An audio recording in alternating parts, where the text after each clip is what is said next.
Well, here we are once again. Floating somewhere between Earth and space. Just trying to figure it all out. Got a hell of a lot for us to talk about here tonight, Space Fams. So I guess we better get right to it. As always, do not forget to buckle up those seatbelts, otherwise you might go floating off into that deep dark void.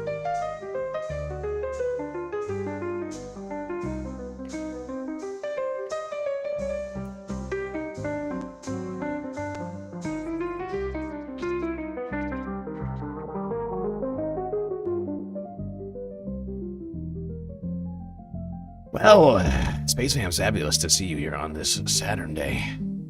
I wish it was on better terms right now. It's been quite a week from hell. Before we get into any of that, better do some shoutouts. Frizzla, Quaximus, Jerry McLean, Hermit Horologist, Mr. Spock, Moenoip, BCat, Arvin Trevino, Violet Quinlaw, Megley, Mike Toole, Reference Frame, Jess, Fishbone, Omega Star, Frizzla, upping his galactic membership on YouTube, much appreciated. Dark Sparkle, also here. NR Gray, Moan Up, Apache Aldo, Soul Life, Nightbot, Boku, Carl Schmidt on the vertical chat, Man to the Pivot, I see you as well. People on Twitch over here too, Paige Larson, Nadia, Yvette, E-Rock.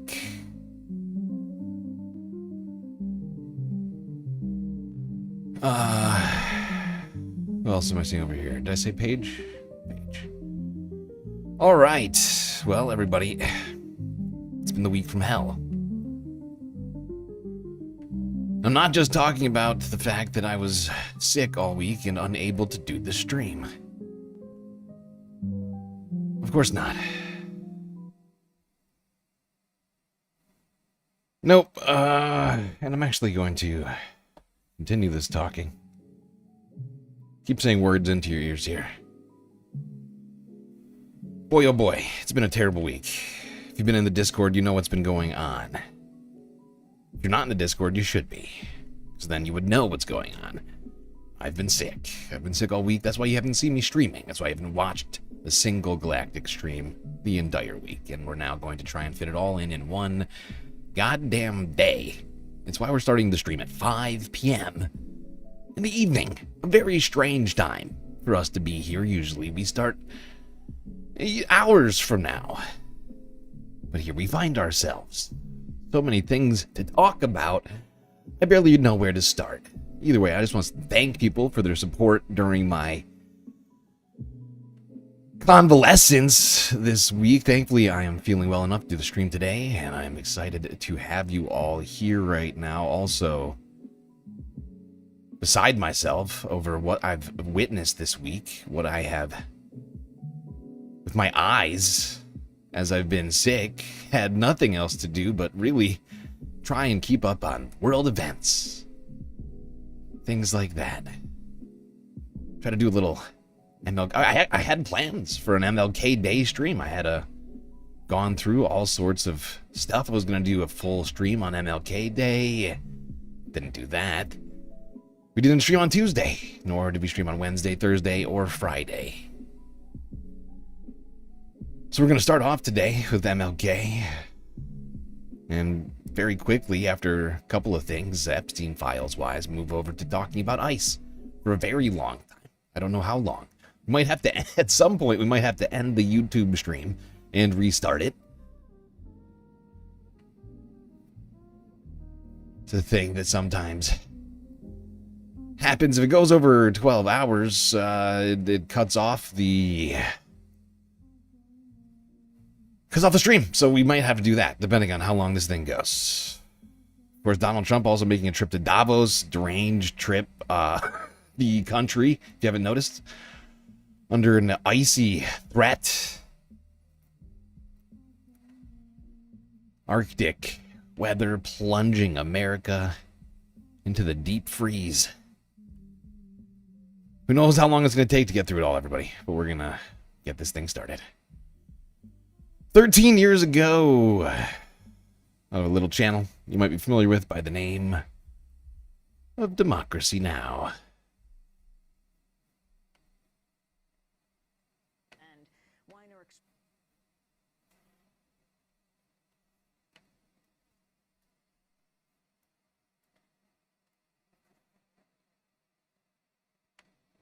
What's happening? I made a huge, tiny mistake.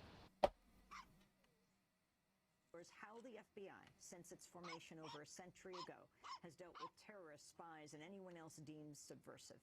Tim Weiner joins us now. He's won the Pulitzer Prize in the National... Sorry, I keep fucking this up. The volume is super low right now. Take 3. Amy Goodman, Democracy Now! To discuss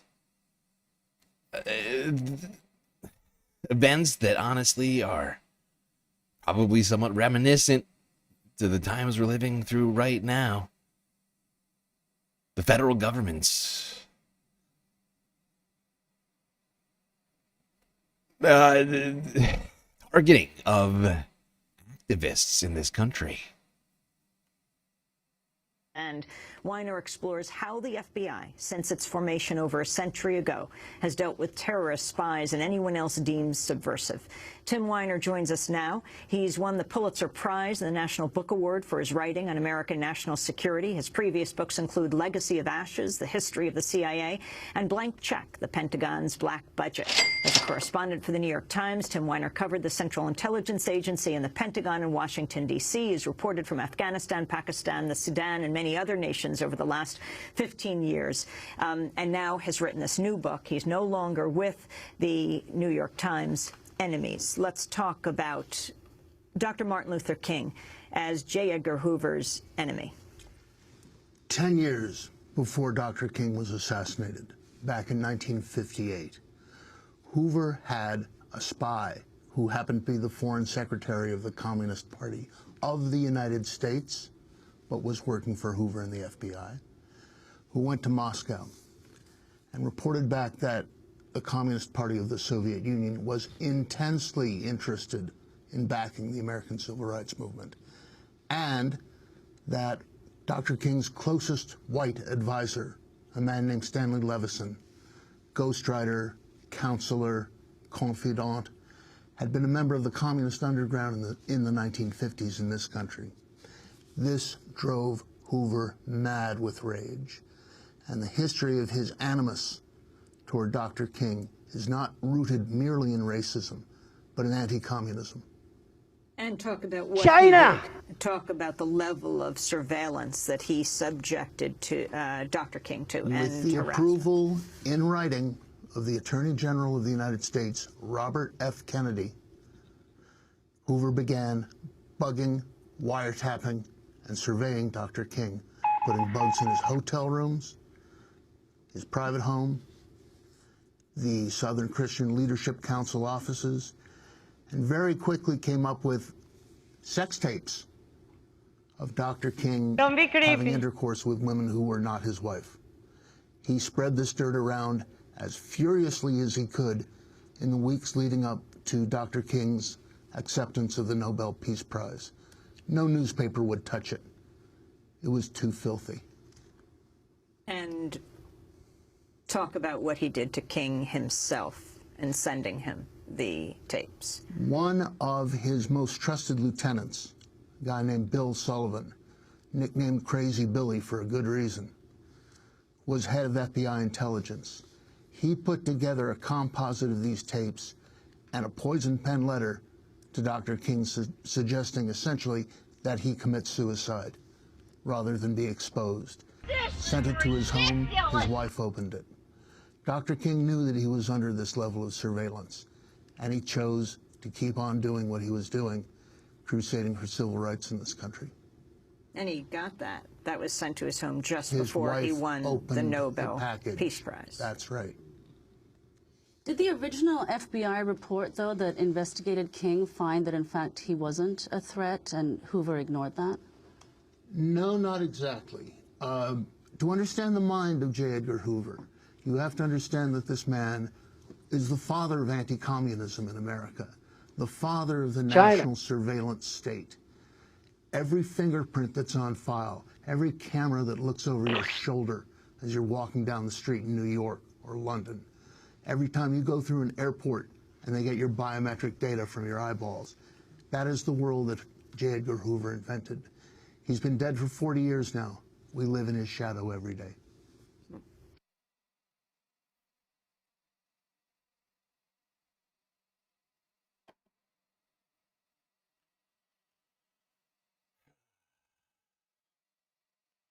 Country has a deeply disturbing history of repressing activists, American citizens,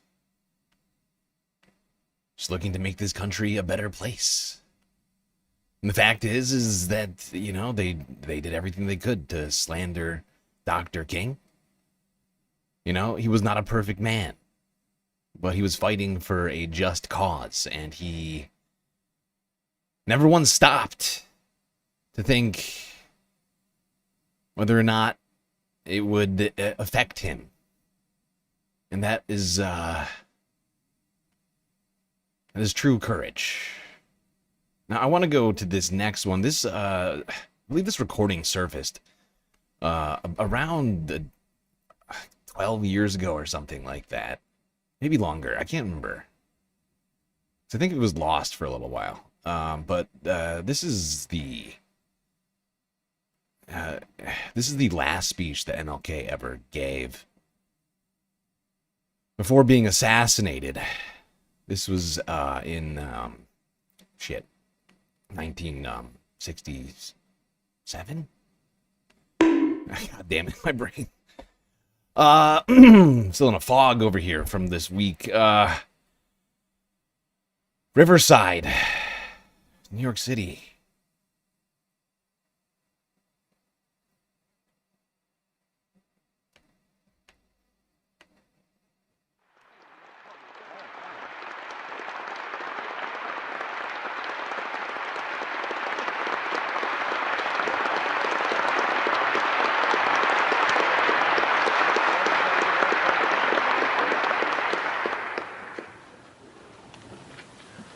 Mr. Chairman, ladies and gentlemen, I need not pause to say how very delighted I am to be here tonight, and how very delighted I am to see you expressing your concern about the issues that will be discussed tonight by turning out in such large numbers. I also want to say that I consider it a great honor to share this program with Dr. Bennett, Dr. Comminger, and Rabbi Heschel, some of the distinguished leaders and personalities of our nation. And of course, it's always good to come back to Riverside Church. Over the last 8 years, I have had the privilege of preaching here almost every year in that period. It is always a rich and rewarding experience to come to this great church and this great pulpit. I come to this magnificent house of worship tonight because my conscience leaves me no other choice. I join you in this meeting because I am in deepest agreement with the aims and work of the organization which has brought us together, clergy and laymen concerned about Vietnam. The recent statements of your executive committee are the sentiments of my own heart, and and I found myself in full accord when I read its opening lines. A time comes when silence is betrayal. That time has come for us in relation to Vietnam. The truth of these words is beyond doubt, but the mission to which they call us is a most difficult one. Even when pressed by the demands of inner truth, men do not easily assume the task of opposing their government's policy, especially in time of war. Nor does the human spirit move without great difficulty against all the apathy of conformist thought within one's own bosom and in the surrounding world. Moreover, when the issues at hand seem as perplexing as they often do, in the case of this dreadful conflict, we are always on the verge of being mesmerized by uncertainty. But we must move on. Some of us who have already begun to break the silence of the night have found that the calling to speak is often a vocation of agony. But we must speak. We must speak with all the humility that is appropriate to our limited vision, but we must speak. And we must rejoice as well, for surely this is the first time in our nation's history that a significant number of its religious leaders have chosen to move beyond the prophesying of smooth patriotism to the high grounds of a firm dissent based upon the mandates of conscience and the reading of history. Perhaps a new spirit is rising among us. If it is, let us trace its movements and pray that our own inner being may be sensitive to its guidance. For we are deeply in need of a new way beyond the darkness that seems so close around. Over the past 2 years, as I have moved to break the betrayal of my own silences and to speak from the burnings of my own heart, as I have called for radical departures from the destruction of Vietnam, many persons have questioned me about the wisdom of my path. At the heart of their concerns, this query has often loomed large and loud. Why are you speaking about the war, Dr. King? Why are you joining the voices of dissent? Peace and civil rights don't mix, they say. Aren't you hurting the cause of your people, they ask.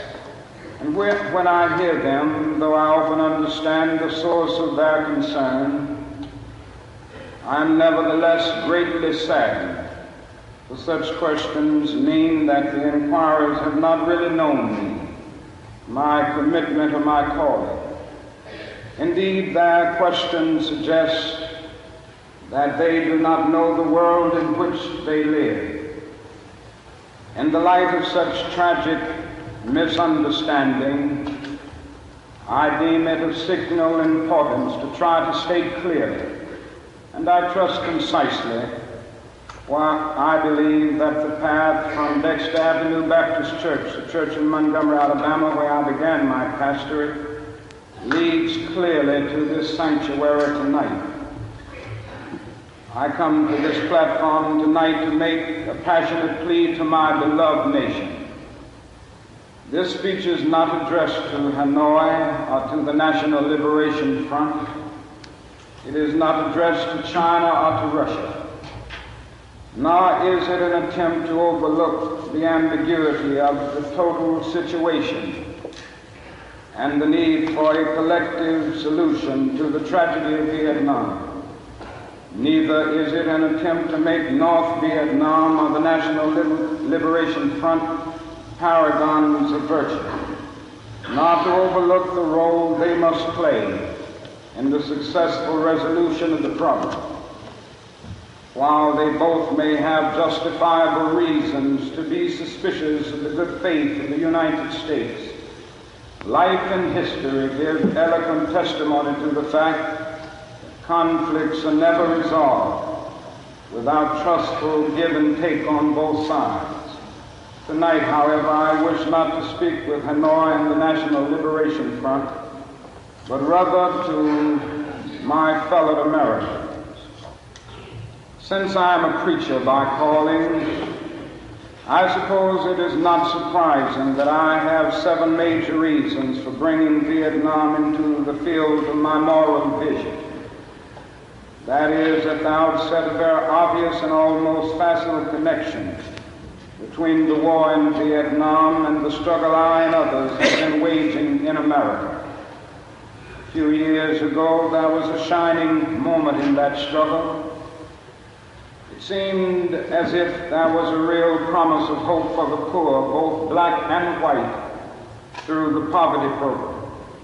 There were experiments, hopes, new beginnings.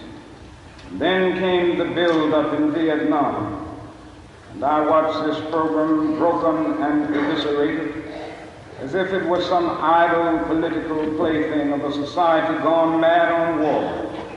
And I knew that America would never invest the necessary funds or energies in rehabilitation of its poor, so long as adventures like Vietnam continue to draw men and skills and money like some demonic destructive suction tube.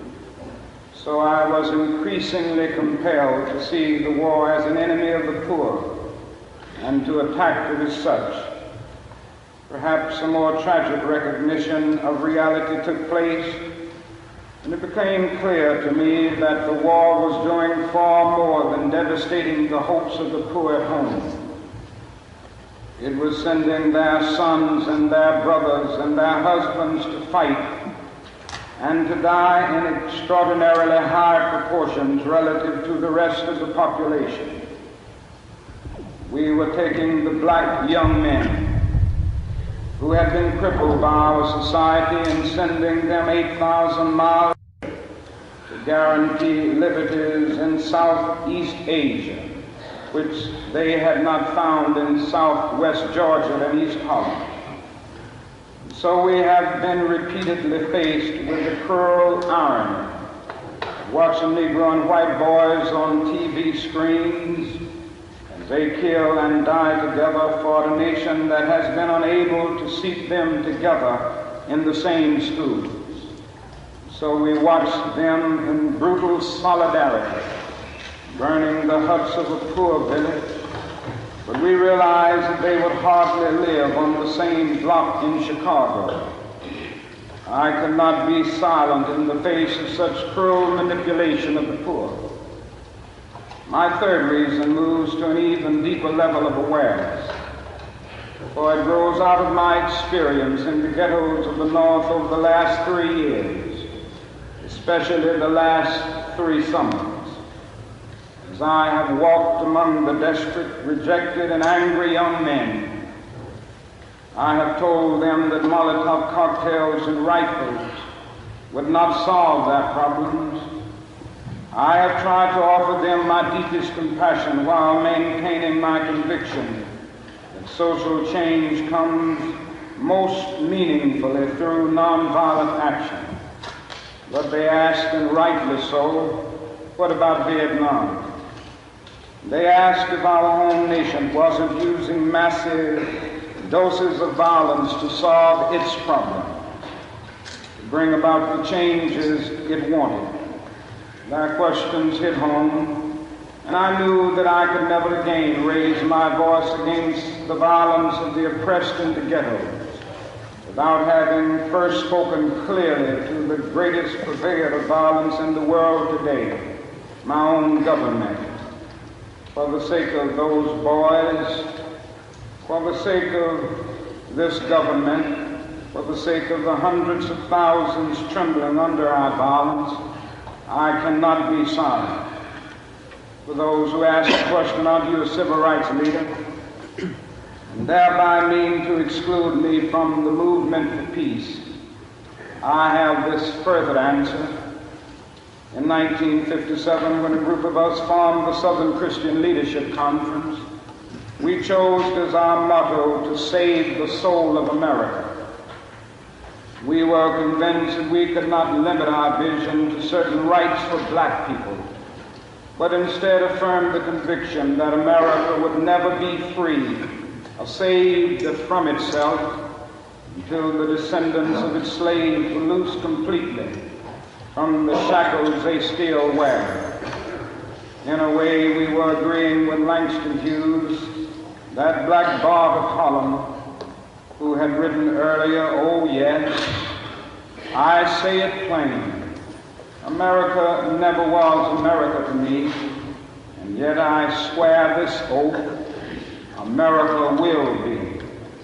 Now it should be incandescently clear that no one who has any concern for the integrity and life of America today can ignore the present war.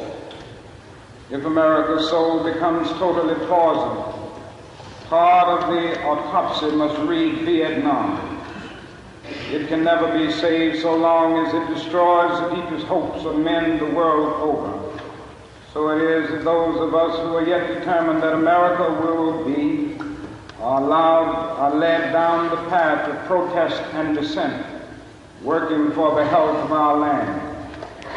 As if the weight of such a commitment to the life and health of America were not enough, another burden of responsibility was placed upon me in 1954, and I cannot forget that the Nobel Peace Prize was also a commission to work harder than I had ever worked before for the brotherhood of man.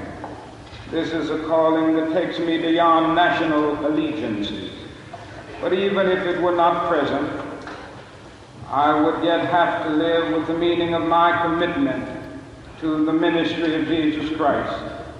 To me, the relationship of this ministry to the making of peace is so obvious that I sometimes marvel at those who ask me why I'm speaking against it. Could it be that they do not know that the good news was meant for all men, for communists and capitalists, for their children and ours, for black and for white, for revolutionary and conservative? Have they forgotten that my ministry is in obedience to the one who loved his enemies so fully that he died for them? What then can I say to the Viet Cong, or to Castro, or to Mao? Sorry, I just wanted to pause it there really quickly. To recognize all of these super chats that I've seen going on here in the YouTube chat. Sasha G. Yay, GSL, welcome back. So glad you got through your surgery. Thank you, Sasha. Frizla, I would like to piggyback on Sasha's super chat and express my gratitude as well. Much appreciated, Frizla. Christopher Tablante. Sasha G and Frizzly sent mind control biggies to infest my back and express my gratitude with $5 super chat. Subway sandwiches. Thank you, all of you people. But I think this is honestly, I wouldn't say it's my favorite MLK speech, but I think this is one of these speeches from MLK that speaks to his determination to fight for the rights of all, and that the struggle is a global one and not just a civil rights struggle in the United States. That we are all interconnected, especially those living in the United States, the place with the country with the largest global footprint, especially as it comes to things like war. All right, we're going to listen to a little bit more of this. But I'm going to try and keep this moving. I'm going to skip ahead a little bit. Shit, what spot did I want us to go to? I think it's around here. Could be wrong. I hate to chop up an MLK speech. I'm trying to areas preparing to destroy the precious trees. They wandered into the hospitals with at least 20 casualties from American firepower for one Viet Cong inflicted injury. So far, we may have killed 1 million of them, mostly children. They wander into the towns and see thousands of the children, homeless, without clothes, running in packs on the streets like animals. They see the children degraded by our soldiers as they beg for food. They see the children selling their sisters to our soldiers, soliciting for their mothers. What do the peasants think as we allow ourselves with the landlords, and as we refuse to put any action into our many words concerning land reform?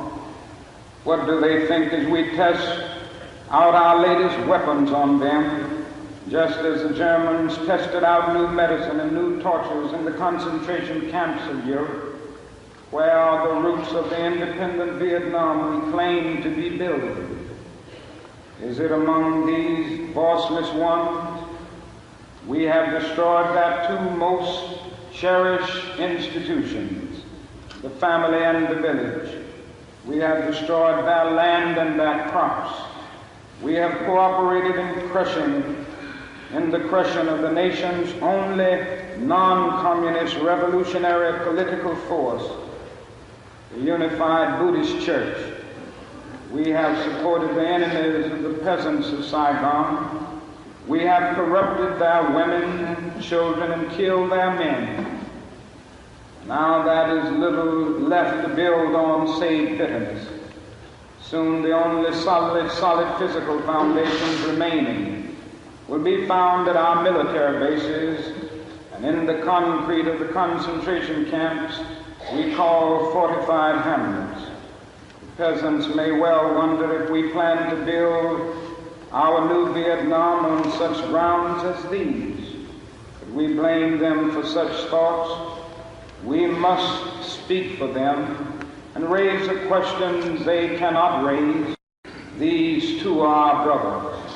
Perhaps a more difficult but no less necessary task is to speak for those who have been designated as our enemies. What of the National Liberation Front? That strangely anonymous group we call VC or communists. What must they think of the United States of America? And they realize that we permitted the repression and cruelty of DM, which helped to bring them into being as a resistance group in the South. What do they think of our condoning the violence which led to their own taking up of arms? How can they believe in our integrity when now we speak of aggression from the North as if there were nothing more essential to the war? How can they trust us when now we charge them with violence after the murderous reign of DM, and charge them with violence while we pour every new weapon of death into their land? Surely we must understand their feelings, even if we do not condone their actions. Surely we must see that the men we supported pressed them to their violence. Surely we must see that our own computerized plans of destruction simply dwarf their greatest acts. How do they judge us when our officials know that their membership is less than 25% communist and yet insist on giving them the blanket name? What must they be thinking when they know that we are aware of their control of major sections of Vietnam, and yet we appear ready to allow national elections in which this highly organized political parallel government will not have a part? They ask how we can speak of free elections when the Saigon press is censored and controlled by the military junta, and they're surely right to wonder what kind of new government we plan to help form without them, the only party in real touch with the peasants. They question our political goals, and they deny the reality of a peace settlement from which they will be excluded. Their questions are frighteningly relevant. Is our nation planning to build on political myth again, and then show it up upon the power of new violence? Here is a true meaning and value of compassion and nonviolence when it helps us to see the enemy's point of view, to hear his questions, to know his assessment of ourselves. For from his view, we may indeed see the basic weaknesses of our own condition. If we are mature, we may learn and grow and profit from the wisdom of the brothers who are called the opposition. So too with Hanoi. In the north, where our bombs now pummel the land, and our mines endanger the waterways, we are met by deep but understandable mistrust. To speak for them is to explain this lack of confidence in Western words, and especially their distrust. I gotta say, that is a concept, though, I feel we have to embrace in this moment, is radical listening. A sort of, what do you want to call it? A vigilance of of listening, a constant listening to the enemy, to each other. Now we need it more than ever. We need to be hearing the voices of people as they're being drowned out in this moment, whether it's by the news cycle or physically in the streets by ICE agents.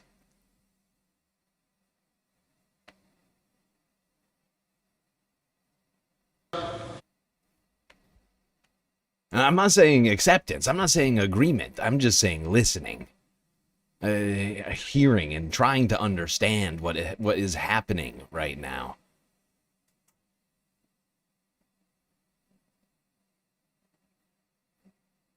Of American intentions now. In Hanoi are the men who led the nation to independence against the Japanese and the French, the men who sought membership in the French Commonwealth and were betrayed by the weakness of Paris and the willfulness of the colonial armies. It was they who led a second struggle against French domination at tremendous cost, and then were persuaded to give up the land they controlled between the 13th and 17th parallel as a temporary measure at Geneva. After 1954, they watched us conspire with DM to prevent elections which could have surely brought Ho Chi Minh to power over a united Vietnam. They realized. Sorry, I'm gonna keep moving through the speech. Mostly because there's so much to talk about right now. It's gotten so much worse. I've been building this list from a hospital bed for much of the week. And yet, in the last 12 hours, I feel like my list has grown by, let me do the math here. My list has grown to 174 videos by about 17%. It's grown by like 17% in the last 12 hours or so because of all the fucked up things that have happened in just today. I was already pissed. I was already furious. I was surrounded by suffering Americans all week in a hospital, suffering myself somewhat. Not that that's important. Listening to MLK speeches earlier in the week, and then it's been fascinating, strange fucking week. I honestly wish I was planning for us to just listen to this whole thing earlier this week. along with a whole bunch of other MLK speeches. Now I don't even feel like we have the time to watch this whole speech.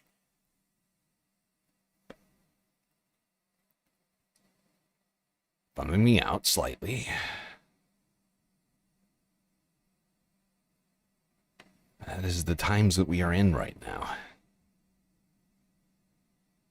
Perhaps if I hadn't been sick this week, I would have been able to do things I wanted to do in the way I would have liked to do them. Let us hope that this spirit will become the order of the day. We can no longer afford to worship the God of hate, or bow before the altar of retaliation. The oceans of history are made turbulent by the ever-rising tides of hate. History is cut with a record. Sorry, hold on. I'm going back slightly. Slightly back. Right around here is probably fine. I'm speaking of that force which is just emotional bosh. I'm speaking of that force which all of the great religions have seen as the supreme unifying principle of life. Love is somehow the key that unlocks the door which leads to ultimate reality. This Hindu, Muslim, Christian, Jewish, Buddhist belief about ultimate reality is beautifully summed up in the first epistle of St. John. Let us love one another. Yes. For love is God. Yes. And every one that loveth is born of God and knoweth God. He that loveth not knoweth not God, for God is love. If we love one another, God dwelleth in us, and his love is perfected in us. Let us hope that this spirit will become the order of the day. We can no longer afford to worship the God of hate, or bow before the altar of retaliation. The oceans of history are made turbulent by the ever-rising tides of hate. History is cluttered with the records of nations and individuals that pursued this self-defeating path of hate. As Arnold Toynbee says, love is the ultimate force that makes for the saving choice of life and good against the damning choice of death and evil. Therefore, the first hope in our inventory must be the hope that love is going to have the last word, unquote. We are now faced with the fact, my friends, that tomorrow is today. We are confronted with the fierce urgency of now. In this unfolding conundrum of life and history, there is such a thing as being too late. Procrastination is still the thief of time. Life often leaves us standing bare, naked, and dejected with a lost opportunity. The tide in the affairs of men does not remain at flood, it ebbs. We may cry out desperately for time to pause in her passage, but time is adamant to every plea and rushes on over the bleached bones and jumbled residues of numerous civilizations, written the pathetic words too late. That is an invisible book of life that faithfully records our vigilance or our neglect. Omar Khayyam's right to move in finger rights and having writ moves on. We still have a choice today: nonviolent coexistence, a violent co-annihilation. We must move past indecision to action. We must find new ways to speak for peace in Vietnam and justice throughout the developing world, a world that borders on our doors. If we do not act, we shall surely be dragged down the long, dark, and shameful corridors of time, reserved for those who possess power without compassion, might without morality, and strength without sight. Now let us begin. Now let us rededicate ourselves to the long and bitter but beautiful struggle for a new world.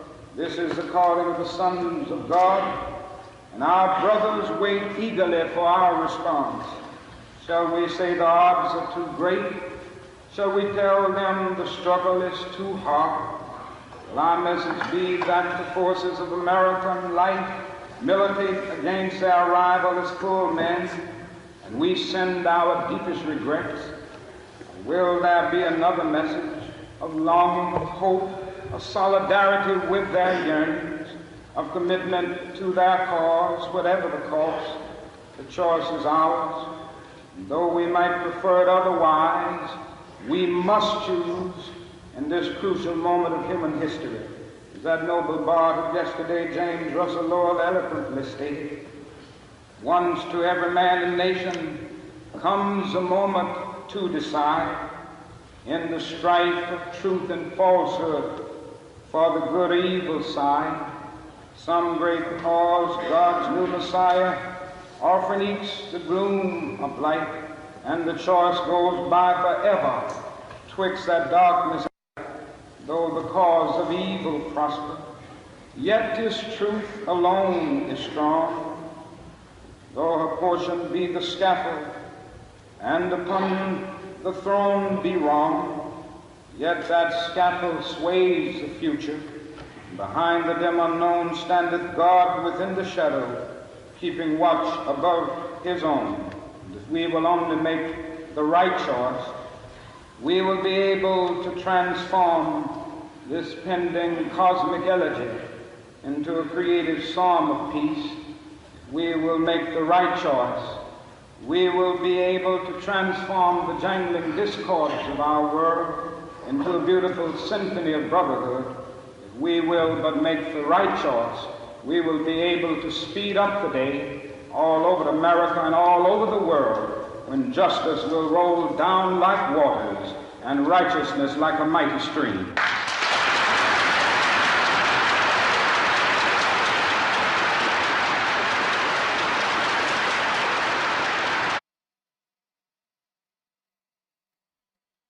There you have it. That was MLK's Riverside speech. Riverside Church speech in Manhattan. I guess it's basically in the Bronx.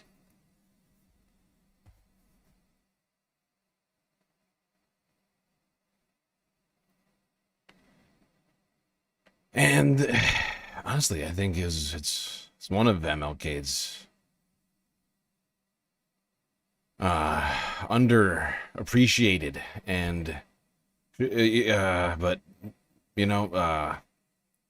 greatly needed speeches in these times. We are fighting a multifaceted battle. We cannot just say, "Oh, it's just one." We can't care about that thing right now because we've got other stuff. I don't know if you've ever noticed, but that's sort of been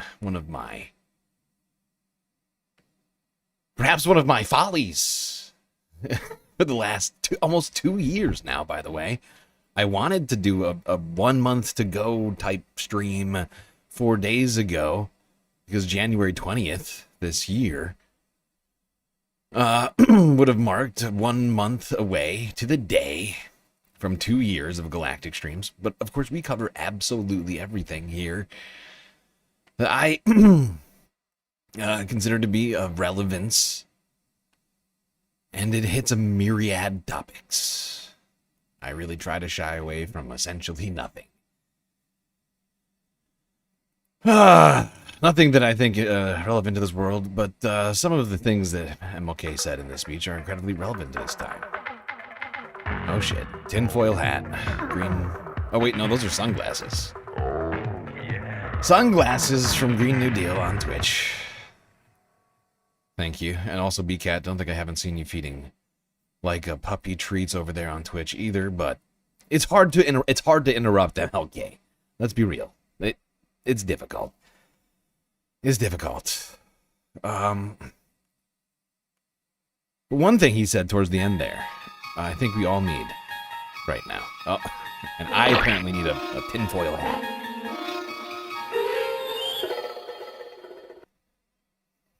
Okay, now I've got tinfoil hat and sunglasses fully accessorized for the stream. Thank you. Page. Larson. What was I saying? Yes. One thing that MLK was saying towards the end of the stream. That for me this week resonated big time. Was the importance of not procrastinating. Now is the time. Now is tomorrow. Tomorrow is a week from now. A week from now is 3 months from now. That's how I want everyone to think. You know, my brush with this health crisis earlier this week has given me a renewed sense of vigor and also appreciation of my life. And I think we all need to appreciate our lives right now, that our seconds are precious and that we need to act, and we need, we need to be utilizing every moment to make change. Make change with ourselves. Me personally, I used to be much healthier before I did 2 years of sitting here 5 nights a week streaming, 8 hours a night. Much better shape. I'm not going to get into it, but suffice to say, I've done a lot of athletic training in the past, and I have committed to getting back to that, getting myself healthy, 100%, better than ever before. And I think we all need to. Whether it's your health, whatever it is, we need to look at our everyday decisions and ask ourselves, what is the hardest thing right now in my life that I can do? Right? What is the or like just look around yourself right now and ask yourself, what thing can I be doing while listening to the stream? I could be listening to the stream and I could be doing this. I could be doing this, right? I could be listening to the stream. I could be doing push-ups. I could be listening to the stream, and there's a lot of things you could be doing. You don't even have to leave your room. You could be tidying up. Just saying. We need to be thinking proactively in this moment right now, together. Now, MLK's words are incredibly important in this moment this week. I felt moved by them. All the difficult things that was faced by. What in the hell was that? Oh, Megastar just donated. Omegastar just cheered 10,000 bits. Be here now. Wow. 10,000 bits gifted on Twitch by Omegastar. Incredible generosity. So generous. I appreciate that. Be here now. It's a book, says Omega. A good book. Well, there you go. Book recommendation for everybody. All right. Now, MLK's words, like I said, like I was saying, until that incredible donation from that there space fam. Words of MLK are incredibly important this week, in this moment. He's known as a man of peace. And he spoke about peace a great deal during that speech and during his life. That's what he's known for. But he was honestly not a man of only peace. And he'd spoken on that on a number of occasions. He spoke on that in that Vietnam, it's referred to as the Vietnam, like a lot of people refer to it as like the Vietnam Riverside church speech, because he talks about his feelings on Vietnam.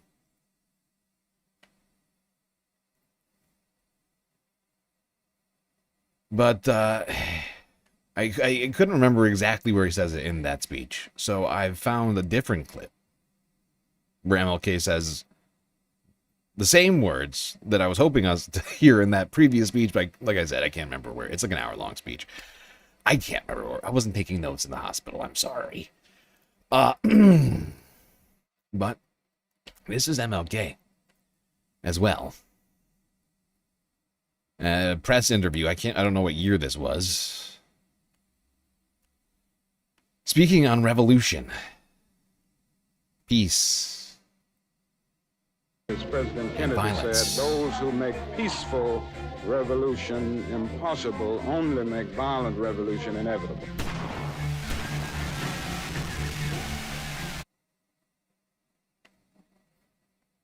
There you go.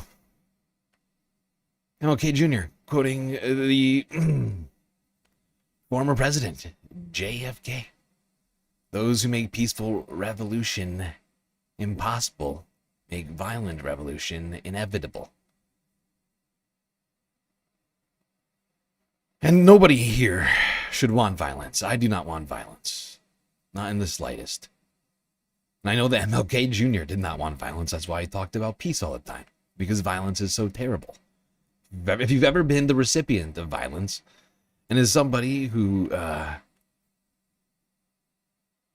grew up doing martial arts from a very young age, I've been the recipient of violence on a number of occasions.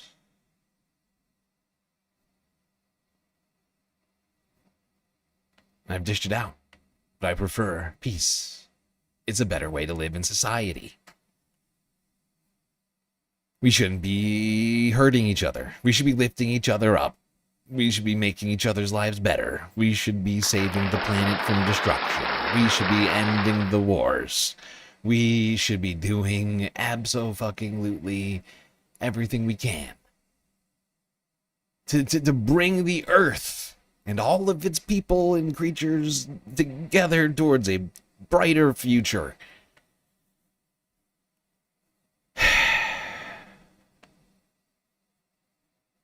The fact is, considering the times we live in, we have to be prepared to keep the peace and to protect ourselves. Number one, I want every single space fans listening to the spacecast right now to be safe. And I think we'll all be much more prepared to be the peacemakers if we are also prepared to end that peace. If we accept the fact that there is another side to the coin.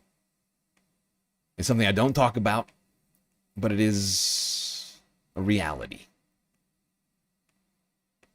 The fact is there was another man who is well known from the civil rights era. You might know him. His name is Malcolm X. I figured we'd go to this Democracy Now! Piece from 2 years and talk 2 years ago and talk a little bit about how MLK felt about Malcolm X. This is Democracy Now!, democracynow.org, the War and Peace Report. I'm Amy Goodman. We spend the rest of the hour with the author of the first major biography of Dr. Martin Luther King Jr. in decades. Jonathan Ives' King, A Life, was published this month and draws on unredacted FBI files as well as the Okay, you want a little fun fact here? You just prompted me into something interesting. I'm not gonna get into. There's some historical inaccuracy to what you've just said here, but I'm not gonna get into that. Carl Schmitt, Kung Fu was developed by peaceful monks who wanted to be able to defend the peace. I will say this one thing. I was just talking about procrastination. The definition of Kung Fu, loosely, is hard work over time. Hard work over time creates mastery or skill. It doesn't have to be a great, you might think to yourself, StreamLord, I'm not a Kung Fu master. I'm not saying you are. I'm not saying I am. I'm just saying that this is the word itself, actually, it has a meaning for a reason. It's about putting your mind to something. And I believe that all space fams here could put their minds to whatever they want to get done. All right? And I believe that you can, over time, develop skill with hard work. Of the personal aid to President Lyndon Johnson that shows how he and others partnered with the FBI's surveillance of King and efforts to destroy him, led by FBI Director J. Edgar Hoover. Ige wrote in a New York Times opinion essay about the book that the documents reveal how, quote, Johnson was more of an antagonist to King and a conspirator with Hoover than he has been portrayed. By personalizing the FBI's assault on King, Americans cling to a view of history that isolates a few bad actors who opposed the civil rights movement, including Hoover, Governor George Wallace of Alabama, and the Birmingham lawman Bull Connor. They thus fail to acknowledge the institutionalized, well-organized resistance to change in our society.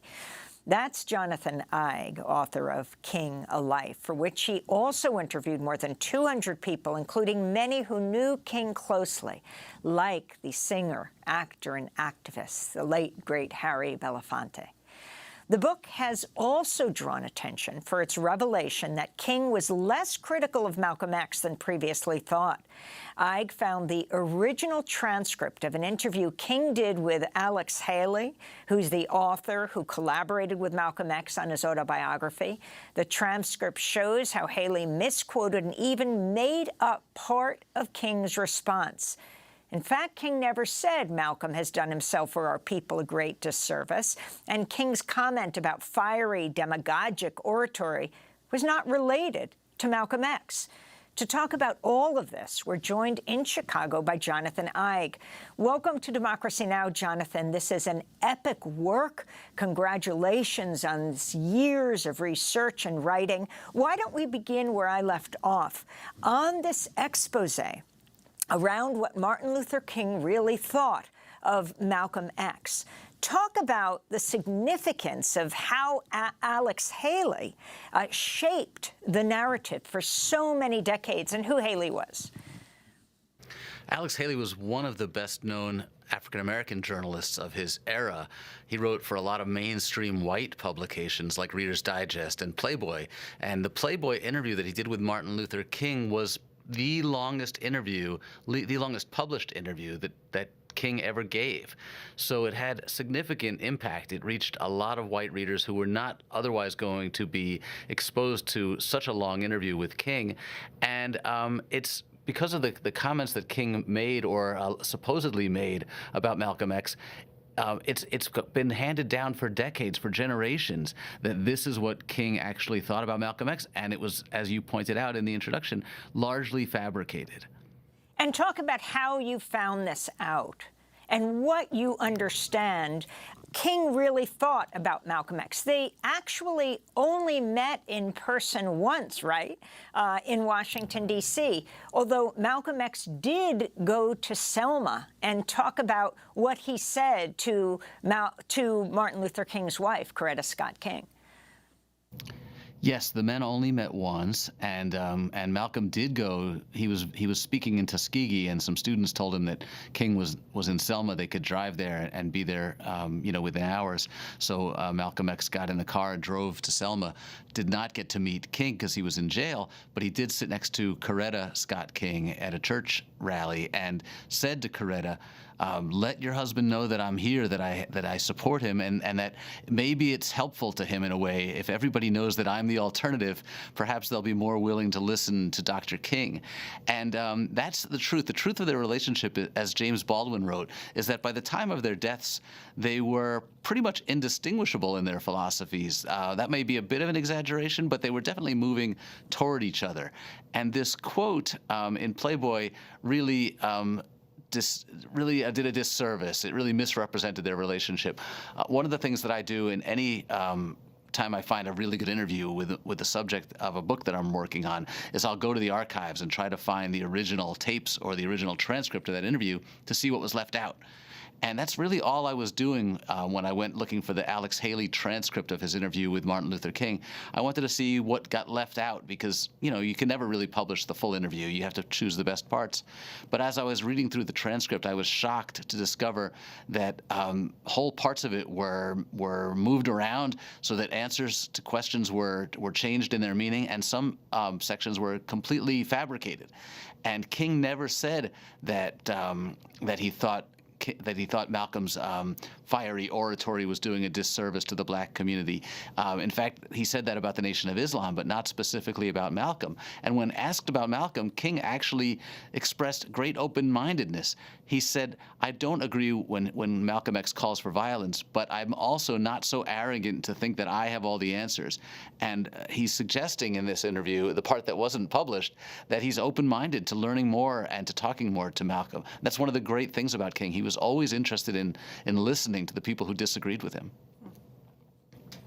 So if you can talk about that kind of research that you did, Jonathan, and why you chose to do a profile of King, not just a profile, an epic work.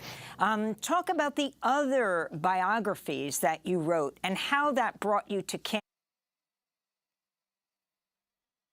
It's really shocking to find out that there's been some sort of nefariousness and or ending of the truth for a particular narrative in history. Fuck yeah! At this critical moment when, Harry Belafonte just died. He was 96. Dr. King, of course, would have been in his 90s, and what that means about those around him who knew him best. About 10 years ago, when I was working on my Muhammad Ali biography, I was interviewing people who knew Ali and also knew Martin Luther King, and I was asking them about the couple of occasions when King and Ali met. I was speaking to people like Harry Belafonte, Dick Gregory, Andrew Young, Reverend Jesse Jackson, and as I began talking to them, I found myself just asking a lot of questions about King. I was curious what he was like, and that's when it occurred to me that in the last, 40, 50 years or so, we've turned King into kind of a two-dimensional figure. And I think especially with the advent of the national holiday, he's become kind of a Hallmark card, and we've watered down his vision. And these men were telling me that they considered King a radical as Malcolm X in many ways. What? And the public image of him has changed so much that I felt like this was a great opportunity to write a book that would correct that image, and also an opportunity to write that book while so many people who knew King were still alive. And I traveled the country over the last 6 years interviewing folks not just like the ones I mentioned, but also Juanita Abernathy, Dr. June Dobbs-Butts, Reverend James Lawson, Reverend Bernard Lafayette, and asking them, what was it like to be around King? What was his message? How have we lost sight of the real man? I wanted to write a more intimate portrait, and it had been, a good 35 years since the last King biography had been published, so I felt like this was an urgent mission, really.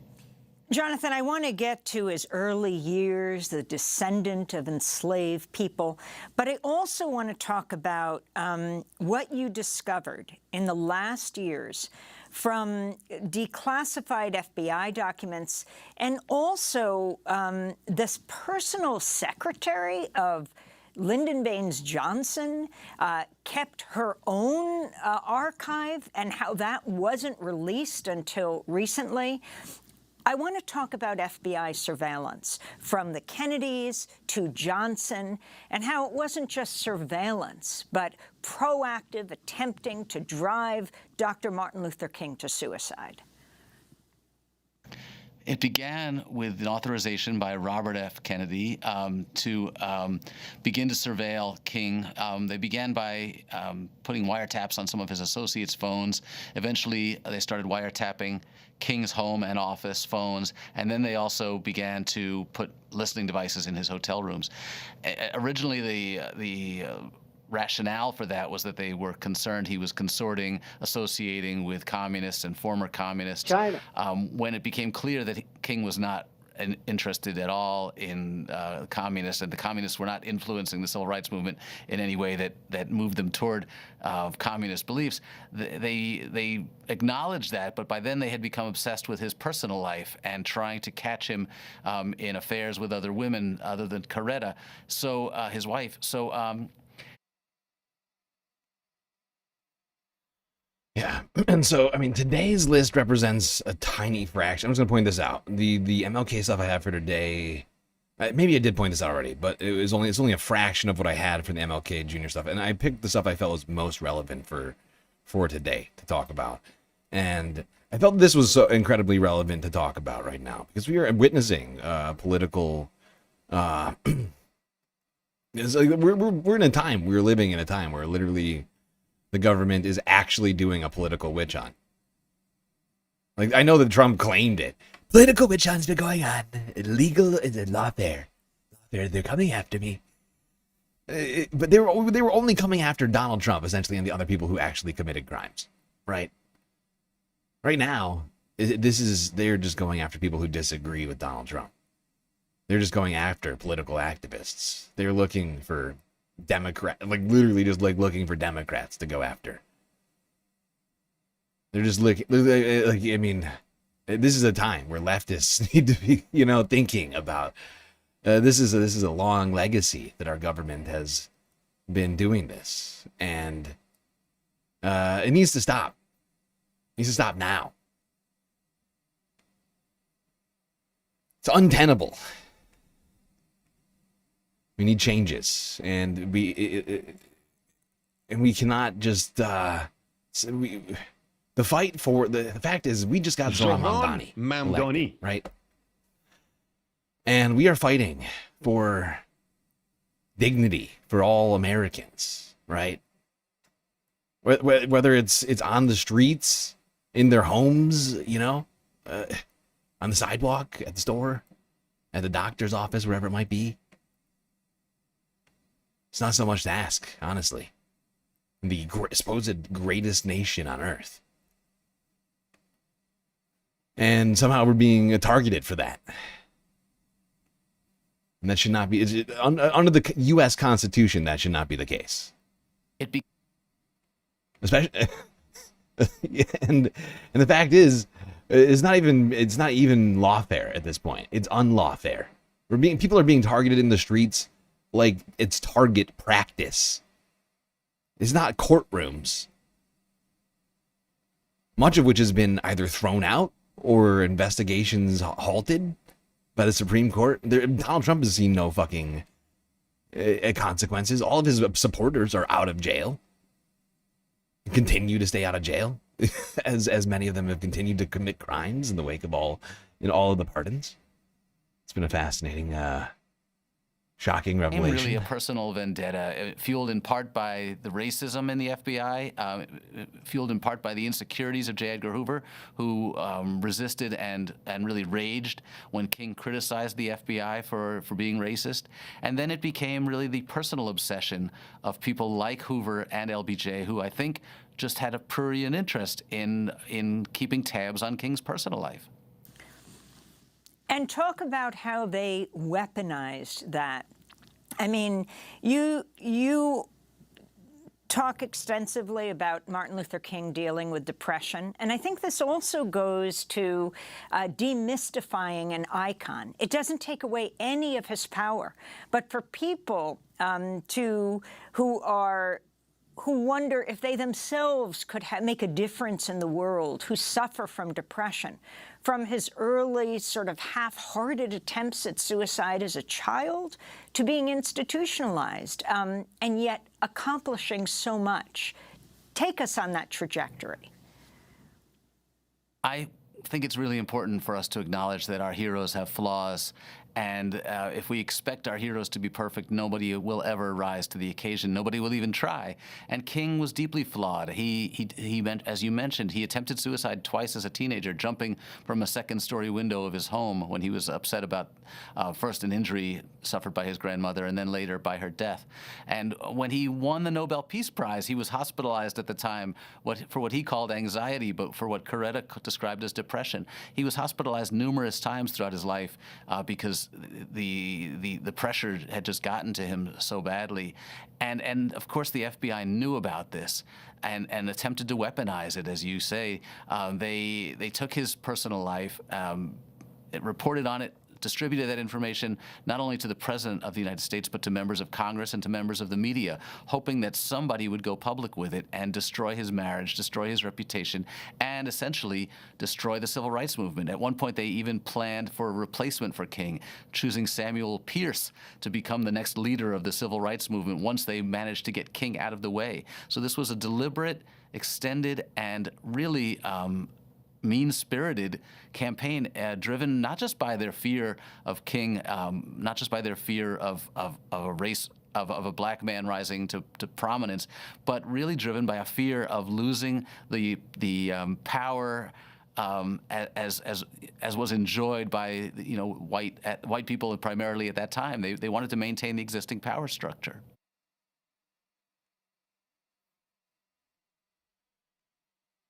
Yes, indeed.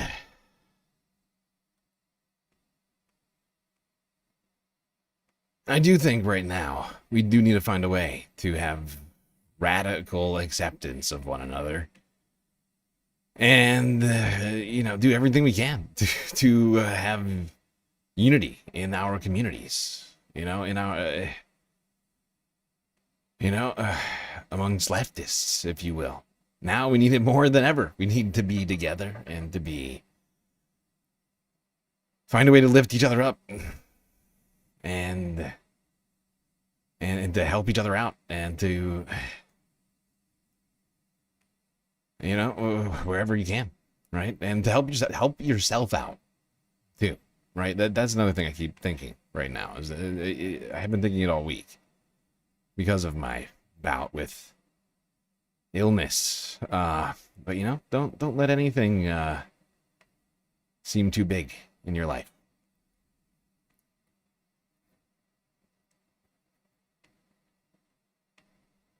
And I'm not saying to forgive everybody. That's ridiculous. If someone's being a jerk and they refuse to stop being a jerk, well, fuck them. But, for those who are actively trying their best and seeking forgiveness, attempting to make amends and apologize, whatever, or, I think to some degree we need to,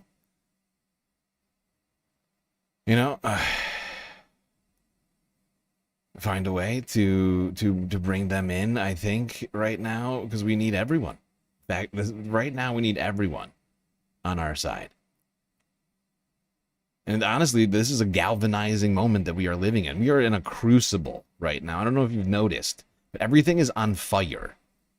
The law, the Constitution, the streets aren't literally on fire.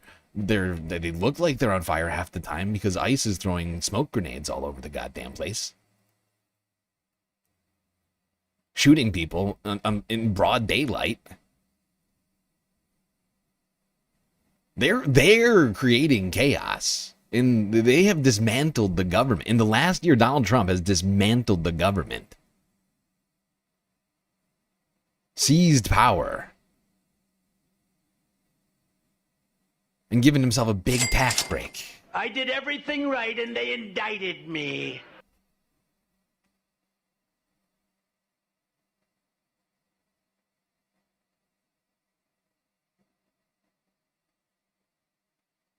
We're just going to skip to the end of this discussion.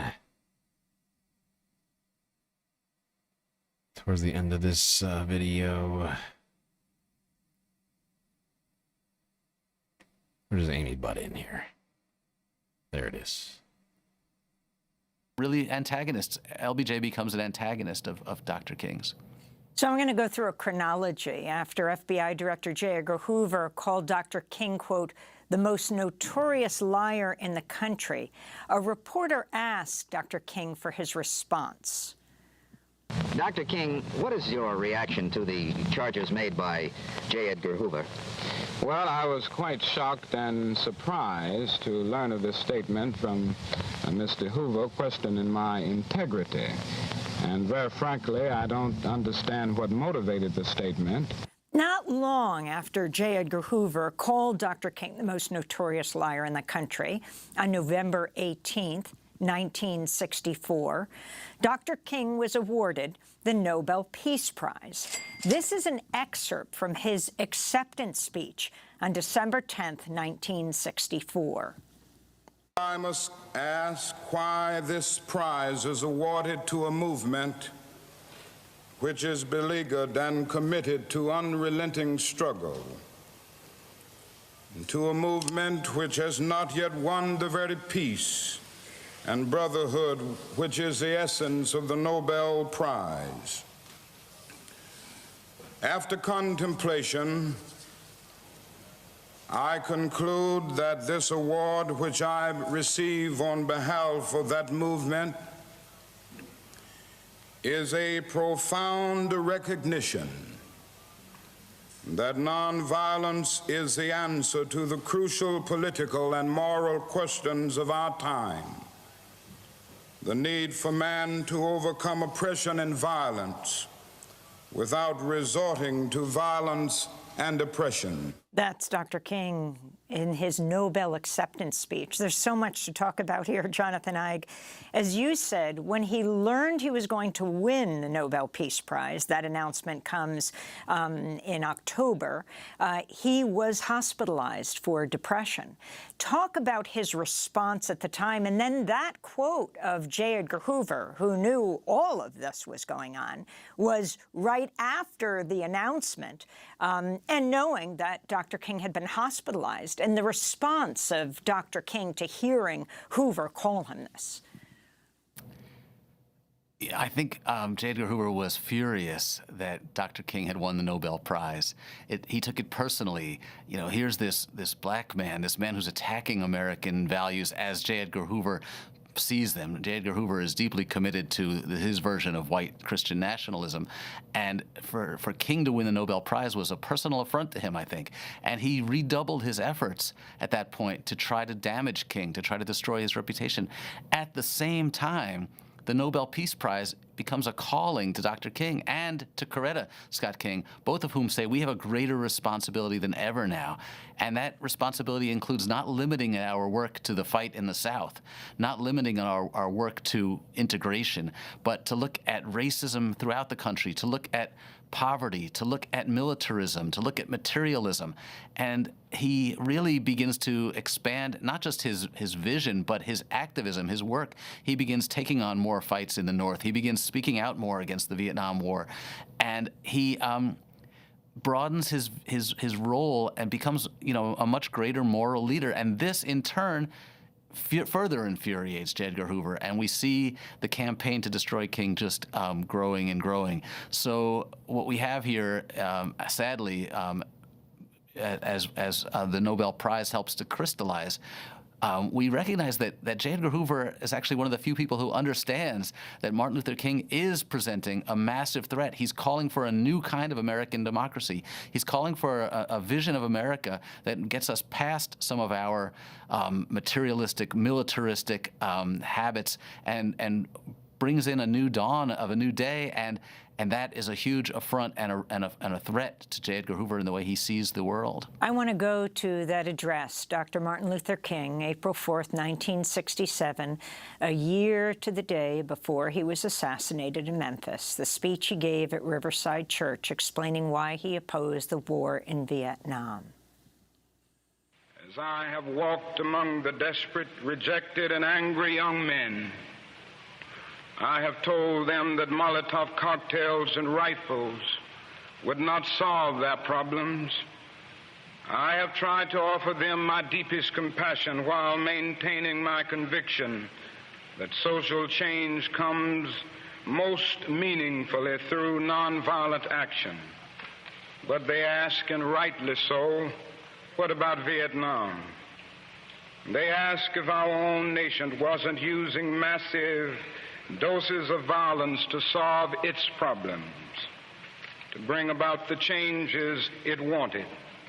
Their questions hit home, and I knew that I could never again raise my voice against the violence of the oppressed in the ghettos without having first spoken clearly to the greatest violence in the world.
Here we go. Oh, I was muted. God damn it. I changed the color of the confetti. I was gonna say, we didn't do a galactic content goal today. I wasn't even gonna do one. We certainly completed it already. Omega Star donating 10,000 bits on Twitch. That definitely does it. And then also, multiple people with the super chats and the new membership as well on YouTube. I don't know how long I was muted for, but also I was saying that I was skipping that end of that Democracy Now! Vid because we already listened to the Riverside church speech. At least part that they were listening to, in fact. So, we are gonna keep this thing moving. I'm muted. Yes, I know I'm muted. I know I've figured it out, and I appreciate all of you for letting me know. I'm muted. I can't remember why I'm muted now, but I did, and it was a mistake. It was a choice. It was a life choice that led to bad things. But you know what? Your donations led to great things. A confetti party. All right, everybody. Just figured we would have the confetti party, even though I didn't even start a galactic content goal today. I appreciate all of you. That epicness was brought to you by space fams like you.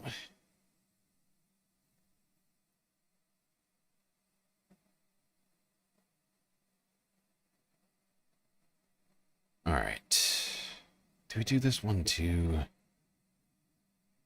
Let me think. I'm going even slower than I want it to. I'm trying to get back in the swing of things, space fams. It's been days since I've done a stream. I feel completely out of whack. This is Democracy Now! Getting back up on the saddles. Getting back up on the saddle here. Taking a moment. Yeah, let's listen to a little bit of this here. This is Democracy Now! We end today's show with the words of Dr. Martin Luther King Jr. on this federal holiday that honors the birthday of Dr. King. On April 4th, 1968, he was assassinated at the Lorraine Motel in Memphis, Tennessee. He was just 39 years old.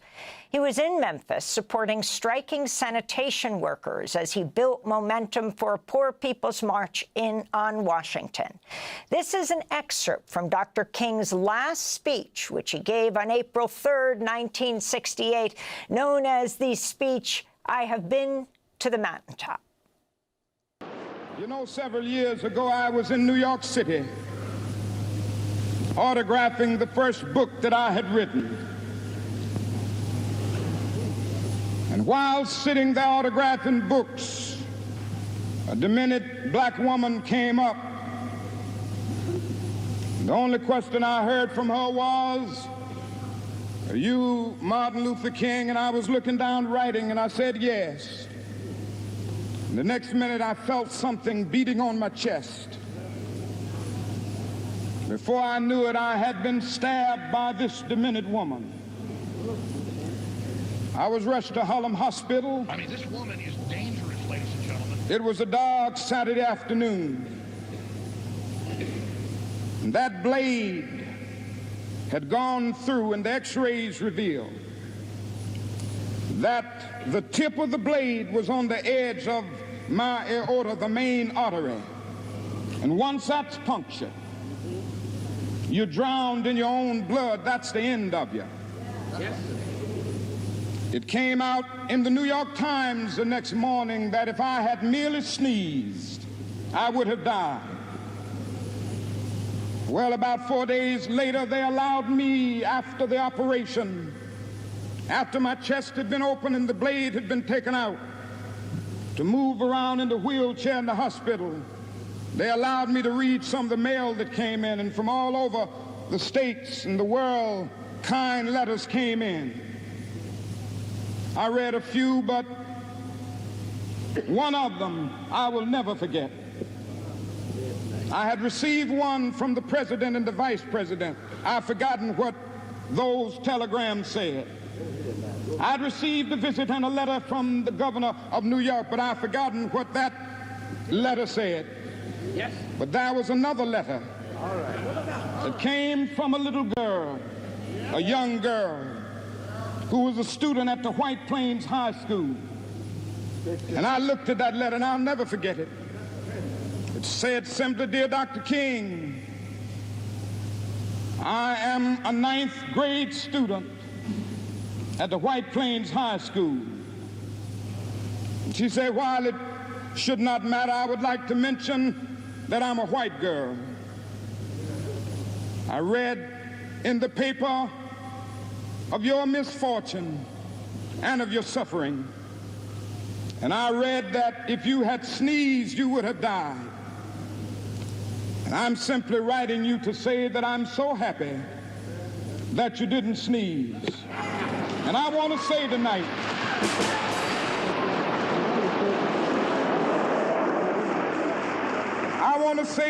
that I too am happy that I didn't sneeze, because if I had sneezed, I wouldn't have been around here in 1960, when students all over the South started sitting in at lunch counters. And I knew that as they were sitting in, they were really standing up for the best in the American dream, and taking the whole nation back to those great wells of democracy which were dug deep by the founding fathers in the Declaration of Independence and the Constitution. If I had sneezed, I wouldn't have been around here in 1961, when we decided to take a ride for freedom and ended segregation in interstate travel. If I had sneezed, I wouldn't have been around here in 1962, when Negroes in Albany, Georgia, decided to straighten their backs up. And whenever men and women straighten their backs up, they are going somewhere, because a man can't ride your back unless it is bent. If I had sneezed,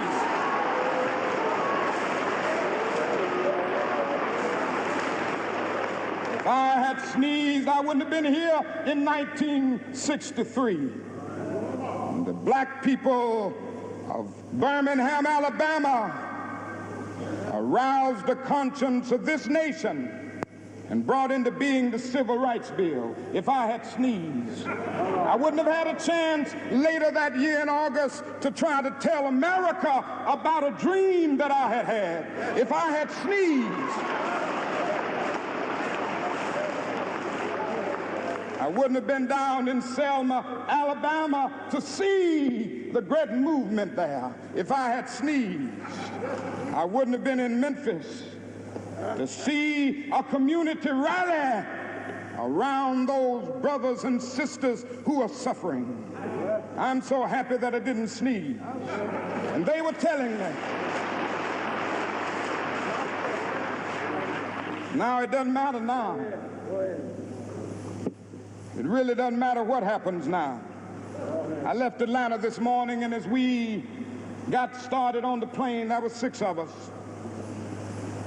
The pilot said over the public address system, "We are sorry for the delay, but we have Dr. Martin Luther King on the plane, and to be sure that all of the bags were checked, and to be sure that nothing would be wrong on the plane, we had to check out everything carefully, and we've had the plane protected and guarded all night." And then I got into Memphis, and some began to say the threats, talk about the threats that were out, what would happen to me from some of our sick white brothers. Well, I don't know what will happen now. We've got some difficult days ahead, but it really doesn't matter with me now, because I've been to the mountaintop. I don't mind. Like anybody, I would like to live a long life. Longevity has its place. But I'm not concerned about that now.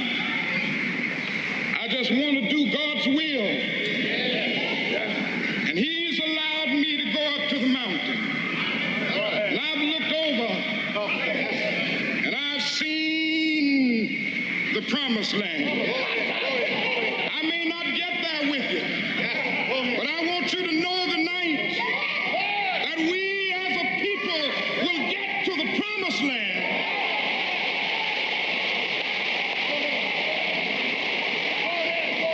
So I'm happy tonight. I'm not worried about anything. I'm not fearing any man. Mine eyes have seen the glory of the coming of the Lord. Dr. Martin Luther King, April 3rd, 1968, the night before he was assassinated in Memphis, Tennessee. The federal King holiday, which started in '83, was first observed in '86, has overlapped with Inauguration Day just 2 other times. First with Bill Clinton in 1997, and then again with President Obama in 2013. Obama also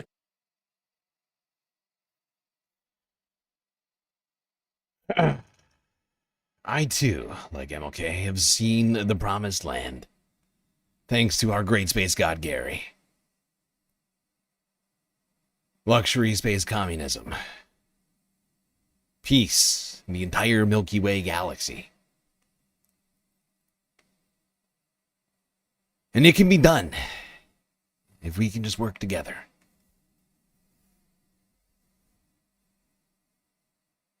It can be done. I do believe it.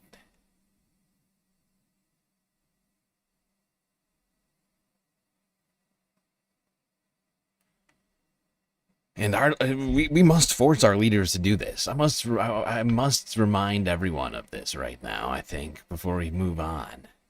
Because,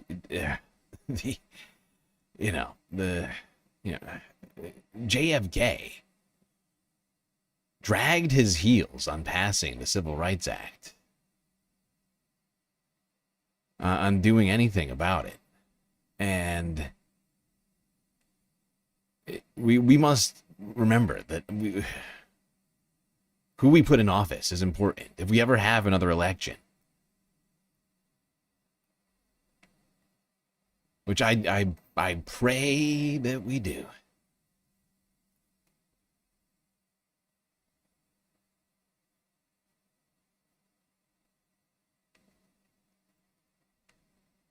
All right, let's go here to Democracy Now! From last year, 8 months ago. Oh, so long ago.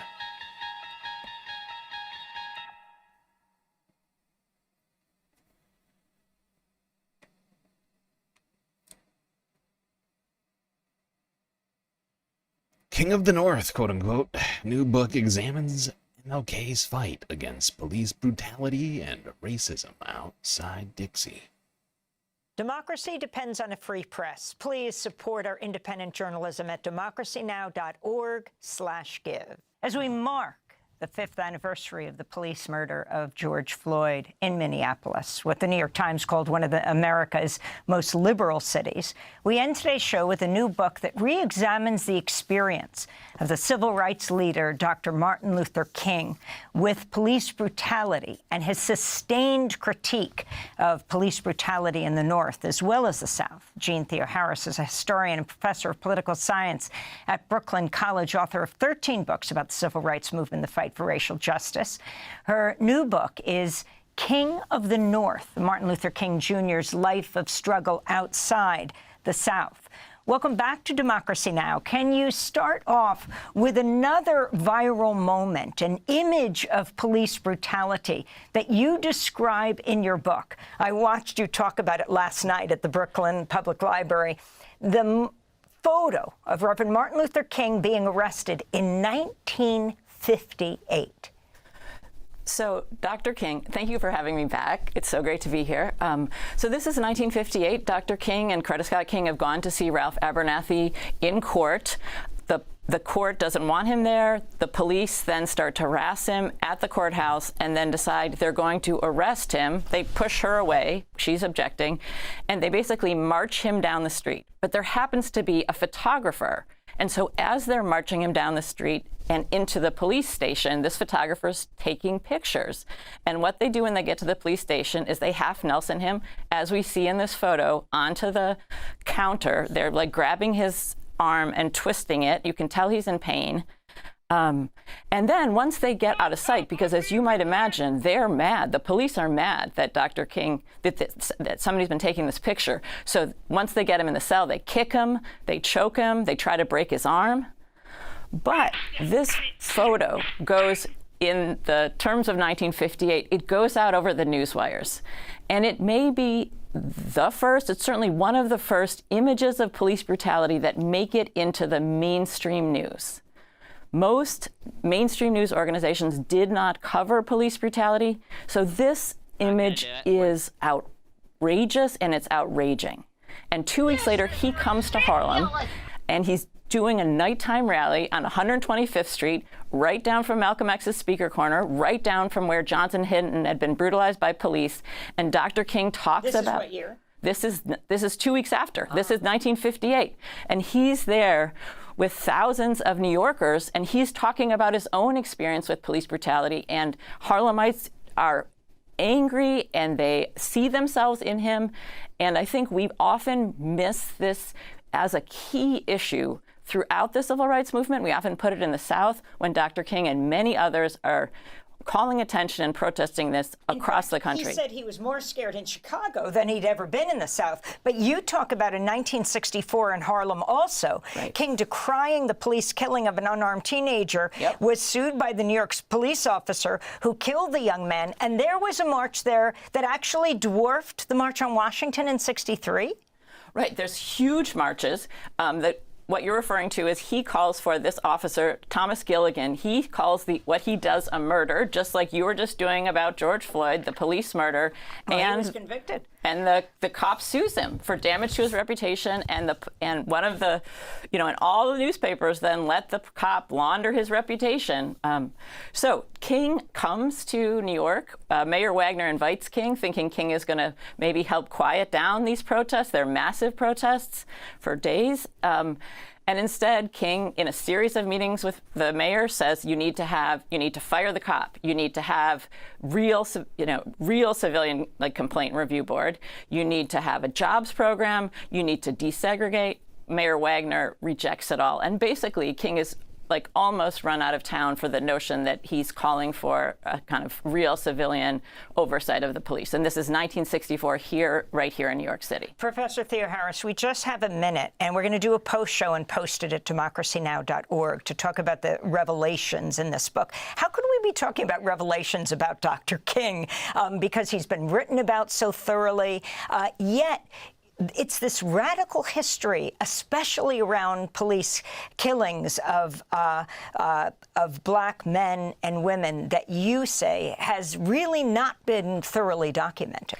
I mean, I think we've Southernized Dr. King. And so his critique of police brutality outside the South, his long-standing critique of school segregation, of housing segregation, of job discrimination. King sees these as national, not local. But again, we've told a story where King is in the South till 1965, and somehow then, when Watts erupts, then he discovers the North, when in fact Dr. King had been in LA more than 15 times before the Watts uprising, had been protesting around police brutality for years, joined a movement in 1962 protesting the police killing of Nation of Islam Secretary Ron Stokes, had talked about this is King, no compromise on this issue in LA in 1962. In 1963, calling LA as segregated as Birmingham, even while he's engaged in the movement in Birmingham. But we tend to see that as a Southern story when King is talking about everywhere. And that's why you titled the book King of the North. We're going to talk more about it at democracynow.org. Jean Theo-Harris, historian, new book, King of the North, Martin Luther King Jr.'s life. Okay, there we go. Honestly, I'm kind of glad we're starting off with this today, because this is going to be a very stressful stream. Not going to lie. Starting the stream off talking about Martin Luther King is bringing me some amount of solace right now. Okay, let's keep this puppy moving. And you might be asking yourself, why haven't we taken a break yet? It's because I'm doing today's stream a little differently because I have so much stuff to do. I'm just going to take breaks randomly. Whenever I'm just like, I need a break, that's when we're going to take a break. And I don't need a break yet. And it's still incredibly early. It's like we've almost, honestly, it's almost like we haven't even started. 7 o'clock in the evening. This is our normal-ish. This is what I've been trying to make our normal start time lately. Even though, as you very well know, that does not happen that often. Not as frequently as I maybe would like.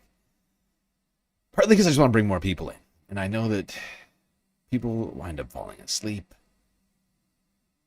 I want to be able to have as many of you here with me talking about these things at the same time as I can.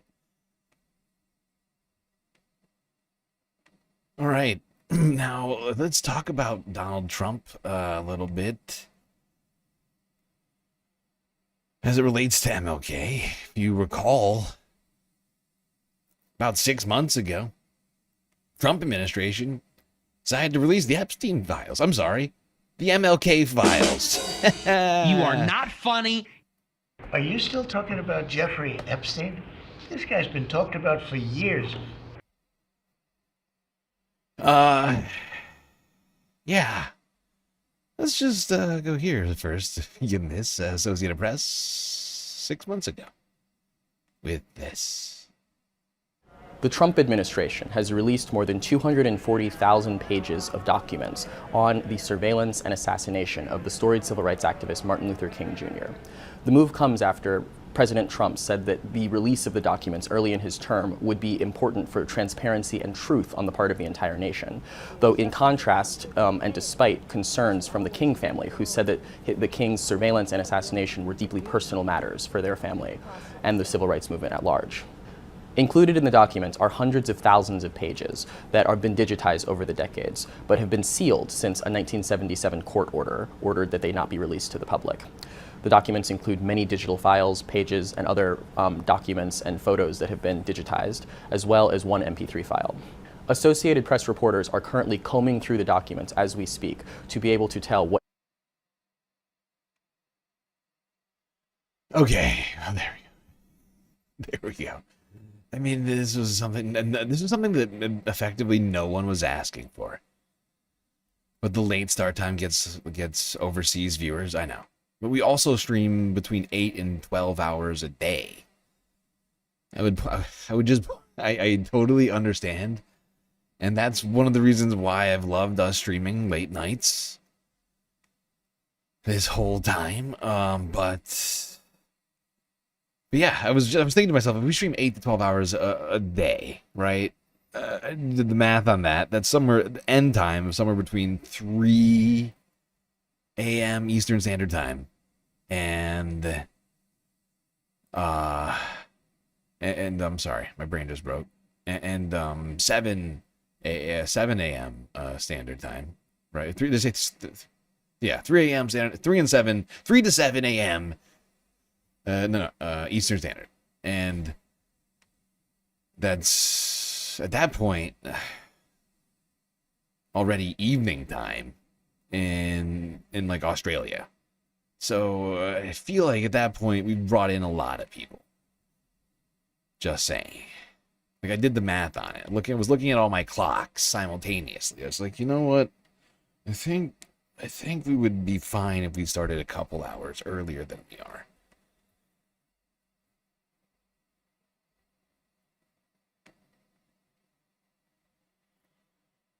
Now, like I was saying, nobody asked for the MLK files, including the King family, who were actually, before they were released, when Donald Trump was saying that he was going to release, we're going to release the files. No, not those ones. No. Are you still talking about Jeffrey Epstein? No, the MLK files. The King family were quite adamant that they did not want the files released due to all of that surveillance that we were just talking about, that the FBI did for so long on their family. Incredibly, just incredibly extensive surveillance efforts were put in on the entire family and all of King's. We just got done talking about it. I don't think we need to go over it again. Yeah. But quickly, this is from around the same time as that AP report. For WWL News at 5. We're learning more about the release of documents related to the assassination of Dr. Martin Luther King Jr. The files were made public despite objections by many in the King family. The director of national intelligence released these documents, including details about the FBI's investigation of the killing. Many, including the King family, are comparing the document released to how the Epstein files are being handled. I think that there could have been some discretion. The irony is, the president didn't say, let's only release pertinent or credible information, as he's done with the Epstein files. He has said he pretty much released everything. And I do think with this administration, it's an effort to discredit Dr. King and his family. While Trump has called for the release of...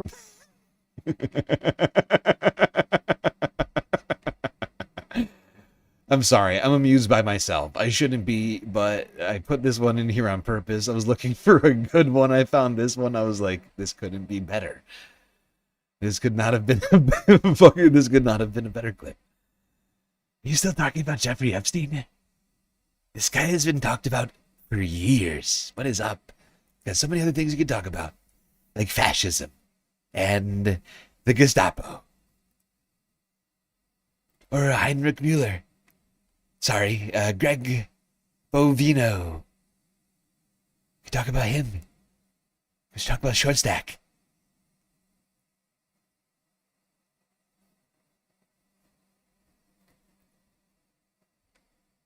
Call him Bovie for short. Get it? Because he's short. Short Stack Bovie.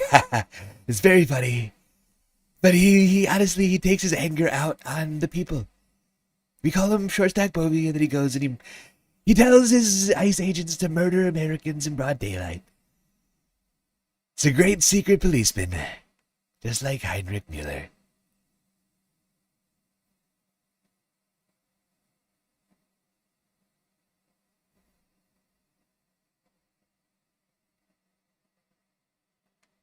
Now, let's go to an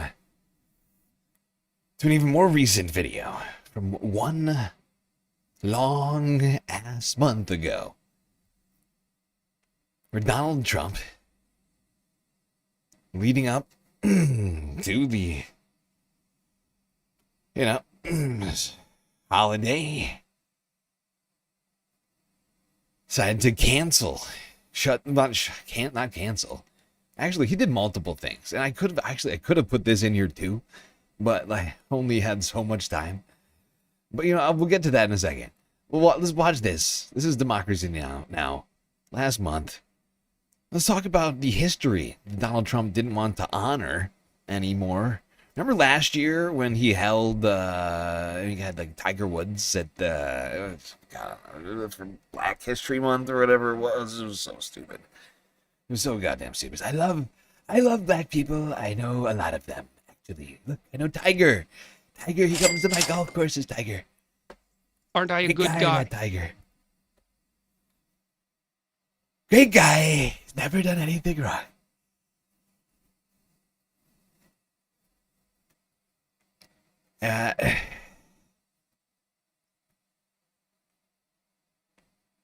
Fuck it. This is Democracy Now!, democracynow.org, The War and Peace Report. I'm Amy Goodman with Juan Gonzalez. Outcries growing over the Trump administration's move to drop free admission at national parks on the only two federal holidays honoring Black history, Juneteenth and Martin Luther King Day.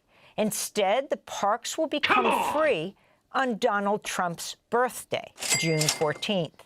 In addition, the Interior Department has announced it's the most goddamn petty, dictatorial. Dude hates history. He's erasing history and just replacing it with himself.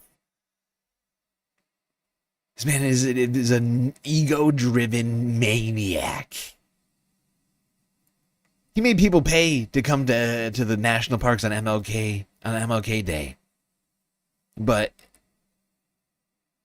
you come for free on my birthday.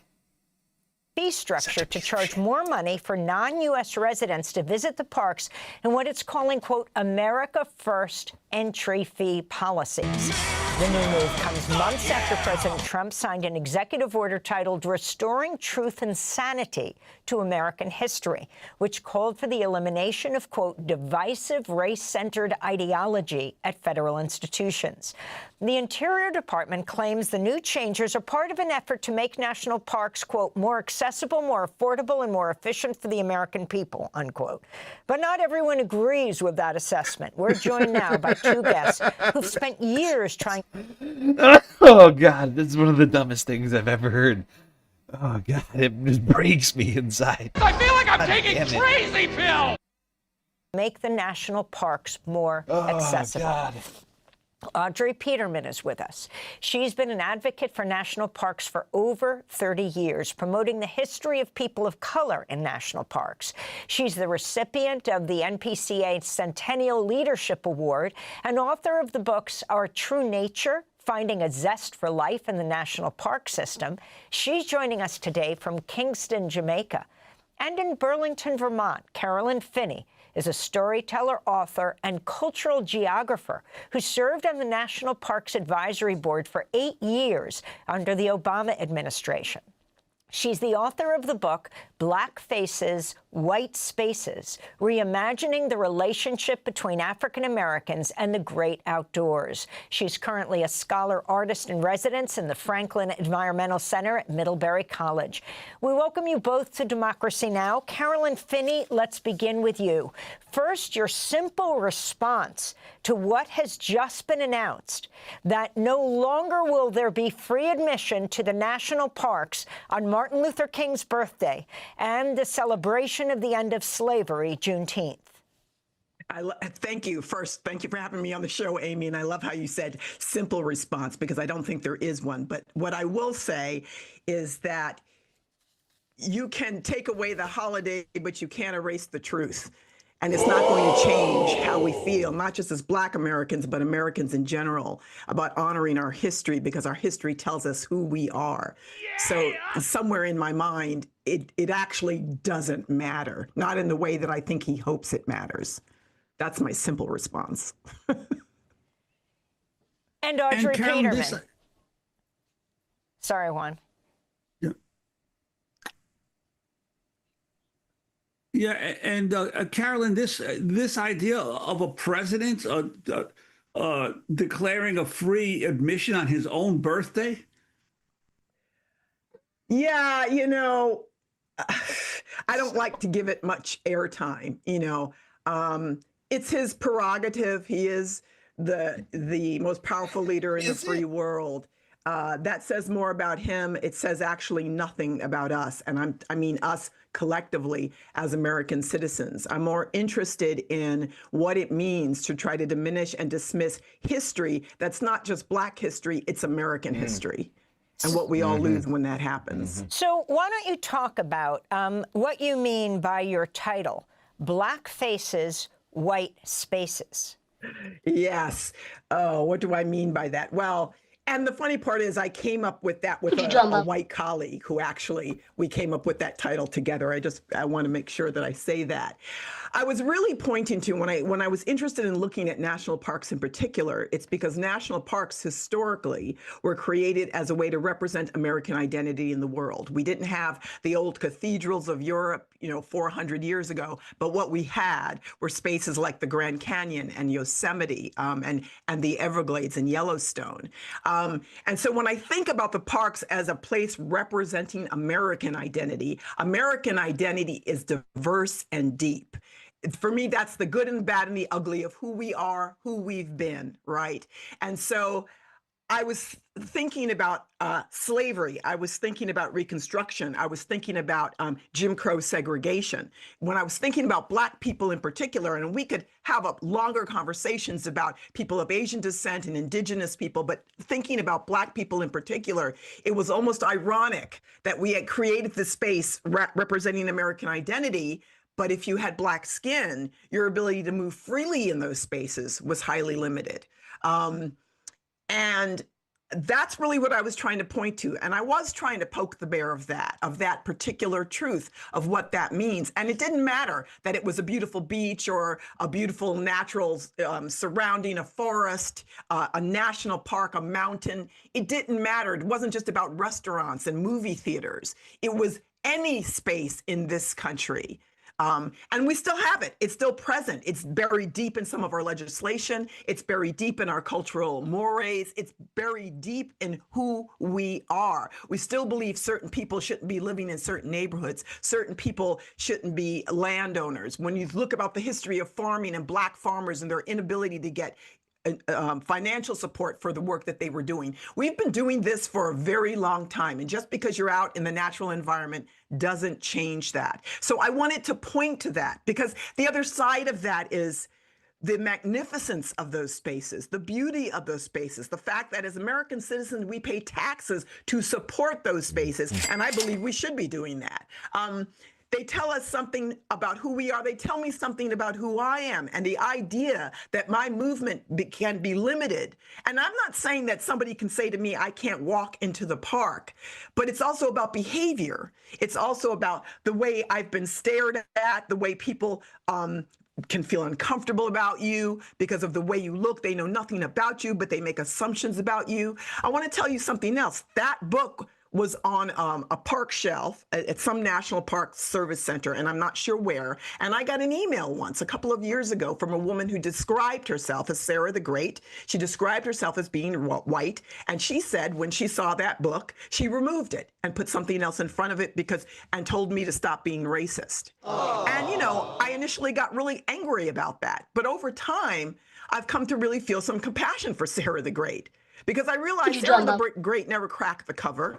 I don't talk about or try to diminish the experience of people who identify as white, right? But whiteness is about power, as James Baldwin said. What I'm interested in is making space for all of our stories. And the reality is, I'd love to sit down with Sarah the Great and say, what was it that antagonized you about that? What came up for you? Her response to me said more about her than it did me. And I'm interested in that conversation so we can start to bridge that divide. Yeah, I'd like to bring Audrey Peterman into the conversation. Audrey, how has the visual... Yeah, I think that speaks to what I was saying to us earlier. You know, we need to find a way to be radically listening. Perhaps, you know, I mean,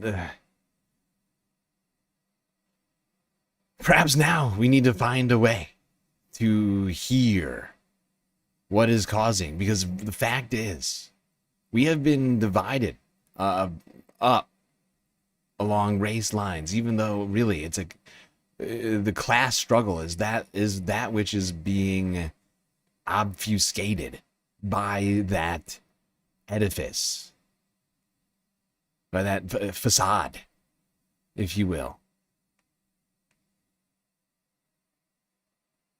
We're just one humanity, you know? Into the conversation, Audrey, how has the visual propaganda to the American public from Hollywood, from park marketing, from outdoor brands perpetuated this myth that Black people don't belong in the wilderness? Well, I would say that in building, helping to shape the public narrative, that has been true.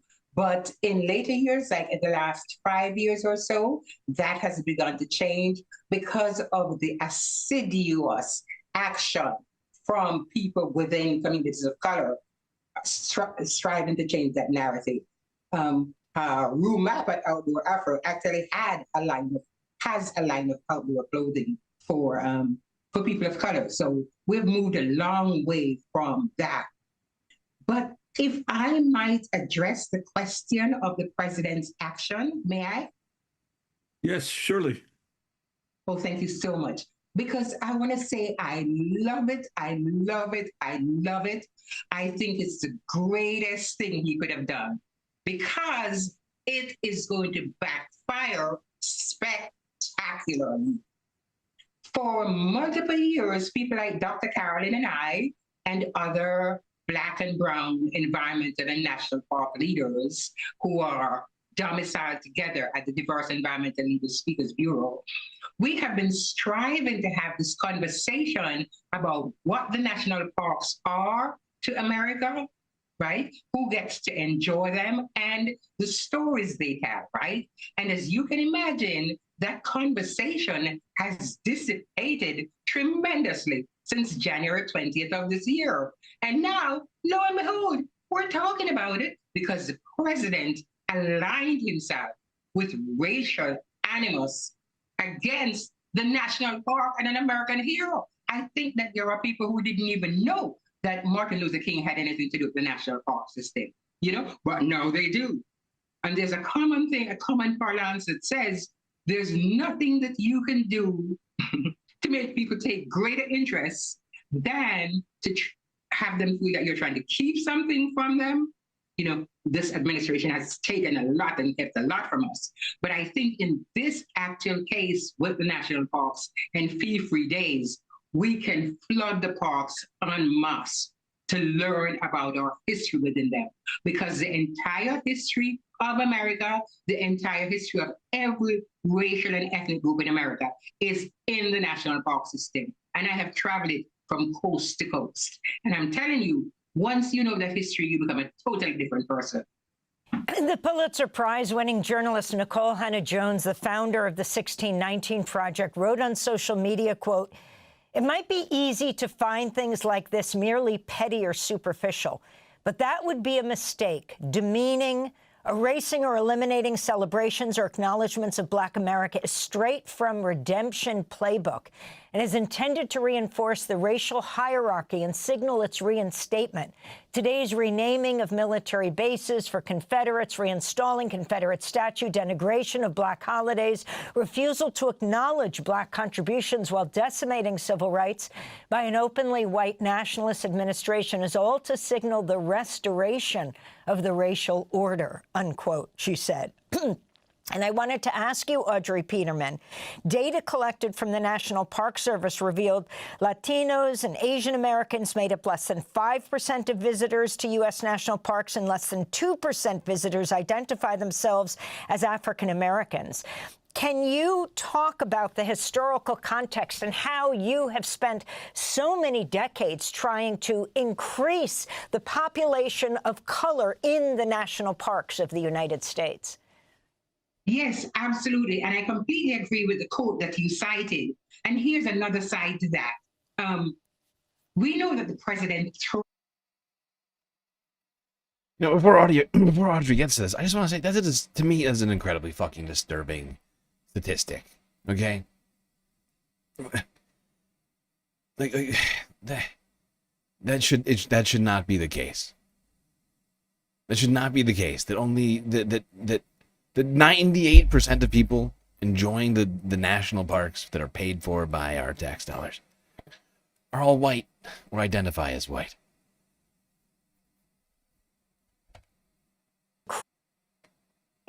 The population of color in the national park. All right, it's not 98%, but you get what I'm saying. It's like what was that? 90%? 9 in 10? The United States. This is ridiculous. Yes, absolutely. And I completely agree with the quote that you cited. And here's another side to that. We know that the president thrives on making people feel outraged. And I will not give him the benefit of that. I have been to 195 units of the 433 units of the national park system around the country. So I dare say I know this country and feel connected to it in more ways than he does. Or that a lot of other people do.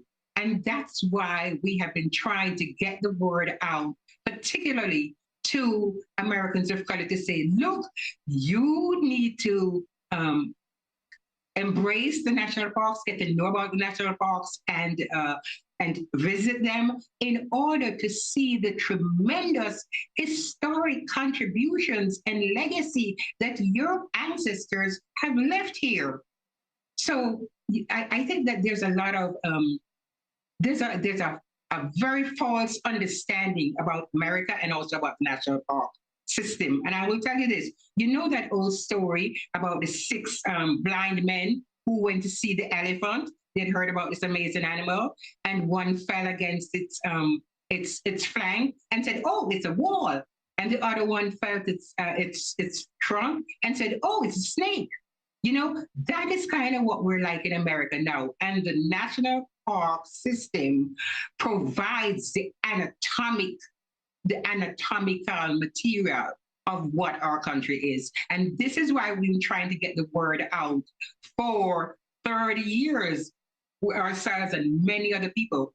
But it's, you know, it's a heavy lift to let 150 million people who don't know about the national parks. And when they hear about a national park, they probably only think of that little playground down the street. And they don't know that, you know, Yellowstone can hold New York City 11 times. And Yellowstone has half of all the geysers on Earth. They don't know that the Buffalo Soldiers were the ones who saved the giant sequoias in Sequoia National Park and in Yosemite National Park. There are millions of people from all over the world come to see these 3,000-year-old giants that were alive at the time Jesus walked on Earth. I mean, the national parks have so much to offer every racial and ethnic group and every American. My God, I really think that this conversation that the president has opened by trying to shut out Martin Luther King and trying to shut us out of the holidays has opened a keg, which I hope will inure to greater awareness among all Americans and greater passion. I like her. I like her. There you go. We're almost through the MLK portion of the stream today. Think of it as day 1. Monday. What's today again?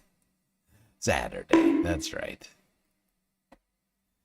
I just really felt that was an important thing for us to discuss. I mean, I know we got a lot of environmentalists around here. Me personally, I think our national parks are incredibly important. And everybody should be appreciating them. And Donald Trump is just making it harder for people to appreciate them on national holidays, trying to erase history and lift himself up like some sort of tin pot dictator at the same time. Guy is deranged. He's a deranged lunatic. He hates history and everybody in this country. He's not a great patriot. You know, that was something he's been saying. We've laughed about. Ha ha ha. Great patriot. Oh, the fact is he's not a great patriot. He's a bad man. Bad American. He doesn't love America. He's making it worse actively every goddamn day. All right. Let's go here to the Associated Press from 5 days ago, to Washington, D.C., where the MLK Day Parade was happening in the Capitol. Donald Trump was not there. He also wasn't in Davos yet at that time, so, if I recall correctly. Yeah, no, he was not in Davos at that time. He was definitely still in America, but did not attend the parade.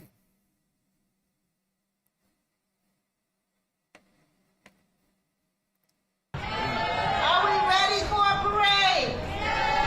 So we love Dr. Martin Luther King and all of the soldiers who worked with him to make sure that we have the rights that we have today. But the struggle is real. Say it after me. The struggle is real. One more time. The struggle is real. The struggle is real. The fight is still. The fight is still. The fight is still. Are y'all ready for a fight? All right, let's get it on. Thank you. No peace. No justice. No peace. No justice. No peace. I'll be right back, everybody. Sterling and Sumner Road. They've been marching quite a ways, and the parade goes all the way down to Marion Avenue, which was the old good one. Dr. King! No justice! No peace! No racist! Police! No justice! No peace! No racist! Police! When our city is under attack, what do we do? Stand up like that! When our city is under attack, what do we do? Stand up like that! When our city is under attack, what do we do? Stand up like that! Dr. King! Dr. King! Coretta!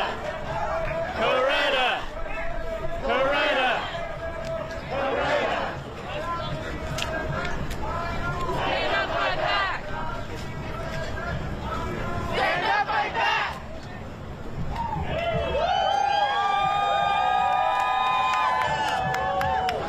The struggle is real. The struggle is real. The fight is still. The fight is still. The struggle is real. The struggle is real. The fight is still. The fight is still. Thank you very much. All right. And coming this way, of course, is the MPD Honor Guard. And I met some of them earlier, and they were obviously excited to be here. It's always a wonderful parade.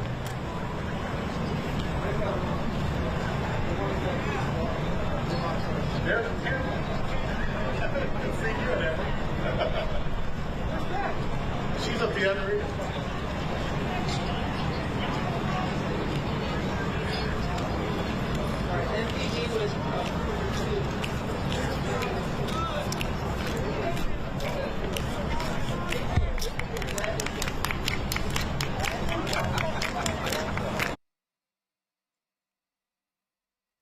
Okay, I'm back, and I'm gonna scoop it ahead a little bit. We're not gonna watch this whole thing.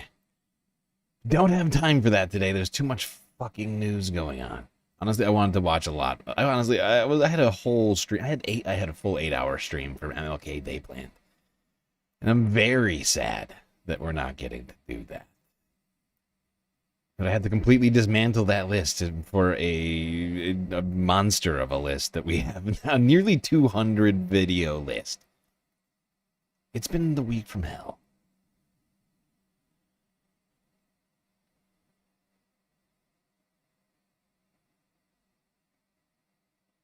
where do things really get started here?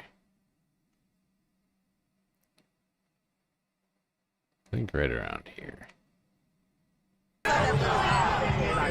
Yeah, maybe that. Oh, I'm so sorry. I'm so sorry.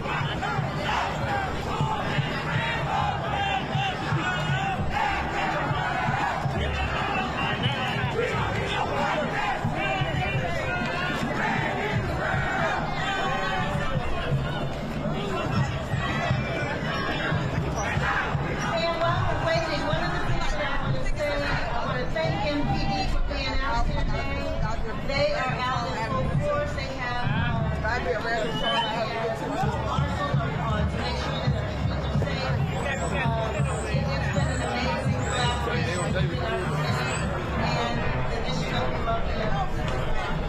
everybody, you all go see. Everybody out there.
How's that one go?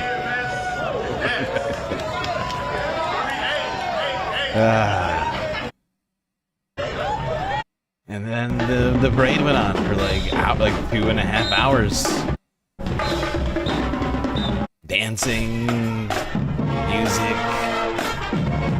people celebrating in the community.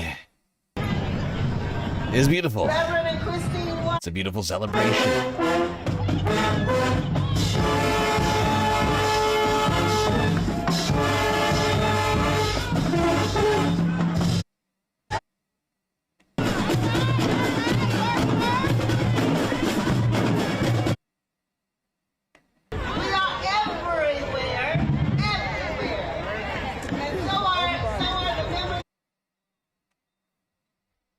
Okay, now, I am gonna go to the end of this thing. I think it's the end.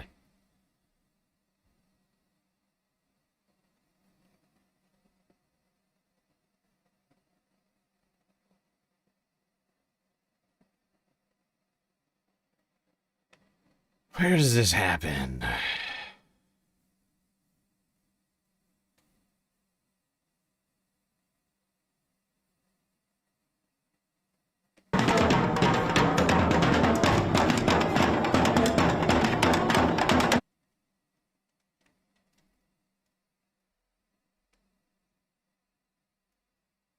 Go back slightly. Gonna go back slightly.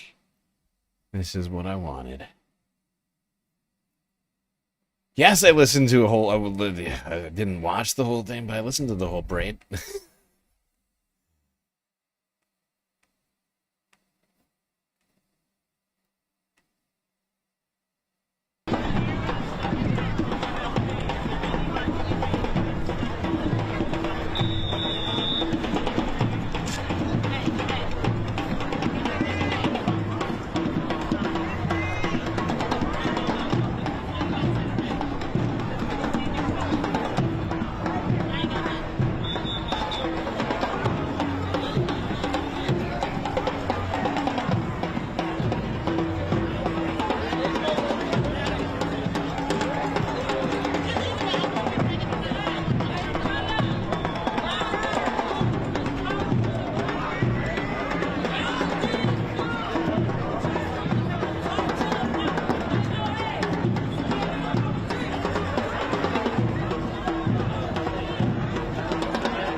All right, there we go. That's going to do it for today. Wish we could have done way more.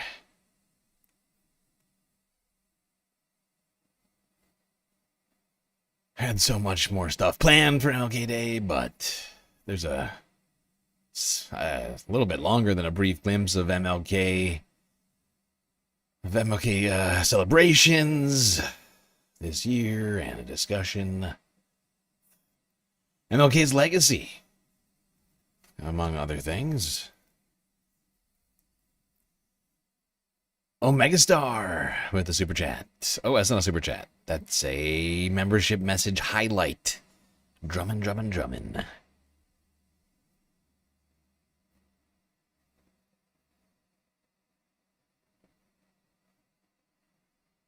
All right. Now, before we move on, since we just got done talking about MLK, man who in our world stands, for peace. Yeah, even though we talked about, how that wasn't necessarily his only belief, but he certainly lionized in that way.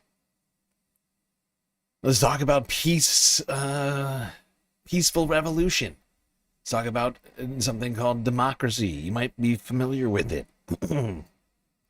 Real quick. It's one way to do the revolution is by going to the ballot box, voting. I know it's not that radical. In fact, it's not radical at all. Although technically, to some degree, for some people at different times in the world, voting has been radical. Before voting existed, or before you may have been allowed to vote, right? For whatever reason, whatever distinction. Omegastar just cheered 100 bits. You better take it easy or else. Better take it easy or else. Wow.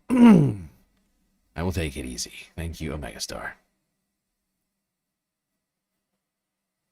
Now,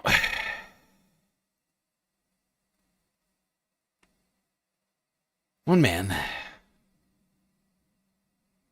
Well, what I was going to say is you could technically be doing revolutionary things at the ballot box, voting for someone, perhaps even. A revolutionary candidate, like, say, Zoran Mamdani. And I felt that this was a video we probably should watch again, real quick. From A More Perfect Union. Talk about a strange conundrum. Right away, they call me a communist, they call me a socialist, like, you're not a conservative, you're not MAGA. That's what people say, you cannot be that. Time out, you cannot be MAGA and Mamdani. Why not? Why can't you be? To me, it's the most natural thing in the world.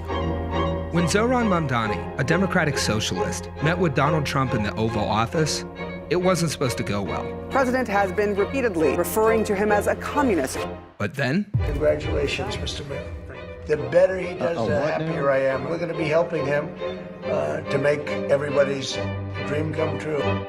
People started looking at me like I was a fortune teller, like I had somehow told the future, and I started believing it. Something strange is happening in New York City. A new group of voters is emerging, and they're quietly challenging our most basic assumptions about politics. What box would you put me in? I wouldn't say really any box at this point. In 2024, New York shifted to the right, more than it had in decades. Just a year later, the city swung back to the left, electing its first ever socialist mayor. But here's where it gets weird. Some of the same voters were part of both waves. A lot of my voters actually voted for him, and I'm okay with that. If politics is all about which team you're on, this kind of thing isn't supposed to happen. I mean, did you see the guy who has the MAGA from Mamdani hat? So who are these voters? What are they after? Are they just outliers? Or are they a preview of whatever comes next? I'm just trying to figure out what's up with these highly weird election results. How you doing? What's up, man? You got thoughts on these too? Let's talk Trump and Mom Donnie. Who the fuck is that? Finding Trump to Mamdani voters was never going to be easy. You got thoughts on Trump and Mom Donnie? According to exit polls, about 1 in 10 Trump voters in New York also voted for Mamdani. Hi, guys. Which may not sound like a lot, but in politics, those kind of margins can swing elections. Quick question, I got 5 minutes. 1 in 10 New Yorkers who went for Trump also voted for Mamdani. Like, how do you make sense of that? I have no idea. I definitely did not. It does not make sense. Time out. Yeah. So basically, you're a hypocrite at that point. Like, I mean, if you did, there's something that you got to screw loose. So. Okay, we're not going to watch this whole video. But it's just a fascinating statistic. 1 in 10 Trump voters voted for Zoran. It said something about that campaign. And that it spoke to people. And that, as More Perfect Union points out, very fairly, are the kind of numbers that swing elections. I mean, you know...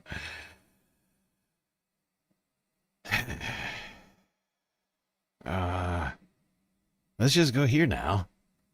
Let's skip ahead to this CNN video from 6 days ago. Monday, new poll out.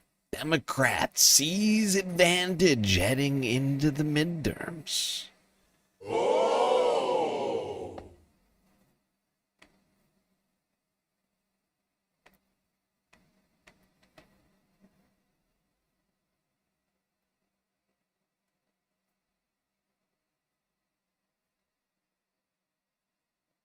Brand new CNN polling giving us a fresh glimpse of the political landscape heading into this year's hugely consequential midterms. President Trump, who will mark 1 year back in office this Tuesday, has been sounding the alarms about the prospects of a Democratic majority in the House. And our poll suggests there is reason for his concern. Democrats have a clear advantage when voters are asked which party they prefer to control Congress. A big sign they are enjoying tailwinds at this key moment. They currently have a 5-point edge over Republicans, 46 to 41, outside the margin of error. On top of that, Democrats and Democratic-leaning registered voters are far more enthusiastic than Republicans. 66% say they're extremely motivated to vote, compared to just 50% of Republicans. And that is a huge swing from October 2024, where Republicans were motivated by 5 points.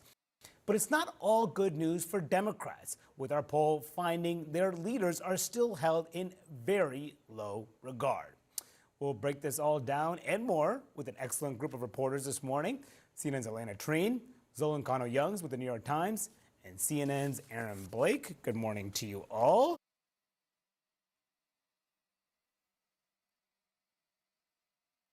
Okay. So. 10%, that's it? I mean, I know it sounds negligible, but honestly, it's a lot. In New York State, that's 357,000 people, right? I don't know the numbers in New York City. I can't find I'd have to like add up all the data, and like I can't do that right now. I can't find a place with it actually like just written down. But that represents a lot of votes. And in tighter elections, and right now we're looking at tighter elections here, right? Like with numbers like these here. Well, I mean, we're looking at a moment now where we could be pushing things at least for the meantime, the midterms, if we're gonna have midterms. I mean, we need to take back control of the government and make it start working, functioning, and holding people accountable. And the rest of the people in the government. It's supposed to be one of the co-equal branches of government. It's doing fuck all right now to do any of that. And a midterm swing right now would be incredibly important. That's of course only if we have democracy. And right now we don't really have it, do we? We have lawlessness. We have laws getting passed and getting ignored, court orders getting ignored, Epstein files not getting released. Jeffrey Epstein?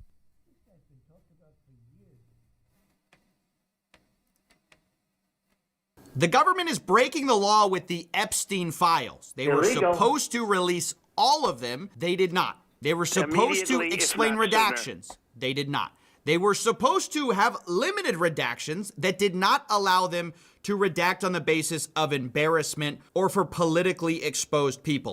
They did that. They redacted actual people who were investigated in the Epstein case, not just the victims. And this is in violation of the bipartisan law that Donald Trump signed only months ago. It's a law called the Epstein Transparency Act, and I've excerpted a few bits of it for you, where specifically they could not redact all the files. They had to release all of them by a certain day, which they missed. They didn't hit that deadline. They said they needed more time to review. But of the stuff we've already gotten, they've redacted more than they were supposed to. The law says that they can't redact on the basis of embarrassment, reputational harm, political sensitivity. Basically, they can't just say like, oh, we don't like that guy's name is coming out. They only can redact on the basis of like national security or if it's a victim. And even if they do redact, they have to explain why they did so. They have to give a summary of redactions made, including the legal basis. And they did not do that either. Not only did they make redactions that clearly in the context are not victims at all, but rather possible perpetrators. They're redacting possible perpetrators, but they also haven't explained anything they did redact. And on the DOJ website, you can see that they are just not interested in following the law here because they say they're going to redact personal information pertaining to victims, which is according to the law. Then they say other private individuals, but that... Yeah.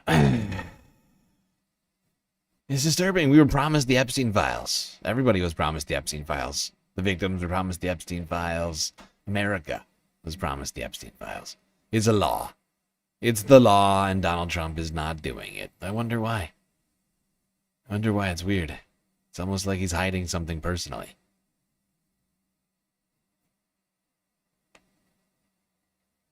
Look at Voidzilla's face.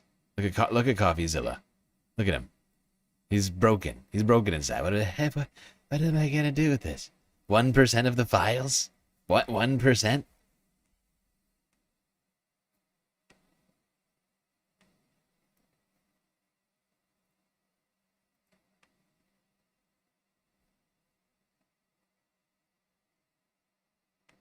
All right, well, while we're talking Epstein files, you'll be shocked to find out who went whole hog on defending Epstein.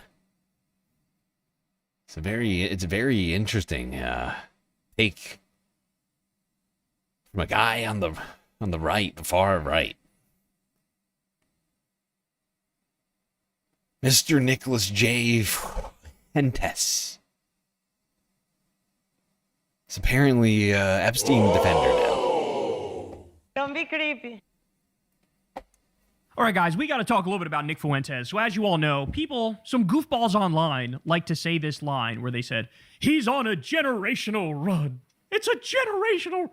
Very weird and fawning and pathetic. You want a generational run? Here's a generational run for you. Ready? There's your generational run. Okay? So... it was silly, it was ridiculous, and he was being, like, pumped up ridiculously online. All these right-wing commentators were sucking him off, but then it seemed like he was botted. There were all these bot accounts that were sort of, like, pretending like he's amazing and he's incredible. Why? All because he decided, oh, I'm going to criticize Trump.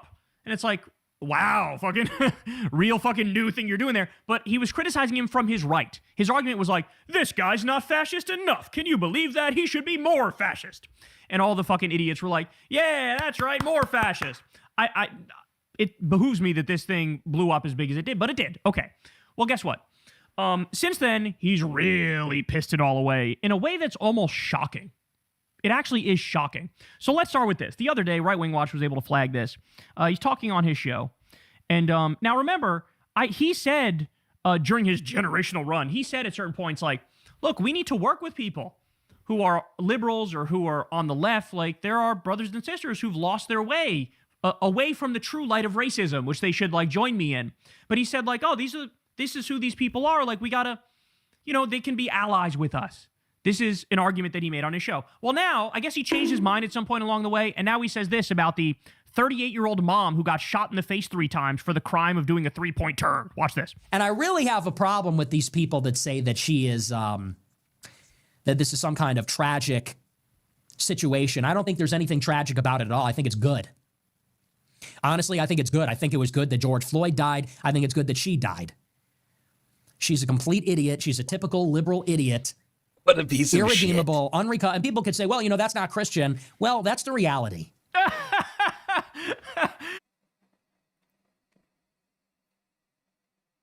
What a piece of shit this guy is. He has no soul. It's a soulless man right here. Probably why he's never been late. I'm about Jesus. I'm about the Lord. I'm about Christianity. Well, this isn't Christian. Good. I like that. It's not Christian, even though I'm Christian and I say I abide by those principles. Bro, again, he's not even trying anymore, dog. Like, what is this? This is embarrassing. And by the way, let's be clear. As I've told you guys a million times, this is the difference between us and them.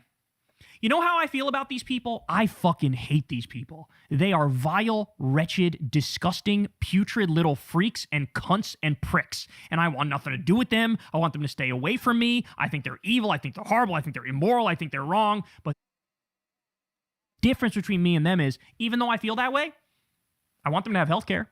I want them to have higher wages. I want them to live decent lives. I just want them away from me, right? What's the difference? They look at us and they say, oh, we fucking hate you too, but we want you to be murdered. We want you to be shot in the face by thugs. That's what we want. And that's the difference, is they actively are sadists. They're sadists. They're satanic. They actually want to harm people who are not like them. Whereas we might hate somebody, we might despise them, we might want to stay away from them, but I want this country to be fruitful and healthy and happy. And I want a high standard of living, and I want high wages, and I want free health care, and I want things like that. That's the, and never, you can't overlook, let's put it that way. You cannot overlook that huge difference between us and them. Because that's everything. That's the whole ballgame. It's the difference between being a good person and being a fucking evil, vicious, little Weasley prick, right? That's what it is. All right, let's keep going. You know, 37-year-old lesbian who's out there with her... Thank you for the follow, Reverend Dr. J. Liam Fox, over there on Twitch. Prick, right? That's what it is. All right, let's keep going. You know, 37-year-old lesbian who's out there with her wife blocking ice in the middle of this thing. That's about as irredeemable as it gets. That's a good day. It's one less idiot in the world. Yeah, so, you know, she's a lesbian, a crime punishable by death, according to this little mongrel. All right, more. Listen to what he says about war in Venezuela. He actually did multiple segments where he grabs his pom-poms and he cheerleads. So, Mr. Wait, hold on. I'm sorry. We're not gonna. I'm gonna skip past it. I forgot. I was letting Kyle cook, and I forgot what the point of this was. Are you talking still Epstein talking about files. Jeffrey Epstein? I mean, I guess not. I guess we're not talking about it anymore. Jesus Christ. Is this where he switches over to the Epstein thing? Yeah. I think it's around here. Right.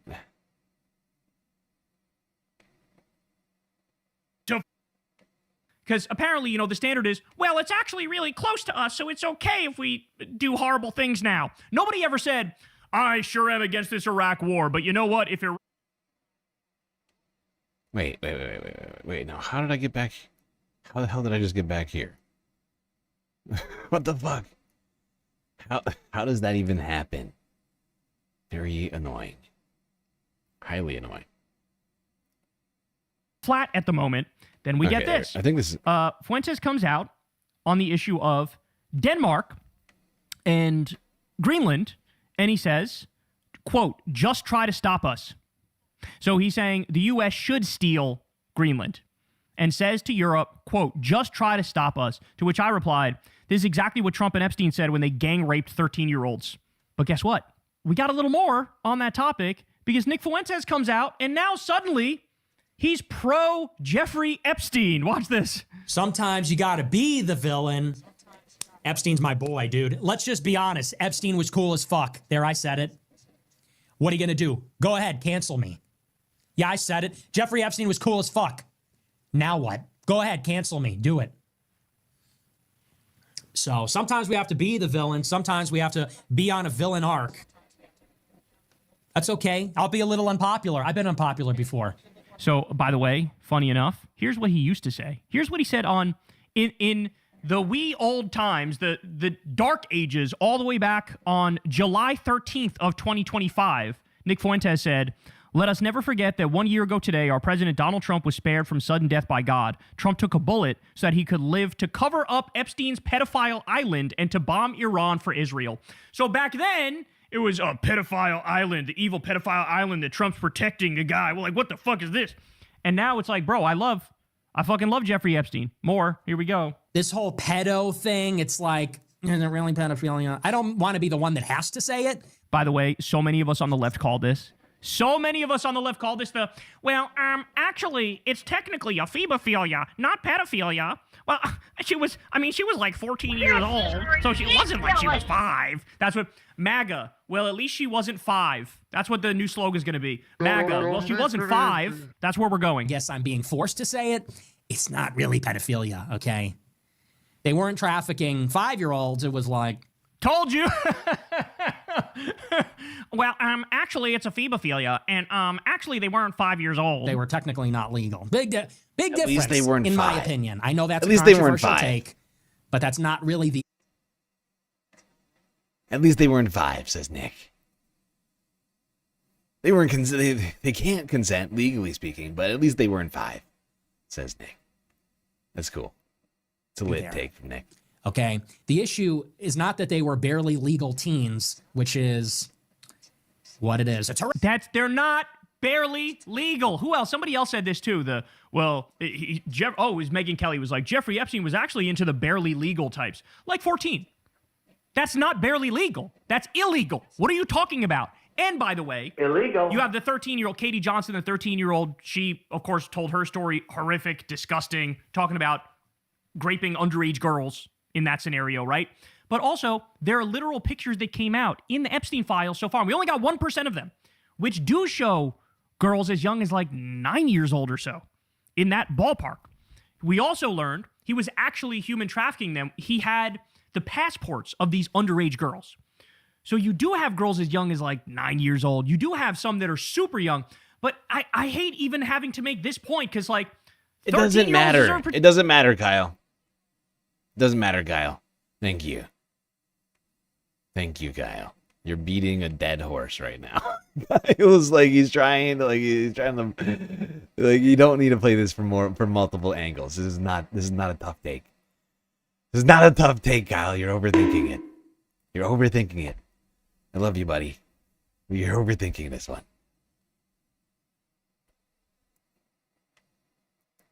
Okay. One last thing on the Epstein files here, as we transition to talking about the activities of ICE over the last week in this fucking country. And yeah, we're going to talk about all of them, including the ones that happened earlier today at some point. If I can fucking get there.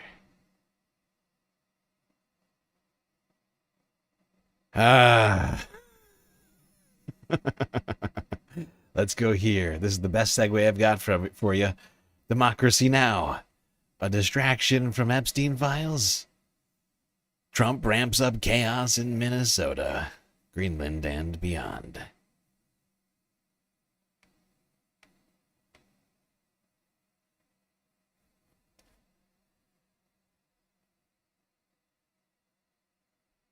And finally, Michelle, I wanted to ask you about another topic.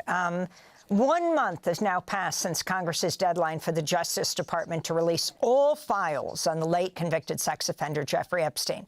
But the DOJ says it's made available less than 1% of those files. And you see, many people are saying, is he going after Minneapolis, saying he's going to take Greenland, taking the president of Venezuela and possibly threatening to bomb Iran to take attention away? Could that be it? You see a sensitivity at the Dearborn auto plant when a worker yelled, pedophile protector, and he turned around and gave him the finger and mouthed the words, F you, but said the curse? How rude. Well, it's certainly inconsistent with what were the campaign promises. The campaign promises to those who supported Trump and those who didn't was that the files would be released. All of the files. Now, that's not happened. If not sooner. And that's critically important. Now, you've raised, is this all a distraction so that because the files are not being released? Well, it certainly does raise those very important questions, and even more so, the fact that there are victims and survivors out there, and including those who've committed suicide who are no longer with us, such as Virginia Giuffre. And it's a neglect of what was promised. It raises some very serious questions about what remains in the Epstein files, and Americans want to know and deserve to know, and what has been released, and some of which people have been able to undo the redactions of those. It's incredibly alarming. It very much is. And it's a travesty because behind it all, what it suggests is that the federal government is unwilling to do what is necessary in order to protect young people from sexual violence. And that's, at the end of the day, that's what this truly is about. Michelle Goodwin, I want to thank you for being with us, Professor of Constitutional Law and Global Health Policy at Georgetown. There we go. Is everything Donald Trump doing at this point goddamn distraction from the Epstein files? It's a question we should all be asking ourselves. I mean, they seem incredibly unwilling to release those files for whatever I did everything reason. right and they indicted me. Okay, this is the moment where I am finally going to take our first break of the night.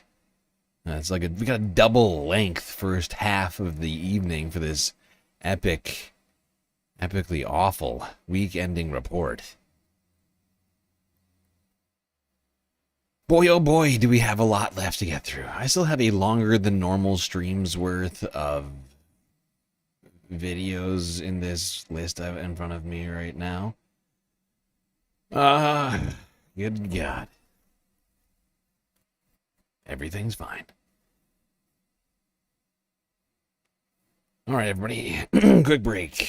We'll be right back after these brief messages.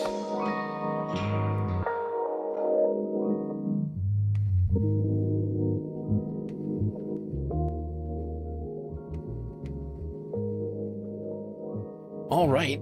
Hope everybody's been enjoying the show so far. If you haven't already, hit the follow button on Twitch and the subscribe button on YouTube. While you're at it,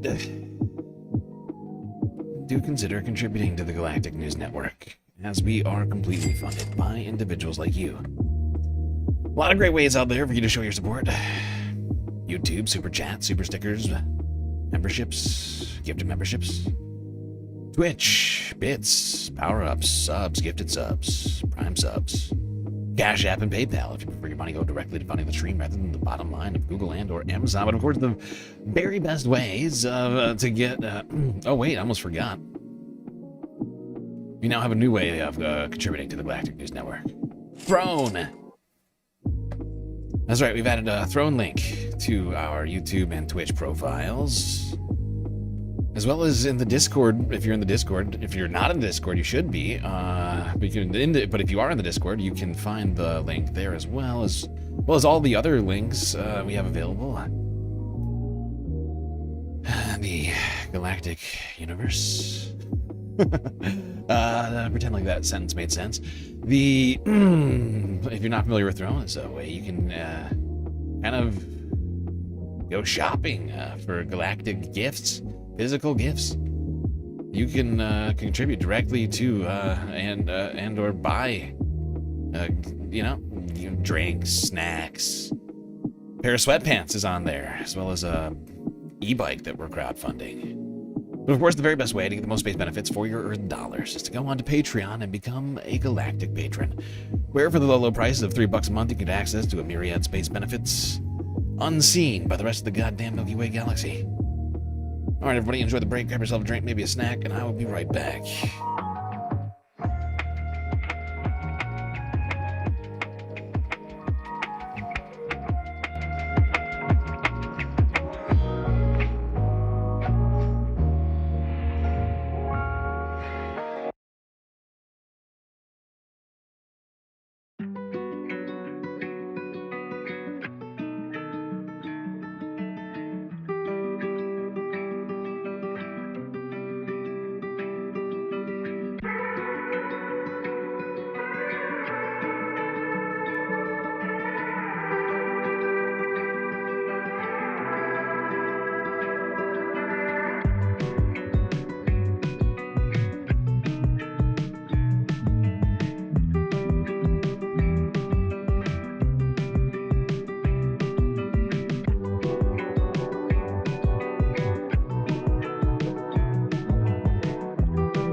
All right, everybody.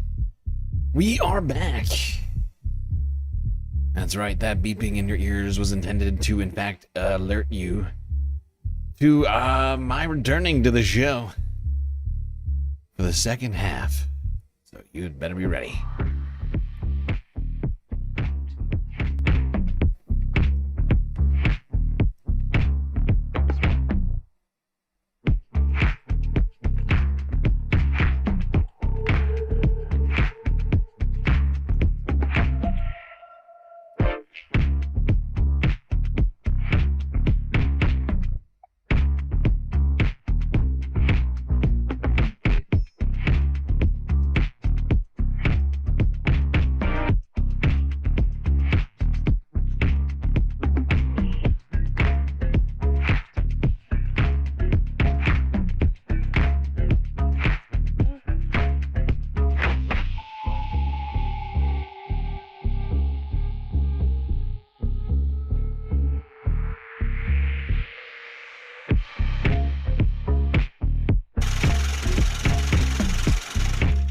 Colombiarican_9505 just cheered 100 bits. I have to say to everyone, thank you for being wonderful. If it wasn't for the GNN and NCC communities, would have known how to deal with this awful timeline. Thank you everyone in both Twitch and YouTube and the wonderful communities that has kept me sort of sane during this time. Thank you, Columbia Rican, for that beautiful message and the 100 bits over on Twitch. Much appreciated. All right. We ended the first half talking with Democracy Now! We're going to start the second half talking with Democracy Now! From the Epstein files, the cover-up, those Epstein files, and now to talking about the horrifying, lawless world that we now live in the United States. A country where the law doesn't matter. The federal government is no longer bound by the laws. It's a tyrannical country now, the United States. It's no longer a democracy.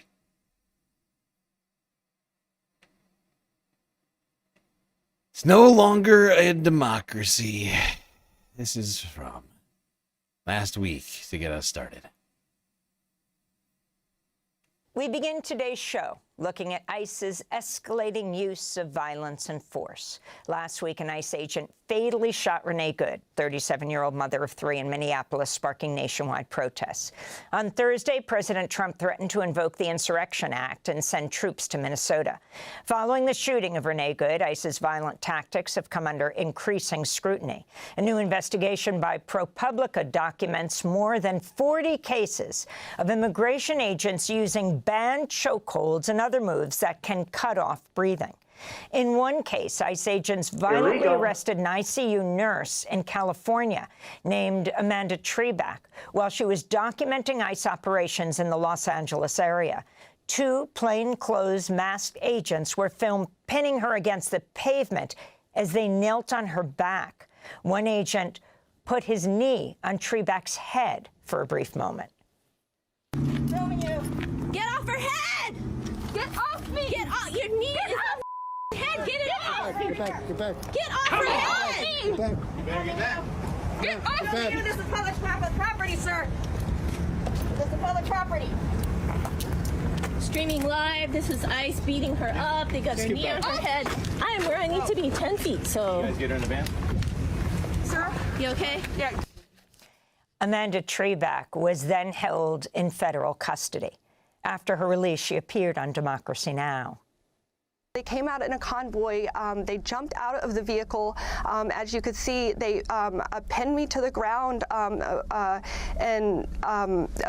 they handcuffed me. They took me into an unmarked vehicle. They did not read me my rights. They didn't tell me where I was going. They shut the vehicle. They drove me to the other side of the non-civilian side of Terminal Island. And basically, they kidnapped me. We're joined now by ProPublica reporter Nicole Foy.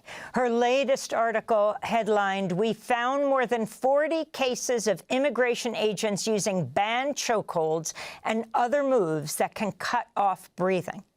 In October, Nicole also revealed how ICE detained more than 170 U.S. citizens. Nicole Foy, welcome to Democracy Now! It's great to have you with us. Why don't you lay out your latest findings? Talk about these potentially lethal chokeholds, which are, in fact, illegal?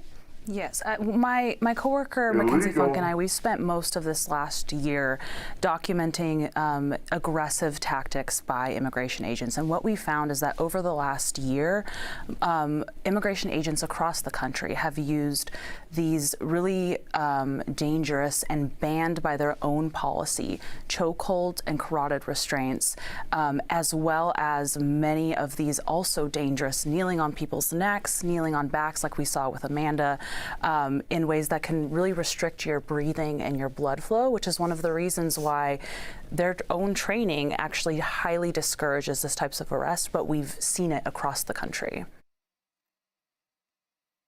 Yep, we've been seeing them over and over again. Worse than that, of course. But, I mean, those are illegal, and were made illegal in Minnesota in the wake of George Floyd.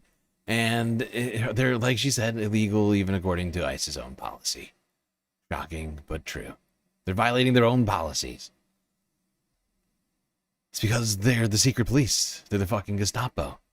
I just want to take a quick break. To move ahead a tiny bit in this clip, as well as to oh,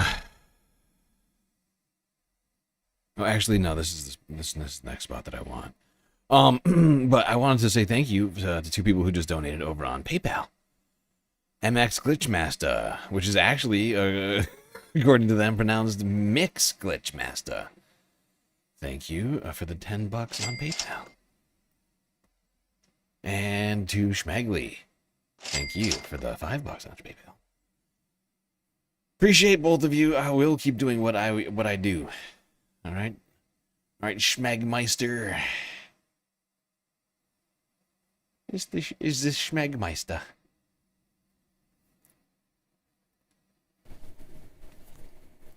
And Nicole, can you talk about some of the specific examples that you document? For instance, Arnaldo Bazan, a 10th grader in Texas. Yes, he was. That's a case that I think really sticks out because he is a 16-year-old U.S. citizen, and he was really violently arrested with his father in a store in Houston. You can hear him in the video as officers are putting him in a chokehold, screaming that he's a minor, that he's 16, he was going to school, that he's a U.S. citizen, and yet. Yeah, this one broke me. This one broke me. So many moments like this that I remember that are just sort of indelibly, just like it's like a scar. It's like a permanent scar on my brain. All these. It's not a scar though, because I can't forget. I feel like a scar would almost imply that it's no. Like it's just etched into my memory. He told us that that didn't matter. The agent continued to use a chokehold on him that, again, is banned unless there is a call for deadly force. And when we showed videos like this one to a number of police officers, other former immigration officials and top DHS officials, they were really appalled, and they had no idea what could have prompted this level of deadly force, especially against someone like a 16-year-old U.S. citizen who really had really difficult and dramatic injuries to deal with in the aftermath. Now, there is a federal ban on chokeholds and similar tactics. Have any officers from your reporting who've used these tactics faced disciplinary measures? We've yet to find any evidence that they have. We asked the Department of Homeland Security if they have disciplined any officers, especially in cases where we showed them these videos and said your own policy bans the use of a carotid restraint, the use of a chokehold. What have these officers been disciplined? And they did not answer us, would not tell us if any had been disciplined for these tactics, and they stood very firmly behind their officers' actions and said that they were acting with the utmost professionalism and even using a reasonable amount of force.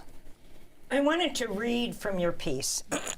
Immigration agents have put civilians' lives at risk more, using more than their guns. An agent in Houston put a teenage citizen into a chokehold, wrapping his arm around the boy's neck, choking him so hard his neck had red welts hours later. A black masked agent in Los Angeles pressed his knee into a woman's neck while she was handcuffed, then appeared to pass out. An agent in Massachusetts jabbed his finger and thumb into the neck and arteries of a young father who refused to be separated from his wife and one-year-old daughter. The man's eyes rolled back in his head, and he started convulsing. That's what you wrote. Tell us more about these cases. I think the case of the young father in Massachusetts is particularly disturbing and was really disturbing for so many of the bystanders who were there witnessing it and recording it. Like you said, he refused to be separated from his young daughter, a one-year-old who was in the car with him, in between him and his wife. Agents had come to arrest his wife, but she also didn't want to leave her one-year-old behind. She said that she was still breastfeeding and she couldn't leave the child behind. And in an effort, and we know this because we reviewed body cam footage and bystander. Honestly, this video is fucking disturbing. These guys should be fucking brought up on child abuse. If you voluntarily shake your baby, you can go to jail, okay? And these guys willfully caused harm. This man was holding that child in his hands. And they made this choice. Willfully and unlawfully. Right to jail, right away. Sent right to jail. Footage. We know that officers really wanted them, specifically this young man, Carlos, to let go, and he wouldn't let go of his daughter or his wife. And so you can see in the video the moment when an agent decides to reach around from the back and press his fingers and thumb into his neck, and he appears to start having a seizure. And he shakes so violently that his young daughter, who is of course crying, is shaking with him.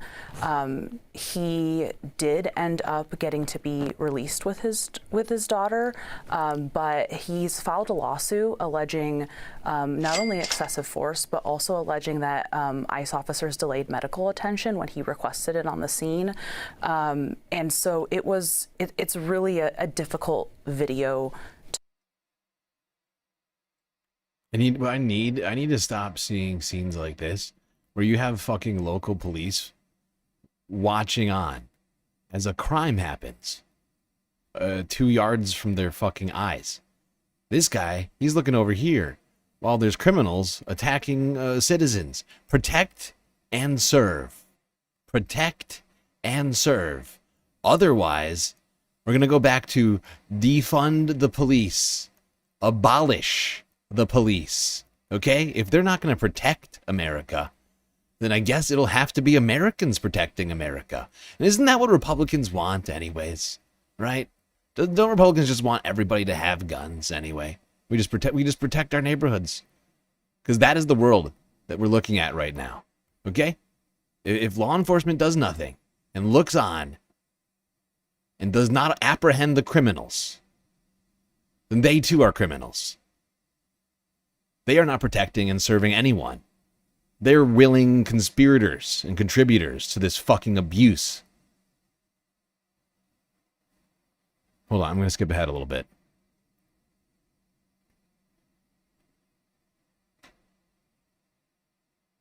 Oh, actually, I'm going to skip to the next video. No, actually, no, I want to go here to...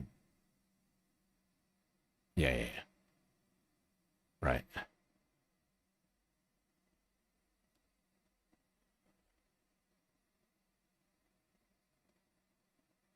Forgot about this one. God damn it. Fuck these people. Fuck these people.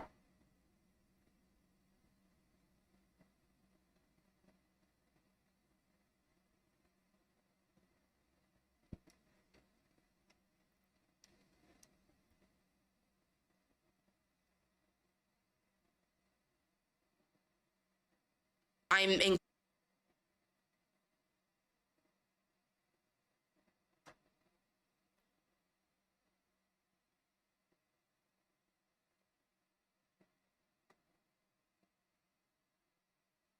If I'm remembering correctly. Dulce Consuelo Diaz-Morales' case first gained national attention when one of her attorneys took to the internet out of frustration with the lack of legal process and progress in the case. My name is Victoria Slatton. I'm an immigration attorney. I currently have a client who is a U.S. citizen who is in ICE custody. They're blatantly ignoring orders from the court. They're not allowing me access to my client, and I am at a loss, and I'm incredibly angry. Dulce Consuelo Diaz-Morales was finally released from ICE detention earlier this month, and this is how NBC4 Washington reported on her release and reunion with her 5-year-old son.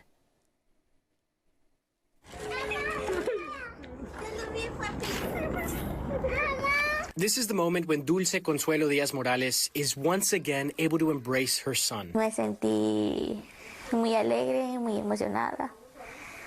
Volver a mirar a mi hijo. The 22-year-old mother says she was overjoyed, and it was an incredibly emotional moment when she saw her son once again. She says she was detained by ICE agents on December 14th in front of her family near her home in Baltimore. Y a mí nada más me dijeron, bájate que estás arrestada. She says ICE agents told her to get out of the car because she was being detained. She says she tried to explain to them that she was born here in Maryland, but she says they didn't believe her. In your ProPublica expose, what has surprised you most, Nicole? I think one of the most surprising things is maybe that this is just happening around the country, and often just really in full view of cameras, whether immigration agents are arresting U.S. citizens. And they're grabbing cameras. And grabbing cameras. I think that is really, as someone who is a journalist and so, of course, is a huge advocate of the free press, it is perfectly legal to document these activities. And yet many of the U.S. citizens who have been arrested by immigration agents believe that they were arrested because they were filming and after they were told to stop filming. And agents are usually masked. How can they be held accountable? You are documenting illegal actions. I think it's really difficult. We're, of course, seeing a number of states and other municipalities try to find some way to allow their residents to file lawsuits against officers, but that's really difficult when not only are these agents masked, the government is not telling us usually who someone is that has committed an act of excessive force or something like that. The government is actually helping to actively obfuscate the crimes of the officers. Honestly, they're speaking on behalf of every officer. Basically, they're rushing to the defense of every single officer without any investigations. They're claiming that everything's justified. If they had any dignity, they'd say that we're going to do an investigation before we make any conclusions. They have none.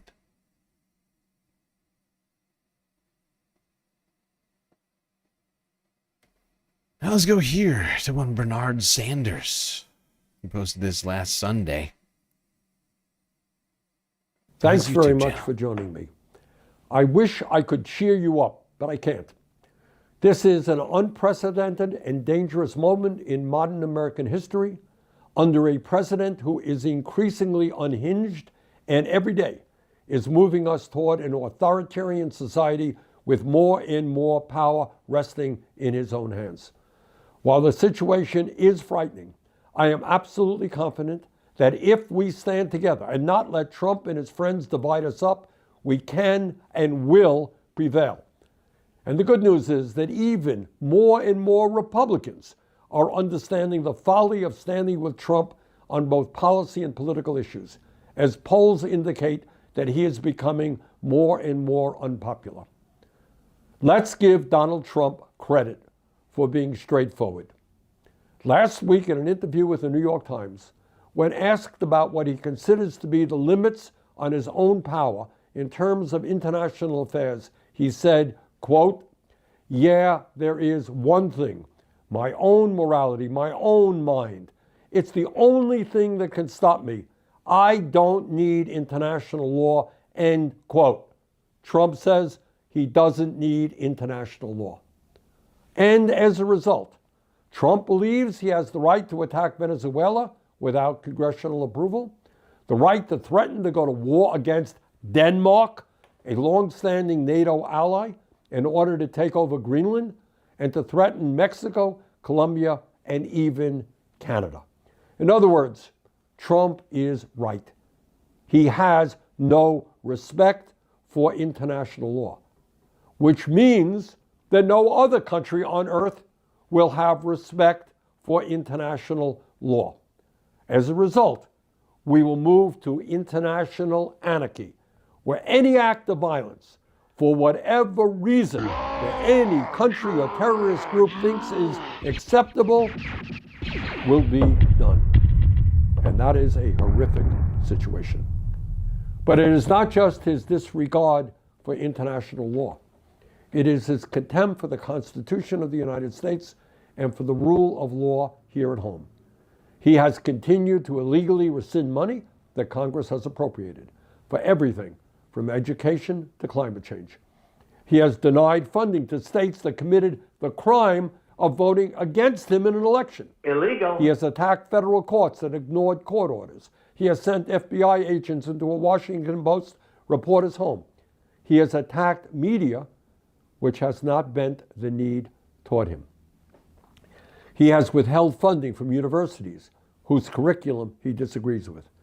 He is renaming federal buildings after himself. He is investigating his political opponents, including the conservative chairman of the Federal Reserve, multiple United States senators, and the Attorney General of the state of New York. And he is pressuring states to redraw congressional maps so that his favored candidates win. Donald Trump does not disagree with his opponents. He is attempting to destroy his opponents.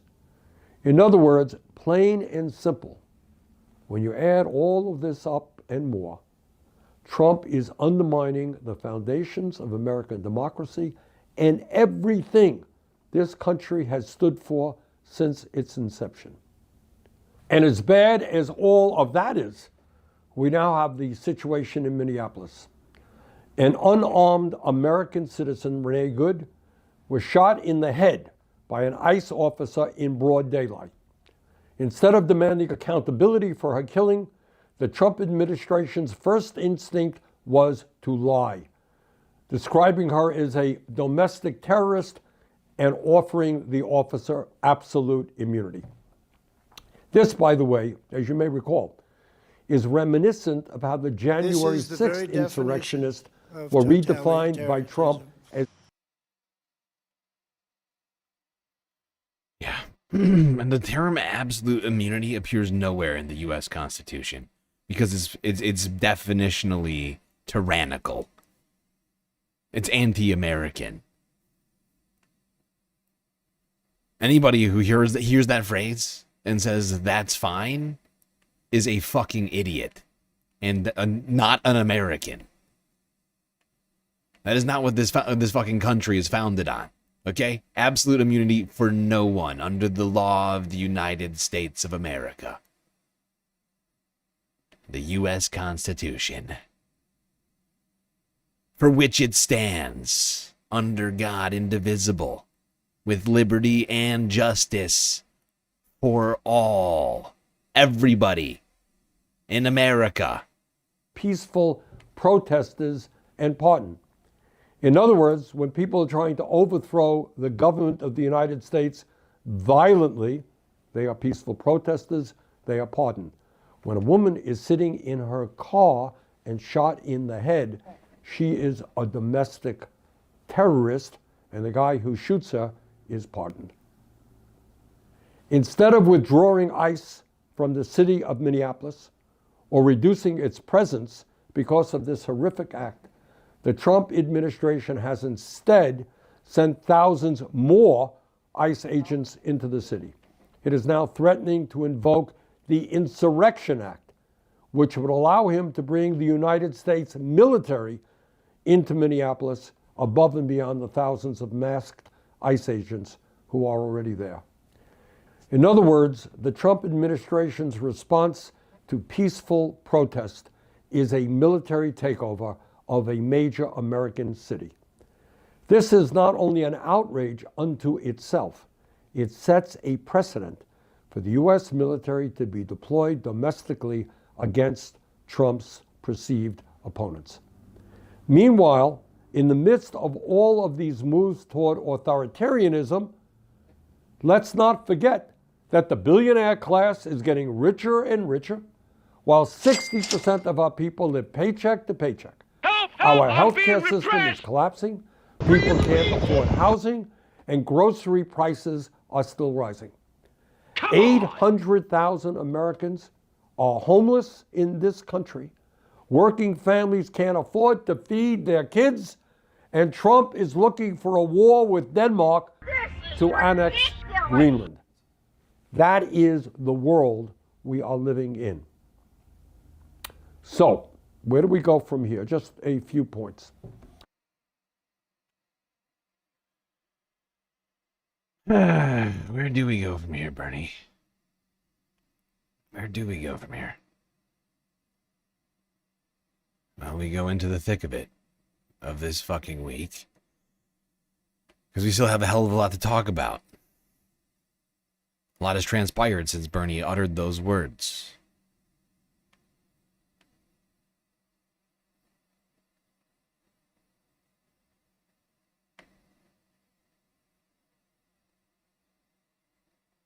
Actually, you know what? I just remembered. You know what? I want him to finish this. I'm going to let him finish this. So I'm going to skip one of these videos. We don't actually need this. This is from last week. Fuck that. The American people are sick and tired of masked ICE agents shooting people, pulling them, dragging them from their cars, arresting and detaining children, and deporting people who have lived and worked peacefully in this country for decades. The American people want, and Congress must deliver, comprehensive immigration reform and a path toward citizenship. Second, we must continue in every legal and nonviolent way possible to oppose Trump's authoritarianism.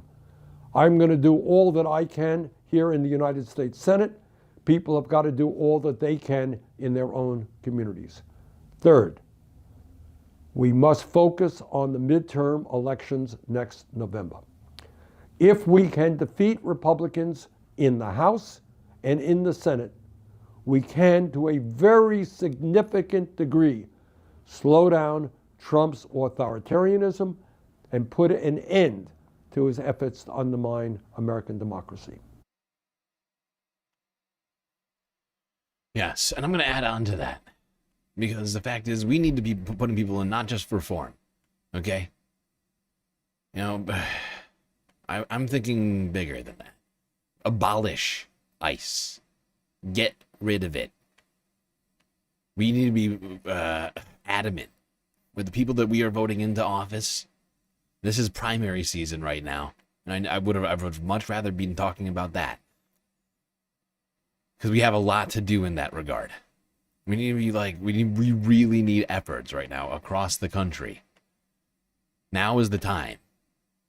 Before the primaries are over, we need good candidates in those races to actually vote for. People that represent what we actually want for change. We cannot just vote in the same ossified, shitty, garbage Democrats. Okay? Can't do it. Not going to do it. Wouldn't be prudent at this juncture. Wouldn't be prudent at this juncture. They're the ones who gave us Donald Trump.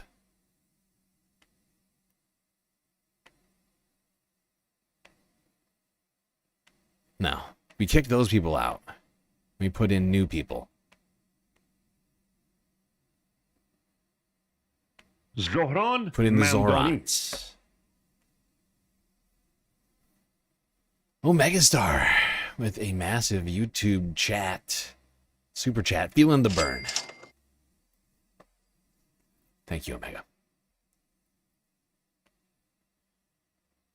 All right, let's go to here. Status fucking coup. Get this started. We got a bunch of status coup videos. Oh, sorry. I almost forgot about this one. This was also from last Sunday. A fascinating new, I think Fox, was this a Fox News poll? I can't remember if this was a Fox News poll or not. But I thought this was a fascinating way to start this week. Because Donald Trump's numbers have been plummeting on every single issue. All of his biggest issues are now underwater, including immigration. According to Fox Business, Sunday, 7 days ago, poll shows 57% of Americans disapprove of ICE.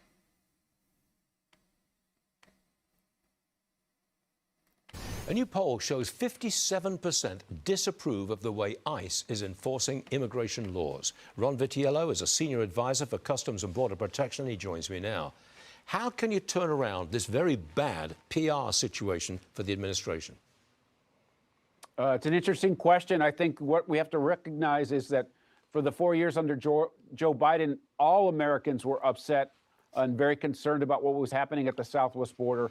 And during that time, official government records said 11 million people came into the country and were encountered by authorities. That means about double that came into the country illegally. And so when I traveled the state during that time before the campaign, when the president was running, saying he was going to secure the border and start the largest deportation effort we've ever seen, I reminded people how mad they were at the moment when the border was out of control, because we'd have to remember how angry we were to see the border in such chaos and that we were all going to be affected by it. And now that these operations are underway, some people are starting to lose their nerve. This fucking guy is over here just like shoving copium into his mouth. He's like, oh my God, he's seething so hard right now on national television. Like, oh man, like, remember, you guys remember when you were upset about this? Can everybody please go back to remembering about when they were upset about brown people being in the country rather than being upset about watching your neighbors getting murdered in the streets? Remember that? Why does everybody hate ICE now? Oh, it's so sad for him. Oh God, poor Fox Business host guy. Well, I don't even know who this guy is. Oh, it's so very sad for him. It's coping so hard. Can we all just go back in time to when we just hated immigrants and didn't realize that we were empowering a secret military police force that was going to run around roughshod over our rights and tread all over the Constitution? Why can't we go back to that time? Because the cat's out of the bag. That's why. Can't stuff it back in. It's already happened. We've already watched multiple Americans get murdered. People getting brutalized, detained, with no lawful authority. People's homes getting broken into. Broken into. That's the word. It's a crime. To just go into somebody's home without lawful order to do so.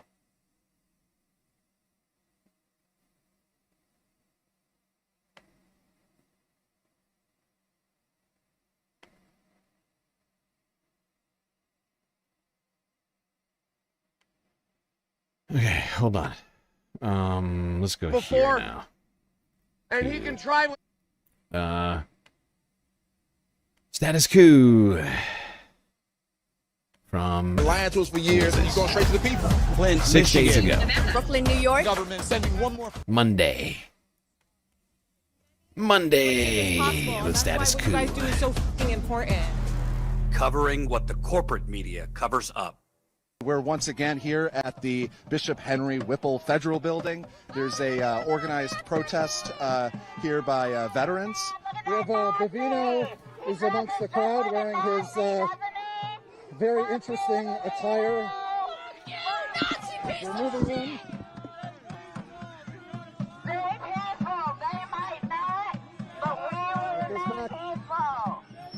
We're back. They formed a line across the street, are trying to push people back on the sidewalks. Oh.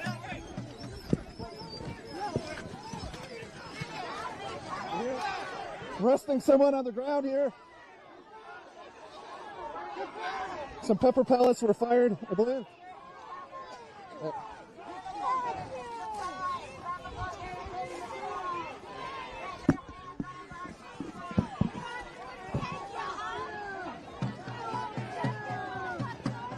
They're now going through the crowd and grabbing other people or pushing them back.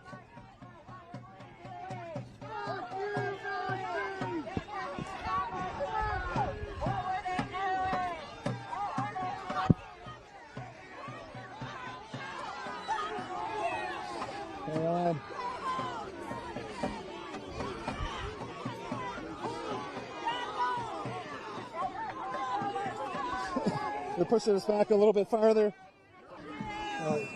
What are you, twin kill? Get out of the road! Traitors! This is street! This dude is a piece of shit, and he's not a real American. That should be a Nazi flag. And honestly, he wishes that that was a Nazi, that he could just walk around with a Nazi flag. But right now, that American flag might as well be the Nazi flag. Which is why everybody needs to be running it upside down these days. Because we're living in an upside down fucking world. A lawless world run by Nazis. Get out of the road! Traitors! This is treason! This is treason! This is treason! The Constitution has guidelines for how good the police need to be, and y'all aren't making them good. See federal officers from the Bureau of Prisons with pepper spray canisters here. The guy with the American flag walking across the line, he's a right-wing agitator who's trying really hard to become an important person on the scene.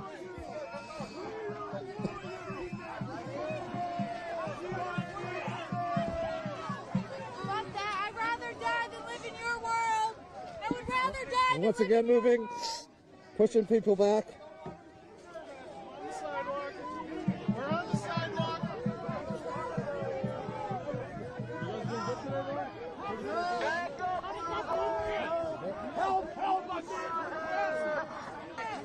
I point out again that the right-wing agitators that are here are allowed to marching back I'll be and right forth back. across the federal officer line, and they haven't been arrested or pulled away. But anytime that there is a anti-ICE protester here, a community member, they get attacked. We have munitions fired, flashbangs based on the sound. Whoa, they're rushing us.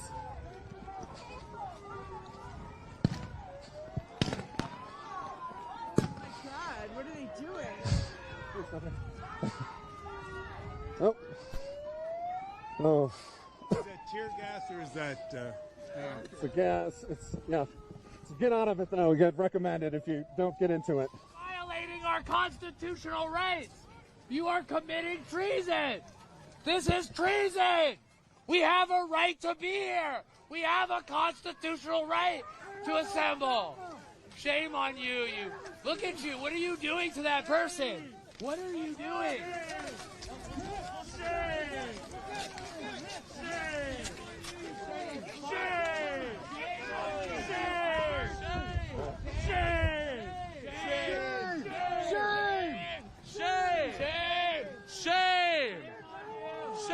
Shame on you, you little bitch! You ain't a patriotic combat veterans. You never did nothing for this country, you little Nazi bitch. They get KK. Are you okay, ma'am? Yeah, I am. Do you mind if we talk to you for a second, if you're okay? Well, this is ridiculous. It's a waste of money, a waste of time. All these men out here for what? They're just doing it for money? Oh, this is terrible. This is unbelievable. This is the USA. It's not frickin' third world country. Are you here from Minneapolis or Minnesota? Of course, yes. I'm Minnesota, born, raised. I can hear it now. Oh, you betcha. I love that accent. It always means usually a nice person. So Enunciate our words. That's what we do. Yeah. No, So- this is too bad. This is not Minnesota. is this your first time getting gassed? In many, many years. What was the last time you've been? Oh, down in Florida, Fort Lauderdale. They were clearing it out. It was time curfew. What brought you? What inspired you to come out here? Well, I just couldn't sit home. I've been in marches and stuff, and I had to do something. It's so, what can you do other than wait till we vote again? But this is just crazy. I don't believe it. They have all these men for what? A few people that are against people doing wrong things. That's all.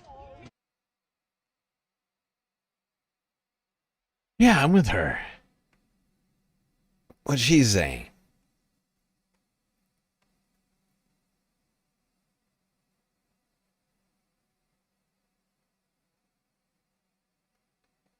All right, let's see who else is out here. Oh, God.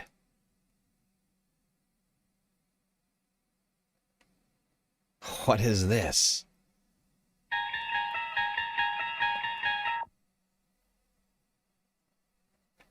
Aliens involved. Take me to your dear leader. Who's the dear leader? Oh, dear leader is their fascist regime leader, the orange asshole of Donald Trump. He is dear leader because he wants to be a dictator. And on this side, you can call ICE for all your ethnical cleansing. So the president has declared that if ICE keeps getting protested like we are today, that he's going to declare an Insurrection Act. Yeah. Insurrection in Washington? Yeah. Well, yeah, that's because he's a bully and he doesn't value anybody that isn't a supporter of his. He wants loyalists. He fancies himself a dictator. We've seen this playbook before, and he can try whatever he wants. We're not going to go home. We're not going to shut up. There's more of us than there is of them, and by God, we're going to show up and be peaceful and exercise our rights. He is not a dictator. This is not a fascist regime, even though they want to try to step on our throats every chance they get, and the number of bootlickers out there supporting him and cheering for the violence that they're creating is a disgrace every single day. Fuck yeah, alien man. Tell me what happened here. Well, they tackled me right over there, and I don't know if it was pepper spray or tear gas or what it was, but I saw a hand come around, and it was literally like right here, sprayed it right into my eye. What was this part of just one of the normal pushbacks, and you were like the person they grabbed? Yeah, there was the pushback, and I was on this side of the street, and starting into this parking lot.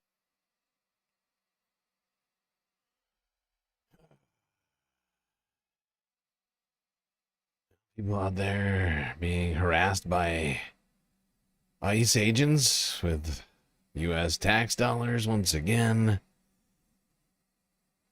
More from Status Quo. This was from Monday as well. This was a disturbing story.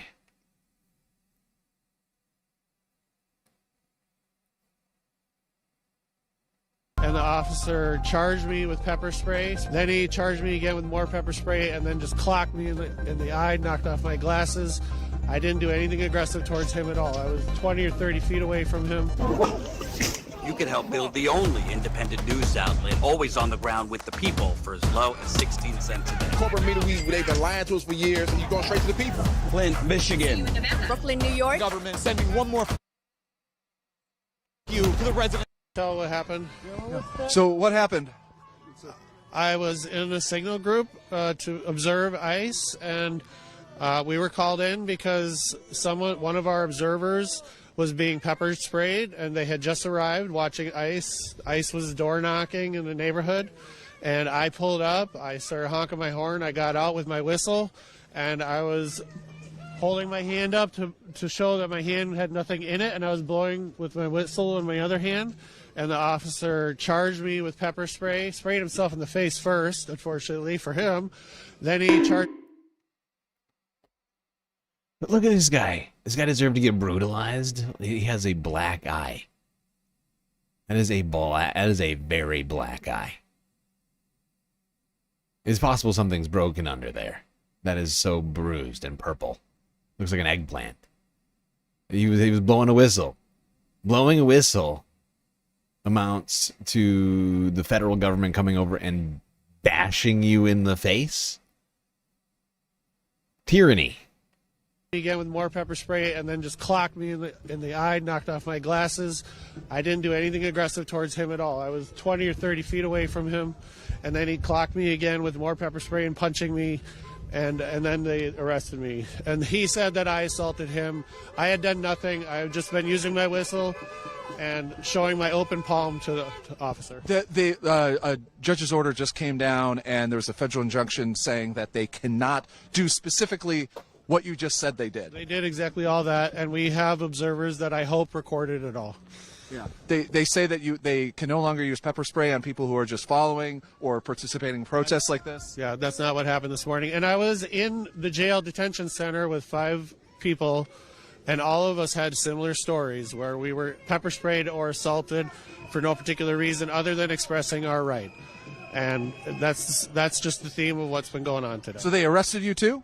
Well, I don't know if they arrested me. They questioned me. They read me my rights. They detained me since 11 this morning. I was arrested and put into a vehicle at 10 in the morning. Were you issued citations or anything? Or no, I don't know. They didn't tell me anything other than they took my statement. And that's a no. That's a no. No charges were filed. You have to go before a judge to file charges. Something that ICE hates doing. They hate the law. They prefer to go around it. They prefer to brutalize American citizens. Play pretend law enforcement. And law enforcement better wake the fuck up and start arresting the actual criminals. And then they released this, took my fingerprints and my DNA. Are you? We can see the injuries, but are you okay? Like, are you? I'm okay. My face hurts a little bit, but I'm okay. Other things hurt worse, and I felt bad for the other people that I had to see in there, the immigrants who were in there, who looked devastated, horrified. And that was the most heartbreaking thing for me today. And listening to a woman scream and wail as they're trying to process her. Those were the devastating things for me today. What would you have to say to other people that are doing what you were doing, which is, just basically following ICE to make sure that they don't do anything more than illegal than they already are doing? It's hard to know because I thought that I was well within a safe space. So if you really want to be safe and you want to be cautious, then you got to draw the imaginary boundary that they're not telling you. If you want to push the boundary, that's your choice. I think that the boundaries need to be pushed, but they need to be watched. They need to be filmed. Everybody has to be filming what is happening. Can you mind sharing your name? I mean, you don't have to do all of it. I'm Mark. Thank you so much, Mark. You get home safe. Get some medical attention if you can. Hey, thanks. Thank you for what you do. Yeah, that's one can hope if for once in the history of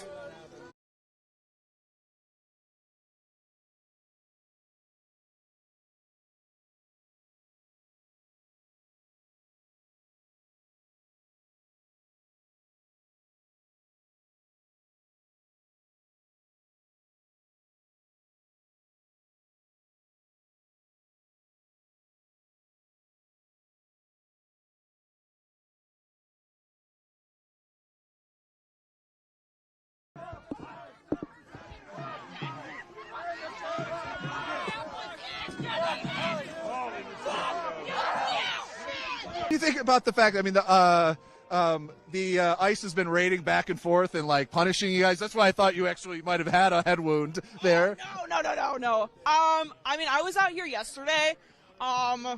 I remember talking to my dad, and I was like, "Do you think people are going to be out in the blizzard, as we called it?" And he's like, "Oh yeah, people are angry enough." And I remember being out here, and they would drive through, and they'd give you like the peace sign, and it's just like you're so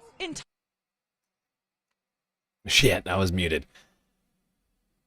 Damn, I was snacking. It's gonna be a long stream. I have to get my energy up over here. Just because you're paid that you can do whatever you want. It's ridiculous. It's bullshit. Well, I'm a big fan of the Constitution, and I love all my friends in Minnesota of every color, and the diversity in Minnesota is what makes us rich, and I love it here. And what ICE is doing is unconstitutional, and it's got to stop. Illegal. Yep. Does have to stop Immediately, if not sooner. Even though saying that feels like a joke.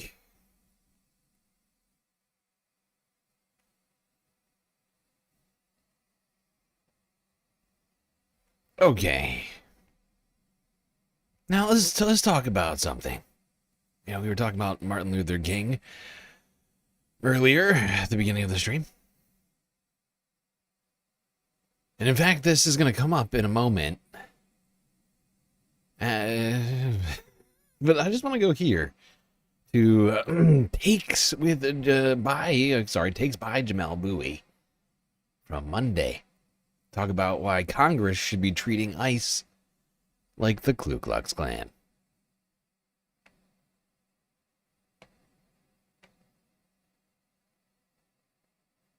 I have a little fact for you. It's a history fact, of course. We deal in history facts here.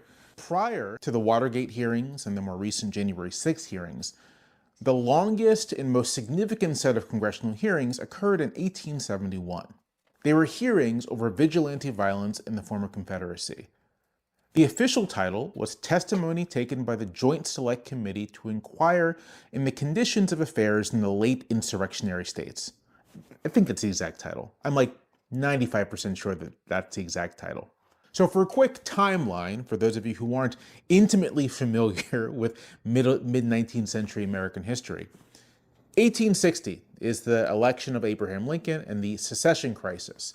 1861, April, South Carolina fires on Fort Sumter, beginning the Civil War. Civil War continues for 4 years.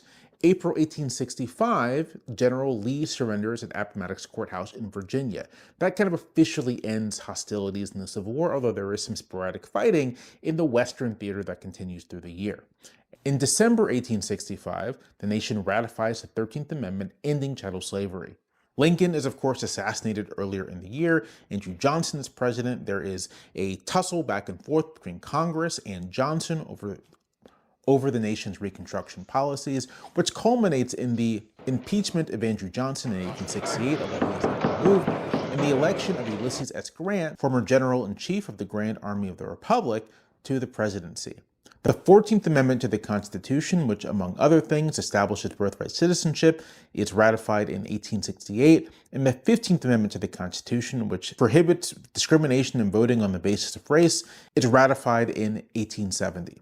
In the former Confederate States, loyal citizens and freed people have created new state constitutions and are trying to organize new governments to pursue Reconstruction policies at the state level. Now, in the midst of all of this, former Confederates are still around. Some former Confederates have reconciled themselves to the new state of affairs and are just trying to live their lives, but others have not. And they respond to the newfound freedom of Black Americans, their enfranchisement, and their political participation with violence. This is where we get the Ku Klux Klan, or at least the first iteration of the Ku Klux Klan. It's where we get similar vigilante groups, like the Knights of the White Camellia. If you want to learn more about this, Elaine Parsons' book, Ku Klux, The Birth of the Ku Klux Klan During Reconstruction, is a great resource. This vigilante violence is horrendous. Wanton killings, destruction of property, sexual assaults against men, women, and children. Terror campaigns that send entire communities into hiding. Reports of this violence makes it all the way back to Washington. This violence is reported in newspapers. It makes its way to lawmakers. And President Grant and the Republican Congress decide that they're going to do something about it. In 1870, they pass the First Enforcement Act, which is designed to protect voting in the South. At the start of 1871, they pass a Second Enforcement Act that is also designed to strengthen that First Enforcement Act. The origins of the Federal Department of Justice lie, in fact, in the efforts to protect the formerly enslaved from this vigilante violence. In 1871, Congress passed its Third Enforcement Act, called the Ku Klux Klan Act. It provided federal recourse for Americans whose civil rights were violated by state and local officers. Some of these state and local officers, of course, would have been part of these vigilante groups attacking Black Americans. And it's worth saying that this law, passed to fight the Ku Klux Klan, still matters for us today. The reason you are able to sue a local police officer or a state police officer for violation of the constitutional rights is because of this first Ku Klux Klan Act. Now, I believe that this Third Enforcement Act, this Ku Klux Klan Act, is passed in April of 1871. And Congress goes on recess for the summer shortly thereafter. But before they do, they establish a select committee to do investigation into Klan and other vigilante violence in the South. Members travel down south, and they also, when they reconvene, bring people back into Washington for testimony. This is where it gets really interesting. Over the course of 7 months, beginning in June, this committee interviews hundreds of Black Americans, people who just several years ago were enslaved, interviews them for the Congressional record to get their testimony on what has been happening to them in the South. And what we know, so much of what we know about vigilante violence in this period comes from this testimony. It comes from the words of ordinary Black people telling their representatives, telling lawmakers what is happening to them and the cost it is exerting on themselves and their communities. If you want to learn... Yep, and the Ku Klux Klan Act was able to, convict, I think, like 1,000 or something like that. It was at least hundreds. It wasn't enough, but there was at least some amount of justice. And without justice, there cannot be peace. Right now, it doesn't feel like there's a lot of justice out there. This is from Monday as well. This next video we're going to go to. Somebody needs to be held accountable for this.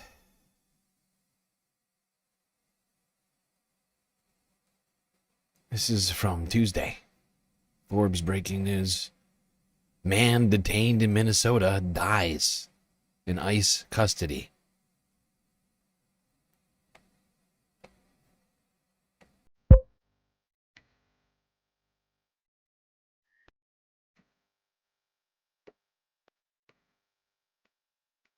A man arrested by U.S. Immigration and Customs Enforcement in Minneapolis earlier this month died in a detention facility in Texas. The agency told several news outlets on Sunday night as Democratic Party leaders from Minnesota called for a probe into the latest instance of death of a detainee in ICE's custody. According to CBS News, ICE confirmed the 36-year-old Victor Manuel Diaz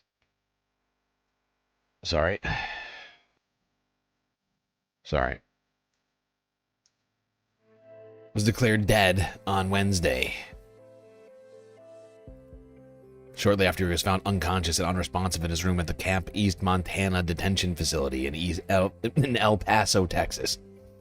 The agency told CBS that El Paso Emergency Medical Services unsuccessfully attempted to administer life-saving measures and claimed he died of a presumed suicide, although an investigation into the official cause is still ongoing.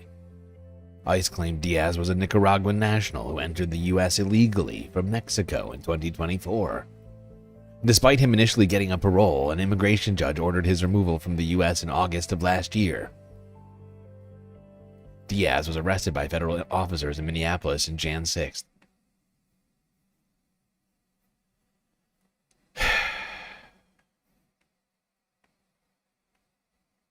End the internment camps. Shut them down. This cannot go on. This cannot go on in this country. We already know how inhumane these conditions are. We've talked about them. They do not care about... They don't care about people. They don't care about the people that they are, in fact, legally obligated to care for. It is their responsibility. They are in their care. That is a term, is a legal term, I believe. In their custody, and therefore in their care. And therefore they have legal responsibility to keep those people safe. And in humane conditions and living standards. It's the 21st century. Don't get to keep them in a dungeon and give them moldy bread. And beat them just because you're having a bad day. You don't get to deprive them of basic necessities of life.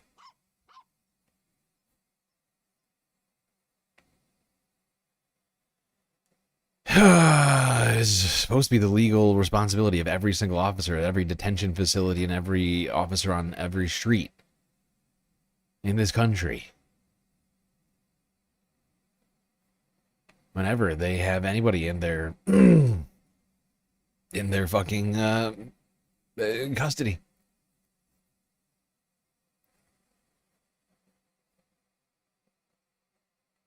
We need to get rid of qualified immunity for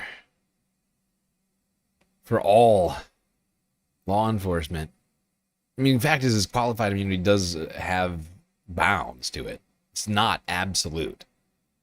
But we need to get rid of that too. I'm sick of it. It's been used too often to just rid cops of responsibility. It's unacceptable. All right, let's go here to Fox 9 Minneapolis, St. Paul from Tuesday. This horrifying fucking story. Our top story at 6, viral videos taken yesterday show federal agents taking an older man out of his St. Paul home wearing nothing but shorts and a blanket. Fox 9's Corin Hoggard spoke with the family. Observers who documented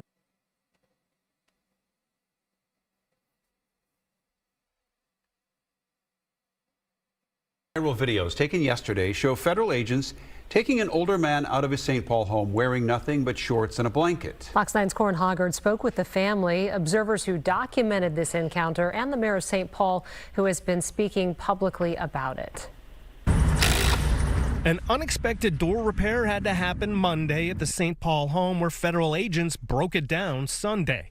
Observers recorded most of the action and eventually saw ICE leading away a Hmong man in clothes not fit for a 7-degree morning. What we saw was this little elderly man wearing shorts and Crocs with a blanket, and he just looked broken. You know, it was horrible. Observers say they heard people asking whether agents had a judicial warrant and why they took the man into custody, but most of all, why they wouldn't let him get some clothes. I was just really scared for him. Family members say the man is Chong Lee Scott Tao. ICE drove him around for about an hour, then let him go. He's a U.S. citizen whose mother was one of the first nurses treating American service members injured during the secret war in Laos more than 50 years ago. That's where his family forged a relationship with the family of New St. Paul Mayor Kali Her. She visited with Tao's family Monday and heard his side of the story. They didn't ask for ID. They didn't ask for to verify if it was the right person. Like, they didn't do any of those things. They literally broke into this home, grabbed the people. Federal agents circled the neighborhood again on Monday with 3 vehicles driving past the home at least 5 times. ICE didn't answer any of our questions about the detention, but Homeland Security released a statement saying they detained him while looking for 2 convicted sex offenders. Quote, the U.S. citizen lives with these 2 convicted sex offenders at the site of the operation. The individual refused to be fingerprinted or facially ID'd. He matched the description of the targets, end quote. That statement makes me livid.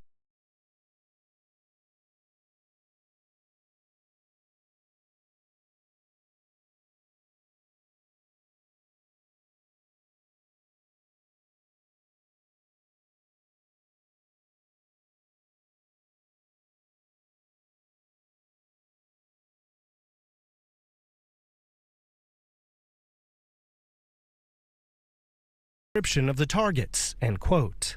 That statement makes me livid. Livid, because those sex offenders, we should absolutely get people who have broken the law, who've hurt other people. Those people do not live in this household with them. They are not a part of this family. That for ICE to put out a statement like that is irresponsible and it is reckless. Mayor Herr says she's talked to a lot of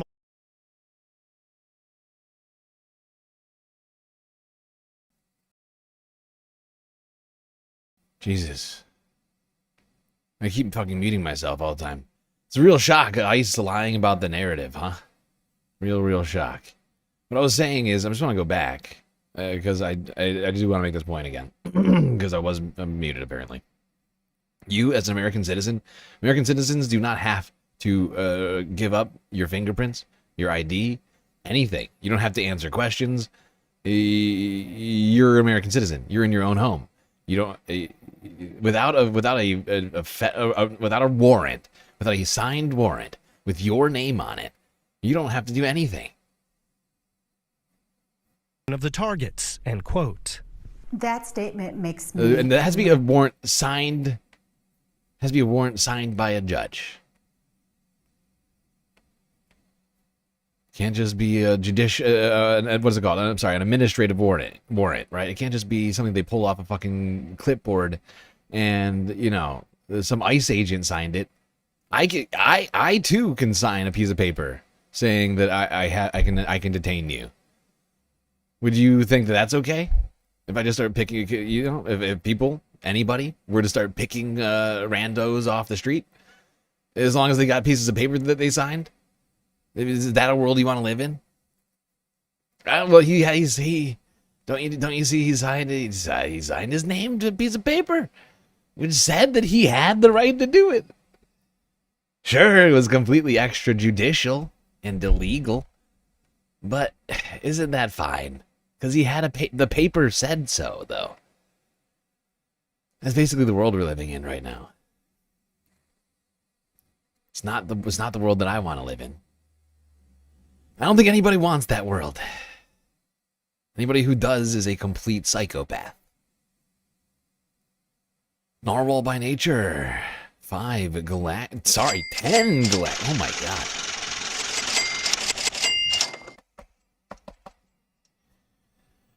Galactic News Network gift memberships on YouTube. My god, making it rain. Membies. Orb Rumor. Specs Don. Mike Avery. Chelsea Rebellis. Promethean Rebel.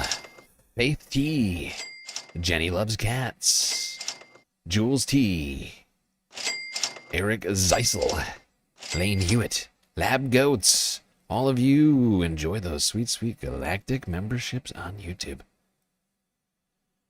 Thank you, Narwhal. Incredible generosity.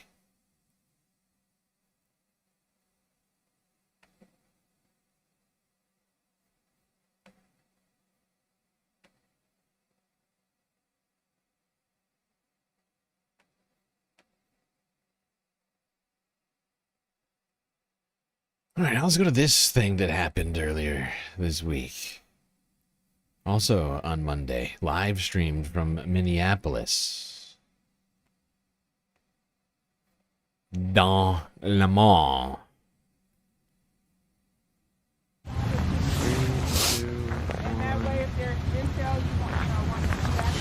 Hey everybody, welcome to the program. We just got into Minneapolis a little bit ago and did some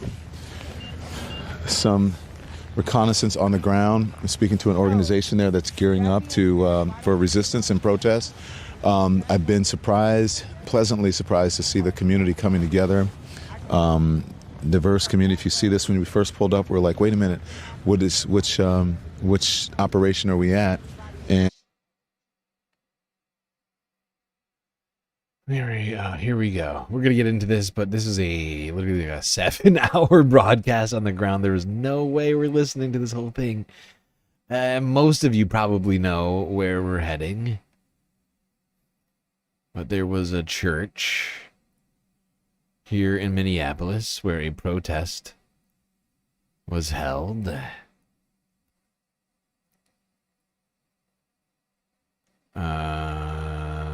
That footage starts somewhere around here.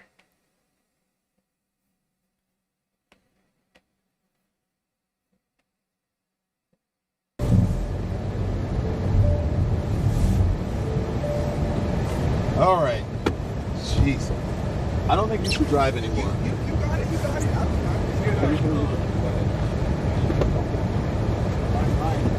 Yeah. Okay. Here, take the mic. Okay.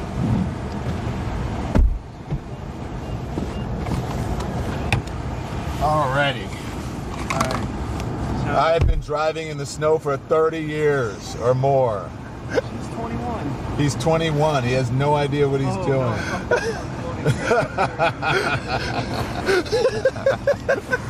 Oh my gosh, crazy. All right. Mike, I need you right. Okay. All right. Okay, so I am going inside now.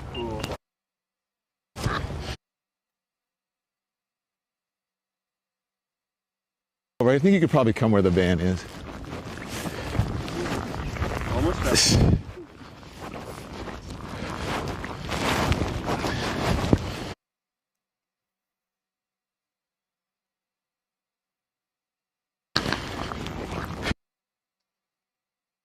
Specs Don over in the vertical chat, one of the recipients of those gifted subs. Love, bless you. Love the content. Glad to hear it, Specs.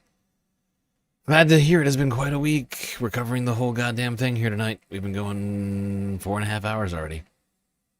We're not nearly done. And I'm just going to walk in, see what's happening. Okay.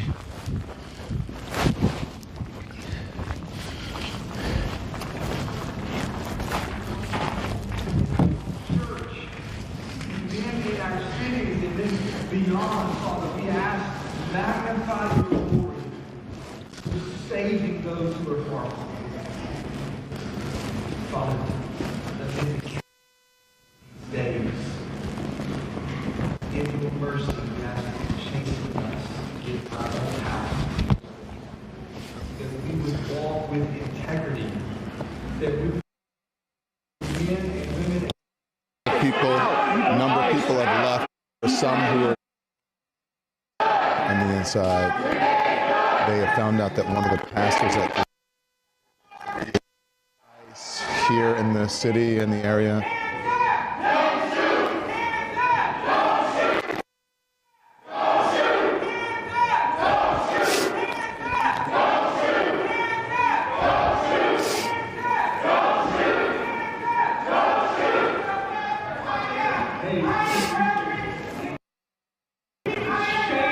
oh no.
So the protesters are confronting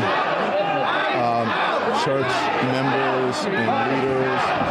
They have stopped the service. A lot of people, a number of people have left. There are some who are still sitting here. Are you okay with the injustice that's happening within your city? We pray for justice every day. Are you okay? So you're not okay with I'm just here. I'm just here photographing. Are you okay with the I'm not part of the group. I'm just here photographing. I'm a journalist.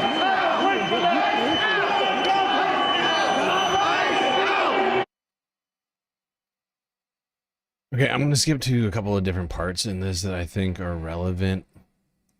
The fact is people here were protesting because it turns out that one of the pastors here at this church is apparently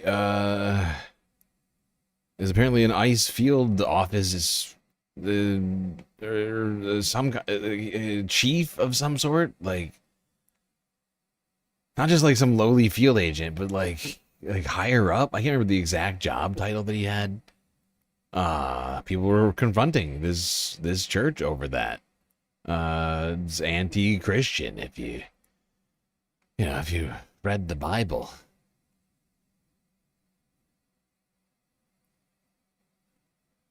And Don Lemon, since this is going on, went up to one of the, whoever was leading the sermon. Let's see if we can talk to the pastor.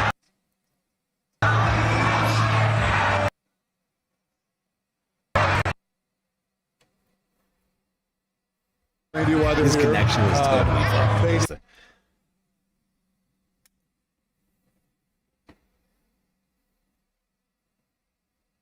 Pastor of the church. Our church had gathered for worship, which we do every Sunday, and we were interrupted by this group of protesters. Yeah. We asked them to leave, and they obviously have not left. Yeah. So. What do you think of this? I mean, this is unacceptable. It's shameful. It's shameful to interrupt a public gathering of Christians in worship. So. Oh, how dare you! Is it shameful to? It's shameful to interrupt a public gathering of Christians. Is it to interrupt in any context? It's fascinating. There were folks who will say, I have to take care of my flock. Okay, but listen, we live in there's a constitution in the First Amendment to freedom of speech and freedom to assemble and protest. Yeah. We're here to worship. We're here to worship Jesus because that's the hope of these cities. That's the hope of the world is Jesus Christ. I want to be very respectful. Please don't push me though. We're here to worship Jesus. Yes. That's why we're here. Yeah. Okay. That's why we're here. Okay. That's what we're about. Don't you think Jesus would be understanding we're about and love these folks? We're about spreading the love of Jesus. But did you try to talk to them as a Christian? No one is willing to talk.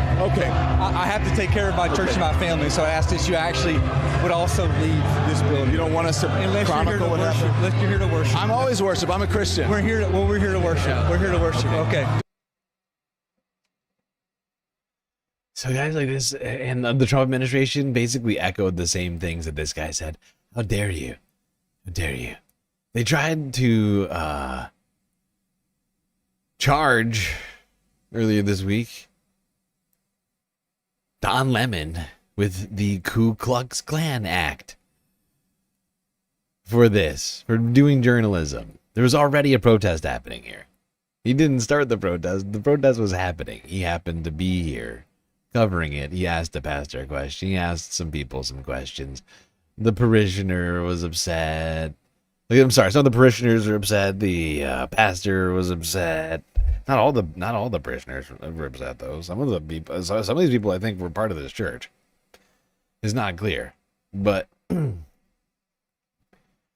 the fact is that this is such a bullshit argument. Because I'll bet you money that this guy had no problem when ICE descended upon, other churches to try and pick up Latinos. Like, oh, here's a congregation filled almost entirely with Latino people. Let's go round some brown folks up. I wonder if he was upset when that Christian gathering was interrupted. Interrupted? How dare you interrupt a Christian gathering right now? Please leave. Please leave right now. How rude. I'm highly offended. Jesus, I say that.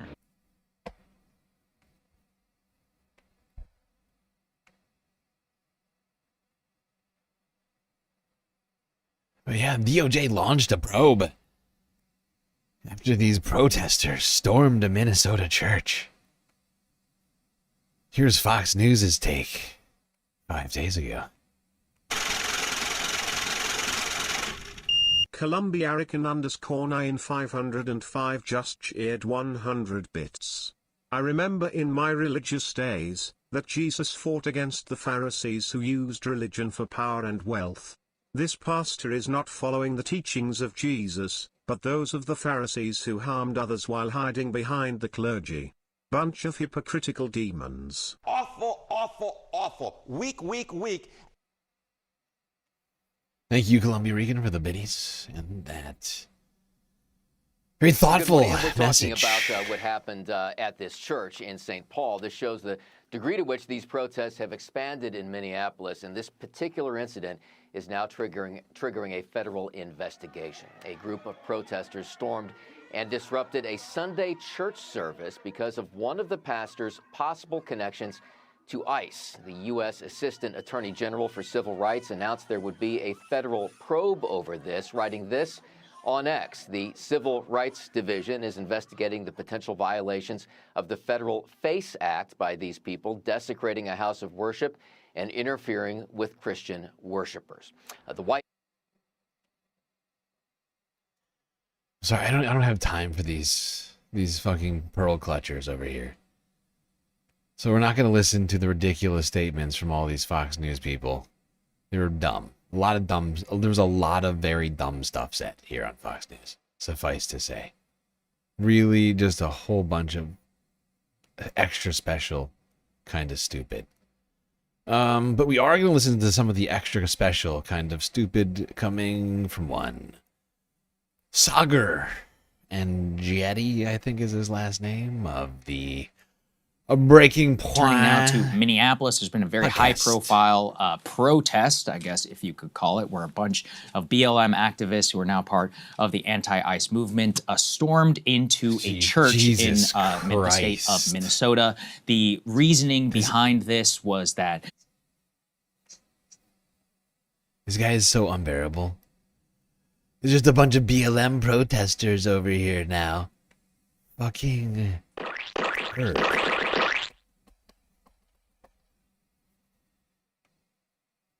And they're BLM protesters. He's like a low rent Ben Shapiro. they had found names of ICE officers and suspected that one of the pastors at this church was the leader of a local ICE field office. It did end up, by the way, that the pastor, who they allege was an ICE officer, was not even present there at the time. It set off a high-profile incident, now showdown with the Trump administration. Don Lemon, the current YouTube streamer, I guess a disgraced ex-CNN anchor, was actually present at the protest, which is heightened some of the discussion around this. So we're going to show you some of the clips that has happened. We're going to discuss it on the other side. Let's take a listen. So you can see the protesters here have gathered over here. They're in the middle of the church. So in the beginning of the church service, the pastor was speaking, and Nikema stood up and said her piece, and then the protesters surrounded her. But this is a clandestine mission. I think they found out one of, according to them. This is according Sorry, to, I'm going to skip ahead past this. Operation Pull-Up. I'm skipping past this. We don't need that. We don't They decided to come need in this. to disrupt this service, to harass, intimidate, and scream at, including, by the way, women and children. And if anybody's wondering, it was a multiracial congregation.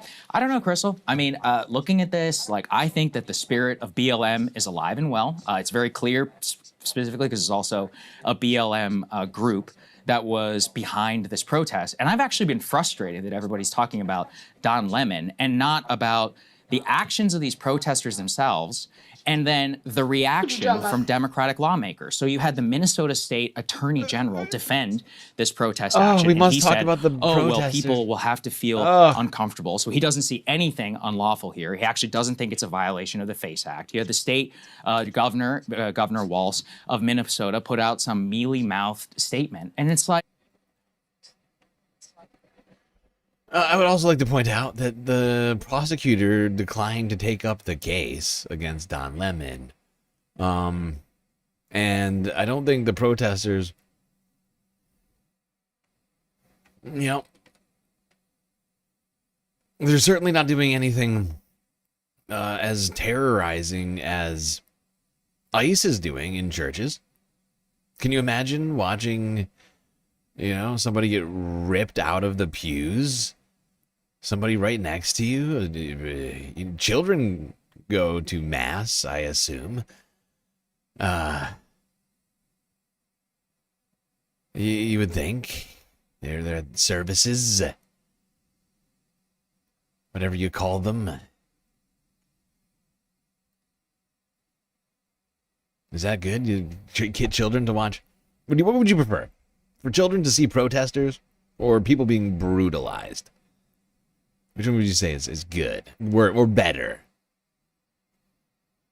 Not necessarily good. You don't have to say either is good. This just seems intrinsic to me. And I remember in our debate, people got mad because I talked about liberal protest norms. This is liberal protest. Like, they seem to believe it is okay. And again, this is a violation, actually, of federal law, at least clear cut to me, whenever you have the FACE Act, which was written in 1994, specifically says you can't intimidate and go in and disrupt religious worship services. It is unbelievable to me, like, that there is no general consensus and effectively just silence, in the same way that you see many right-wingers be silent on, let's say, the excesses of ICE, to what is something which is so egregious in its form of protest, and it seems completely normalized and permissed, like in the liberal establishment within the state of Minnesota. And the fact that the Attorney General immediately dismissed it, the local police literally doing nothing whenever these people, and again, let's be clear, screaming, making children. Oh, how dare the police not stop people from yelling? We need more police to stop all of the yelling.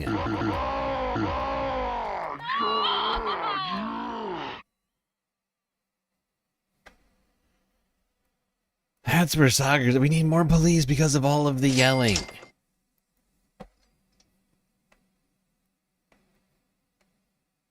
Now, for a more sensible human being.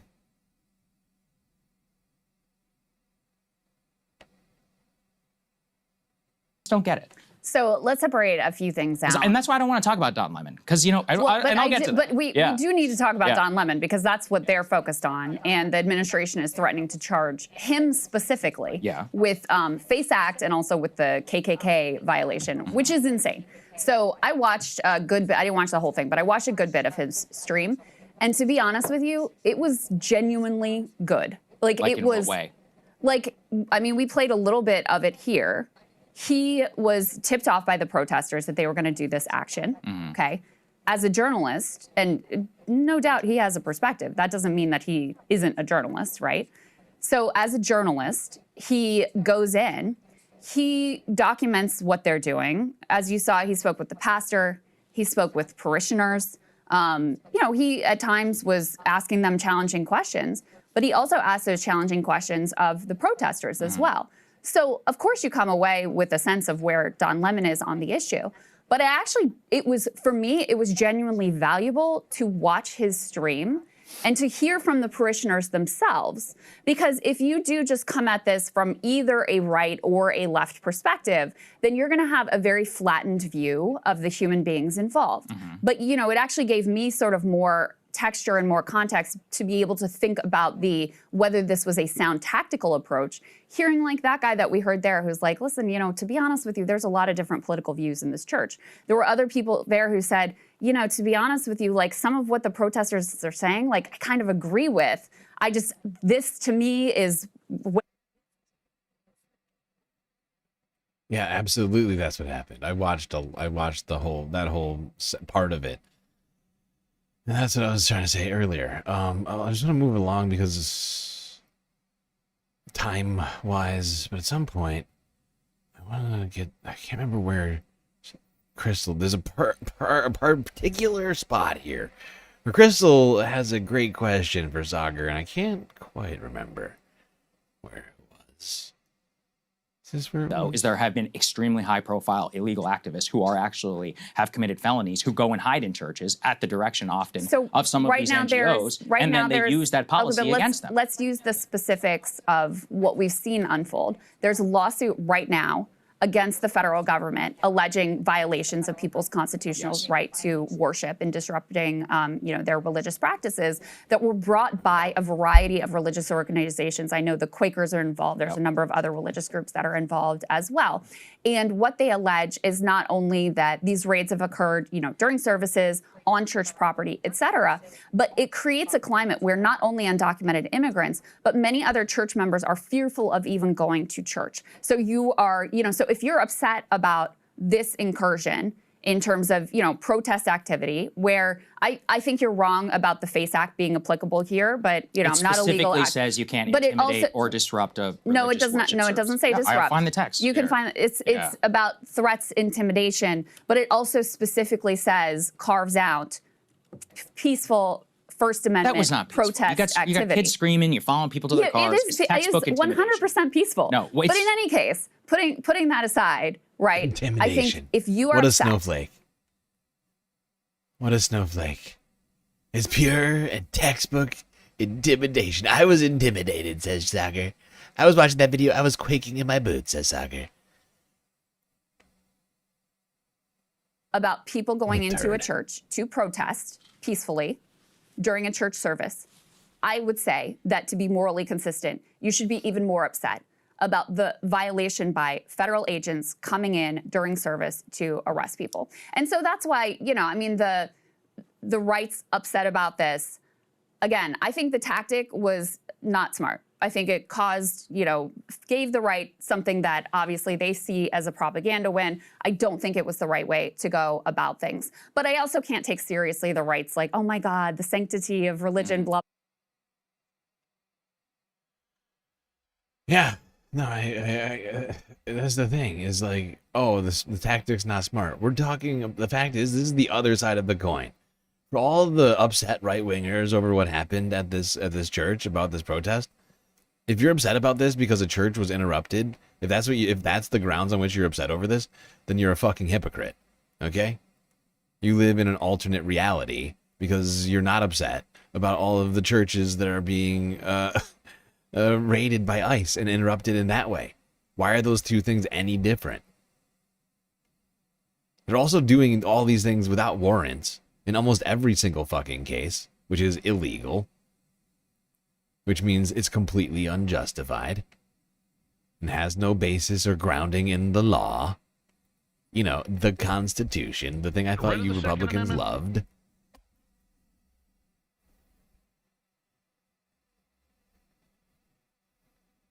And I just find it very strange that you can live in that much of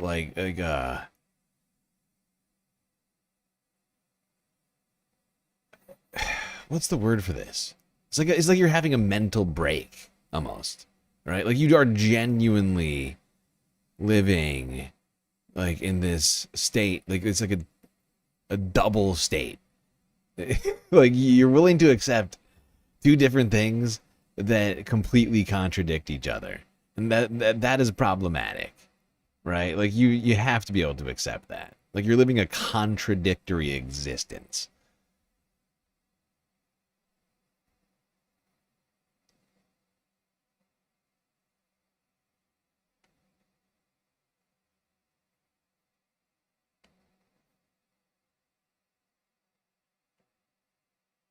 Narwhal by nature with a sweet, sweet super chat.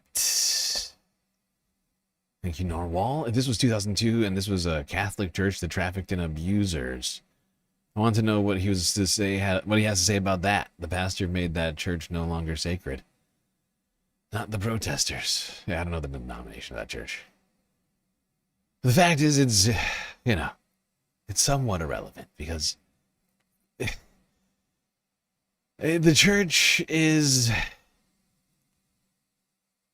supposed to be a sacred place. And there's been long precedent of people being able to seek sanctuary there. That so long as they're there, they are safe to practice their religious freedom. It's one of the foundations of our democracy. It's why churches and other religious institutions don't pay taxes. All that property in your county, city, town, whatever. All that space is being taken up. There could be housing, or a school, or a park, or something else like that. The hospital.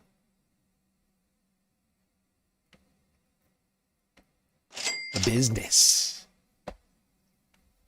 It's a church instead, or perhaps some other sort of institution, a temple. Maybe a mosque.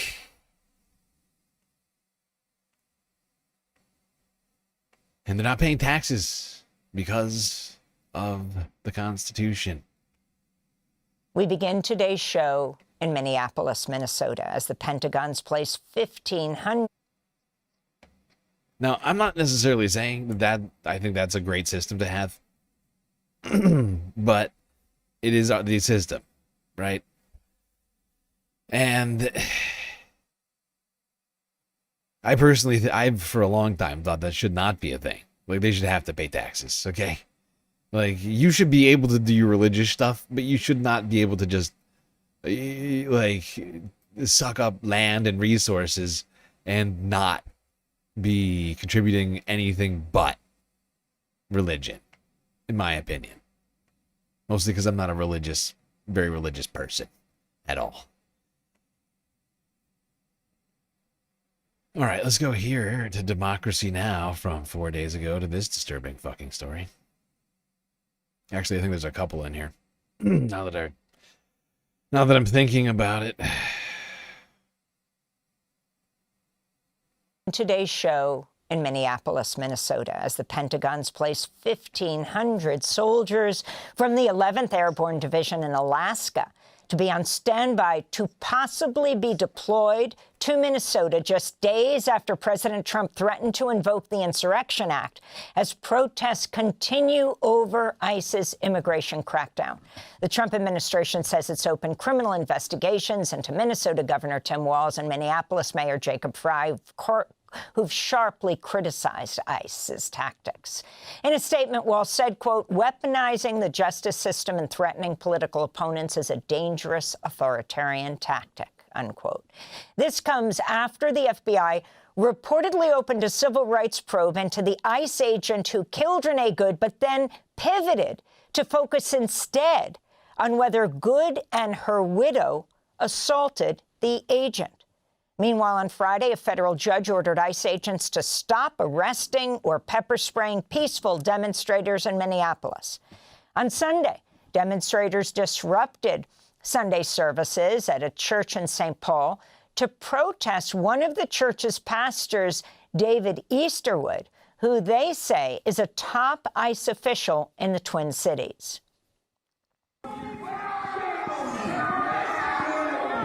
David Easterwood is a pastor here. He is also the director of the field office for ICE in St. Paul. So.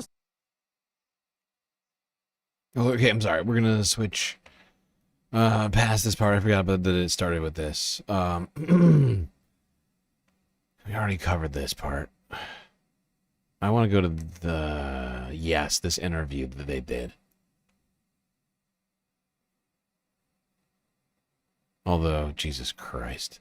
These guys are just running around so lawlessly right now. It's fucking insane. Patty O'Keefe is a 36-year-old South Minneapolis resident who learned that lesson firsthand.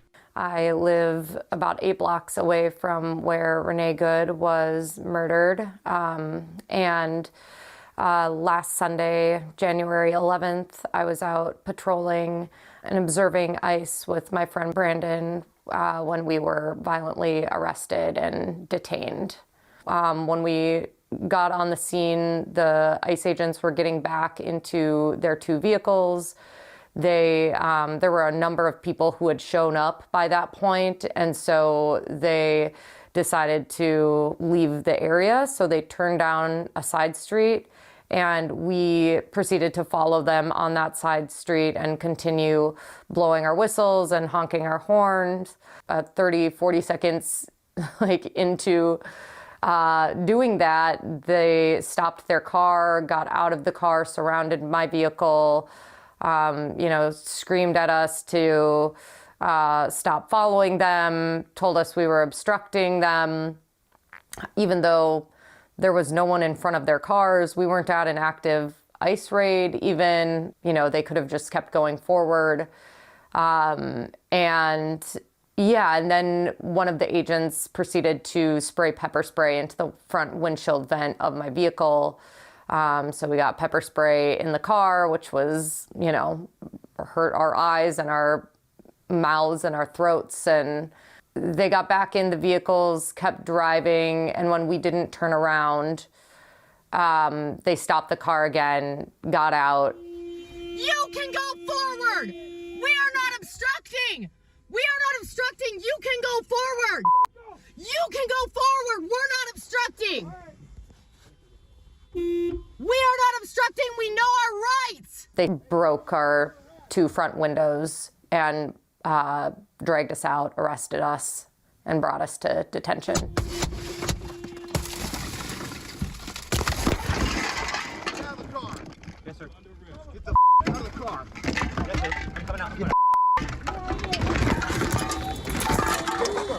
got any weapons on you? Put your hand behind your vest. Shut up. Shut the up. Sir, you are under arrest for repeated operations. I was in the vehicle with 3 ICE agents, and as soon as they all got into the vehicle and shut the doors, they just immediately started taunting me, making fun of me. One of them took a photo of me and showed it to the other agents, and, they were just laughing, insinuated that I was ugly. And then one of the agents, the one who had sprayed the pepper spray into my car, proceeded to say, "You guys got to stop obstructing us. That's why that lesbian bitch." I just wanted to do a real quick thought experiment for everybody. I know the right. I know like the intellectual dark web types. Your Dave Rubins. People of that ilk love a good old thought experiment. Let's do a thought experiment, okay? Instead of ICE, I would like you to for a moment imagine not ICE doing the things that they're doing, but inner city gangs going up to people's cars and doing all the things that ICE is doing right now, and then tell me how you feel about that. Because ICE right now has exactly as much authority to do what they've been doing to American citizens as a gang. And I am using all of this language in a very intentional way to evoke imagery in the minds of any of you right-wingers, perhaps lurking in our chats right now. Is dead, referring to Renee Good. Do not break. Other legal observers have experienced physical abuse. A disabled U.S. Marine Corps veteran named Sky suffered bruised arms, hands, and legs after being violently pulled from the driver's seat by federal agents. Get out of the car. Put the car in park. Get out of the car. Put the car in park. Get out of the car. Get out of the car. You know I'm a Marine Corps veteran. I don't care what you are.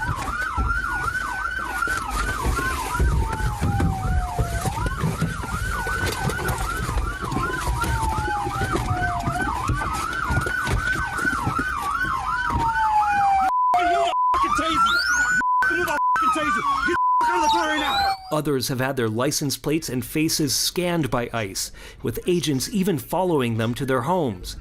ICE is at my house. This is an intimidation tactic. Yeah. Judy and Noah Levy were at their home in St. Paul on January 6th when they got an alert. Someone from my book club sent a message on the group chat that, hey, I think ICE is staging in the parking lot of a grocery store that closed down several blocks away. So we drove over, and there were about 8 SUVs lined up kind of tail to tail. Some had plates, some didn't. They stopped us almost right away. They stopped traffic. The first car that was behind them was about to take a right-hand turn. They surrounded him. There were like 5 agents that we could see from, several car lengths back where we were. We could hear that they were giving him a really hard time. No, he's alone. And then the agents that weren't occupied, the employees that weren't occupied with him, started coming back, and car by car, they took photographs through the windshield. They're saying, get out of the car, you know, roll down your window. And we didn't do either thing. Yeah, we just said, hey, we don't want to talk to you. I do not want to talk to you. You're in our neighborhood. You're in our neighborhood. You're in our neighborhood. I have every right to be here. I'm driving. You are in our neighborhood. I'm driving. You are in our After the dude took our photographs through the windshield and checked the plate, he came to my passenger side window, just kind of knocked on it and said, hello, Judith, how are you today? What can I do for you, Judith? Do not threaten me. Do not threaten me. As I told you, I go by Judy. Nobody calls me Judith unless they've just run my plates. Of course, the next day, they killed someone who was doing just what we were doing. You know, they killed Renee Good.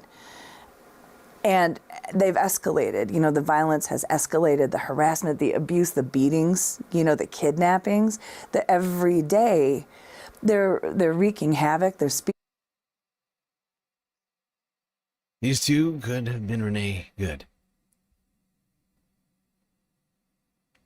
You know, it's a if I had sneezed type situation, or if a different ICE agent had, you know, decided to pull the trigger that day.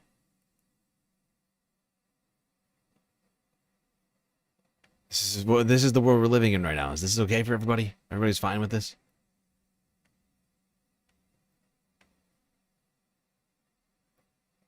People still think that this is a country ruled by laws. This is anarchy. Many immigrant-run businesses to shut their doors. My name is Miguel Hernandez, and I'm the owner of Lito's Burritos here on Lake and Bryant in Minneapolis, which is a Mexican-American Chicano restaurant.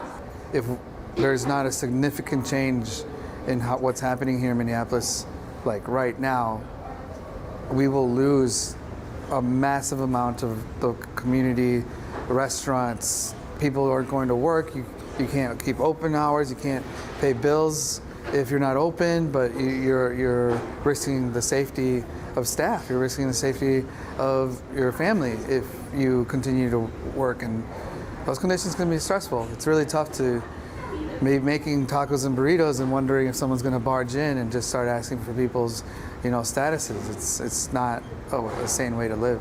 And over, I'm really proud of the community for standing up and fighting back any way they can. And all they're looking for when I say fight back is accountability. Accountability, due process, and respect of human rights. My name is Yudu. I use she, her pronouns. I'm a community organizer and immigrant rights activist with the Minnesota Immigrant Rights Action Committee. Folks at all hours of the day, no matter who you are, just being on the lookout in the community. We see, you know, especially in streets that are cultural corridors that have a lot of immigrant-owned businesses, but just people of color who own their businesses. We see people standing on street corners, looking after each other. If there's any suspicious activity or vehicles, reporting it to each other and seeing if there's any license plates that we can bring back that we know are confirmed ICE vehicles, and you know, if there are ICE agents who show up, to immediately alert other rapid response networks, to blow their whistles, to alert the community that ICE is in the area, and ultimately chase them out and make it known to the community that ICE is here, not only to protect the community, but also to let ICE know that they're not welcome here.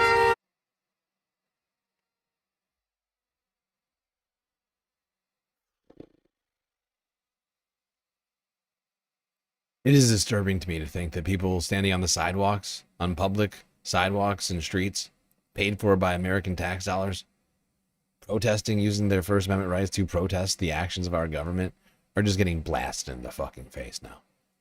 It is pissing me off so much. I am beside myself over this situation.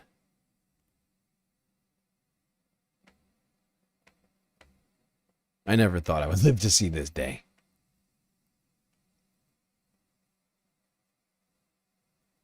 Meanwhile, Donald Trump, don't worry, he's gonna bomb Iran because they've been murdering protesters over there, though. So.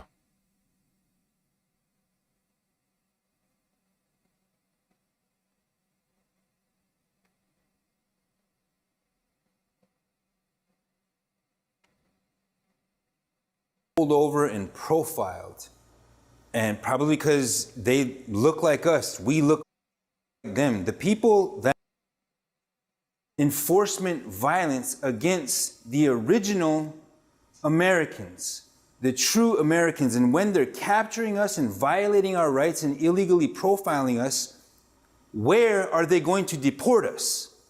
Where could they possibly deport us? So it is a legal impossibility for ICE to be doing what they're doing to Native American people right now.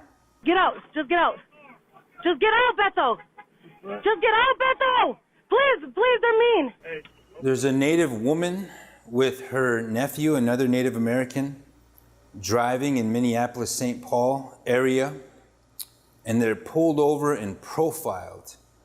And probably because they look like us, we look like them. The people that ICE is trying to target, one demographic, are those people who are indigenous to the entire Western Hemisphere. We're citizens. Okay, then show your ID. Get your ID. Let me show you what the We're native. What are you doing? They pull this family over, and the auntie, the aunt, is doing her best to maintain decorum under those extremely stressful circumstances. Just get the ID. Get the ID. She's complying with everything that the ICE officers are stating, and they're asking for her nephew's driver's license. He's driving, he's 20 years old. I have a son about the same age. He never takes his driver's license or his wallet anywhere, so he's having a hard time finding his license. At the same time, ICE is using a facial recognition technology, and they're scanning his face, and they begin to beat him, physically attack him and assault him. And this woman, I don't remember her name, but she's looking in to the camera, and she is calling out for help. Let him scan your face. Why'd you hit him? No! Columbia_9505 just cheered 100 bits. Sorry, I have been posting this on Discord, but Pam Bondi just stated that ICE will leave Minnesota if Minnesota gives Trump the current voter rolls. And also California and other states are drafting bills that will make ICE agents working for ICE to be the last job they will ever be able to hold. They will be barred from any work of any kind, and especially law enforcement. Yeah, I saw that story. Well, I didn't realize it was Pam. I knew it was somebody within the DOJ, but I wasn't sure who signed the letter. But I did see that story. We're doing this chronologically today. You know, well, I'm trying to do a weekending report, perhaps the most epic weekending report of all time. I don't think I've ever tried to quite do it like this. Also, never been quite faced with the same situation I was today. This week, being sick, being stuck in the hospital. But thankfully, I'm back. But this is the most disgraceful, fucking, shameful fucking thing. We are disgracing this land. Okay? We're disgracing America. If you have any pride in this country left after what you've witnessed over the last year, you should be ashamed of this. I know that much. Because this is disgraceful. Native Americans getting brutalized by ICE. They're Native Americans. They were here before us. They were here before everybody else. They've been here the whole time. For anybody from any other continent showed up, they were here. Hence the word native. So it's like the whole thing. We don't have time to get into it, but it's laws and other things recognizing their rights. My nephew! Okay. Stop! Okay, Beto! Beto! No! Do not move. Do not move. Do not move, okay? The violent arm of the state, which is ICE at this time, is staring her down, and they begin to beat her nephew, and she begins to cry. And by the end of it, they scanned his face and found out that he is a United States citizen. I got a call from a councilman from the Oglala Sioux tribe, and he says, "Brother, we're in town, can we meet?" So I go to meet with this certain councilman, and he's not alone. He has 4 other council members that are with him, and they want their tribal members back. They want their tribal members returned. They want the body released. That's habeas corpus. They want these tribal members who are also American citizens to be released. And we proceeded to the detention center because they wanted to gain access to it. And ICE wasn't really, they knew nothing of these men. But we have eyewitnesses that can attest to the fact that they were apprehended by some uniformed personnel.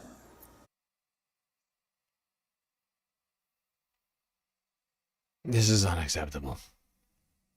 This is unacceptable.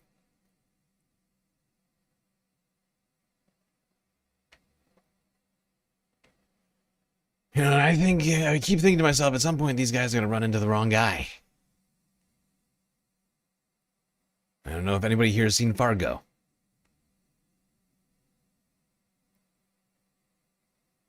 But if you search Hansi Dent, bar scene. I'm not playing this. I am not playing this right now. You might get a sense of what I'm talking about. And while you do that, let's take a break from what's been happening on the streets and go to the White House. This was CNN from Tuesday. Fascinating report. The supreme dictator,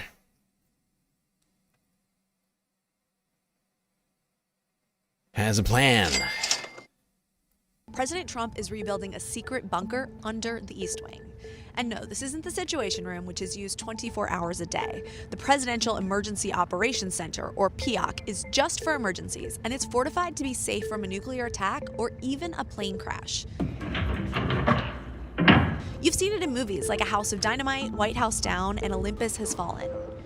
It was used during protests in the Nixon era, and on 9/11, President George W. Bush and Vice President Cheney and other top officials sheltered there when the White House was under perceived threat. It was built after the attack on Pearl Harbor in 1941 when Franklin D. Roosevelt ordered the secret construction of a secure underground bunker and built the East Wing on top. It is really meant for being activated during catastrophic or immediate threats to the President of the United States, and really designed to give a command and control and survivability for any type of attack. Think of it as a very, very early era submarine that was self-contained. Today, those underground facilities have been dismantled, with the East Wing once again under construction for Trump's sprawling new ballroom, though the Secret Service has secure backup options available should the need arise. The antiquated bunker is likely to get an upgrade to counter new threats, but officials haven't exactly been forthcoming on what's going on underground. There are some things guarding this project that are, frankly, of top secret nature that we are currently working on. It's unlikely we'll have any visibility into the plans for the underground project anytime soon. Are we talking about kinetic attacks? Are we talking about electromagnetic, pulse attacks against the White House?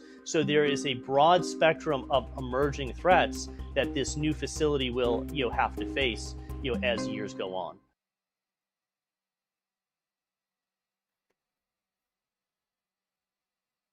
There you go. And I'm actually going to post this link in general for anybody who couldn't find it. And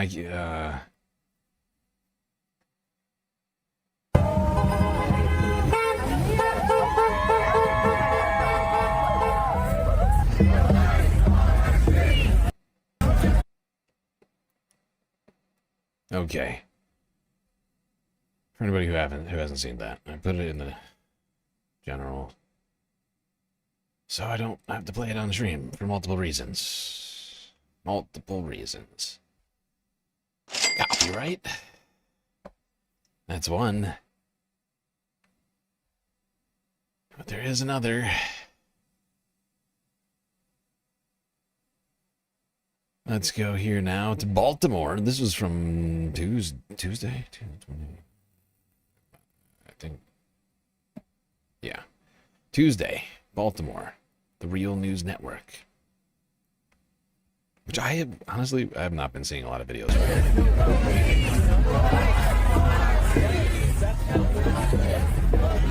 No ICE on our streets. No justice, no peace. No ICE on our streets. No justice, no peace. No ICE on our streets. No justice, no peace. No ICE on our streets. We're down here at Patterson Park protesting the presence of ICE. Just because ICE has the word enforcement, that doesn't mean it has anything to do with law. Under this so-called president and those who voted for him, ICE has turned into a right-wing paramilitary organization whose sole purpose, is to enforce the unconstitutional policies of this particular administration. And we're here to protest this. This is not 1930s Germany. This is 2026 United States, and we're not going to have any of this. I'm 82. I have marched in many a demonstration and march, and I never thought I would have to vote for this. I can't believe that we have to stand up and fight for things that we've been taking for granted for so long. My family is being torn apart by ICE. Her father was deported in October. My brother-in-law, which She's the most Baltimore-sounding person I've ever heard. I mean, it's intense. Her uncle was also deported in September. So they're targeting a lot of our people that are hardworking men, women, even the children. This is getting outrageous. They need to get the fuck out of here. Period. Immediately, if not sooner.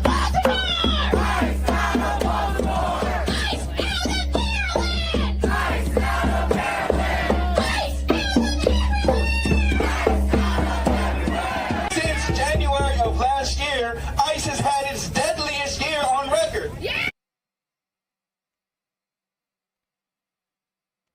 Deadliest year on record. Wow, what a great record to have.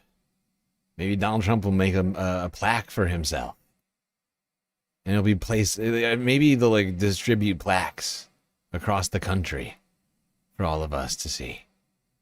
Honestly though, like this whole thing is completely fucked up. That woman's husband was just taken. He's in detention right now. They're trying to deport him. And she clearly is there, I don't know if you noticed, with her daughter. Her daughter. I can't do the Baltimore accent. But I'm fairly certain this young lady over here is her daughter. I'm just guessing. It's just the sense that I get. They're standing quite close. Although it's not a guarantee.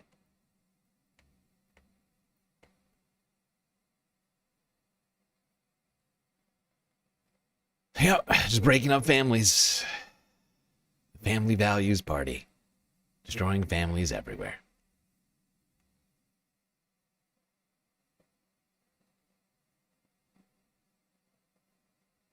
They're also making America less healthy.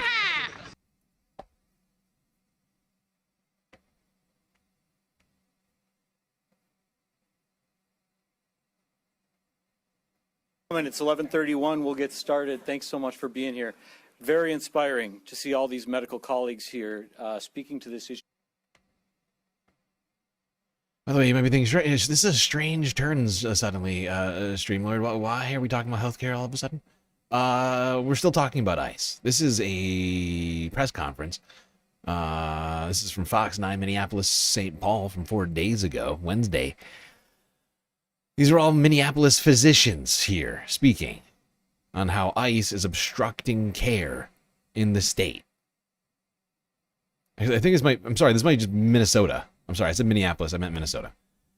I think it's coming down to the Capitol to express their fervent concern all the state about what is happening in the state of Minnesota and how we care for our neighbors and how we care for our patients. My name is Matt Klein. I'm a state senator from Senate District 53. I represent the southern metro area, and I have for the last 9 years. I am a physician and internal medicine physician currently at Mayo Clinic, but for the bulk of my medical career at Hennepin County Medical Center. And let me say that in my capacity as a physician for the last 35 years, I have cared for numerous patients where there were legal and formal interactions with law enforcement, particularly at Hennepin County Medical Center, where our local law enforcement and our sheriff's deputies have a firm understanding when they have a patient in legal custody, when they have a patient from the jail or from the prison, they are able to bring that patient in full discretion and interact safely and with privacy with the medical staff and do it well. I've never heard a concern over 35 years of practice that a patient's rights were violated, that medical care was impeded, or that privacy was violated. And yet we hear these stories now for the last couple of months here in the state of Minnesota that in our hospitals and in our clinics, patients are afraid to come in and seek care. When they do come in, ICE is pursuing them with or without legal means or justification for that. And our medical staff feel intimidated and afraid to do the good work that they should do and impeded from doing that good work. This is intolerable to us as practitioners, and I believe it's intolerable to the good people of Minnesota who know how medical care works in this state. This morning I learned for the first time through an NPR story that Renee Good still had a pulse 8 minutes after she was shot by an ICE agent. And yet the offer to administer aid from a physician on the scene following his Hippocratic oath was denied. I can't say how much that stirs the blood of everyone behind me here as we try to fulfill our obligation, our oath, and our duty to care for the people of Minnesota. And I believe it stirs the blood of every patriotic Minnesota who knows how we treat each other in this state. So that is what we are here to speak to today as healthcare professionals. We have representatives from pediatrics and emergency medicine. Yeah. And we're not going to listen to the rest of this conference. It's harrowing, to say the least. Honestly, this is the first time somehow that I'm hearing about that. You know? Like this, I mean, not now, but like the first time I heard this was the first time that I heard that Renee Good had a pulse 8 minutes after. And he walked away from her. He said, fucking bitch, and walked away from her. Callous, cold demon. Not a human being.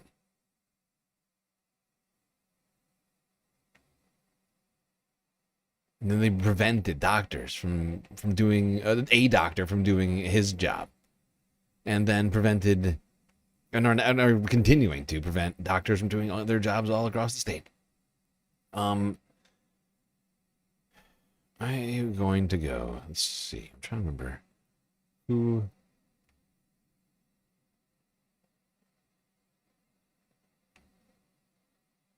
Yeah.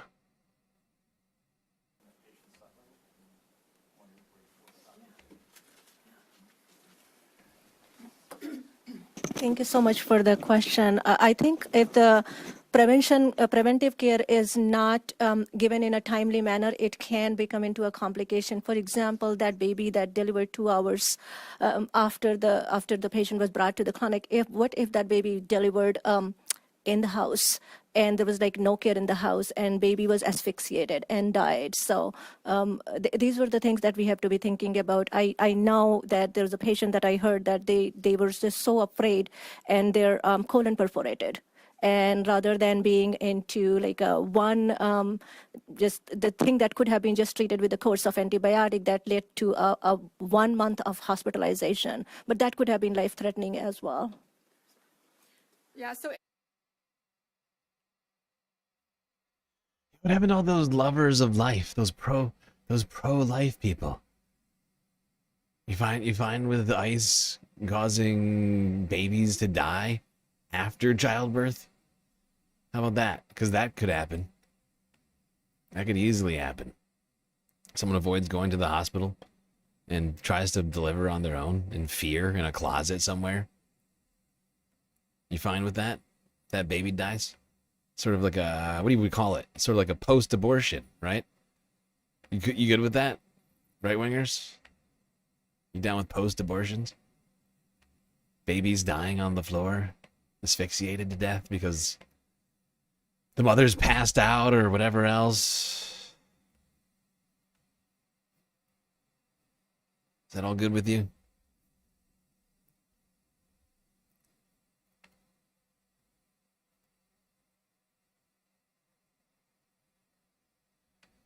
All the anti-abortion, the pro-life protectors of women. I wonder how the protectors of women from, I don't know, things like trans people in sports feel about women being dragged from their car. Well, that woman that we saw dragged from her car, I think it was last week, went on to CNN for an interview. I found this to be probably an important one to watch.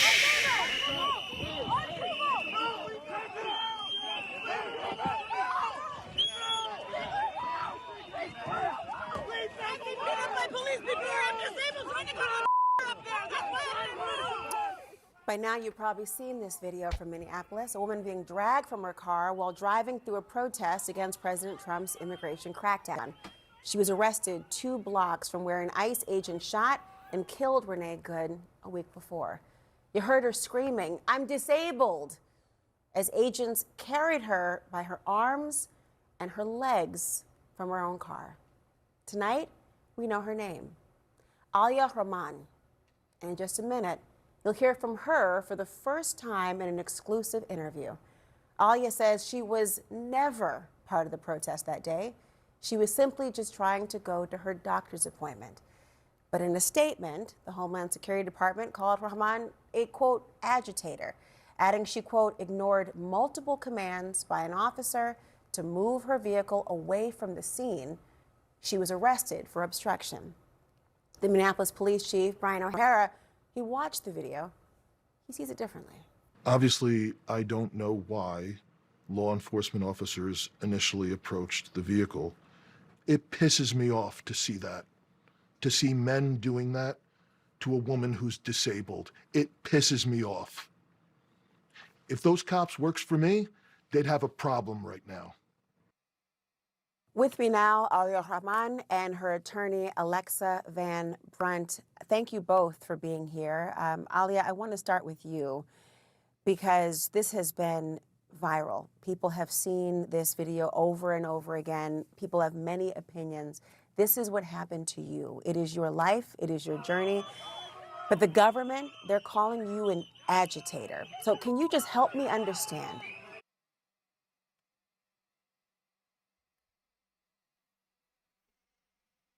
These people they're lawless thugs.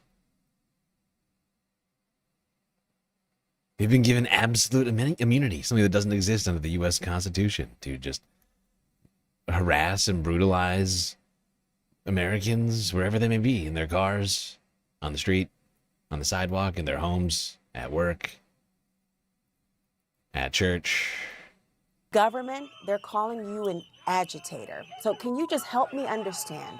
Walk me through what happened in those moments before these agents dragged you from your car. Yeah, thank you for having me, Laura. And happy birthday, Dr. King. I'm really happy that you asked this question, right? Because I have been so concerned that folks might be distracted from the real issue at hand by instead debating why I proceeded slowly through a militarized traffic jam full of pedestrians and a cacophony of conflicting instructions. I was on my way to the doctor.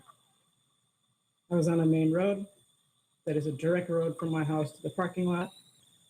Suddenly there's traffic in the road. There are vehicles blocking it ahead, vehicles that later I understood were ICE vehicles. people around me trying to understand what to do. And I think that you see the rest. So you weren't, I mean, in the beginning of the video, you see the federal agents saying something to you before you were dragged out. They say that you were given what they call repeated warnings. I just heard you say this cacophony of conflicting commands. What were they saying to you? What did you understand to be happening? Well, I think I didn't understand what was happening, right? I am a disabled person who has autism, right? That is a big piece of this. But I think even someone who doesn't have the kind of auditory processing challenges I do would not know what to do with the sentence, move, I will break your effing window. And then back and forth between move, get out, trying to open my door, more threats of breaking a window, which I don't understand the functional purpose of, and it's not a warning, it's a threat of violence that really shouldn't be packaged with an instruction. Yeah, I mean, I'm happy to tell you about what my ears hear in that situation, but in my ears, my autism also comes with an auditory sorting challenge where multiple human voices at like a loud party or on a chaotic street all sound like they're the person talking to me. So that's one reason, you see me looking and trying to identify which lips are talking to me. But of course, that's not possible because ICE officers wear things that cover their mouths and faces except for their eyes, right? So it is so informative for you to explain what it was personally like for you, for us to have watched the video and now to understand at least a part of what you were experiencing in that, because there is a conflicting report from their vantage point that tries to explain. They're assholes. They're liars. They keep lying. They keep claiming this woman's done something wrong. She's done nothing wrong. She's done nothing wrong. Not even close.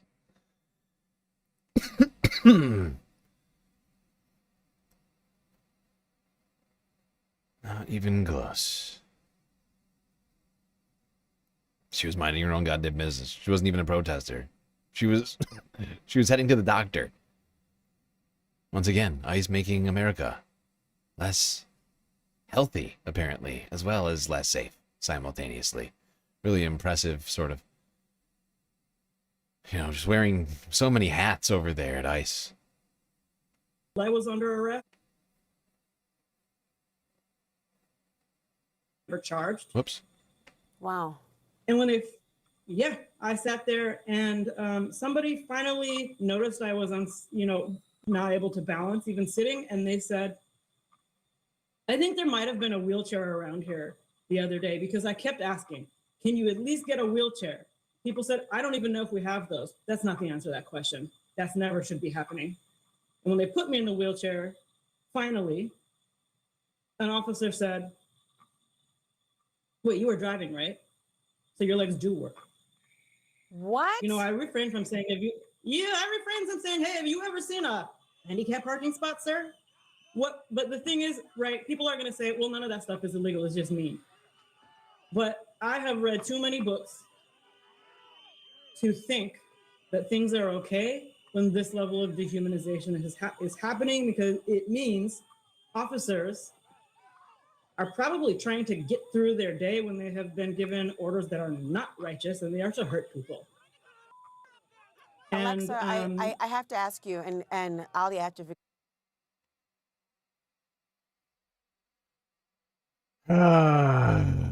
I'm so fucked. My own sister is mobility impaired. We're living in very, very dark times right now. Very dark times.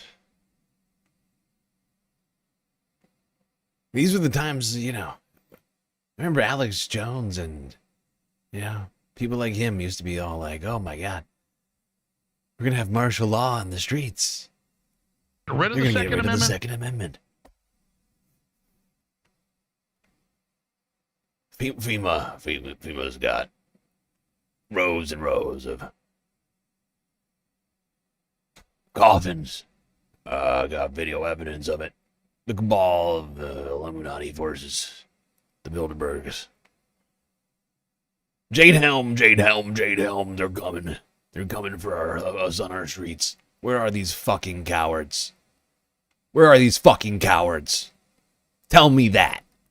Where the fuck is Alex Jones now? He drives with the assistance, had to accommodate and adapt her car so many different times to be able to still function and live in the standard that she wants to. I get emotional thinking about it, but my blood is boiling thinking about that experience. So can you just describe from the legal perspective of it?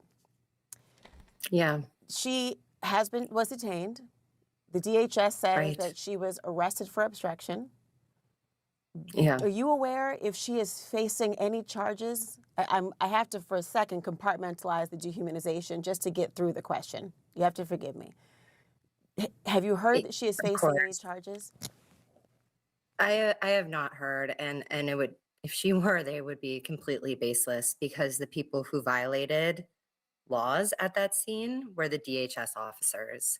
And in particular, every officer in the way they treated her once they found out she had a disability, because Alia was very upfront about it. She told the officers, I am a woman with a disability. I have autism. She yelled it. You can hear it on the video.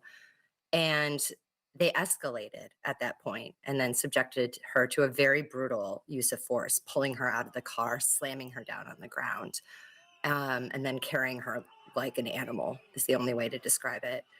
That violates every police standard and how you're supposed to interact with somebody in a car.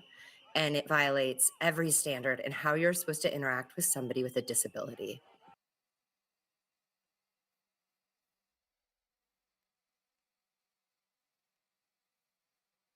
Shocking that ICE is doing absolutely everything wrong. Like, they basically just did not. They funneled us straight into ICE's hands. Once in ICE's hands, they broke my window.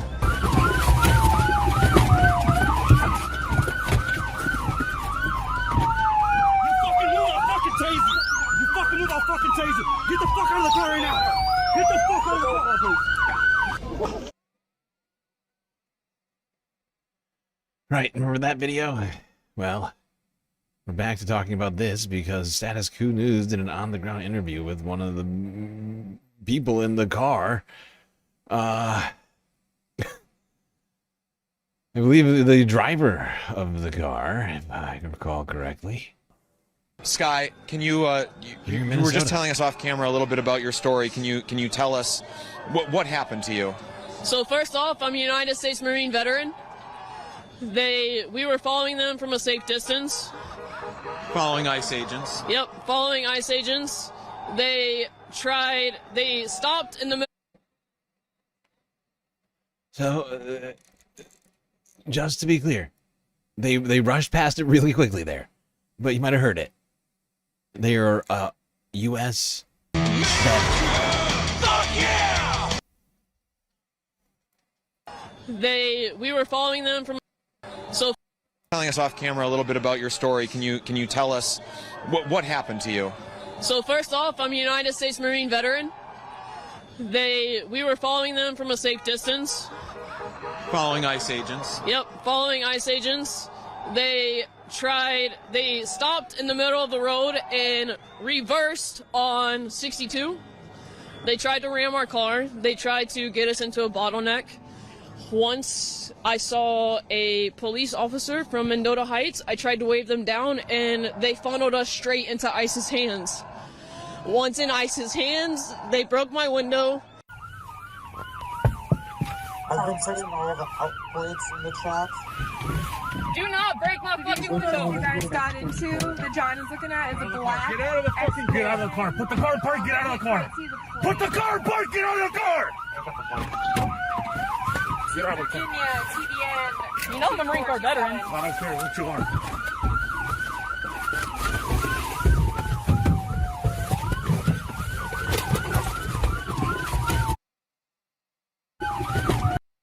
Okay, so they around yours, and then how, like, they ground. They put the cuffs as tight as possible. By my neck, they threw me to the ground, they stomped on me, they pushed my face into the ground, they put the cuffs on as tight as possible to the point where it took 6 agents to try to get them off. What let you talk about the the local law enforcement working with the federal government to kind of funnel you in? What was the lead up when they get out of their vehicles, presumably, or were they did? They didn't get out. They drove their vehicle towards mine until ICE surrounded mine. Okay, so they surround yours, and then how? Like they come up, they break. And then the cops went into a parking lot. They pulled off to the side, and they watched the DHS and Homeland Security and whoever else it was assault me. And they listened to me scream for help. Like, what I'm trying to get to is like, did they say anything to you before they broke the window, or was it immediate? No, it was immediate. Immediately broke. They said, "Get out of the fucking car, or we're taking you." Had they stopped you at all before that? Had you had any reason to believe that you were about to be targeted before that? They put their lights on, but they don't have any jurisdiction. As women, we're told to go to a well-lit area where we can make sure that we're safe and we're not going to be attacked by armed thugs. So we were trying to comply with what we've been taught our entire lives as women. You're making America safe. Protecting the women's. My God. America. Republicans, the lovers of families, splitting up families, protecting us from trans people in bathrooms, and then kicking the ever-loving shit out of Marine veterans and law-abiding American citizens, women, children, old people, dudes, babies, they don't care, puppies. Kristi Noem, she'll shoot a puppy. Are you kidding me? R.I.P. Cricket. By the way, every time we say the word Kristi Noem around here, we have to take a moment of silence for Cricket, who is still dead. I mean, I'm getting like the sense of emotion off of you right now. Like, can you walk me through like what are you feeling in this moment? This is not the country that I gave my life for. I took an oath, and it's the oath that they're spitting on and stomping on. And this isn't Germany. They're Nazis. They're Gestapo. They think that they're above the law. They don't care. What was your intention when you're out there following them? Are you out there to document what they're doing, to warn your friends and neighbors? Is that that ICE is in your neighborhood? Like, is that what you were out there to do? They shot my neighbor in the face this week. That's what I'm out there to prevent. So you're directly inspired by what happened. Keith Porter, Renee Good, all of the above. Okay, so they break the window, they haul you out, they're stomping on you, they're beating you. As they're doing this, are they saying anything? Yeah, they were calling me a bunch of derogatory names, calling me it. They tried to break my ankle.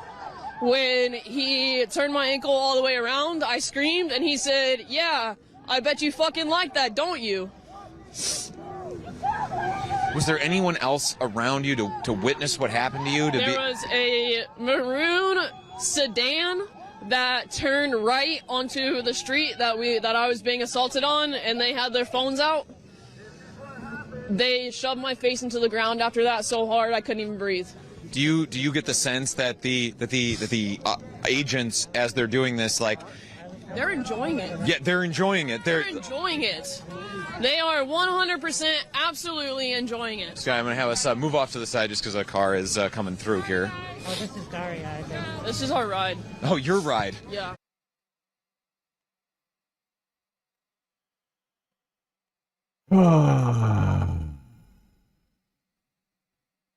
It is so disturbing.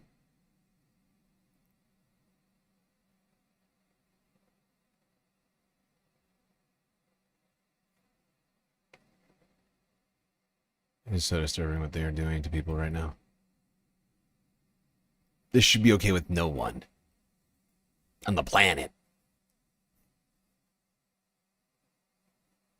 This is the beginning of a failed state.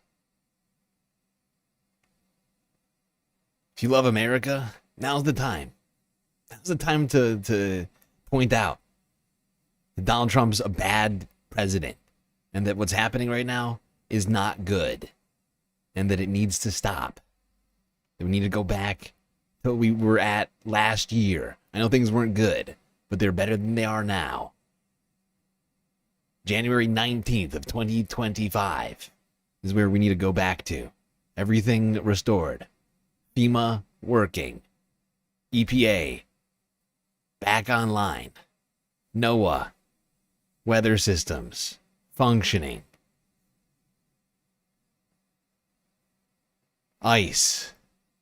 Well, the budget still. I mean, you get what I'm saying here. Like we need, like I mean, ICE. Obviously, we need ICE gone completely, right? We need that eviscerated.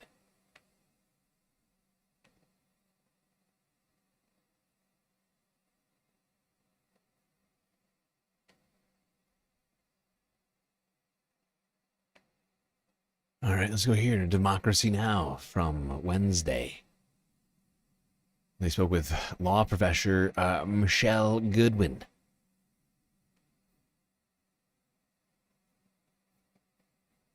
You'll be shocked to hear that they talked about the law.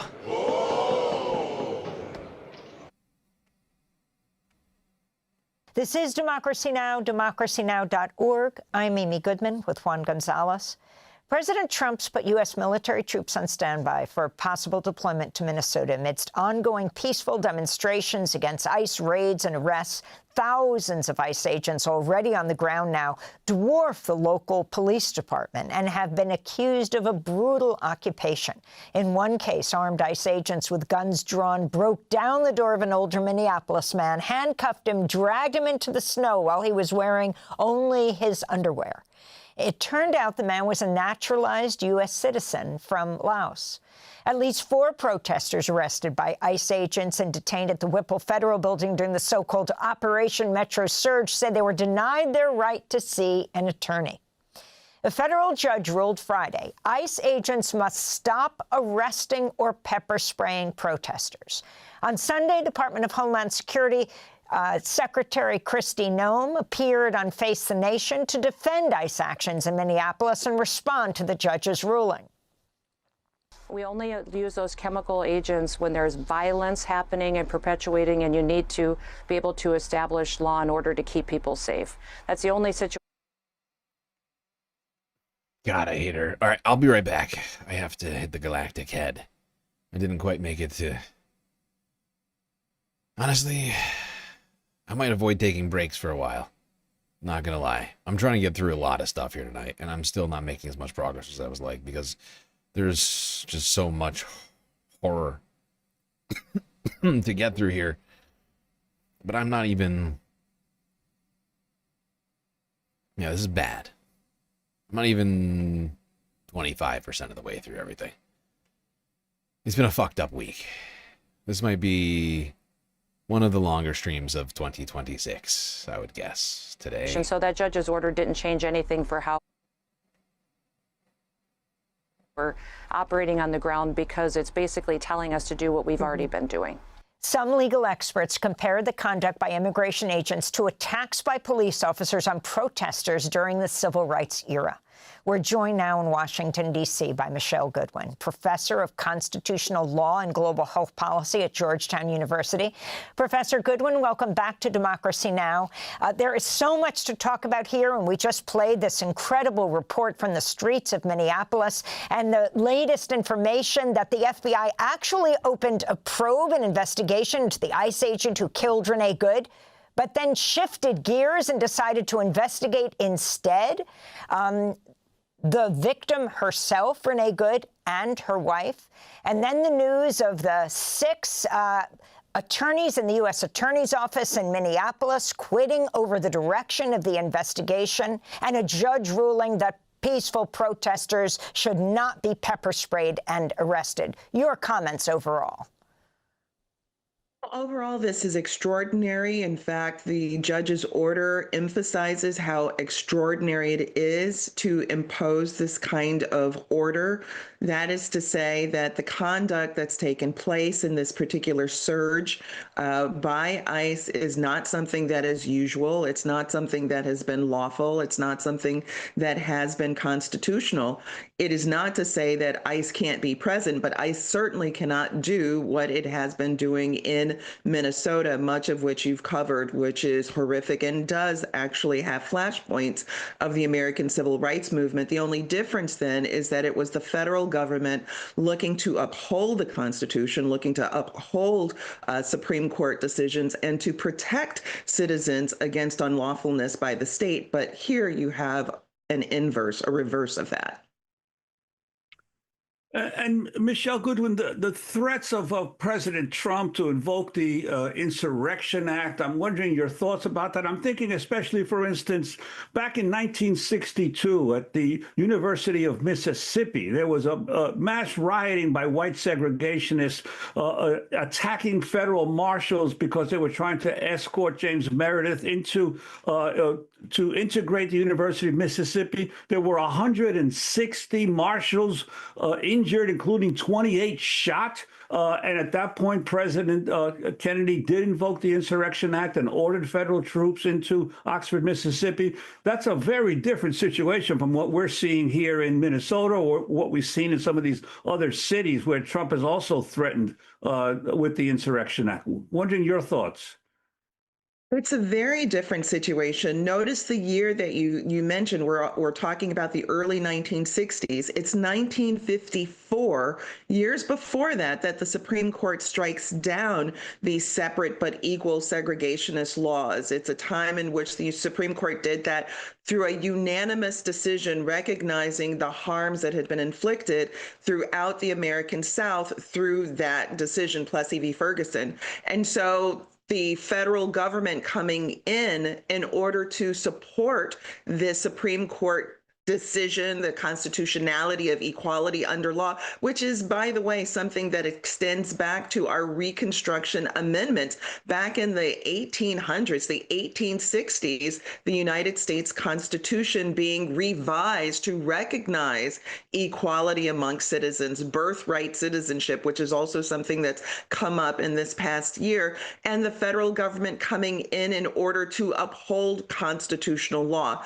What we see now and what we recognize from this order from the judge over the last few days is the fact that what the lawlessness that has taken place has actually been conducted by the federal government. And the federal government is not above the law. The rule of law is to be imposed on any branch of government, any branch of law enforcement. That's whether it's state law enforcement or federal law enforcement.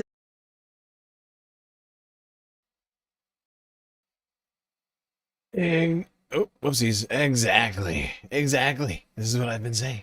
And I'm not even, you don't even have to take it from me anymore. There's a constitutional law professor from Georgetown University. A prestigious school. Michelle Goodwin. Making a lot of sense over there. Law applies to everyone in America. That's why we've got it. Supposedly. People have been telling me that for a long time. Soul Life with a very wise message. Don't forget, GNN lives on tips and just spend days in the hospital. Like the video to help the stream. That one's free. Thank you, Soul Life. It's much appreciated. Social Butterfly, member for 1 month. Glad to be one of the Galactic crew. I'm glad to have you as a crew member. One of the space fams. It's a beautiful thing. Now, let's move on from the law. I mean, for now. Not really. Really, all of this is a discussion of the law and how it's enforced. Let's go here. Place you might be familiar with by the name of the Majority Report. Sam Cedar, 3 days ago. stopping ICE's terror campaign.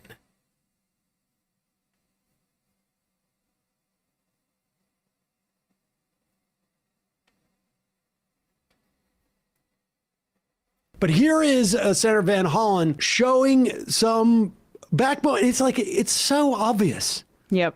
This is such an obvious leverage point, an opportunity. Chuck Schumer has literally, I think, like buried himself in a hole. I think Saddam Hussein was more visible at the end of the regime, than where Chuck Schumer is. Which might be a blessing. Hiding. Incidentally, you know how Chuck Schumer gets on a Sunday talk show? His people call and say, Chuck Schumer wants to come on. So if he's not there, there's a reason. But here is Van Hollen.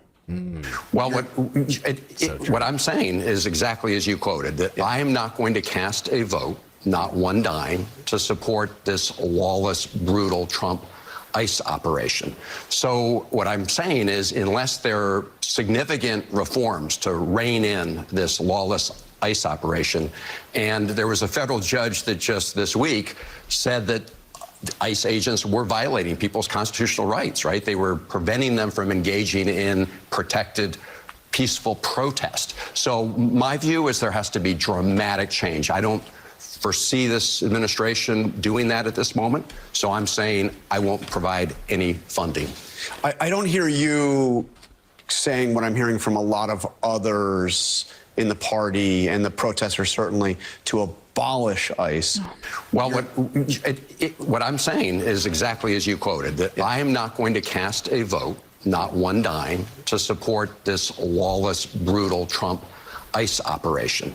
So what I'm saying is, unless there are significant reforms to rein in this lawless ICE operation, and there was a federal judge that just this week said that that's just ICE repeating agents it again. were violating Okay. people. Look, obviously, we're not going to abolish ICE with this vote. Yeah. It's not happening.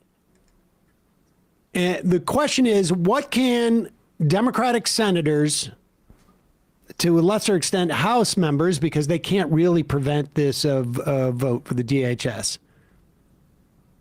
Democratic senators could. What can they do to weaken ICE? Perhaps a strongly worded letter. I don't know. I've been thinking about it. An email, perhaps. Maybe a TikTok on the social media. As it is, received all this funding, as it is gearing up, they're going to it's just going to get worse and worse, regardless of whatever the next city is. It's just going to get worse and worse. What can they do to weaken ICE? Here is what a federal judge in Minnesota, Judge Kate Menendez, ruled. A U.S. district judge. It was a case filed in December on behalf of 6 Minnesota activists. Covered federal agents are hereby enjoined from A, retaliating against persons who are engaging in peaceful and unobstructed protest activity, including observing the activities of Operation Metro Surge. B, arresting or detaining persons who are engaging in peaceful and unobstructed protest activity, including observing activities of Operation Metro Surge, in retaliation for their protected conduct and absent a showing of probable cause or reasonable suspicion the person had committed a crime or is obstructing or interfering with the activities of covered. Yeah. Okay. Hold on. I'm sorry. We're not gonna watch this whole clip. I got carried away doing my stupid Chuck Schumer impression, which was it was too close to Sam's impression today. Honestly, I've been trying to steer away from doing the exact Sam impression. It's not fair. I'm just stealing. I'm stealing when I do that. Hey, wormy. I'm just a joke thief. There is no American pride. Absolutely nothing to be proud of in this effing country. It's very sad. I wish I had a way to modulate this. Fuck yeah! Thank you for the super chat, May.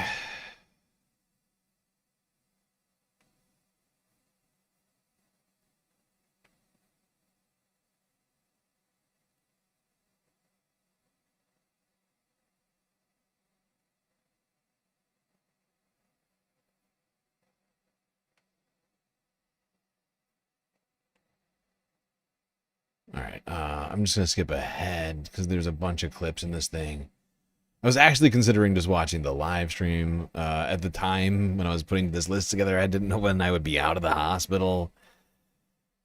And I was thinking, hey, maybe we'll just go through it because they haven't clipped it yet, but they have now because I was in the hospital for a very long time.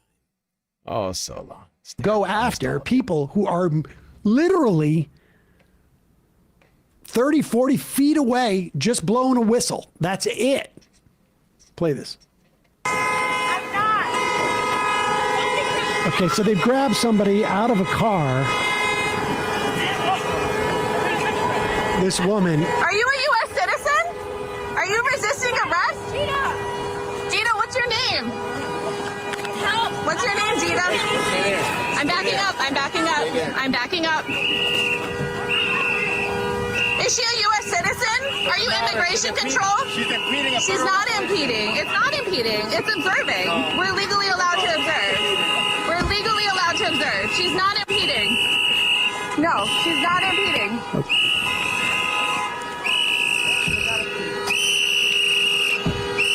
Now, it's tough to see. There's somebody on the other side of the car. But look at, they're going to intimidate that guy with the vest. Backing up.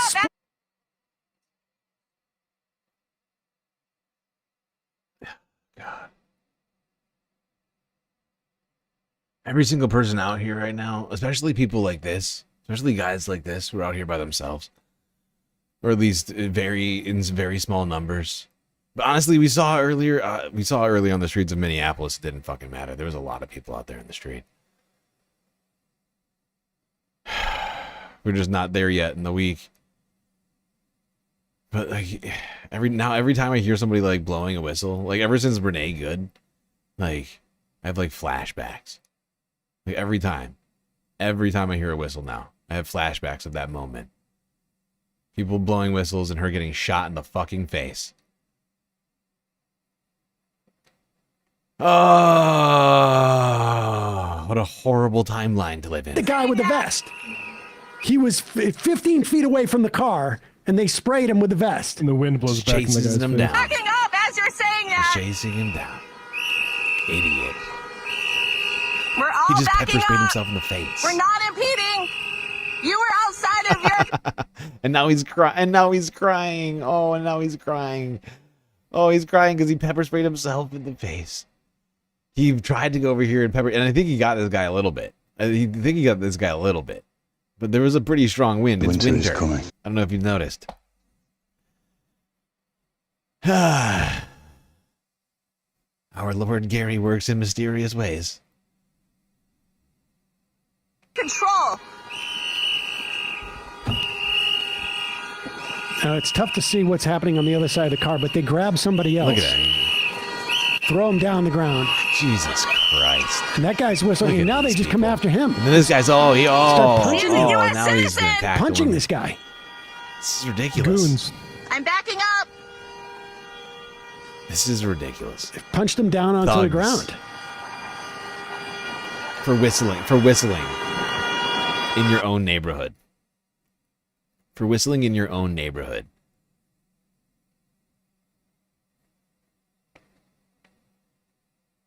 It's wild.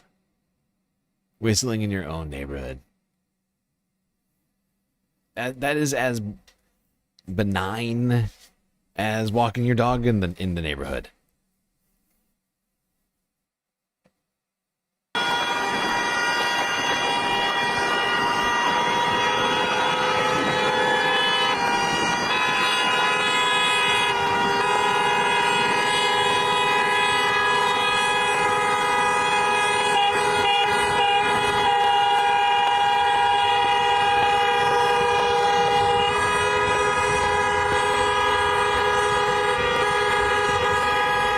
That guy wasn't anywhere near anything. And honestly, if there were 10 other people there, they wouldn't have done that. Yep. They just looked around and realized, like, there's nobody really here to catch us. He was near their feelings. I mean, I'm not gonna lie. I feel like Sam is being a little bit too generous in this case. I think it's just out of just like what's the word? Like, I think it's honestly, I think it's like out of just like sheer trust and like Sam just like still has like this shred of like belief like in this moment right here, and I assume that any of that is probably fairly gone. I haven't been checking his Twitter, but I mean, these guys, they're proving it every single day that they don't give a fuck how many people are around until it gets to be until they're outnumbered.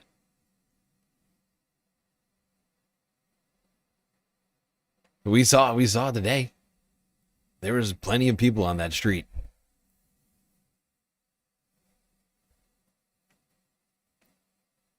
There were a bunch of people. I mean, it wasn't tons of people on that street, but there were people on the street. There are people filming.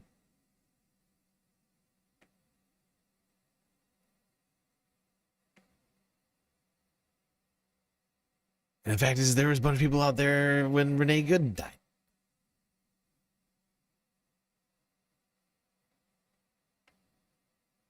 And they're going out there and they're going after protesters time and time again, shooting them in the face in Portland, in Minneapolis, in Chicago, in Los Angeles, in every single city that we've seen them go to. You know,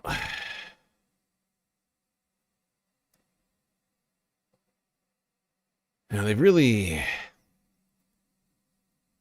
I think they're going to struggle in New York. They've tried some, but we haven't seen quite the same level of enforcement efforts there. I think they must see how that's going to be a difficult one for them with their initial fledgling efforts there.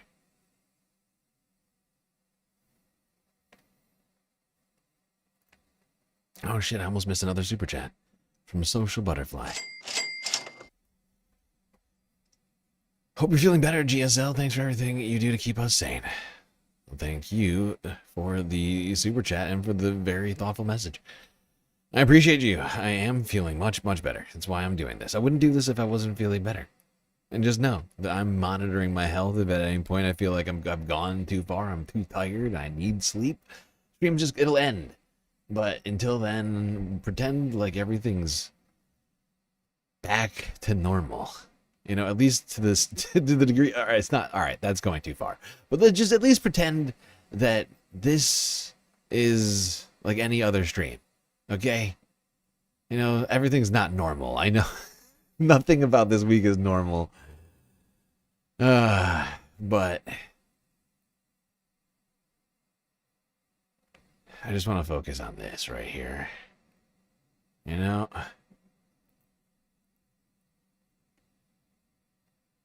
I want everybody to be sane. I want to keep the sanity. I want to keep the peace here in the United States. I don't want this to go off the rails further. I really don't.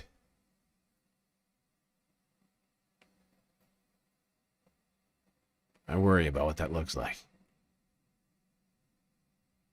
All right, we got more clips here. Here's this protest out in, this is from freedomnews.tv. We are one. We won't stop fighting. We won't stop fighting. Till ICE is gone. Till ICE is gone.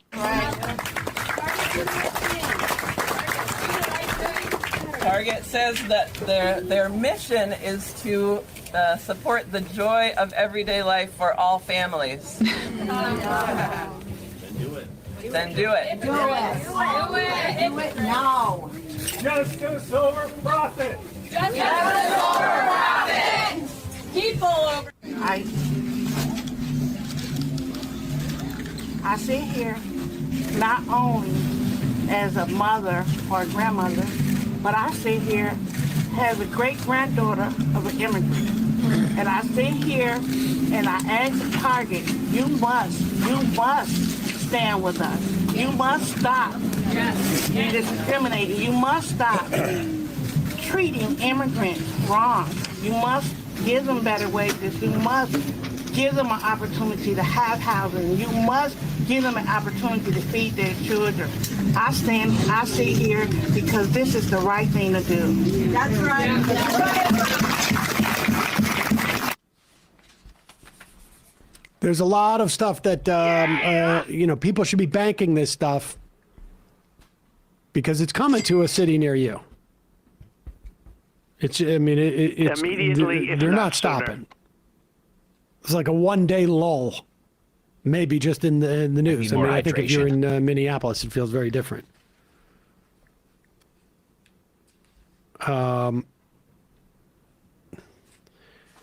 This is out of Morristown, New Jersey. ABC 7. This came from January 17th, so just 3 days ago. ICE, like we say, there was reports that there was a couple hundred headed up to Lewiston, Maine. They're in the Hudson Valley in New York. They're in New Jersey right now. Minneapolis, St. Paul, we see, they have 2,500 agents descending on there, but there's still plenty more, and they've got a ton of money. Yeah. I was horrified to see this. Morristown, fairly close to where I grew up, but I saw that there were some students that came out in the street. This is a heartbreaking clip, though. I guess there was a father that was taken from this child, and you'll see the child wondering where their father went. He was taken. A lot of people were taken. Including, they say, the father of a 6-year-old girl. The child left alone on the street until adults who saw her stepped in. My sister said, "Do you need any help?" And then she said, my dad was taken. Her dad was taken by immigration, and they left the little girl by herself.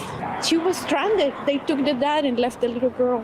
That was horrible for her to see that. In the middle of the target zone sits St. Margaret Catholic Church, where that Sunday, the priests, during a packed mass, were warned of the raid happening at that moment and did what they could to protect those in their congregation. The majority of our parishioners has papers.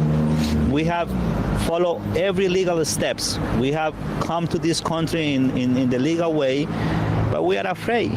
We are afraid to be picked up, taken away, and being mistreated. And that's what is going on in our minds, and this is not only in our minds, but this is what is going on in this community. Judy Ashworth has lived in Morristown for decades. This whole ICE business, it's so cruel, I think, so sadistic, and so scary. What is happening, it's terrifying. I think it's terrifying.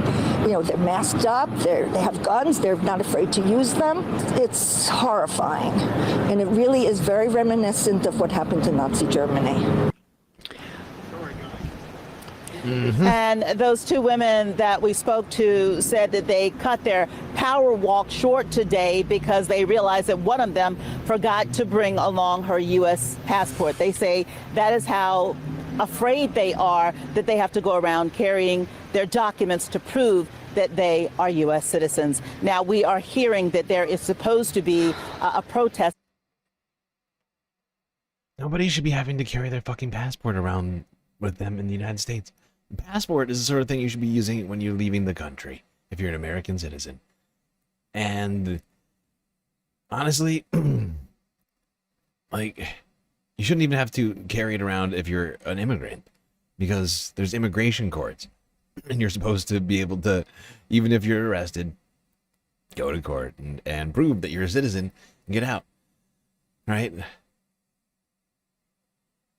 And there's like all sorts of other sorts of things involved in all that, right? Like, but it's like, it's insane that this is a thing. Passports, you should be like, I mean, it's a very sensitive document, should be guarded. Maybe, I don't know, some people like keep that sort of thing in like a safe or something, if you're that sort of person. Against ICE here at 6 o'clock here in Morristown outside the Hyatt Hotel. For now, we're live here in Morristown. Tony. So Phil Murphy, the outgoing governor of New Jersey, on his way out just today, vetoed two of You've heard ceilings. I mean, I've heard ceilings too. I've heard of other interesting places to keep it. Bills that would protect immigrants in the state of New Jersey, including one that would limit state law enforcement's collaboration with ICE, state and local law enforcement. Now, Mikey Sherrill, when she ran for governor, had a similar position.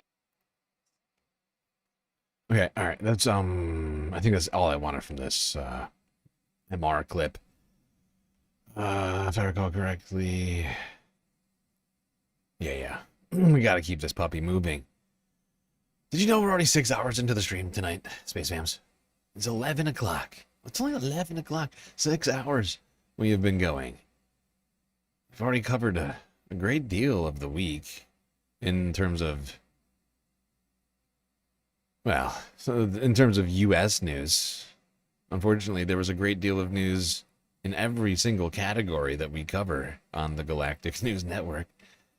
U.S. news, environmental news. Oh boy, and it's not just the storm in the United States. The title, there's only so many characters you're allowed to put in a title on YouTube or Twitch. I think YouTube is 130, Twitch is 140. And yeah, a lot of stuff happened around the planet. Of course, global news. Davos. The trumpeting.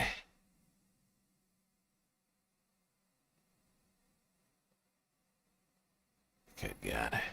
All right, where was I? I'm sorry, I was looking through my list thinking about what I have left to cover. At least I am making progress slowly. Let's go to the New York Post now from 2 days ago. More horrifying footage. Things happening. Border Patrol. This was in Minneapolis. Or wait, was this? Yeah, no, I'm fairly certain this was Minneapolis. Thursday. What the f***? Get the f*** back! Get the f*** back! What the f***? I got you. So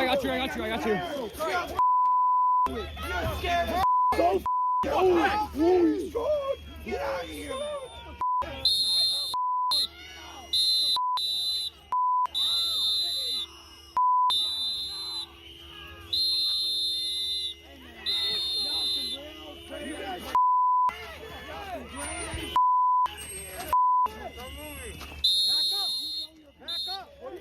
Back up! I'm not doing anything else! What the hell? What are you doing?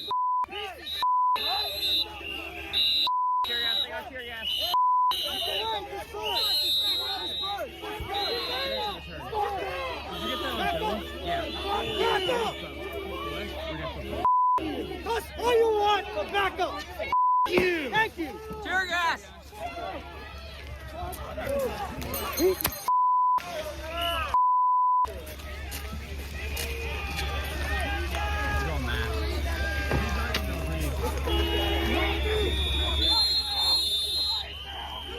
That's what you have ice in Minneapolis! They don't know how to do their job! Don't worry.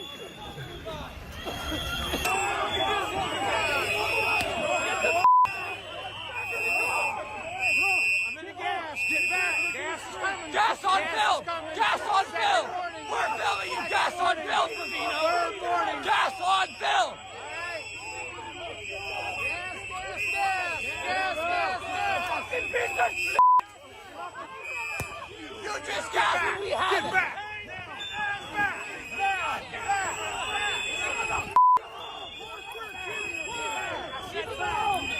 Sam! I have it! Sam, back up. The green stuff.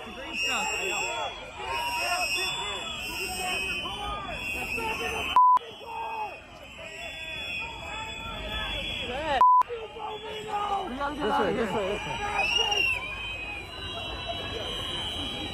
The green stuff is super carcinogenic. Yep.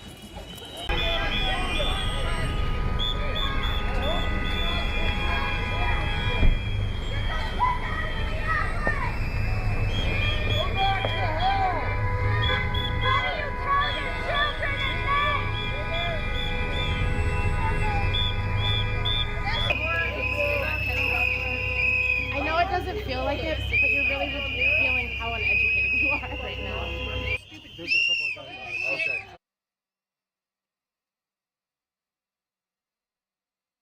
You heard that the green gas is toxic? Yeah, it's supposedly carcinogenic. Highly carcinogenic. And they're just spraying it willy-nilly on the faces of Americans all over. For no good fucking reason. For just purely sadistic, twisted fucking reasons. Enacting pain and suffering on the citizenry, the taxpayers.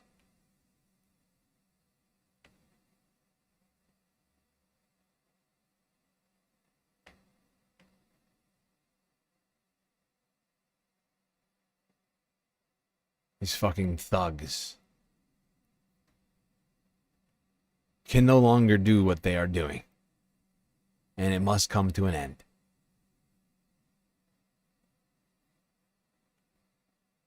This is untenable and unjust. And it cannot go on for another minute on American soil without collapsing this country into chaos.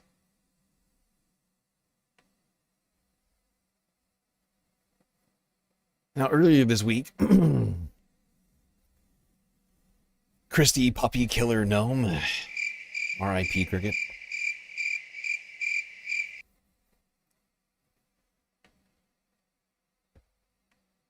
told ICE agents in a memo, DHS memo, that they can enter homes without a judicial warrant. Something that is, of course, completely against the Constitution, the Fourth Amendment. Get rid of the Second Amendment.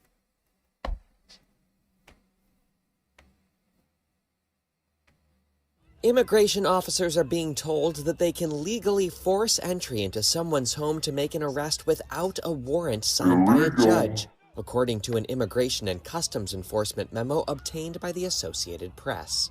This reverses years of guidance limiting their authority in deference to constitutional guarantees against government overreach. I'm just going to point something out for no apparent reason. I just have noticed these guys bunch up a lot. It's just something I just happened to notice for some reason. I don't know why I would notice things like that. The memo instructs officers that administrative warrants alone are enough to enter a home using force if necessary to arrest someone with a final order of removal. That could pose a challenge to constitutional protections against illegal searches at a time when the administration is ramping up arrests in Minneapolis and around the country as the agency carries out President Donald Trump's mass deportations agenda. This is ridiculous! All right, now let's go on to Mr. Kyle Kalinsky of Secular Talking on the YouTubes. This is from Thursday. Or Thursday? What do you think? Yeah, I think this, yeah. I think this is Thursday, right?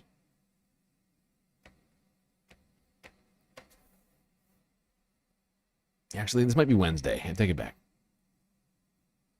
So, as you all know, ICE is completely and utterly out of control in Minneapolis, in Minnesota. Trump has now resorted to lawfare to go after Jacob Frey, the mayor of Minneapolis, to go after Tim Walz, also to go after Keith Ellison, the attorney general. And understand something, the actual criticism of Tim Walz and Jacob Frey is that they were going too soft on Trump and the feds here.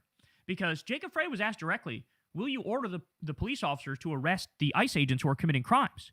And basically his response was, look, they have bigger guns and they have more people. So I want to, but I feel like I really can't do that. That's what he said. And so if anything, the criticism is you're too right-wing, you're too soft on them, not you're too hard on them. And Trump is now opening investigations about how they're impeding law enforcement. If anything, it's the opposite. If anything, their crime is not making sure everybody is treated as equal under the law. Okay? So just, it's a horrible, horrible scenario. Well, now we've reached the point where it's so bad on the ground that various police officers, police chiefs are coming out going, really? Really? We're going to have to go ahead and fucking wrap this bitch up because you guys are causing way more trouble than you're solving. So let's start with this clip here. We have Minneapolis Police Chief Brian O'Hara goes on 60 Minutes, and he says the following. Here we go. Administration officials are adamant that this action that they're undertaking in Minneapolis right now is making this city safer. Targeted, precise, pre-planned operations on violent offenders. That is a good thing. But I'm concerned that people in the administration don't actually understand the reality of what's happening on the street. Nah, bro, they get it. They understand. They are not trying to do targeted operations going after violent, criminal, undocumented immigrants. They haven't done that in fucking forever. They have a directive from the likes of Stephen Miller where he says, what the fuck are you guys doing? Go raid the fucking 7-Elevens and the Home Depots and the meatpacking facilities. And in fact, we're going to disband the agency that goes after, for example, people in a cartel or child sex trafficking. They disbanded them and sent them all to the fucking Lowe's parking lot and said, go to town over here. That's what's happening. So here you have the officer. He doesn't even get it. He's like, sir, excuse me, you guys don't appear to be going after actual criminals. No shit. You don't say. This is only what every liberal and lefty has been screaming at the top of our lungs for the entire year Trump's been in office, that this has nothing to do with going after those people. Like, literally over 90% of the people they're arresting have no criminal record whatsoever, and in many instances, they're not even undocumented. But these are not violent, criminal, undocumented immigrants. They're just not. They're going after innocent people, time and time again. Actually understand the reality of what's happening on the street. Chief O'Hara told us the city's 911 system is overwhelmed by complaints about immigration enforcement. What are you seeing? Seeing multiple calls of people who have been subjected to tear gas, pepper spray. We need more water. At least one case, a person was removed from a vehicle and the car wasn't even placed in park and it was rolling down the roadway. Jesus Christ, man. That's not it, though. We have more. So now we have another police chief in Minnesota, and he comes out and he goes into even more detail about how disastrous this thing has been and about how the ICE thugs are the criminals in many instances. Here we go. Recently, as the last 2 weeks, we, as law enforcement community, have been receiving endless complaints about civil rights violations in our streets from U.S. citizens.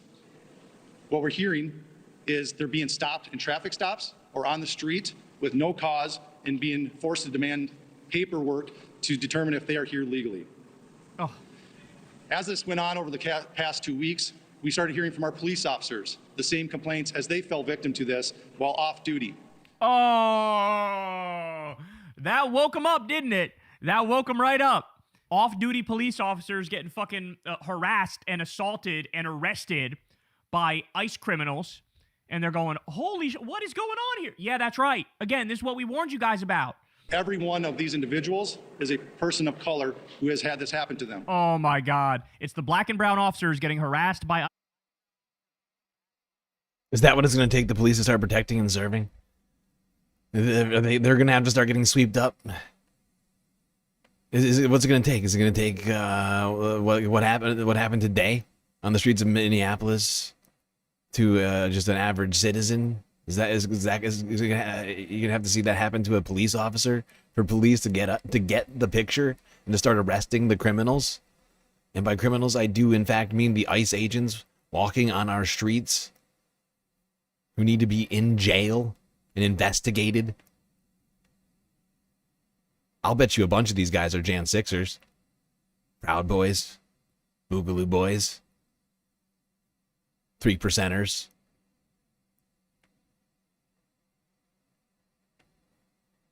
Terrorists, anti-American terrorists, and insurrectionists. Agents when they're off duty. No shit. Oh my God, bro. In Brooklyn Park, one particular officer that shared her story with me was stopped as she passed ICE going down the roadway. When they boxed her in, they demanded her paperwork, of which she's a U.S. citizen and clearly would not have any paperwork. When she became concerned about the rhetoric and the way she was being treated, she pulled out her phone. In an attempt to record the incident, the phone was knocked out of her hands, prevented her from recording it. The officer had their guns drawn during this interaction, And after the officer became so concerned, they were forced to identify themselves as a Brooklyn Park police officer in hopes of slowing the incident and de-escalating the incident down. The agents then immediately left after hearing this, making no other comments, no other apologies, just got in their vehicles and left. So, in other words, off-duty police are more lucky than other people because they get to say, hey, I'm a police officer. And then the ICE thugs just, okay, they just start running away. But even that is so offensive. Yeah, we've also been hearing a lot of disturbing reports of these ICE officers not doing their jobs in any ways, like in any of the ways you're supposed to, leaving unattended cars, running with keys in them, doors ajar with pets, children, just sitting in the vehicles. Zero concern for public safety. It is a farce.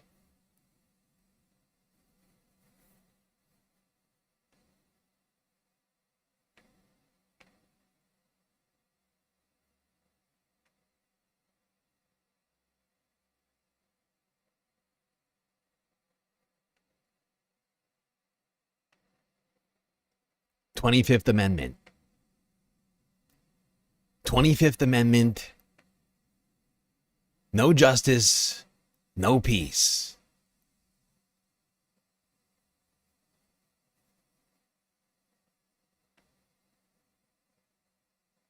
Here's a quick filler video from a couple of days ago. Associated Press of Heinrich Mueller. I'm sorry. Nope. Greg Bovino.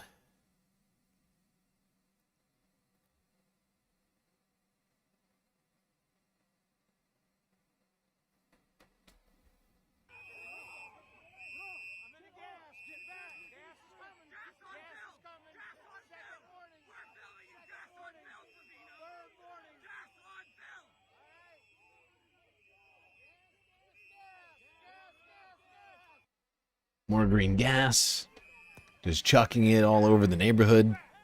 Giving everybody cancer.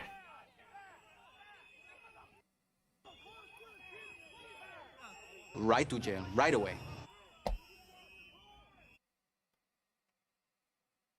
Put this Gestapo thug in jail. They don't care what judges tell them. They don't care what the law says. They don't care what their own policy says. They are just a bunch of fucking lawless thugs running around terrorizing our fucking country. And it cannot go on. And this cannot go on. Not in a place, not in a democracy. Sure, maybe a despotic form of government, perhaps. Some sort of authoritarian shithole, to use the vernacular of the supreme dictator. Let's go here, CNN, 2 days ago. Talk a little bit more about that fucking ICE memo. The ICE crackdown in America is quickly expanding with some questionable tactics, questionable investigations, and as you're about to find out, questionable She's not nearly angry enough right tactics, questionable investigations, and as you're about to find out, questionable legal justifications. And while Minneapolis, yes, has been the epicenter, the administration tonight is surging ICE agents into a new target, Maine. The administration is calling it Operation Catch of the Day. Yes, just like catch and release, these dehumanizing fishing analogies continue. One city councilor in Portland, Maine, is calling it something else. I want to be really clear. This is a war of terror that's being waged on our city by the federal government. We've seen people of all ages getting thrown on the ground and getting thrown into trucks. Maine's governor says the federal government is only sowing intimidation and fear. And if that sounds familiar, well, it should. Because what's happening in Minneapolis could be a preview of what happens in Maine. We've already seen the videos showing aggressive ICE tactics, and tonight we're learning about a new one. ICE officers are using sweeping new power to enter homes without a warrant from a judge. The Associated Press has obtained an internal ICE memo that says that agents can enter a residence with only an administrative warrant if they're trying to arrest someone with a final order of removal. I can tell you right now, that's headed straight to a legal collision with the Fourth Amendment, because that treats the home as a protected space. I mean, literally, the word house is in the text. It says the right of the people to be secure in their persons, houses, papers, and effects against unreasonable searches and seizures shall not be violated, and no warrant shall issue but upon probable cause, supported by oath or affirmation. Now, one of the few exceptions could be hot pursuit. Think textbook, that's a person commits a crime. They're seen running into their house for cover. The cops are chasing them, and they run into the house to get them, requiring some sort of what they call exigency. Yes, but nobody who's being accosted by ICE seems to be committing any crimes. Especially, the protesters we've been seeing getting brutalized lately. So that would certainly not apply here. Blowing a whistle is in fact not an act of violence or a crime in any place. Certainly not in the United States. Maybe, I don't know, Saudi Arabia. Maybe that's illegal there. If you whistle near the king, you get your head chopped off.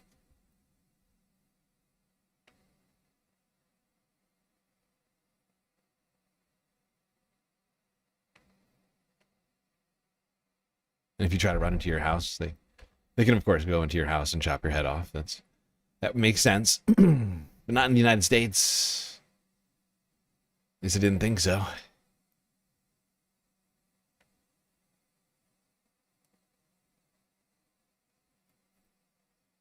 All right, let's go here.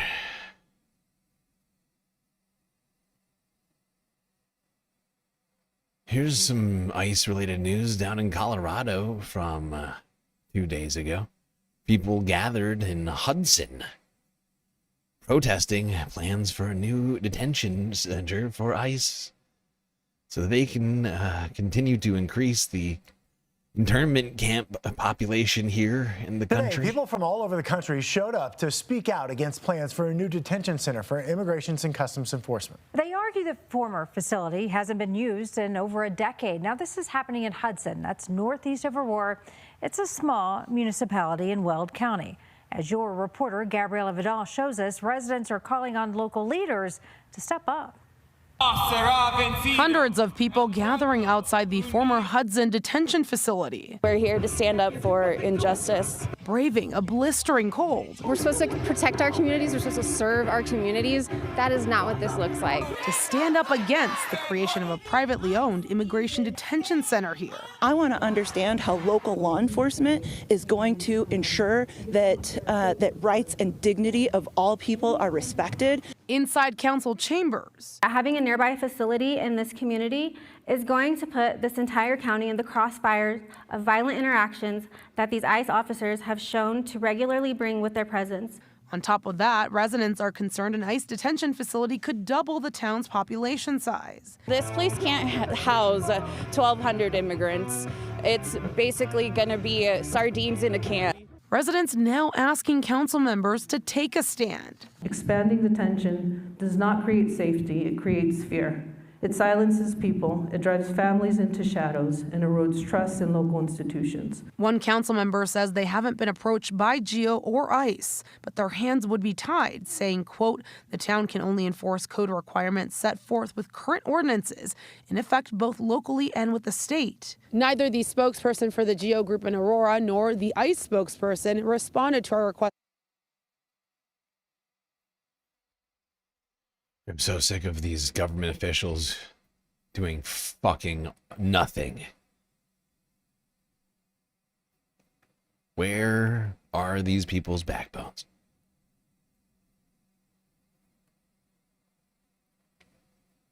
What happened to separation? What happened to states' rights and all these things, huh? Is that only for the Second Amendment? Get rid of the Second Amendment? No, we'll talk more about the Second Amendment in a little bit. There's going to be a very unfortunate opportunity to discuss it. Something I kind of stopped talking about on this stream a while back.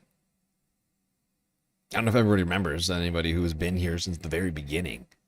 But for a while, we did a portion of this stream because of just how much gun violence there is in this country. Portion of this stream was dedicated to gun violence. We stopped doing that portion of the stream long ago because it felt like it was near meaningless and nobody cared. It was deeply depressing. But now we have a very different form of gun violence on our streets.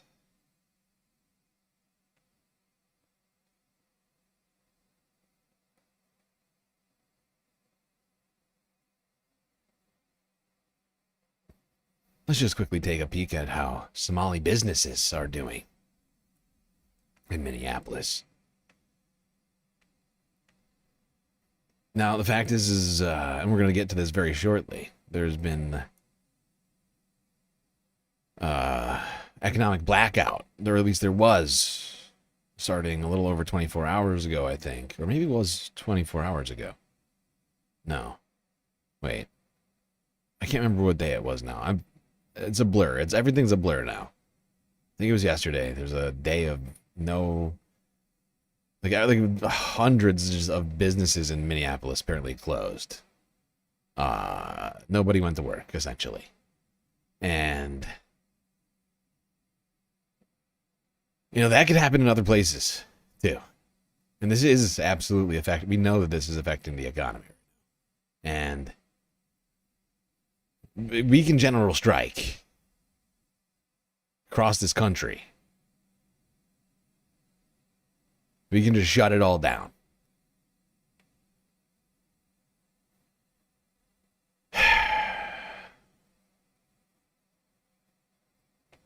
But it's affecting businesses. I know that much.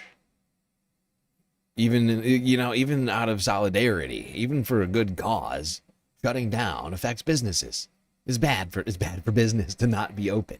I know that's probably a shocking concept to many people. I'm here outside Carmel Mall, one of the Somali malls in Minneapolis.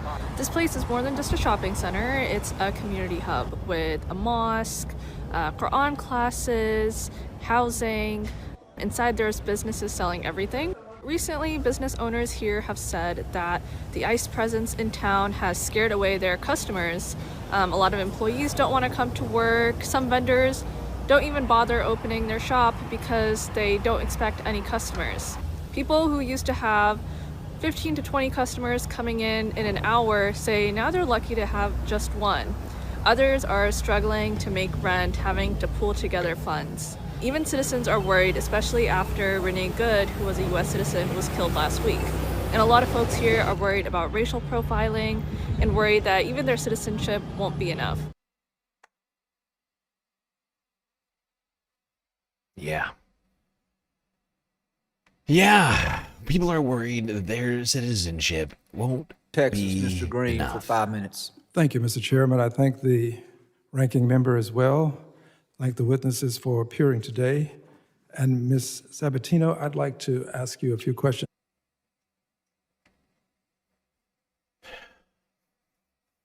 Honestly, though, that statement should be ringing in everybody's ears that we just heard from that woman. People thinking that their citizenship won't be enough in America? Why?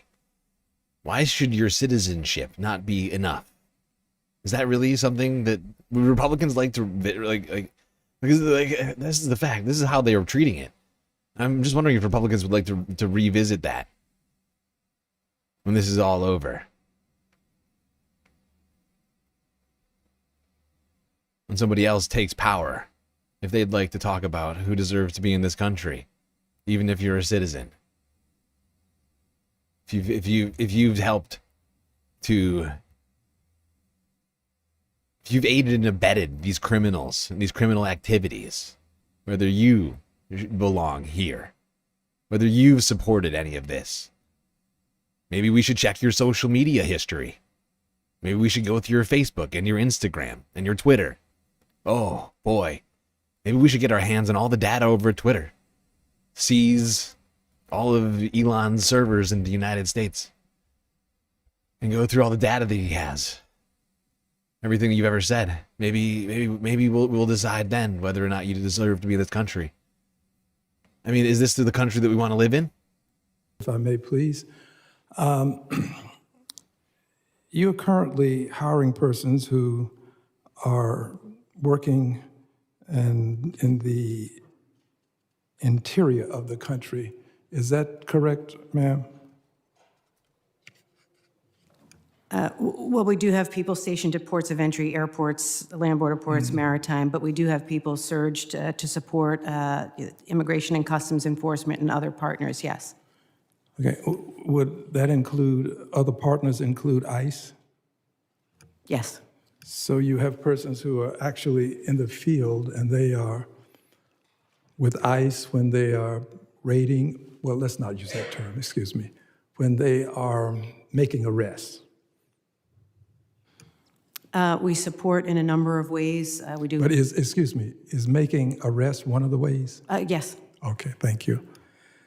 And these persons who are doing this, have they been trained to the same extent that the ICE officers have been trained? I'm not personally familiar with the ICE training. I imagine it's comparable, but we do recurring use of force training for all of our armed law enforcement officers. Well, if I told you that someone associated with Antifa is working with these ICE officers who happens to be someone associated with your area, would that concern you? If I had more context, like working with, like employed by. Let's take the example of a prosecutor in Dallas, Texas, who had some affiliation with persons who are known to be dastards. This person was a prosecutor and seems to have a white supremacist account, makes or posts statements about Adolf Hitler,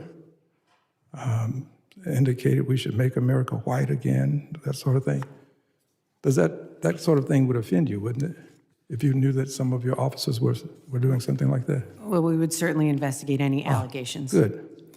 And the best way to deal with this kind of circumstance is to prevent it from ever happening. You wouldn't want a person who's doing these kinds of things within your ranks, right? If the person is actually doing it. I think it's important to ensure that I believe your answer would be yes or no, and anything less than a yes, I would assume is no. So do you would not want a person in your ranks, right? No. Okay, good. So if you want to avoid it, the best. How hard is it to answer that fucking question? Do you want white supremacists in your organization? If it's not an adamant no, you should be investigated for being a fucking Nazi. There was Al Green, representative from Texas, going in. Earlier this week, it was Thursday. This next one also from Thursday.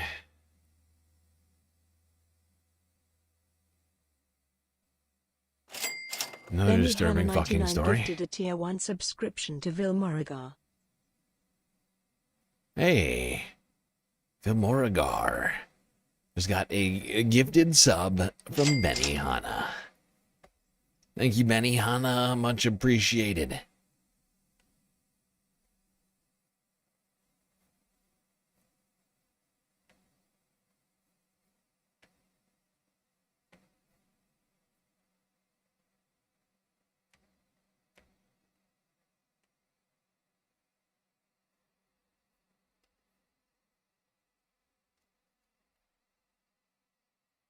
This is 5-year-old Liam Conejo Romas being taken by ICE agents in his family's driveway after getting home from preschool on Tuesday. Now, what exactly led up to this moment is in dispute tonight. Here's what the Department of Homeland Security is saying, that they were targeting the boy's father, who is from Ecuador, but when ICE agents approached them in the driveway, DHS says the dad took off and, quote, fled on foot, abandoning his child. The father was eventually apprehended, and both were taken into custody together, the father and the son. The school district released a video of that moment showing the chaotic scene that many people in Minneapolis say has become all too familiar since those 3,000 federal immigration agents have arrived in their city. Oh boy. Oh boy. A gifted sub from Herman Horologist over on Twitch demanded the pivot. We are on the brink of getting a hype train over there on Twitch right now. Any donation from anyone else other than Benihana or Herman Horologist would get it started, it looks like. Also, a gifted membership over on YouTube from Frisla. Marianne Bradshaw receiving that one. Much appreciated, you guys.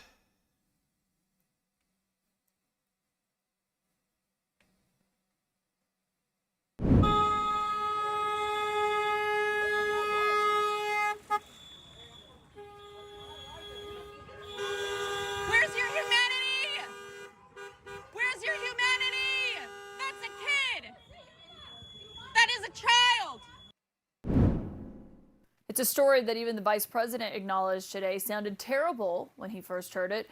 But while he was in Minneapolis on the ground today, J.D. Vance argued that after learning more about what happened in the video that you saw, he says the child's detention was justified. I see this story, and I'm a father of a 5-year-old, actually, a 5-year-old little boy, and I think to myself, oh my God, this is terrible. How did we arrest a 5-year-old? Well, I do a little bit more follow-up research. And what I find is that the 5-year-old was not arrested, that his dad was an illegal alien, and then when they went to arrest his illegal alien father, the father ran. So the story is that ICE detained a 5-year-old. What are they supposed to do? Are they supposed to let a 5-year-old child freeze to death? The _green_nude_real gifted one subscribe. Lies, lies, lies, and more lies from this piece of shit. I am so sick of this man.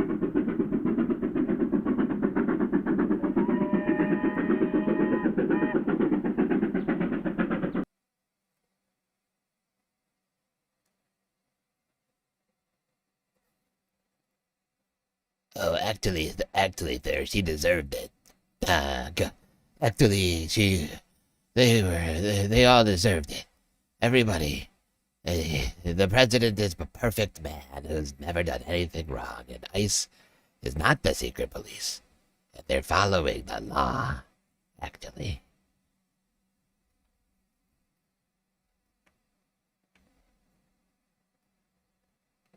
Hype train started. Over on Twitch. Hell yeah. Green New Deal gifting out a community sub to somebody. Ryborg. Getting that. Gifty. Meanwhile, over on YouTube, J-Rock.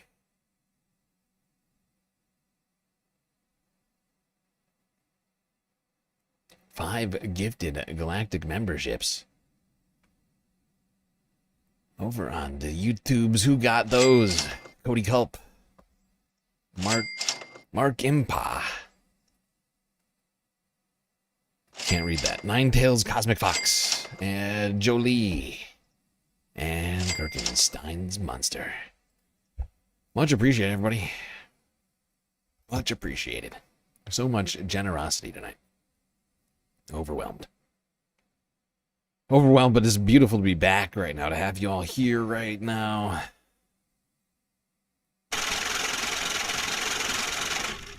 Looney Tunes 9000 just cheered 100 bits. Orange circle emoji. After seeing that my evil play police killing another innocent US citizen, I can clearly say I am ready to fire Christy Dog Killer Walmart Karen Gnome right now. Thank you for your attention to this matter. President King Donald Trump PS J.D. Vance is going to jail for kidnapping a child. Ah, yes, I'm sure that's... Yes, right. That Donald Trump will do that any minute. Sure he will. Thank you for the bits, LT. Looney Tunes. All right. Let's go here now to global news from Thursday.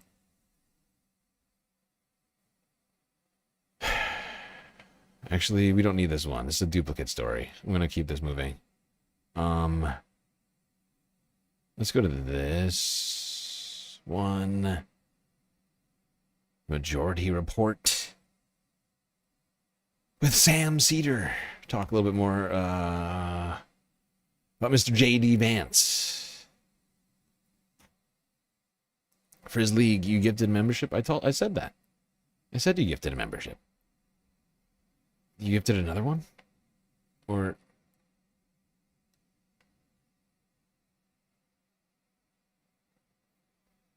did I miss one? I said that one. I definitely caught that. I don't think you were listening. You know, it's been a very, very long 3 weeks. Now we are 3 weeks into January, really just 1 year into the Trump administration, almost to the day. And we'll be talking about this vote later in the program to fund the DHS in the House. The big thing is that Jeffries did not whip this vote. Only 7 Democrats voted for the funding. It is unclear and probably unlikely that Democrats could have stopped it in the House anyways. There could have been maneuvers, earlier on in the way that they structured or attempted to structure these bills that might have helped the vote in some fashion. But it's really going to come down to the Senate. And the thing to keep in mind is when someone like Tom Suozzi votes to fund the DHS, he's not just voting to fund today's DHS. Yep. He's voting to fund everything that DHS is going to do over the course. I mean, presumably, let's just, he's doing this for electoral reasons. Everything they're going to do for the next 10 months.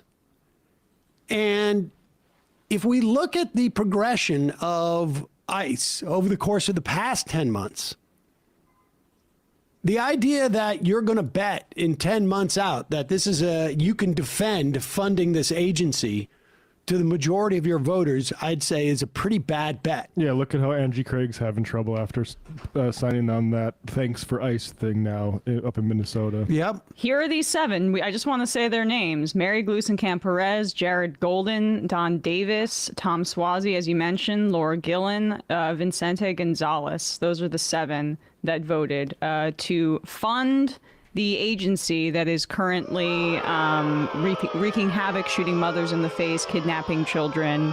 We're seeing videos out of Minnesota of them tackling a little boy to the ground as he says that he's legal, and harassment in Maine. It's horrendous. By the way, 2 of those were Ezra Klein's suggestions in his piece about how to defeat Trumpism, of people who should have just as much say in the Democratic Party's future, Gluesenkamp-Perez and Jared Golden, as Bernie Sanders and Zoran Mamdani. It's a big tent. We need to include the people that have decided to fund the Gestapo in this country. I mean, putting aside just sort of even the sort of the moral aspects of it, from an electoral perspective, this seems to be an incredibly bad bet. And certainly it would be even more so if more Democrats were to do it. I mean, the idea that these people are trying to burnish their law enforcement bona fides. ICE is not performing law enforcement. That's exactly the point. And it makes it much harder to communicate that. So, and now Jared Golden's not running for re-election. I hope he doesn't think that he has any future in Maine politics, because this is pretty poorly timed. We're going to play footage coming out of Maine later in the program. But all right, we will talk more about that in a bit. But let's get to J.D. Vance. Yesterday, Emma talked extensively about this memo that came out, whistleblower, and it's not like as a lawmaker you can't say you didn't have a heads up as to what's going on. Where Seriously. the agency basically is telling its ICE agents that you don't need to follow the Fourth Amendment of the Constitution. Essentially, the case law and the Constitution itself calls for a warrant to enter someone's home. And a warrant is a specific thing. And maybe, like, you know, we shouldn't even have anything called like an administrative warrant, because theoretically we could issue administrative warrants. Yeah, here's a piece of paper. That's worth it as just as much, like a piece of paper if I were to write, I can break into your house. That's the equivalent of what an administrative warrant is. It doesn't mean anything. The whole point is that you're supposed to have a judge look at it and determine whether the request to enter someone's home is warranted. And but here is J.D. Vance in Minnesota. They send him in, it appears, just because he is the most shameless liar of the bunch. Mm-hmm. And well, let's listen to what there's a multitude of lies in this comment, but let's listen to him respond to this question. The Washington Post reported today that an ICE memo allows agents to enter people's houses without a judge's warrant. What do you say to people who are concerned about this violating the Constitution, and how much is this tactic being used? Yeah, so I saw that story, and the story is like so much that I read in the mainstream media. It's missing a whole lot of context, and when you appreciate the context, it makes sense. No one is saying, I mean, look, there are exceptions. For example, a crazy exception, if somebody is fired at from inside a house, they don't need a warrant to go inside that person's house. There are very narrow exceptions to the warrant requirement where law enforcement officers don't need a warrant if, for example, they're an imminent threat of their lives. But what we've said and what ICE has proposed, what the Department of Homeland Security really has proposed in the Department of Justice, is that we can get administrative warrants to enforce administrative immigration law. Now, it's possible, I guess, that the courts will say no, and of course, if the courts say no, we would follow that law. Pause it. That is literally the functional equivalent of saying, listen, we're going to sign warrants so that we can go into people's houses and force them, force them to subscribe to the majority report. Yep. And now it is possible that a judge may find that we're not allowed to do that. But, I just want us to put that out there. Yeah, and it really is telling, too, that Is that why our subscriber numbers aren't high enough? We haven't been using enough warrants? I need to start writing more galactic administrative warrants over here. I could force people to subscribe to the channel. Help! Help! I'm being repressed! Talking about this on the show yesterday, like when the Bush administration was forced, and then the Obama administration, to get warrants for their warrantless wiretapping, they at the very least were going through these FISA court judges that were, rubber stamping it. Of course, that process was corrupt in and of itself. This isn't even that. They're circumventing the judiciary in the way that the administration has effectively made the legislature so inept and is like, yeah, we can rescind whatever money we want when Congress passes the budget or whatever. They're doing the same thing with the judiciary. And we should say immigration judges do not issue administrative warrants. Yep. It's definitional. The administrative warrants are just like essentially internal documents for ICE. For ICE that are generated by ICE. Right. They would be, if they were issued by a judge, they wouldn't be called administrative warrants. They'd be called judicial warrants. And he's a lawyer and he knows this. Obviously, he's lying. But the point is they can issue an order of removal that is not the same as a warrant to enter a home. he also, I think, calls immigration judges administrative judges.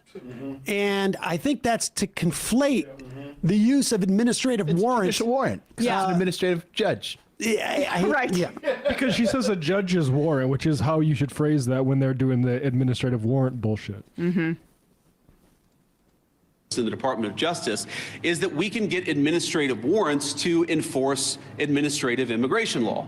Now, it's possible, I guess, that the courts will say no, and of course, if the courts say no, we would follow that law, but nobody is talking about doing immigration enforcement without a warrant. We're talking about different types of warrants that exist in our system. Typically what happens, not always, but typically in the immigration system, those are handled by administrative law judges. So we're talking about getting warrants from those administrative law judges, and then of course, with other cases, you get judges or you get warrants Pause from a it. judge. We're not talking about that at all. These are not signed by judges. That's the point. He can like create all these sort of like new categories or sort of like vague categories of judges but they're not signed by a judge.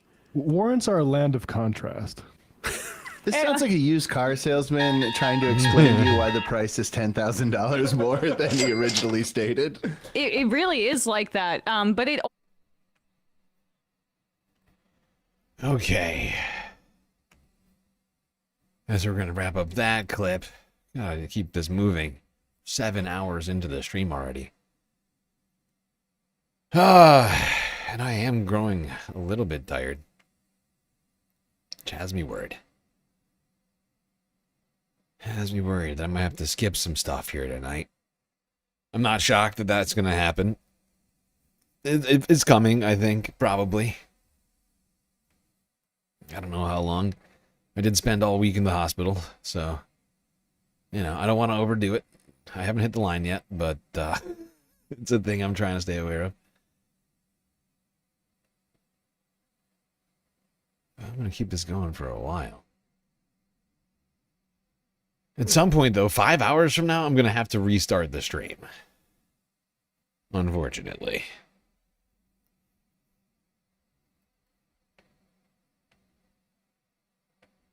Which is probably where I'll probably have to end it at 12. That's what I think I'm going to do. Rather than going to a part 2 tonight, if I haven't finished all the content, I'm just going to wrap it at 12. I think that's probably a good boundary to set up for myself. Okay.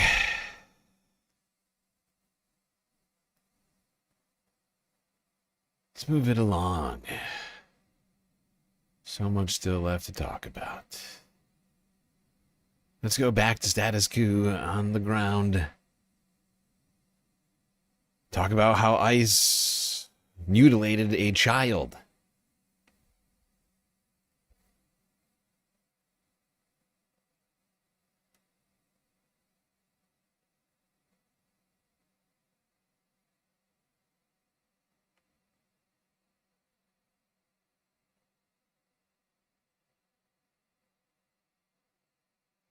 Guys, I'm good.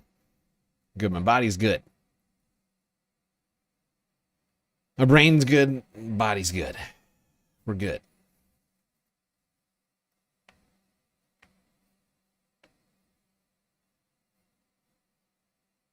This is sad to see because I have family. I have family that are getting deported constantly. And this is affecting me. This is affecting going to school.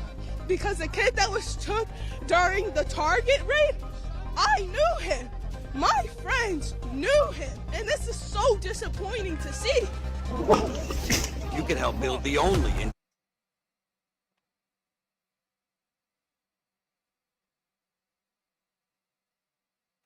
Wait, I'm sorry. This is a completely different video. I'm sorry. I read this wrong. I'm sorry. No. I'm sorry. No. Did I say mutilated? No, I'm sorry. No, God damn it. Oh, my brain's broken. I read the word munition as mutilated. They shot chemical... this is not quite mutilation. They shot chemical munitions at a child, so that's much better than mutilating a child. Right? Shooting chemical weapons at children? That's better than mutilating them. Right? I don't know how you quantify that.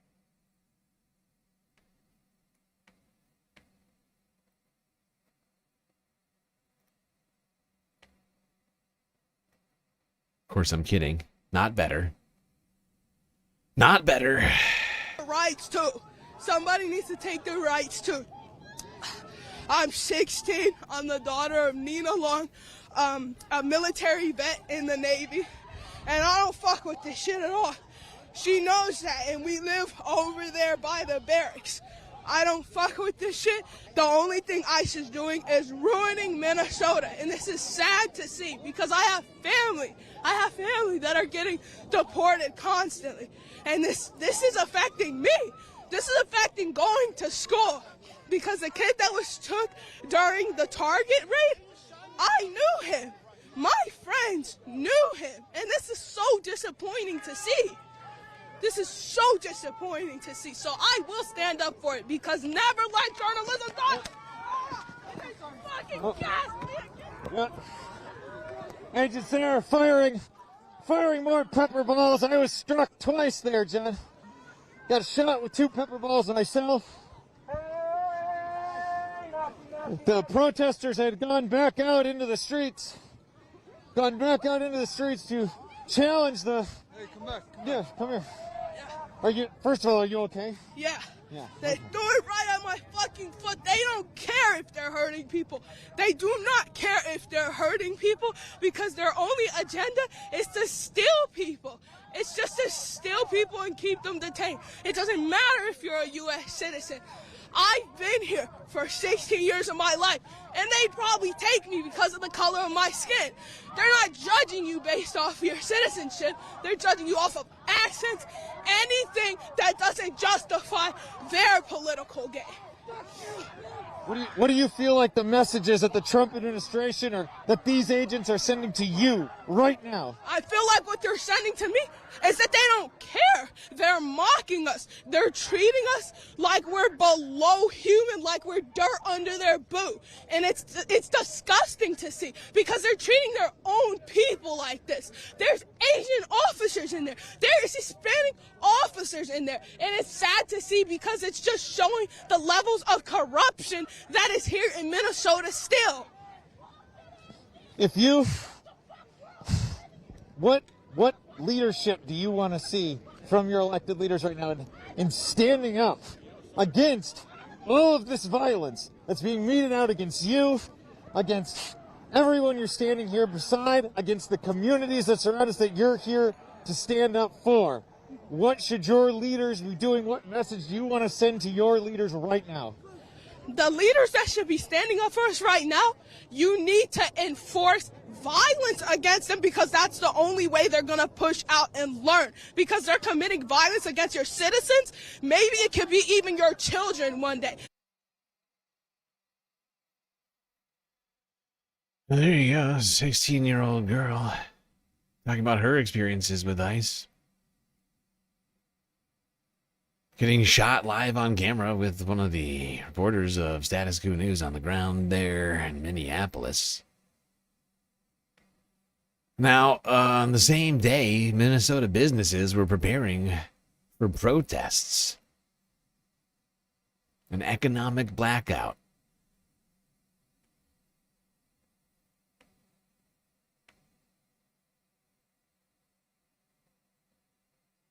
Here is Democracy Now!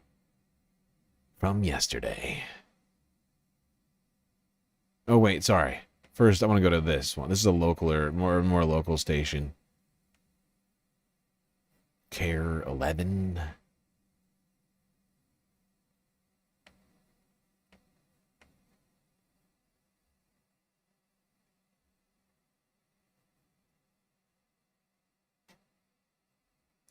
Oh, shit. I have no sound. What is in the that? state. Local faith leaders and unions are organizing the strike against ICE, calling for an economic blackout. But some businesses say while they stand in solidarity, they can't afford to close for the day. Raya Katane heard from some owners and is looking ahead to tomorrow. At Insight Brewing in Minneapolis, the piles of donations just keep growing. We've been collecting baby products, food, clothing, pretty much anything that the community needs. We just set it up last week, and it's been absolutely overwhelming. Co-owner Eric Schmidt and marketing manager Joey Steinbach expect this collection to only get bigger on Friday, when the brewery, as they put it, will be closed for business but open to the community. This is what our employees wanted to do.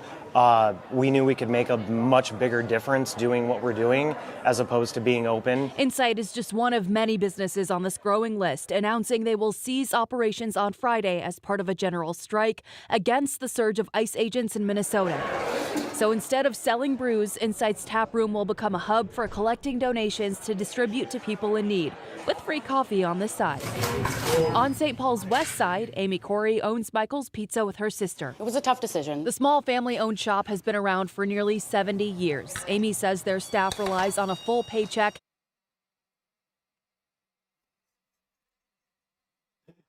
I don't know why, I just love this fucking picture. Look at this fucking guy. This is America right here. Shop has been around for nearly 70 years. Amy says their staff relies on a full paycheck and their customers need them, so they will be staying open. We have some community members and some customers that are elderly, disabled, they're unable to leave their homes, and being mainly a delivery business, we felt it was important to continue that. This is my number 2. Serving people during tough times is also why Cassie Stiles says she won't be closing the doors to her coffee shop, Cup of More Pages in Inver Grove Heights. It was a very difficult decision. I spent a long time talking about it with my staff, praying about it, and talking about it with my family. Instead of closing, Cassie says she will donate a portion of her sales to a neighboring Mexican restaurant, which she says has been forced to close for weeks. And I recognize that there's a privilege that I have. I don't have to worry because of the color of my skin. And you know, people making tough decisions here, business owners. Mario, that dude, he does look like Mario, doesn't he? That guy. That fucking guy back there. It's a me. People trying to do their part. Many deciding to close. Not everyone.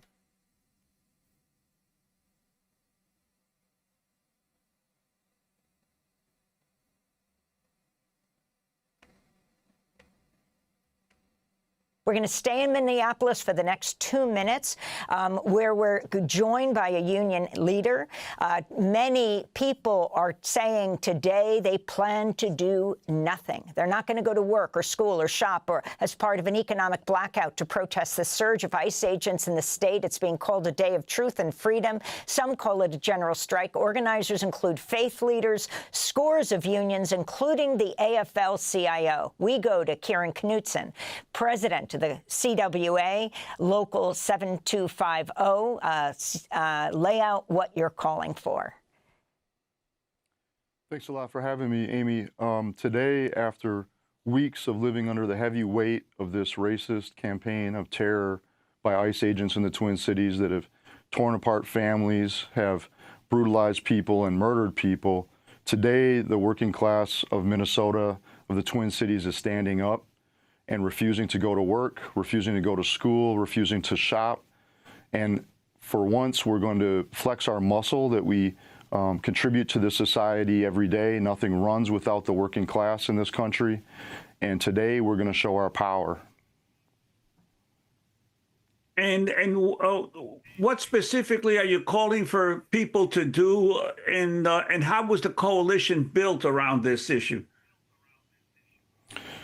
Well, in the Twin Cities, there's been activism and organizing of this generation, you know, going back to prior to the George Floyd uprising. Of course, the George Floyd uprising was a key moment in Minnesota's history, in this country's history, and many of the organizers have, you know, experience from that, and that created a network of organization and experience and confidence to be able to go forward with this kind of organizing.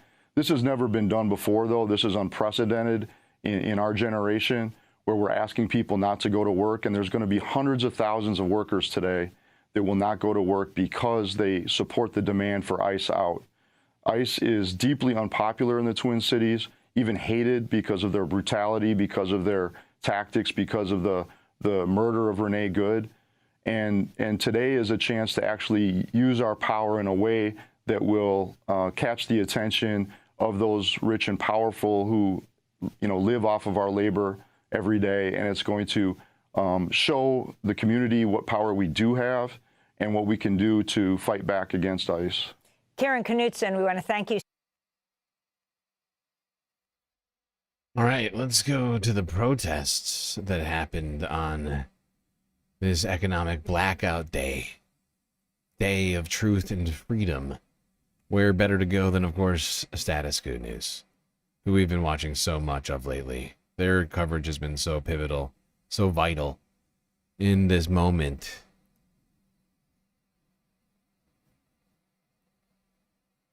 And they've been growing fast.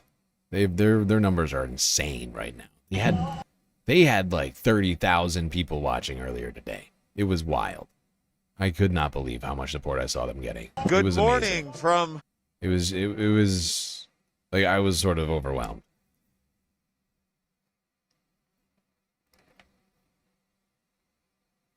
Good morning. What's this guy's from name again? Sunny and beautiful, scenic Fort Snelling, Minnesota. Josh. Where it is a balmy negative 20 degrees outside, plus a slight breeze that makes it feel... Oh my goodness, and do you feel every negative degree of that out right now? But that has not stopped the people of Minnesota from coming out here to the Whipple Federal Building, the headquarters for ICE and the other Department of Homeland Security agencies that are conducting immigration enforcement operations here in the Twin Cities area. From coming out to this place and having a bit of fun in the sun, Minnesota style, outside of the Whipple Federal Building. They're planning direct action here this morning, and the protests are already well underway. Several dozen people gathered here who we'll be hearing from in just a moment. Before I do, I want to note what today is. Friday, January 23rd, which is the day of a planned general strike in the state of Minnesota. The goal is for no work, no school, no shopping, grinding to a halt this state as a show of protest and a flex of strength against the Trump administration for the... Okay. We're not going to watch this whole thing. It's super long. It was quite... Wait, is this the really long one? This might be the... No. Today was the really long one. Today... Yeah, that was the really long. This one's not that long. Well, in terms of Status Quo News live streams. It's like an hour and a half long. But I'm going to go ahead and scoop ahead to see some of the people that he talked to. Let's see, JT. Who you got?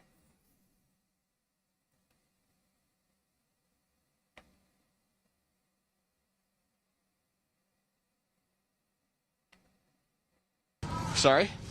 She's preparing. I guess I can. Yeah? All right. This is my cameraman, John. My name is JT. What's your name, or how do you want to be identified? Scrimp. Scrimp. Yeah. How do you spell scrimp? Doesn't matter. S-K-R-I-M-P. Sound good to you? Sure. All right. Can you talk, Scrimp, about just since you're going to go by that alias, why it's important to be going by an alias out here as you're doing these actions and this protesting? Well, I think we're seeing that they're starting to target people who are observers as it becomes increasingly more fascist. So it's important to remain anonymous so that we can keep doing the good work and being out. And speaking of that good work and being out, why did you want to be out here this morning? I mean, it's negative 20. There are other days to protest. You wanted to be out here this morning. Why was that important to you? We're stronger than them, and I think being out here on a cold morning like this really shows that. I hope they get frostbite. What about yourself? Are you worried at all about frostbite? How are you bundled up here this morning? No, I'm good. You're good. Yeah. All right. So the message you came to deliver was what? We are strong and we are together. You cannot divide us. We love our neighbors. We love our community. And go home. Go home. The Trump administration has said that its actions in this city and in others are nominally about keeping people safe, about arresting criminals. Can you describe to people who are not here in the Twin Cities area, who are the kinds of people that the Trump administration is targeting? Honestly, anyone. They are not arresting criminals. They are arresting our neighbors, our fellow people. They're not making the community safer. They're making it much more dangerous, actually, even with their driving. So, yeah, I don't know what they're talking about. They're just spreading lies, propaganda, whatever they want to say. It's not true. If you're not here, you don't get it. Describe that driving that you're talking about. How are agents conducting themselves on the roads here in Minnesota communities, neighborhoods that they're driving through? They get scared when they see us, so they'll speed up. I heard stories of them going 60 down to 30. My roommate said she watched one almost hit one in a crosswalk. They run red lights all the time. They just drive erratically, and they're not from here, so the ICE on the ground is already dangerous without the ICE agents present driving. Yeah, it's icy out there. It's winter, and you got a bunch of idiots driving around doing a bunch of lawless shit, causing chaos. It looks so cold out there. Everyone looks freezing. Why did you want to be out here? What did you come to say to the federal government? Well, I mean, this is ridiculous. The violence against our community and everyone is just insane. I don't know how this is even allowed, to be honest. It's baffles me. I mean, they took that little baby boy and then another little girl last night. She was 2. I mean, this is just, it's not even their goal. It's even if they were going after bad guys, ICE has been around and they were doing it in a little bit of a better way. I mean, this is just evil. Yesterday, Vice President J.D. Vance used Minneapolis as the backdrop for some propaganda that he was trying to spin some of those arrests that you were just talking about. You're referencing that 5-year-old boy who was taken, and he tried to make it sound as though ICE was rescuing him. When you see the vice president come in here and try to portray the agents as the unsung heroes, what's the reaction that you have to that? I mean, they've just been lying the whole time. The propaganda's crazy. The woman who was arrested yesterday, the activist, they AI'd her face to look like she was crying. They're just spinning everything. So, I mean, I don't anything they say is not real to me at this point. And but the sad thing is I do think some of them think they are being heroes, and I don't know how that they're what's happening in their brains, you referenced there that activist who. Yeah, they're right. I have no I have no idea how any of these people think that they're doing the right thing. They're living in a freaking fairy tale. A twisted sort of fairy tale they're telling themselves.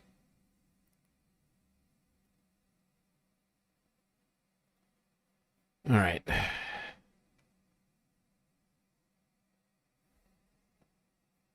There were protests all over the place yesterday. Protesters gathered outside of the airport, the MSP, I believe is what it's called. Here's Fox 9 Minneapolis, St. Paul from Friday.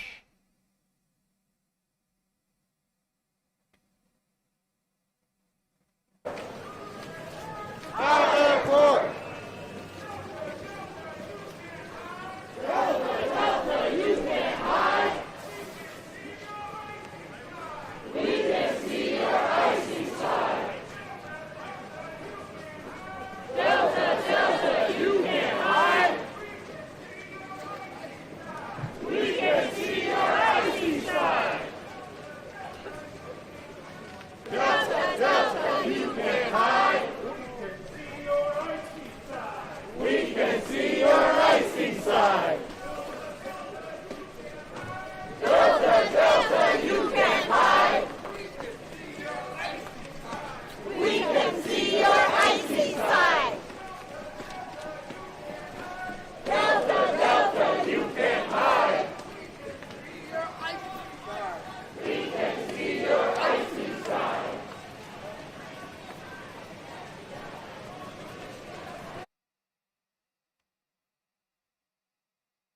It looks painfully cold out there. Oh my God, these people are fucking heroes. Champions. Of great resolve. Standing out in the cold. Fighting for democracy and freedom. Great patriots. All of them. Let's keep talking about the economic day of blackout. Day of whatever we're calling it.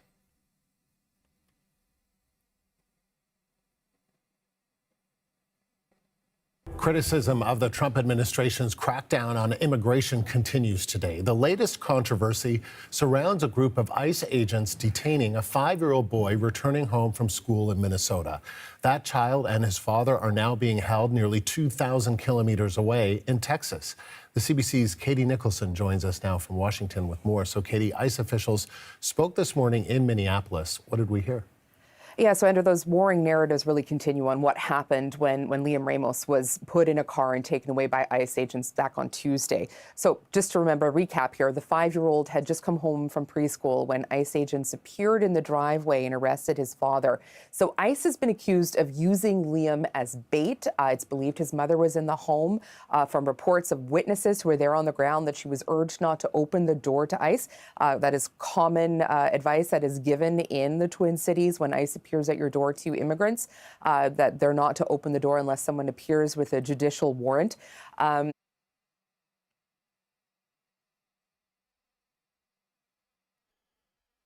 This is one of the saddest pictures from this week. This has been one of the fucking saddest weeks of the last, I don't know. I mean, it's been, this year, the 2026 has been one of the fucking worst years I've ever seen. In terms of how it started, 25 days. And we have seen some utterly horrifying images, events happen this month. It's kind of hard. It's kind of hard to digest it all.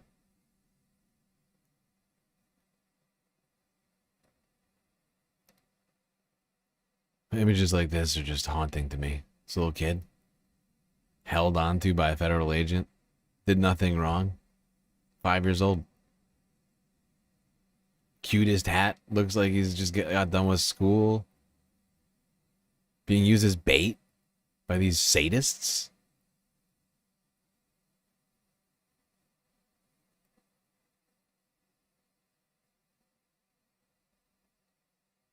It is disturbing. This is Nazi Germany. This is Nazi America. This is Trump America. The fascist Trump America that people like myself and many others warned would come. Talked about the Insurrection Act. We talked about how he wanted to invoke it. We talked about the Alien Enemies Act and how he wanted to invoke that. Something that was used the last time in World War II. In another shameful moment in U.S. history, where U.S. citizens were detained because of their race and nothing else. No evidence was asked for. No due process. Rounded up. And thrown into internment camps.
I'll be right back, everybody.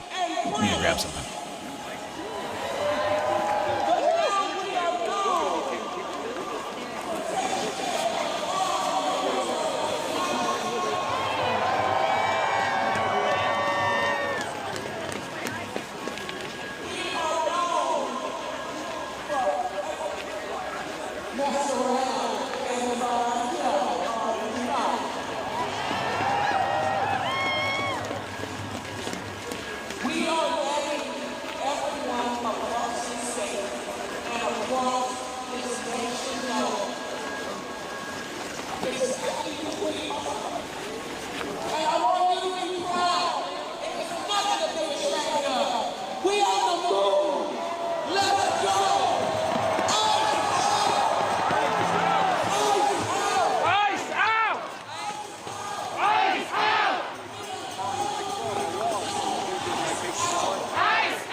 Marshall's coming through. On your left.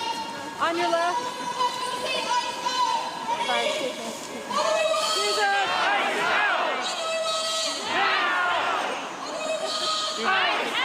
Jesus! Jesus! Now! Jesus! Ice out! Now! Ice out! Now! Ice out! Now!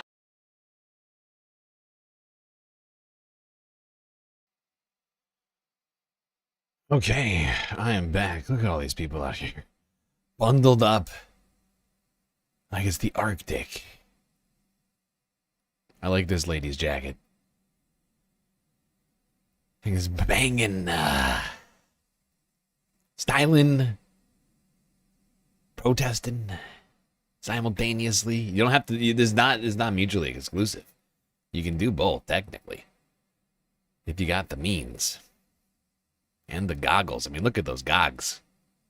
Look at them gogs. My God.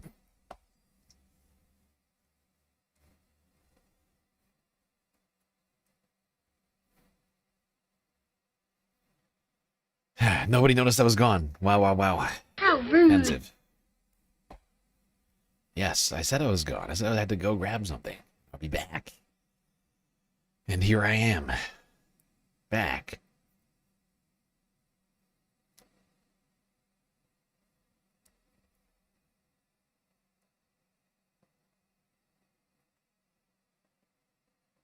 All right, let's go to this fucking story next.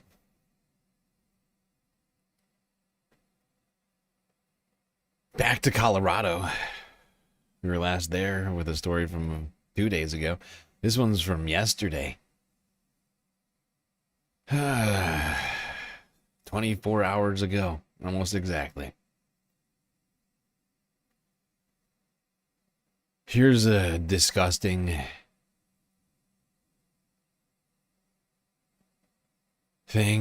story about ICE tactics and their terror campaign they are waging on America. Have you ever heard of something called a death card? Well, apparently, ICE is leaving death cards for people after they kidnap people off the streets. Well, tonight, community outrage in Eagle County after disturbing allegations involving immigration and customs enforcement as ICE arrests took place in Eagle, Vale, and Minturn.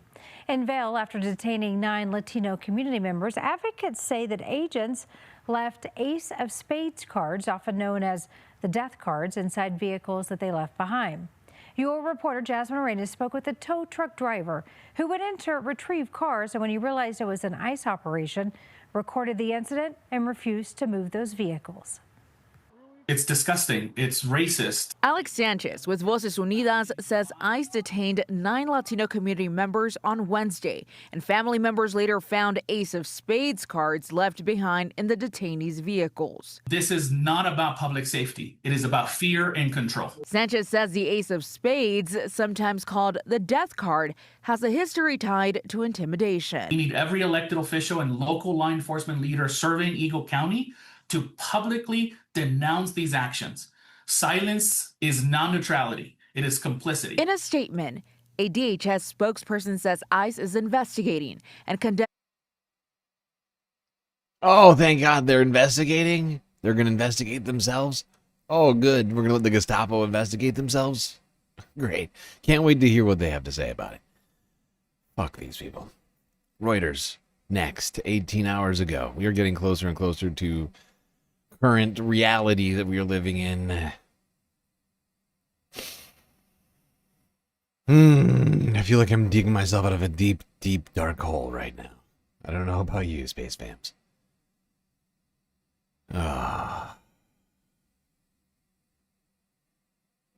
What a fucking week. Back to the protests. This type of conduct. I'm outside the jail facility in Aurora, and while families are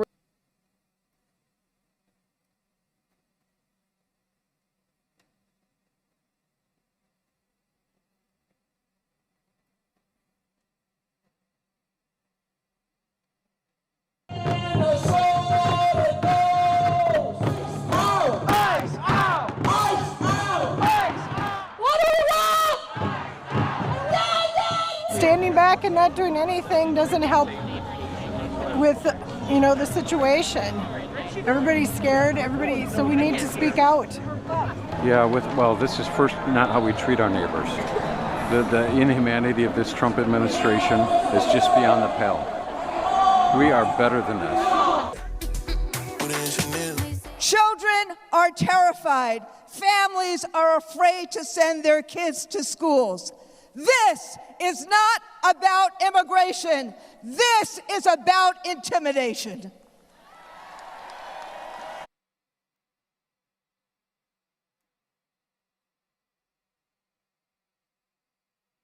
Honestly, from our leaders, I need less words. more actions, less strongly worded letters, and more orders to, well, it depends on who we're talking about. Orders or legislation, whatever it might be. We need it now. We need action in Congress. We need action in every single place possible.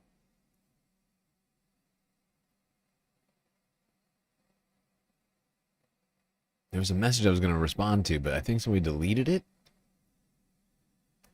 It sucks because I actually wanted to. I can't remember what it was, and there was actually something good I was going to say about it. And now I feel like it's been robbed from me a little bit.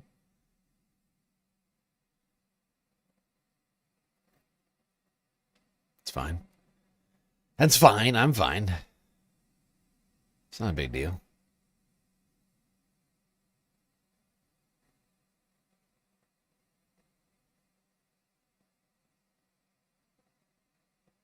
You deleted it. Yeah, you did. And now I can't look at it. Because once you retract the message, I can't look at it. If a mod hides it, or like blocks you, I can look at it. But I guess actually if you get blocked, maybe not. But if you get timed out or a message hidden, I think I can possibly read those. But banned, if you get banned, then I can't read them. Or if you retract them. You're killing me.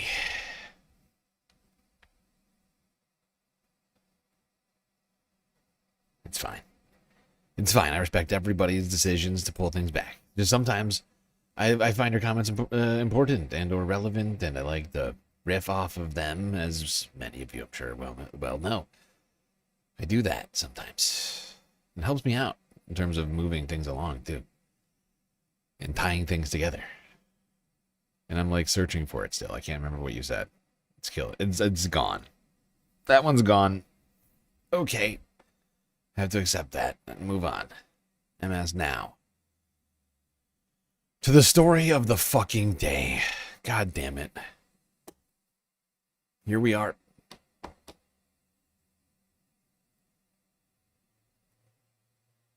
Here we are. To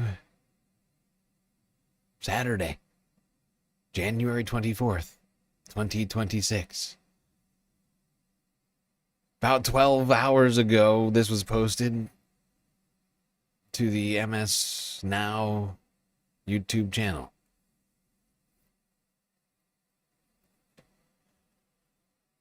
This is the first word I heard about this. This video is graphic. Let me show you what we've got. They're doing too much, man, and they keep pushing people, you know?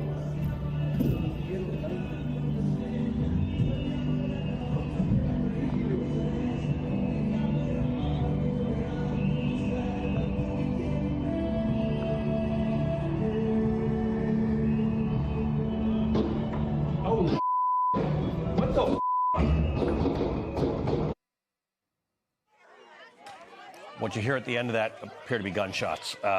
Senator Tina Smith has just posted another catastrophic shooting in Minneapolis by federal agents. We're gathering more information, but ICE must leave now so Minneapolis Police Department can secure the scene and do their job. Hennepin County Attorney Mary Moriarty has posted, we're aware of reports of a federal agent having shot an individual in Minneapolis this morning. We are working with the BCA to coordinate a state response. Senator Amy Klobuchar has tweeted, there's been another shooting involving federal agents in Minneapolis. I'm working to get more information. I will update as soon as possible. To the Trump administration and the Republicans in Congress who have stood silent, get ICE out of our state now. I'm going to just grab the tweet from Tim Walz as well, who has said that he has spoken with the president and that ICE needs to get out of the state now. Alex Tabbitt was pointing out that typically after a shooting like this, they want to get law enforcement in. Okay, so let's just listen in. Something's going on here.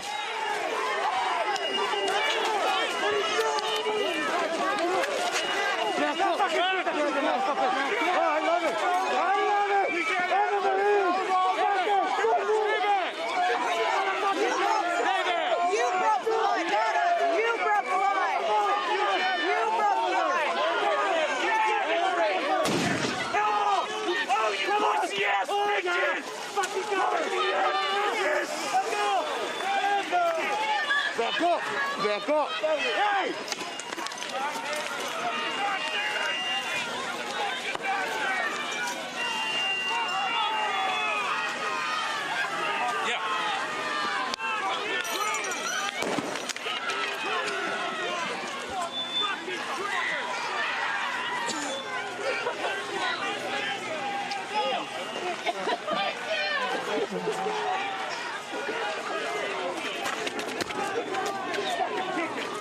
You're seeing somebody being dragged away there. The shots you were hearing, you saw shots and then you immediately saw this tear gas. That is tear gas. That's not pepper spray.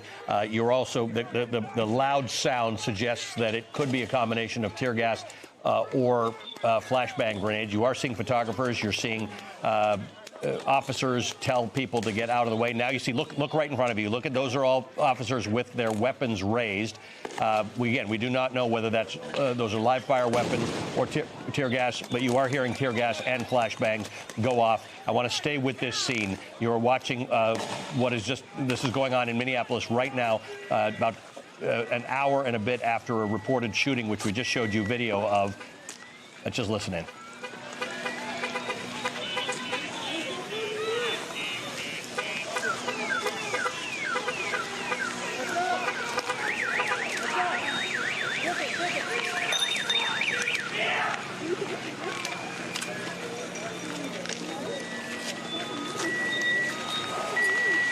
Protesters and the ICE officers or ICE or CBP officers, again, it's impossible to tell, and I'm sorry for that, but if ICE and CBP would actually wear uniforms, we would be able to tell you who they are. There are uniformed police in the area, where they may be Minneapolis State Police, they may be Minneapolis Police Department or Minnesota State Police, but at this point there seems to be some ongoing confrontation between ICE officers and protesters.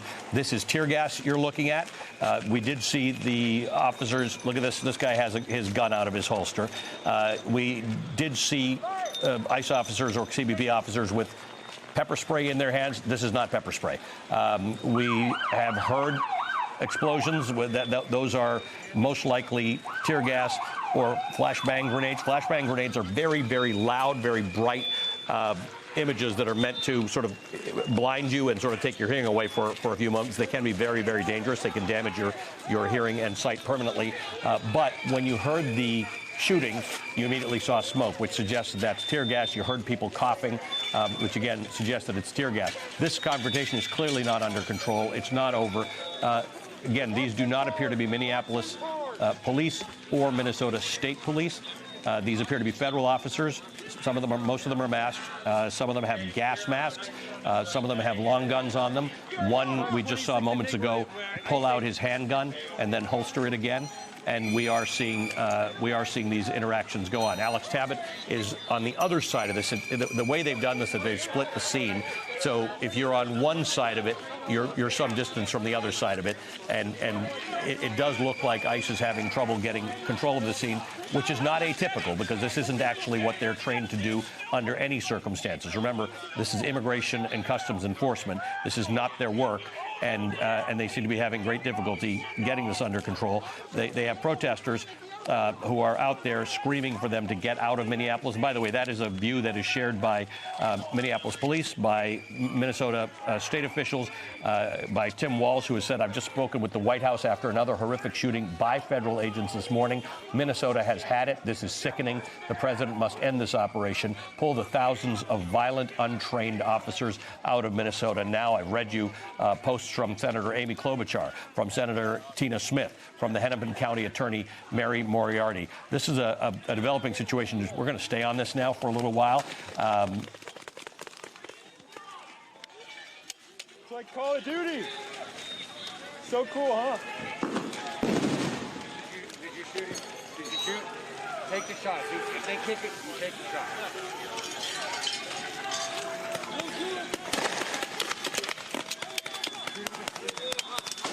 Load up. Load up.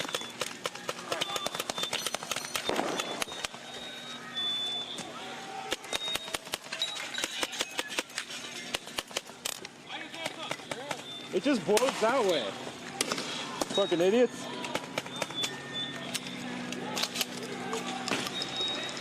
Look at that. Do nothing.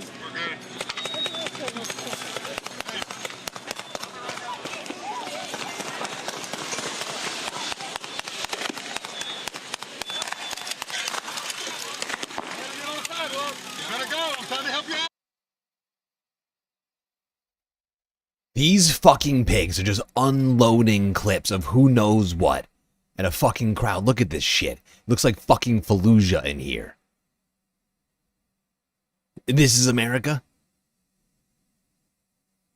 This is justified because they just got done murdering somebody on the sidewalk? They are justified in shooting more protesters? Is that how that works? Somebody explain that to me. We're gonna go back to these protests that are going on out here. In the wake of this, though. In the wake of this, there was some very upsetting things. Ways in which people reacted to this, the narrative that came out from the fuckwits in charge of all of this mayhem, and from the elected officials in Minneapolis, Minnesota.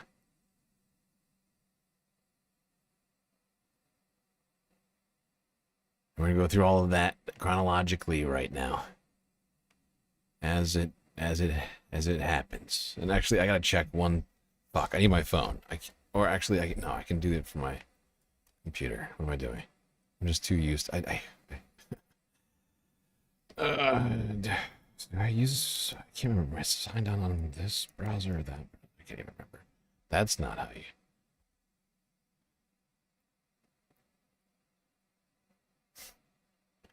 I just tried to go to x.com. Coomer.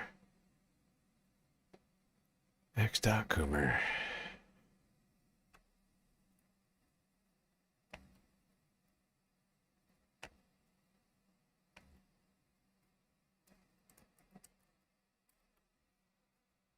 Sorry, I just gotta check my bookmarks right now, timing-wise. Oh, I gotta check my bookmarks timing-wise here. I'm trying to do this one chronologically. It's a fucked up day. It's been a fucked up week.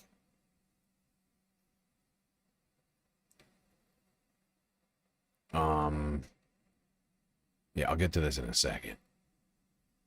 Yeah.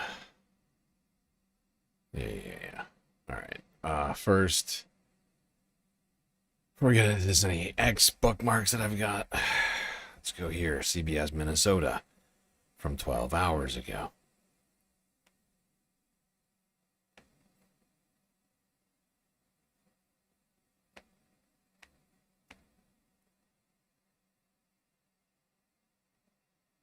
Now we're going to go to Frankie McLister. Frankie is on the north south side. side. Are you on the north side now, Frankie, or are you on the south side? South side. No, we're on the south side. Can you guys hear me okay? Yes, we can hear you, Frankie. Okay, good. So as you see, we're right now on 27th. You're looking towards Nicollet. We've just had to, honestly, back up more and more as this just continues to be super fluid and can get pretty hectic on a moment's notice. You're seeing a lot of bystanders that have backed up because before Adam was talking, we saw more chemical irritants deployed this way, and we're going to continue to pay attention to that. But I spotted a woman who was kind of comforting an individual that was seemed to be in the middle of everything and had to run back here. Your name was Joy, right, ma'am? Yeah, my name is Joy. Where do you live, and what brought you? ICE. As we know, the people are irritated. Yeah, there's a lot of just profanity going on. What brought you out here? And kind of just tell me who you were chatting with and what words you were using. Oh my God. Is he really like pearl clutching right now? Or like, what is this about the fucking profanity? Why? comfort her? So my husband is in there somewhere. Like, we were at home. We just, I gotta say, we all just got done watching somebody get executed by the government. That sort of thing's usually not televised, I would point out. Right? And this guy's like, sorry for the profanity. It's like, dude.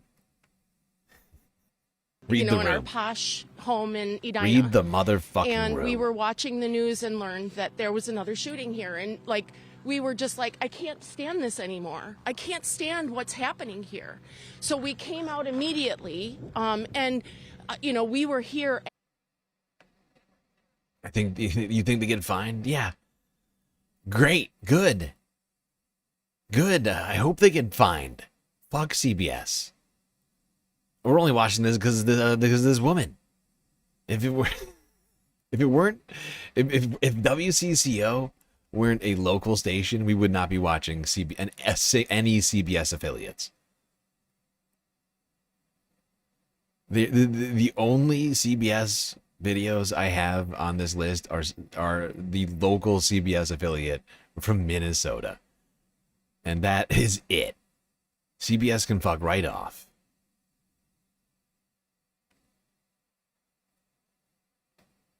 I say we break them up and give all their assets to Democracy Now!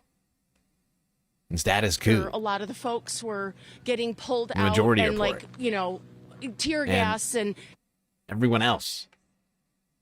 I mean, shit, if we're giving stuff out, I mean, I honestly, I don't need it. I'm fine.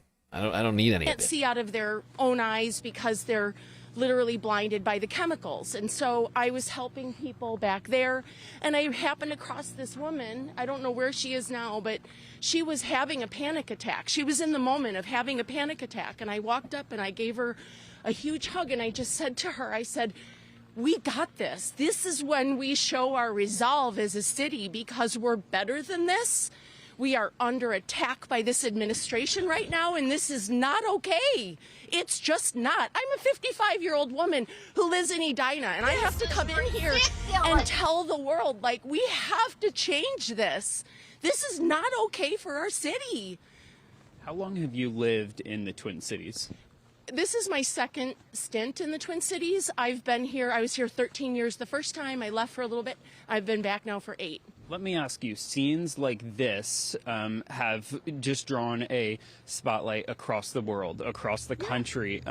What do the Twin Cities mean to you? What do you want to show to people outside that are only seeing instances such as all this tension happening right now and back in 2020? You know, I believe that the Twin Cities represents the best of America on a fundamental level.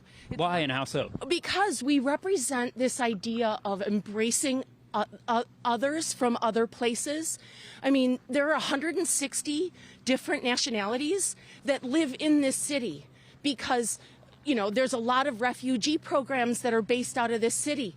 We invite them in because we know that they belong here, that they're welcomed here. This is about attacking the fundamental principles of our country right now. We are one country, regardless of where we come from. We're all immigrants and we're sitting on native land. I'm just going to ask us to move back as maybe Ray can just kind of point the camera. This is, again, just how fast things are moving, where you're seeing some folks that just ran, but it looks a little calmer. And thank you for your time, Joy. Please take care of yourself. All right, please. Adam was saying just he can't even describe, honestly, the feeling out here. Talking with folks like Joy, guys, and just hearing these explosive sounds, it is kind of, I won't cut it, very surreal to be out here. We're at the corner of 27th and Nicollet. You can see the smoke that has filled the air. We got here probably, let me look at my phone right now to even see the time. I see it says 11:10 a.m. I also see it's -10. Clearly that's not stopping folks from showing up and voicing their opinions against the federal agents that stand right there in the center. And if you look at the intersection, it looks like it's completely on fire. When we got here, it was a little bit that chemical irritants weren't deployed. We saw the agents just moving in more and more, and kind of just some on side streets as we're on now, standing by. to be prepared to deploy the chemical irritants. And now, as you see, they're not shy about doing that. The first one I want to notice. All right, shut up, CBS Minnesota. We're done with you. Possibly for the whole stream. Oh, my fucking God. Honestly, still cannot believe what we witnessed today. What we've witnessed over this last month. It's been one of the most sadistic campaigns witnessed in modern American history.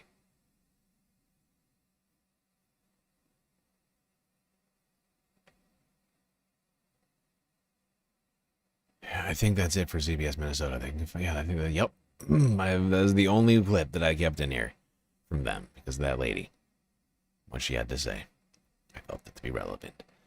Let's go to another relevant comments from Minneapolis officials. Jacob Frey holding the press conference once again. Press conference number 30,000 of year 2026. Here's NBC News from 11 hours ago with the clip. The clip, if you're ready. Actually, I forgot. Oh, God damn it. I've made a huge, tiny mistake.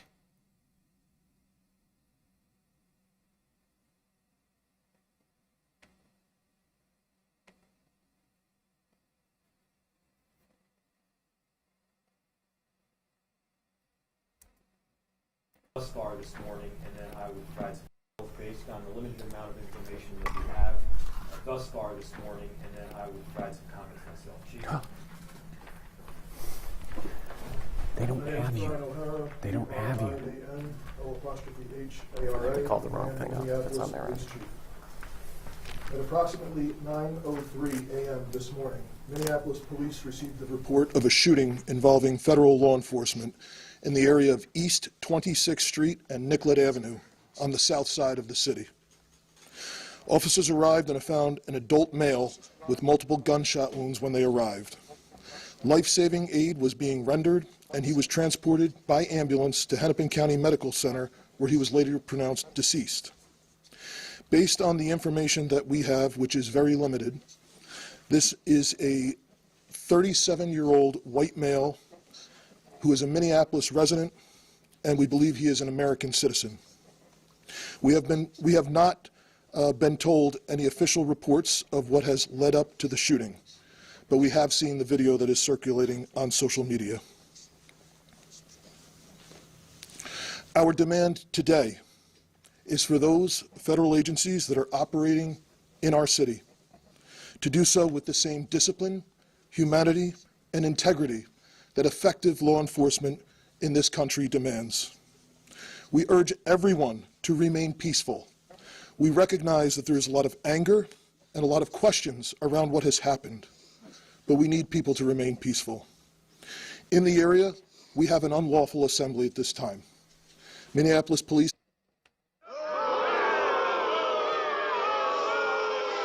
given multiple warnings for the crowd.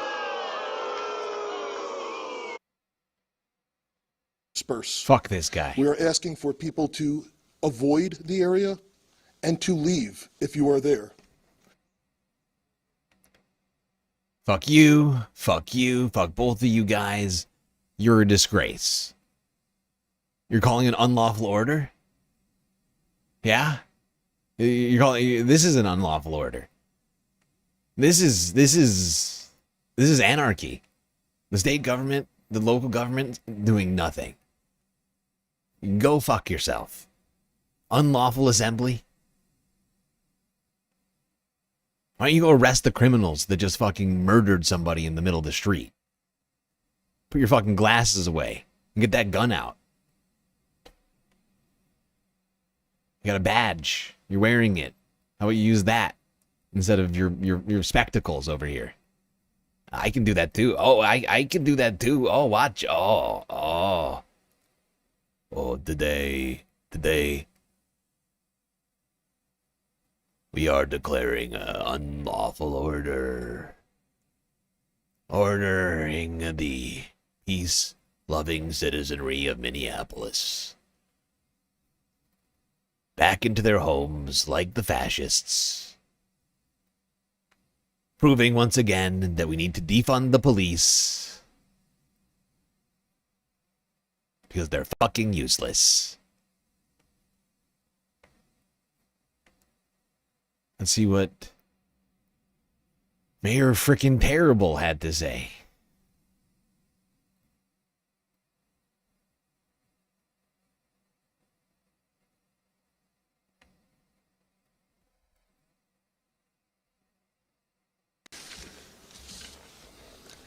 I just saw a video of more than 6 masked agents pummeling one of our constituents and shooting him to death. How many more residents, how many more Americans need to die or get badly hurt for this operation to end? How many more lives need to be lost before this administration realizes that a political and partisan narrative is not as important as American values? How many times must local and national leaders must plead with you, Donald Trump, to end this operation and recognize that this is not creating safety in our city? As you'll hear from Director Sayer in just a second, we have seen these kinds of operations in other places, in other countries, but not here in America. Not in a way where a great American city is being invaded by its own federal government. Great. So we're being, so not we, Minnesota's being invaded by the federal government. And you guys are declaring the protesters to be the unlawful ones rather than, you know, upholding the law in the city. Because I'm fairly certain it's state law. It's a crime to murder somebody. To just shoot somebody minding their own fucking business, whistling on the street, not even on the street. He was on the fucking sidewalk, minding his own goddamn business. An American citizen.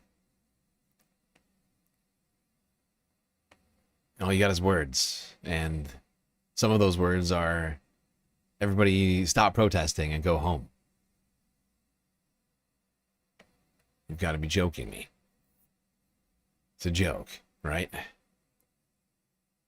Speaking of jokes, this was fascinating. So this next clip that we're going to go to was from about 10 hours ago.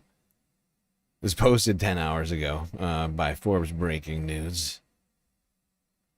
This press conference took an incredibly long time to actually culminate in words from an official or anyone. It was a silent fucking room, crickets.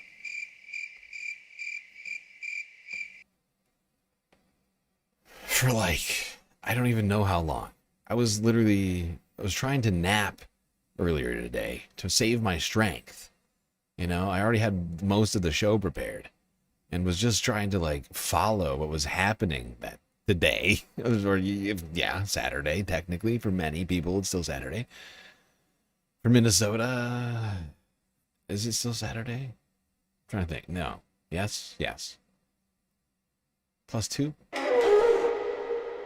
-2, I mean? No, whatever it is. Can't do the math. The real cyborg. Thank you for the follow. Yeah, this must take like an hour and a half for this fucking fascist to come out to the podium. I was waiting so long. I watched like most of the, like, not most of, but like half of the 4-hour-long status coup news live stream that was going on at the protests. Supposedly unlawful protests. Meanwhile, murder's fine.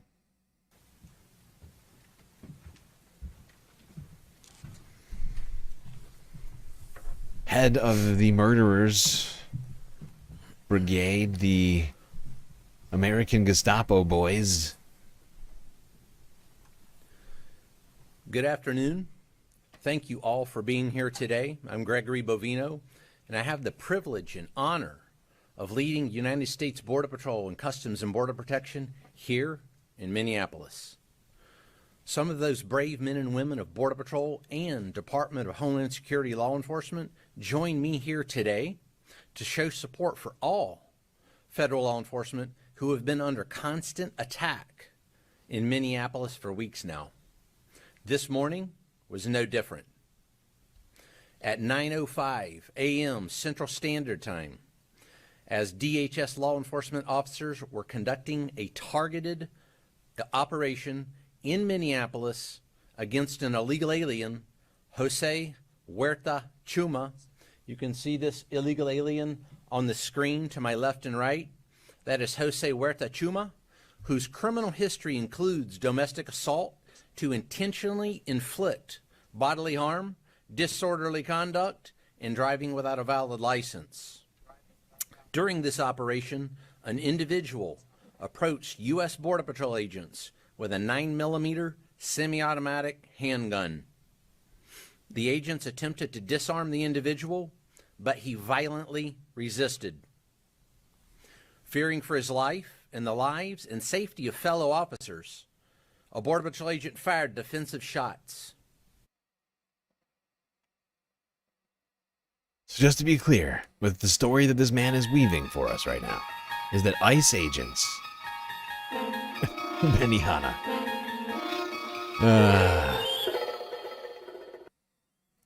Benihana using a massive amount of galactic credits just to play that music. How much is that? Is that 5,500? It's like 5,500 the space bucks over here on Twitch just to hear that music. Cause I'm already wearing a tinfoil hat. Don't worry, I'll roll it over for tomorrow. That's too much. I know how long it takes you to earn those space bucks. It's a long time. I think it's only like a few hundred per hour or something you get by watching the stream. Unless you're clicking all the channel points rewards. Yeah. So his line of bullshit, just so we were all clear, right now, is that this ICE agent, these ICE agents were conducting normal activities, and this individual presented some sort of threat, threatened them with a gun, and then they disarmed him by killing him. Or killed him. It's not. Say that. I'm sorry, I got distracted. Say it again. How did it go down again? The agents attempted to disarm the individual, but he violently resisted. Right. They tried to disarm him, but they couldn't. They couldn't do it. 8 dudes could not disarm one man. And so they had to murder him. They had to blast him. That is the contention from Greg Bovino. I want us to all remember what his story was. Okay? He resisted. They could not disarm him. They could not get the gun away. So they had to. Fearing for his life and the lives and safety of fellow officers. Let's not forget, this was only hours after this. I don't know what kind of investigation could have actually been done. Probably about as much investigation as goes into the hiring practices here at ICE. A Border Patrol agent fired defensive shots. Medics on the scene immediately delivered medical aid to the subject, but the subject was pronounced dead at the scene. The suspect also had 2 loaded magazines and no accessible ID. This looks like a situation where an individual wanted to do maximum damage and massacre law enforcement. So he had a gun. He had a gun, and he was going to do maximum damage, says Greg Bovino. This guy was gonna. He was waiting. He's waiting to go John Wick on these guys. Maximum damage, he says. Very low volume on your left. Oh, yeah. No, me too. It's this clip. It's all these press conferences. All these press conference audio is garbage. It's always out of like one. It's always like mono. And I'd have to like be prepared to down mix every single time that it does that.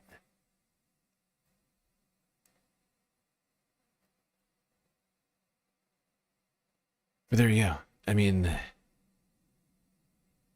Greg Wobegon, I mean, he goes on for a number of minutes talking about this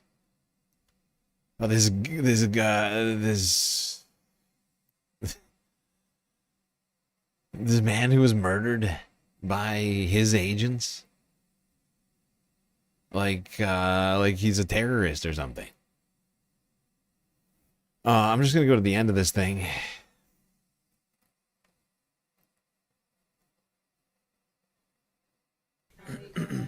One question.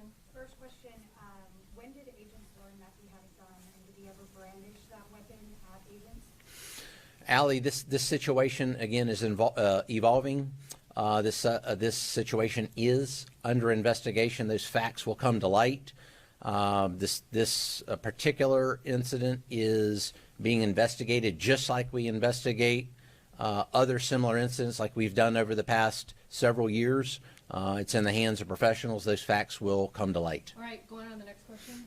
So, did he have an additional gun, or was the gun moved from the scene? And I watched the video from start to finish of that woman who was wearing the red jacket, and it doesn't seem like he pulled the weapon at any point. So, does the account come from the agents? Did they say that he pulled the gun before, during, after? When does the gun come out? Again, this situation's evolving. This is under investigation. Those facts will come to light, but let's take a look at. If we're waiting for facts, why are you out here making the claims that this guy was out there to do maximum damage? In the video I saw, the gun was not drawn. He was not threatening officers with the gun. He apparently had a license to carry that pistol in the state of Minneapolis. I mean, sorry, in the state of Minnesota. In the city of Minneapolis. I don't know all the gun laws there. But gun was not drawn when the officers approached him. He was using a whistle. But Greg Wobegon says we should do an investigation, and that's exactly what we're going to fucking do. Around the same time that this press conference was going on, people were investigating what the fuck happened here. And I invite you to take a look at this from 10 hours ago on the old Twitter.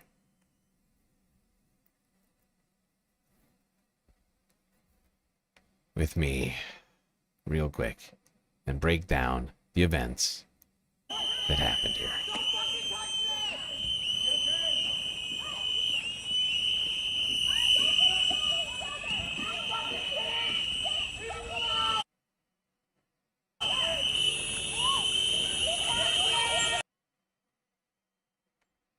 I would just like to point out before we go further down this, you'll notice he is right here. Okay? And he's clearly helping somebody walk across the street. It's not clear who, what their relation is. He's just being a good guy. Aren't I a good guy? I don't know. Just helping another protester, or just a citizen. Who you know, who knows? Might just be helping an old lady walk across the street. You notice he's not holding a weapon. He's got a phone. That's clearly a man holding a phone that's recording what's going on. And this guy here is pepper spraying him in the face from about a yard away. Maybe 3 feet. Maybe. It's hard to gauge. I don't know everybody's heights here. But something like that. That guy then runs over to him. Right? You see, he runs over to him and continuously spraying him while grabbing his arms So he's grabbing him while simultaneously spraying him from behind. Remember what he was just doing. He was helping somebody walk across the street.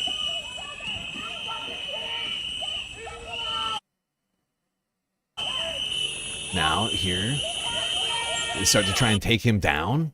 There's already somebody on the ground. You can see here 2 pairs of legs down. But one comes down first, right? You can just go back. You can see that his shoes are black. You can see a pair of white shoes hit the ground.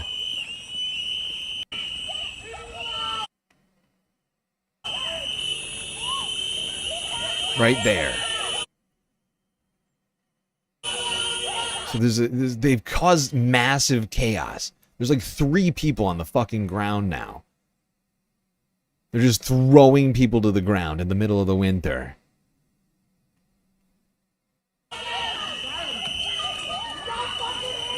Now this guy starts bashing him in the head. From behind. Very dangerous. I would like to point that out to everybody. Shouldn't hit people in the back of the head. It's much more likely that they get some sort of brain injury or concussion. They're more likely to die. The head injury, in general, more likely to happen back there. There's a few spots on the skull that are more sensitive to being struck.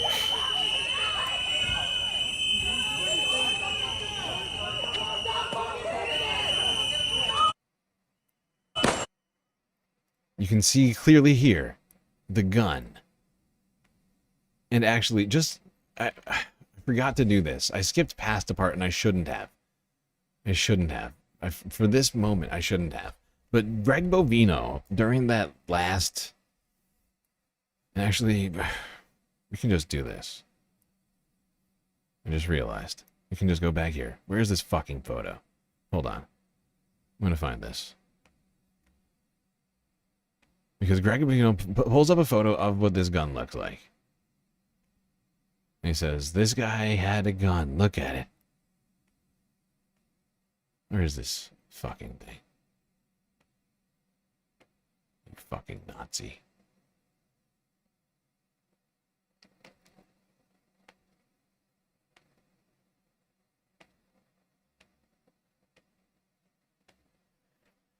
If we do not have internal trials in this country and hold these people accountable, then it is my belief that the International Criminal Justice, the ICJ, ICC, need to start looking at charges against people like Donald Trump and others in this crew.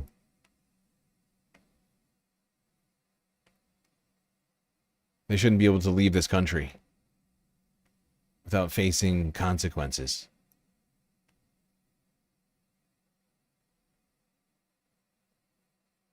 Where is this fucking thing?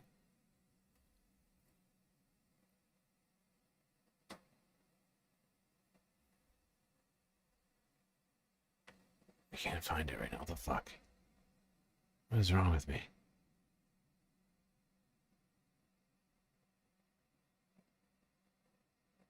It's like a really quick, it's like a really, part of the problem is like a really quick cut.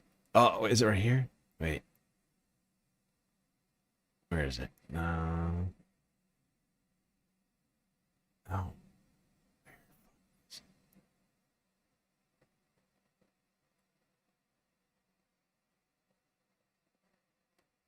Fuck, I can find it.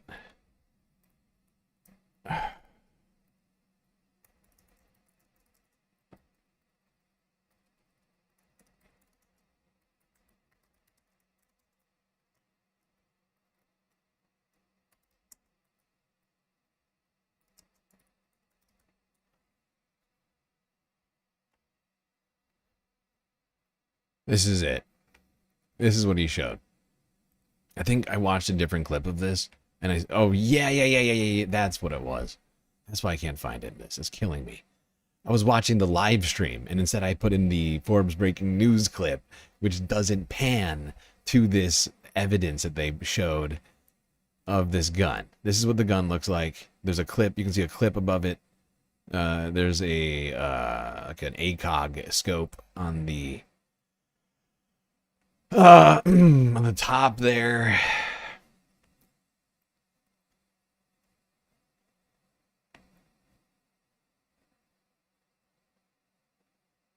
It is tan, slightly darker on the top. What do you see here? This man, and also I point out, this is not, you see the black on the bottom? That's not the gun. That's a finger. Because this guy at least knows you're not supposed to run around with your finger on the trigger of a gun. So you just can't see the bottom of the pistol. But he has the gun. He's a yard away from everyone running in the other direction for some reason. Unclear why. And then this.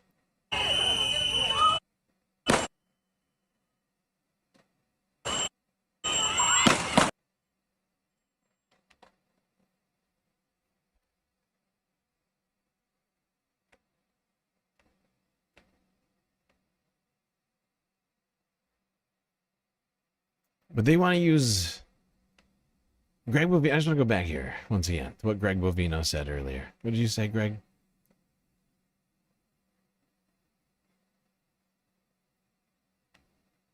United States Border Patrol and Customs and Border Protection here in Minneapolis.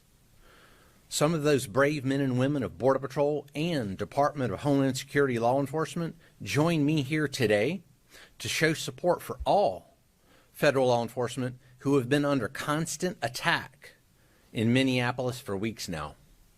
This morning was no different. At 9:05 a.m. Central Standard Time, as DHS law enforcement officers were conducting a targeted operation in Minneapolis against an illegal alien, Jose Huerta Chuma. You can see this illegal alien on the screen to my left and right. That is Jose Huerta Chuma, whose criminal history includes domestic assault to intentionally inflict bodily harm, disorderly conduct.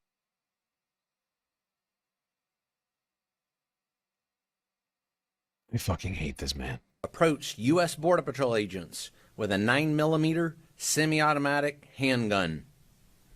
The agents attempted to disarm the individual, but he violently resisted. Fearing for his life and the lives and safety of fellow officers, a Border Patrol agent fired defensive shots.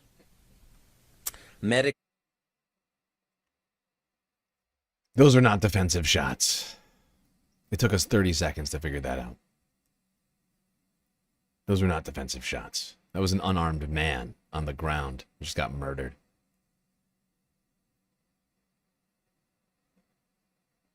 We have the evidence. We just watched it. This man is a liar and a criminal.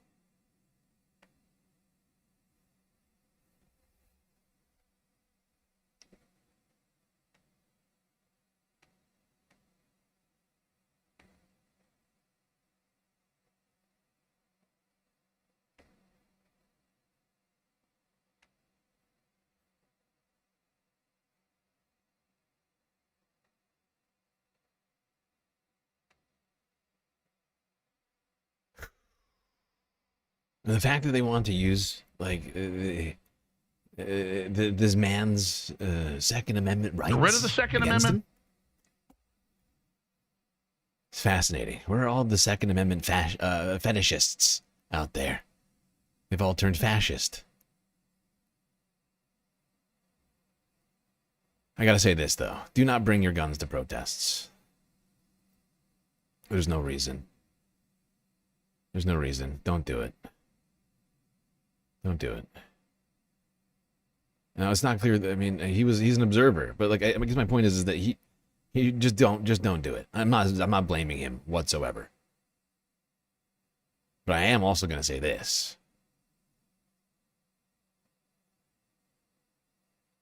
Because here's the thing. I mean, before I say what I'm about to say. Protesting is Guns at a protest.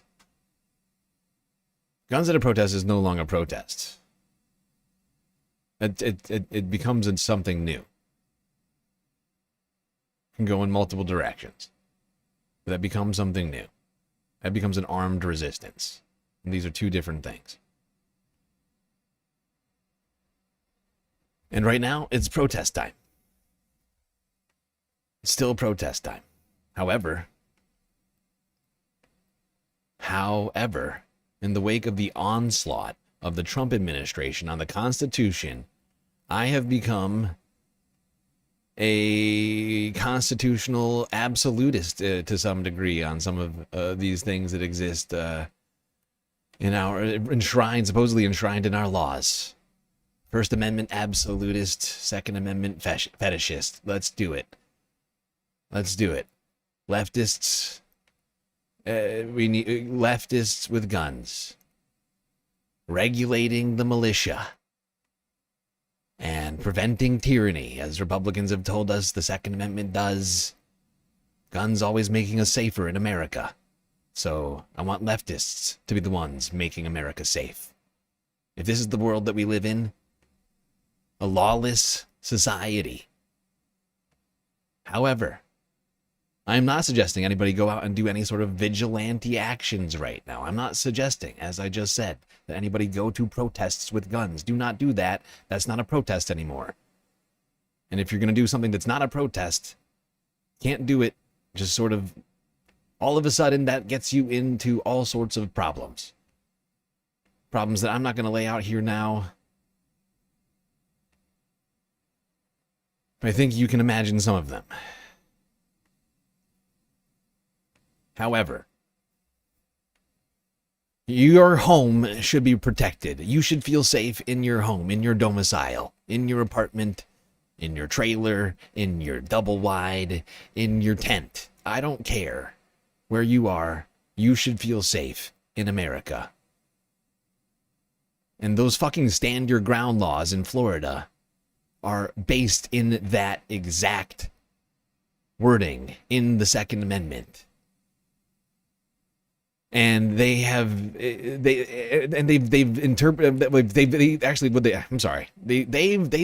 taken the Fourth Amendment, it's essentially to some degree with the stand your ground laws. They've like combined things like Fourth, I think, to some degree with the Second, and essentially say, like, if you're like even close to your home, is basically what Zimmerman argued when he like murdered Orlando Castile, right? Like he was like, I was just chasing a guy down in my neighborhood because I felt unsafe in my home, and that was good enough to murder that fucking kid in the middle of the street.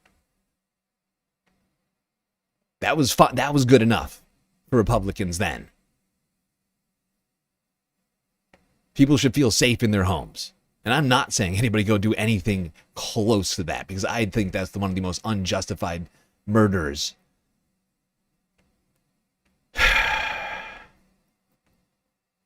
in my adult lifetime. Sorry. But that's where I'm at.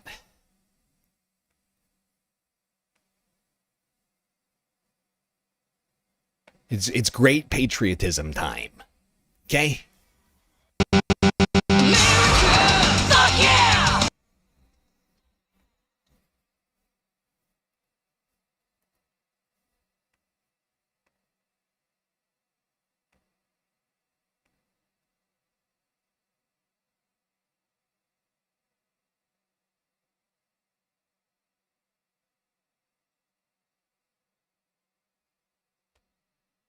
Okay, now let's go to another press conference held around the exact same frickin' time as that Bovino conference. Tim frickin' Walz. Forbes breaking news.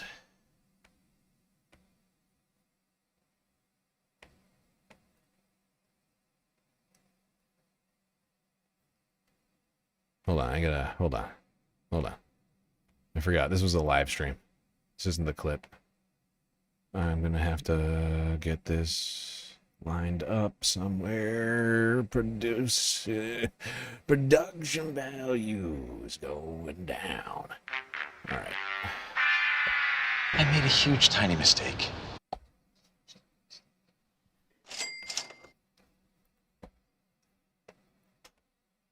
Thank you all for being here. I'll have a short statement, then I'll turn it over to Department of Public Safety Commissioner Bob Jacobson to update the situation, joined here by Hennepin County Sheriff Witt, State Patrol Colonel, and General Menke, the Adjutant General of the Minnesota National Guard. Well, as I said last week, this federal occupation of Minnesota long ago stopped being a matter of immigration enforcement. It's a campaign of organized brutality against the people. Okay, hold on.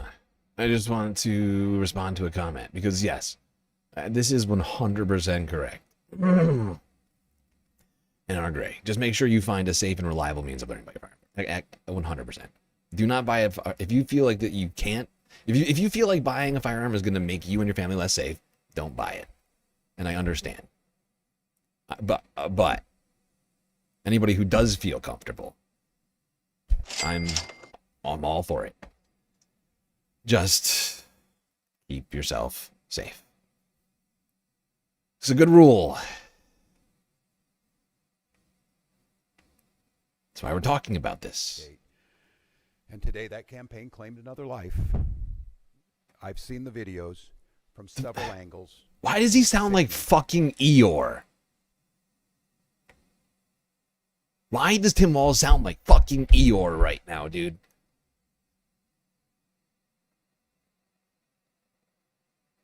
What? Claimed another life. Oh, boy. What do you know? Oh, bother. What the fuck, Tim? Are you sleeping? Are you...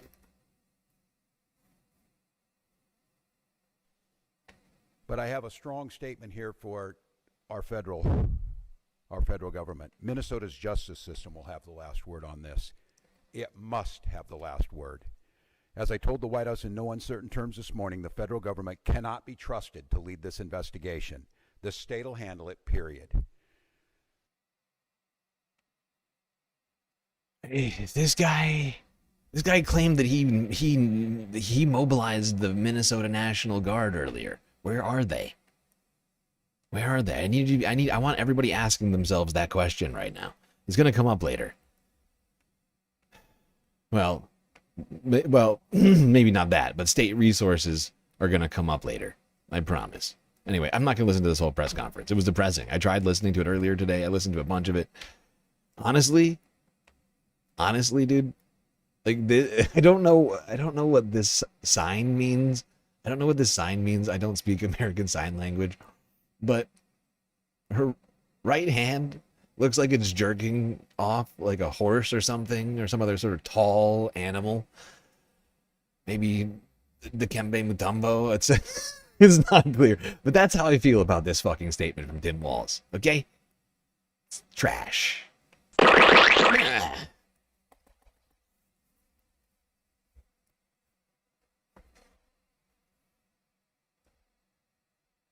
Give me better leadership, please. In fact, this is like Tim Walz, like outside of the situation, there's a lot of the stuff that I like with Tim Walz. I'm not gonna lie. He's not my least favorite guy out there. But I feel like they're failing. Him and Jacob Fry. I watch it every fucking day. I feel like they're failing. They're in charge of the state and local police resources and the National Guard. And all I've seen out of local and state police is them facing off with protesters. Speaking of protesters, let's go to Status Quo News from 9 hours ago.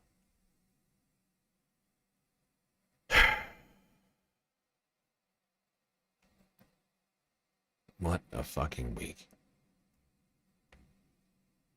I'm going to be on screen right away. Thank you. Just need a second.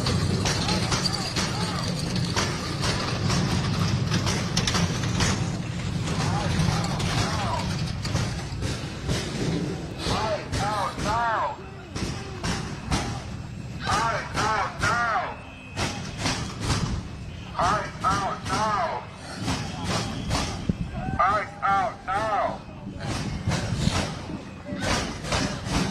Put me on. All right, good morning, everyone. I am JT Siskowski reporting on the south side of Minneapolis for Status Quo in conjunction with the Midas Touch Network. We are near the intersection of 26th Street and Nicolay here on Minneapolis's south side, where a crowd of protesters has gathered and started building this barricade across the road. While just here, off to the side, John, if you can take and show that, we're seeing state authorities, state and local police taking up positions here, blocking these protesters from that intersection because of, I want to emphasize here that nothing is confirmed yet, but because news is circulating among the activist community here in Minneapolis that federal immigration agents shot another person. This is separate from Renee Good's shooting earlier this month. A new shooting today is the rumor that is circulating among the activist community. I spoke to several people down here, none of whom were on scene for the alleged incident when it happened, but some people who did confirm for me that an ambulance was here on scene, which has since departed. Behind these local authorities that you see there with the yellow sleeves, beyond them is federal immigration enforcement agents who were firing tear gas into this crowd not a few minutes ago. John and I have already been around to 3 different sides of this intersection, and the crowd of protesters has only grown in that time. Right now leading chants of whose streets? Our streets.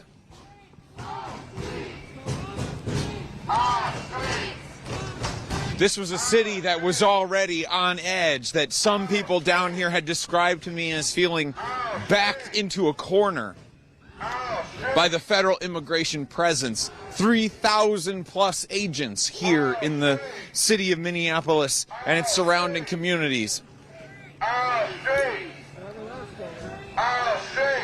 And just yesterday, of course, this city and this region, this state of Minnesota, held a one-day general strike where we saw tens of thousands of people demonstrating in the streets, calling for ICE to leave their communities. And for many of the people we spoke to in the streets yesterday, they cited Renee Good's killing as a prime reason for concern for their own safety and that of their neighbors. And you can see there, I think John is zooming in on some of the federal agencies who are down there. They're the ones not in the yellow sleeves in the foreground, but they are rather the ones in the back there in the more drab green, many of whom, of course, wearing face masks, etc. I'll note that the local authorities who are here have donned riot control gear. They're wearing gas masks and face masks, etc. Ice out now. Ice out now. Ice out now. Ice out now. And much like yesterday, it is bitterly cold out here this morning. It is below 0 right now, which is, of course, going to have its own physical toll that it's going to take on everyone down here, including us as we try to report on this. Yesterday we had technical difficulties driven in large part by the cold. So if you see our signal go out on occasion, just know that we will work to bring it back as soon as possible. No fascist USA. No ICE. No KKK. No fascist USA. No ICE. No KKK. No fascist USA. No ICE. No fascist USA. Say it once and say it twice. We will not put up with that. Say it once and say it twice. We will not put up with that. Say it once and say it twice. I'll note that there is a video circulating on social media that purports to show the shooting in question. Say it once and say it twice. Say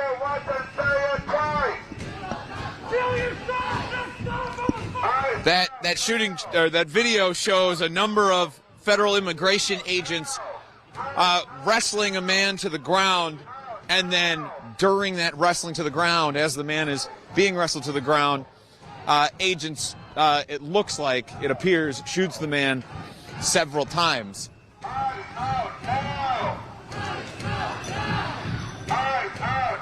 But again, I want to stress that there is nothing confirmed from officials at this point, nor have I spoken to any eyewitnesses down here as of yet.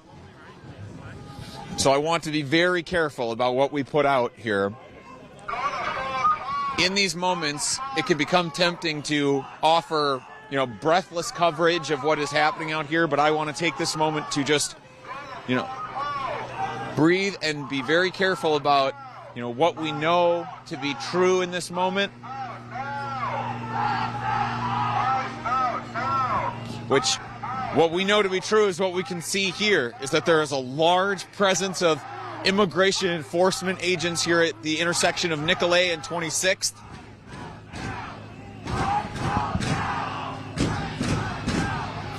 And then, of course, a large group of protesters who have gathered around this intersection,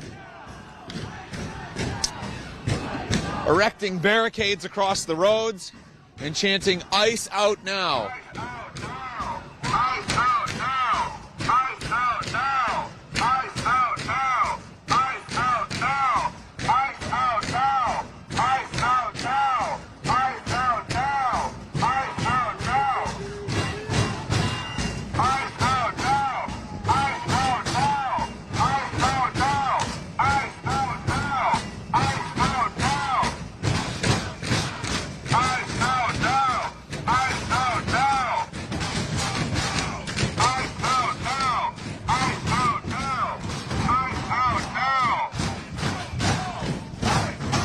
John, I want to move back over there for just a moment. I want to get a little bit more geared up here for the cold.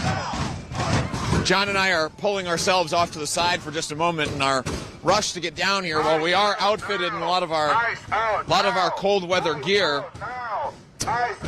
there's certainly more I could be wearing here. So I just want to take a moment here to try and protect my own face, and also maybe get gas mask ready or my respirator ready, in case there is more tear gas that is deployed down here. As I said, just before we went live, federal agents were deploying tear gas down here.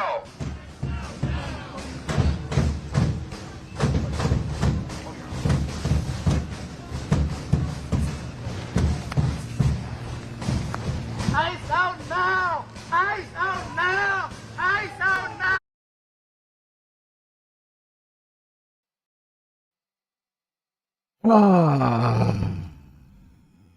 Okay.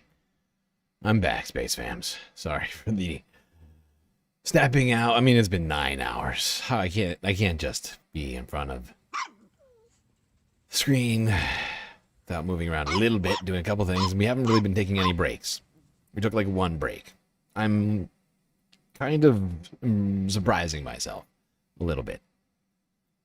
Schmeggly, trying to feed the space puppy over here. Space corgi treats engaged. Okay, we're not gonna watch this whole thing. It's like it was like a 4-hour long broadcast. Honestly, it was impressive. As a guy who does an 8-hour long broadcast, but from a seated position, mostly, it's a whole other ball game. Walking around, getting shot at by fucking ICE and talking to other people and being freezing cold while you're doing it. It's gotta be a super difficult job. Hats off to Status Quo, to Mercado. Everybody's been on the ground down there.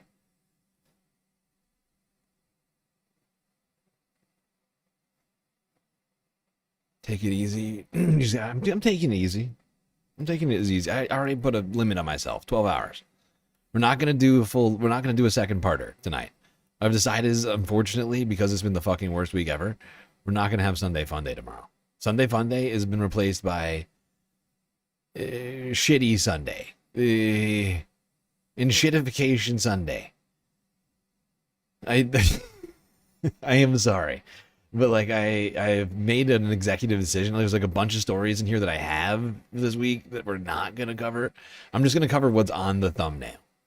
We're gonna do this, then we're gonna do the storm, then we're gonna do Davos. Then tomorrow we're gonna do part 2, Shittification Sunday. The week-ending report returns. The revenge of the week-ending report. That's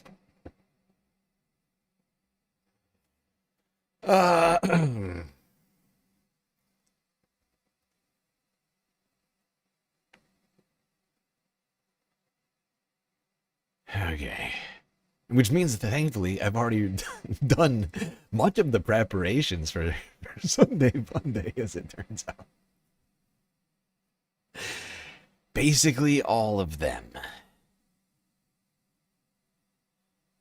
Oh, what a terrible week. All right. First interview over here, status quo. I'm going to go through some of the ones that some of the moments I feel like. After this shooting, which again, we cannot confirm. I have not seen official confirmation of that, but that is the word that is circulating amongst the activist circles here, is that the federal government has shot another person here on Minneapolis' south side. Yeah. When you arrived here at the scene, what did you see? So when I got here at the corner, I was actually at a corner north of here, and they had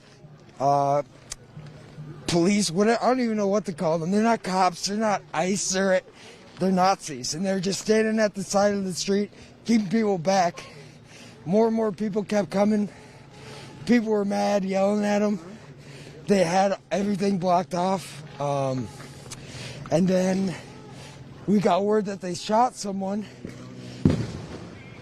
So you had come down here before you had even heard that, and I'm just noting that we're watching this intersection here because we're hearing more tear gas going off and flashbang grenades going off over here. Yeah, it's crazy, man. I mean, they just keep shooting at us. We're not even doing anything but yelling at them. I think maybe someone's threw a snowball. That's about it, but that's about it. No one's doing anything violent. I'm screaming at them. I'm losing my voice just because I'm so fucking pissed. And they're trying to create a scene. They're trying to create a scene so they can get the military down here and make us a full-on police state. It's fucking bullshit. You think that this is all just a pretext? It's about soliciting these scenes of chaos to try and get the military in American city streets? They've outnumbered the cops 3-1. We try asking the cops what's going on. They say they don't know. When they show up here and they leave, they're in on it. They got to prove that they're not in on it.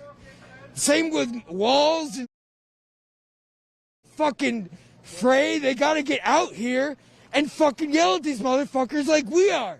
People don't fucking believe us. I work an hour away from Minneapolis, and the people out there think we're all lying. They think they're just taking quote-unquote illegal immigrants. They just want the people that are causing crime. It's bullshit. It's all media bullshit. I mean, status quo, you guys keep it real. The same with Mercado Media. You guys have been the only ones out here getting tear gassed, doing the real shit. These motherfuckers don't know what they're doing. So you want to see your leaders in the street? What else? There we go. There we go. A kid. I remember that. I was like, yeah, we need to get this kid's take in here. It's a 4-hour stream. I watched a lot of it. I didn't watch all of it. I tried my best. It's been a long day, long week.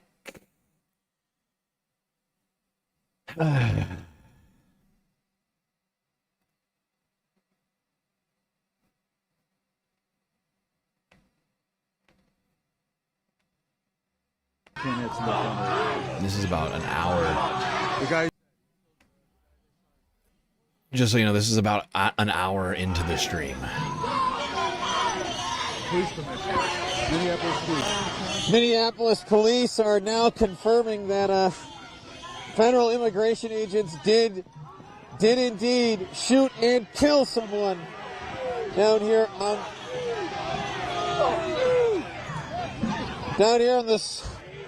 the south side of Minneapolis. The second person now in the in Minneapolis to be shot and killed by the federal government.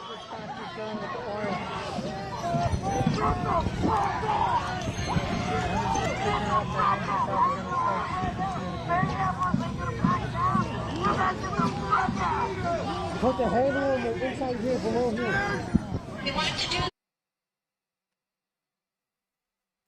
I gotta say, I love the spirit of this little guy right here. Little guy, puffy coat, painter's mask, but also megaphone. Painter's mask, but also megaphone, right? Like that respirator and megaphone. That's the way to be. It's hard to be heard with the respirator on, so the megaphone, that helps. That helps. I'm just gonna skip ahead even more.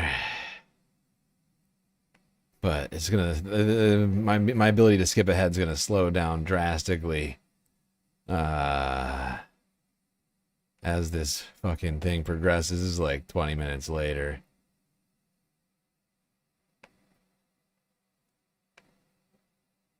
It's a little too far. Where does this fucking thing start? Where does this fucking thing start? These fucking pigs. These fascist thugs. Fuck this. This is not America. I refuse to accept this as being America. These pieces of shit should not be able to be allowed to wear the flag. This is a disgrace.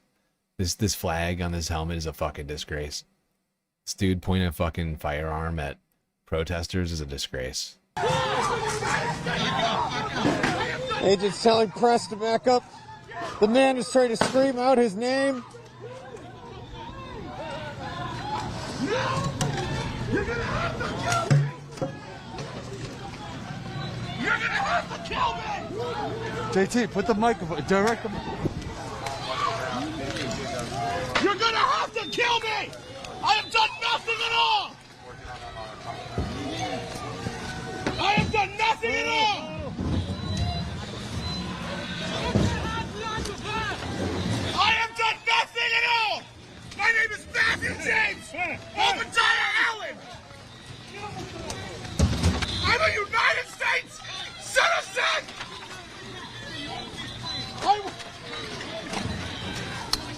If you kill me on the street! They've got 7 guys on top of this dude right now. 2 of them pointing pepper spray at his face at point blank range. A U.S. citizen.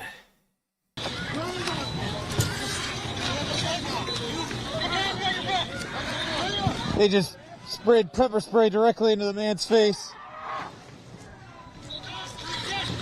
You're gonna kill me! That's what you want? You wanna kill me? Fuck this. You wanna kill me on the street? This is what we... You're gonna have to fucking kill me!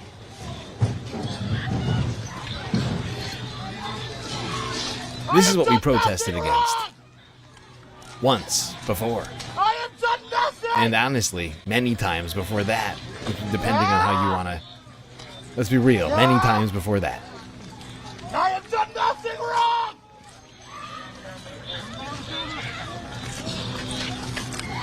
Yeah! I have done nothing! Matthew James Obadiah Allen!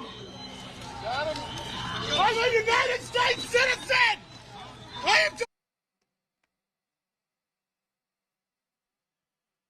The man's a United States citizen and he's being brutalized by a bunch of fucking douchebags getting paid by taxpayer dollars right now, getting the bonuses that your increased healthcare costs are going to. Remember, I just want everybody to remember, these guys are getting paid the money that your increased healthcare premiums this year are going to. $1 trillion was cut so that Donald Trump could have tax cuts for 10 years. And so these guys could get bonus checks. And so that they could do this to America. When you look at your new premiums this year for your healthcare, you tell me whether it was worth it. Was it worth it? I already get the sense the answer is probably a no. Maybe it wasn't worth it. Maybe this was stupid. Maybe you were tricked into thinking that immigrants were the problem and not the billionaires trying to pit us against one another. This is ridiculous. The Murdochs over at Fox News Corporation, or Donald Trump over at Truth Social, the very best place. Help! Where only the truth is said.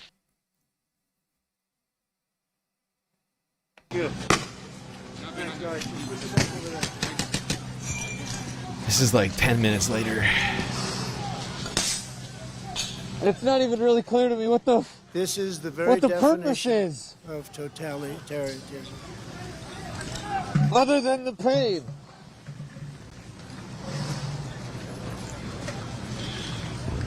The only thing I've seen the protesters, throw at the agents or direct at the agents, other than their words, their protests, are the tear gas canisters that the federal agents are throwing at them.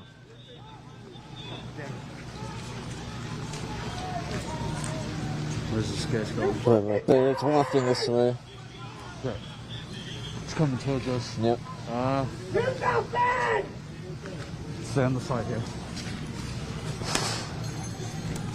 We're walking down the street now away from, trying to stay ahead of a cloud of tear gas that is wafting towards us.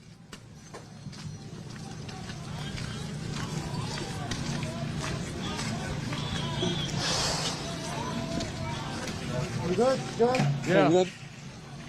What's your break? Oh my God, You see those agents inching backwards, back down to their original lines where we first encountered them at the intersection of Nicollet and 27th.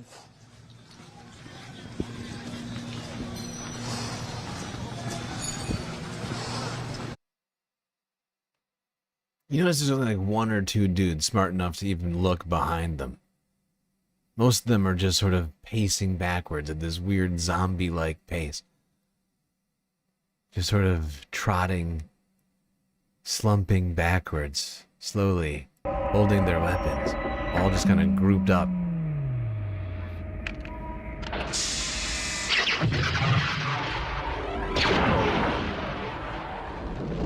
Wasn't me. Subscribing. Much appreciated, wasn't me. I think it was you. It was you that just took actual money and blasted it with a laser. You didn't Twitch, you didn't Prime sub it. You didn't get it gifted. You came by it hard. You earned it. You said, I'm taking the plunge. And I can appreciate that. I really can.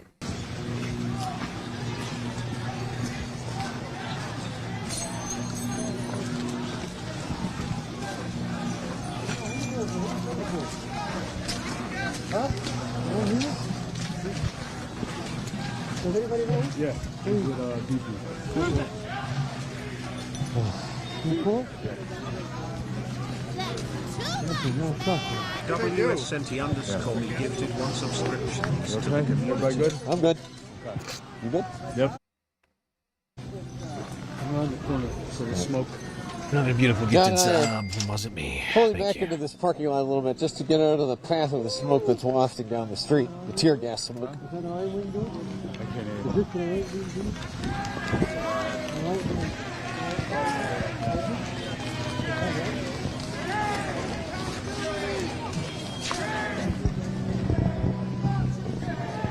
I got a charger, man. Yo, that broke my heart. Okay. So, dude. Oh, yeah. I know. Yeah, you can't do anything. You broke my heart, bro. I have such, I don't want to cry, bro. I know. This was such, the most fucked up. See, some of the protesters are also inching their way forward on the streets. All right, so they retreat back here Find this police line. And regroup. And if that's not the end of this, I'm going to skip ahead again. We cannot watch this whole protest. It's 4 hours long. This status quo coverage is honestly fucking incredible. You should already be subscribed if you're not. If you're watching the stream and you're not, that's weird. Because they've been one of the few people covering what's happening on the ground here. With great... it's just in depth, right? They're interviewing people. They are like right there next to what is happening at all times, like honestly risking their lives. They're honestly risking their lives. People are getting murdered for less. People are getting murdered for fucking less. Wasn't me. Thank you for the bits. I see you over there, even though I don't think there was enough bits to trigger a galactic notification. I think it's got to be 100 bits. I think that's what we made it. I tried to make it like so that we had people abusing the system. We were like contributing a bit at a time to get the robot to read their messages, and it got out of hand. Became obtrusive.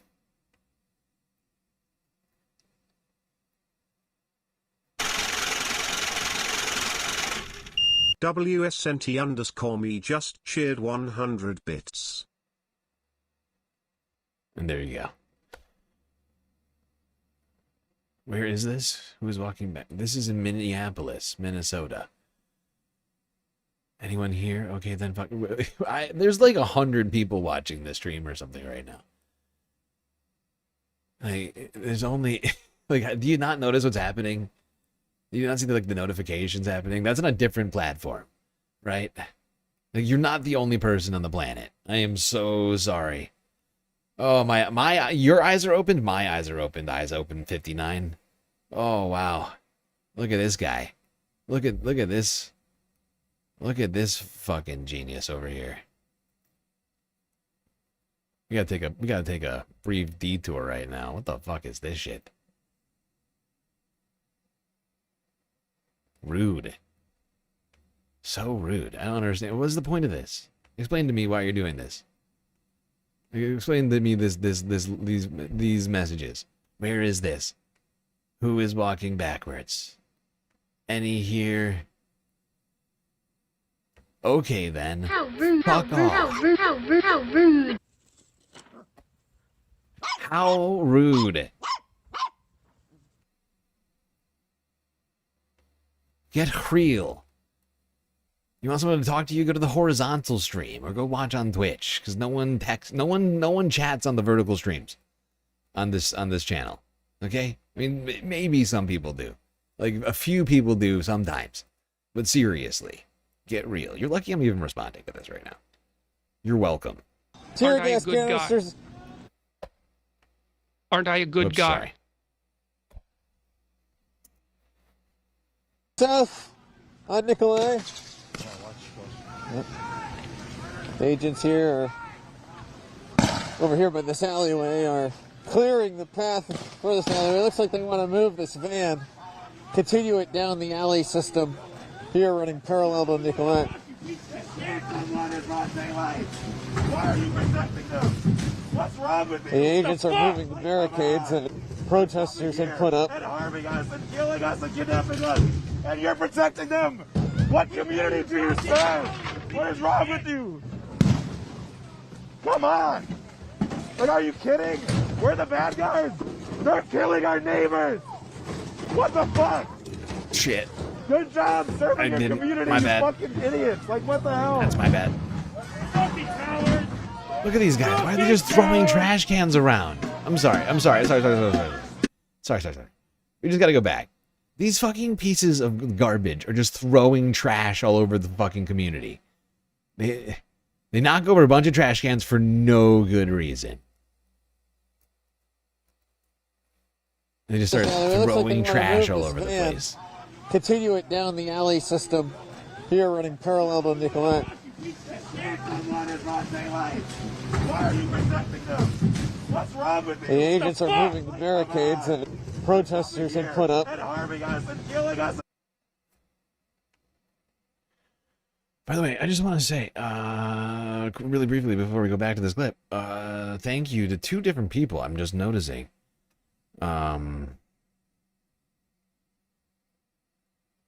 Noticing that somebody donated on PayPal? No, Cash App. Cash App. And I don't know if they want me to make them known for this donation, but thank you. I see you. And you're right. I will feel better. And fuck ICE. Also, somebody donated to the crowdfunding of a galactic e-bike for me down on Earth. It's really just an Earth bike. It would help me with transportation down on Earth. Somebody donated $25 on not Calshi. On Throw. What Calshi? What? Why did I guess I was just saying Cash App, and I was just thinking, but somebody donated $25 to that fund, and now we're over 10%, we're like close to 15% raised on that e-bike. That's getting exciting. And you're protecting them. What community do you serve? What is wrong with you? Come on. Like, are you kidding? Look at these fucking, look at these petty children. Look at them. They're just throwing trash. This guy's dragging one over here. And he's going to throw that on the ground like a fucking... Look at this. They're just disrespected. They're just disrespecting the neighbor. There's no reason for this. Do you see what I'm talking about? This kind of disrespect. That guy dragged that trash. It was the most petty thing. I mean, it's not the most. I mean, we just saw one of these assholes murdered. And we don't even know who. We don't know what his name is. One of these assholes fucking murdered. What is this man's name now? Oh, God, I can't remember it now. Oh, I haven't. It didn't take me that long. It's like Peter. I just posted. It's like, I can't.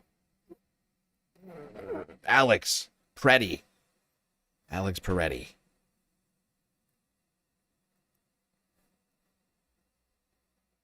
So is it? I mean, this it's just an incredibly petty thing to do. What's the point of this? Just literally shitifying the community. This is making America. This is making America better. This is great. Trash, just throwing trash all over Minneapolis, like some fucking petulant child. You're shitting me. This is a crime spree. This is a fucking federal crime spree.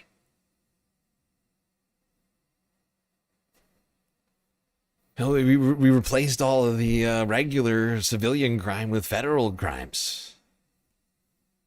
It's interesting.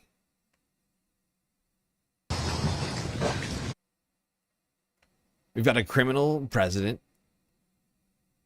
We've got a criminal felon president doing crimes. Who could have guessed? Who could have guessed that the criminal president was going to do crimes? It's so weird.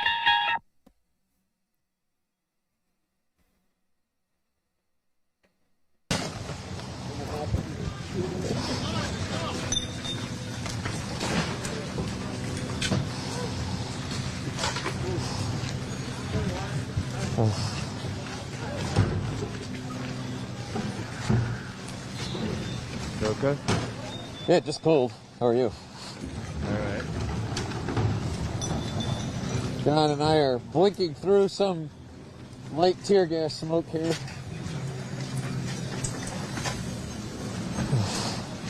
Taking refuge in a little alcove. Trying to avoid some of the worst effects of it. As I was just telling John, the thing that's getting to me more than the tear gas and the flashbangs going off is the bitter cold. You gotta stack that on top of the tension and the violence down here is that it is sub-zero temperatures. But all of this violence is being carried out in.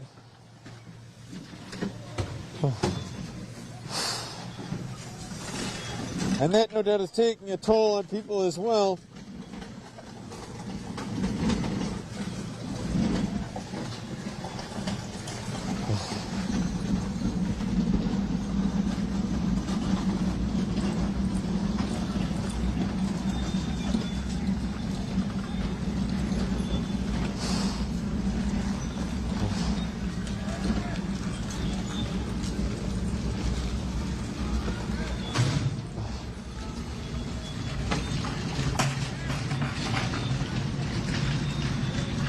See the federal agents there just moving and kicking all of those. Come this way. Come this way.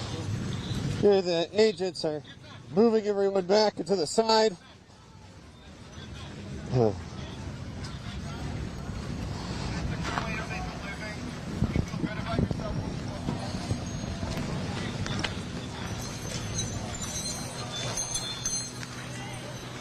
need a break. Yeah, come on, let's go.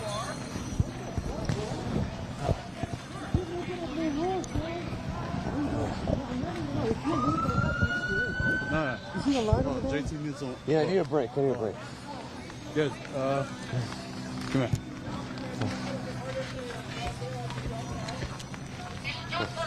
Give me the microphone. Thanks. You need any water? I'm good, bro. Okay. No. I can see the out of that clown thing. Okay. Aw, Mono, thank you for that. You know, Mono, the first ever space mod. Really making up for my sort of deficiencies. I was incredibly rude to that chatter.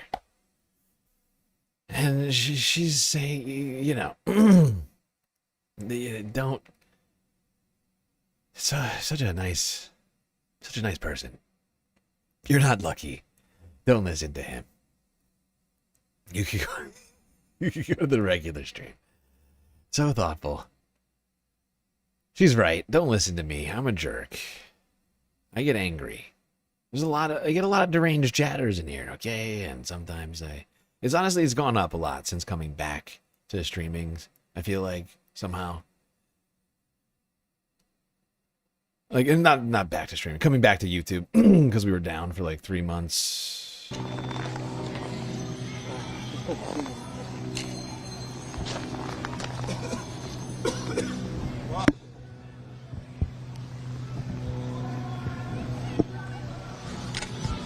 All right, guys, give JT a moment. His eyes are stinging really bad. JT, you take your time right here. All right, I'm gonna move up. I'll be right here, JT. JT needs a moment. I'm gonna get back over here on the front. They are tossing more flashbangs, more tear gas. Don't come this way, dude.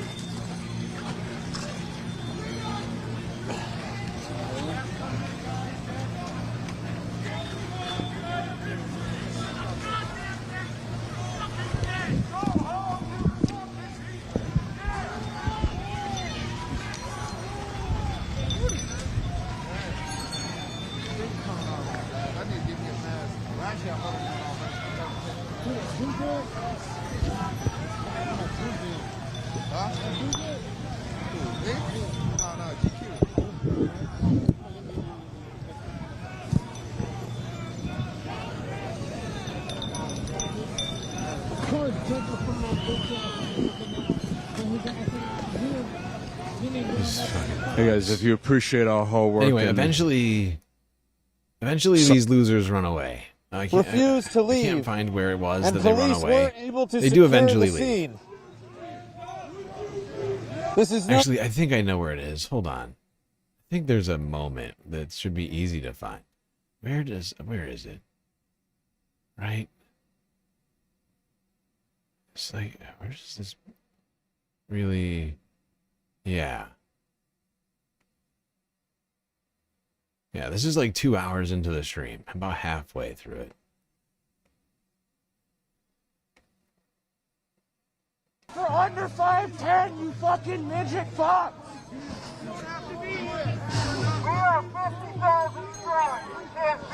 I'm searching for the words right now. I'm quiet on the mic just because I'm searching for the words to describe what is happening down here. I mean, the sights and sounds you can see and hear on the camera. But the feeling. This is a community that's way beyond mourning. Way beyond mourning. This. I mean, honestly. A powder keg. I mean, People don't have time to mourn right now. This is the thing. I don't think they're beyond mourning. I think they've usurped it. I think they've skipped it. I think they went straight to pure outrage because they have no time to mourn because there's a tragedy every 10 seconds. How are you supposed to mourn? Grieving process happens, unless you're a sociopath, it takes a little time to grieve, to mourn the death of somebody, and nobody has time. You're under an onslaught. People who feel pushed to their limit by federal agents who are going into their communities, masked agents going into their communities, disappearing their neighbors and community members. You see some of the demonstrators there sitting on the ground, kneeling on the ground now.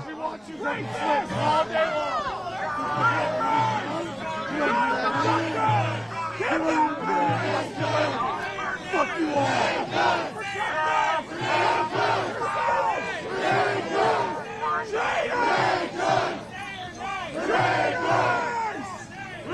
Right now the crowd is chanting, "Say her name, Renee Gunn," in reference to the first person that federal agents killed this year in Minneapolis. And now, of course, we're on the scene of where federal agents shot and killed a second person. Renee Gunn! Renee Gunn! Fucking Gunn! Renee Gunn! Renee Gunn!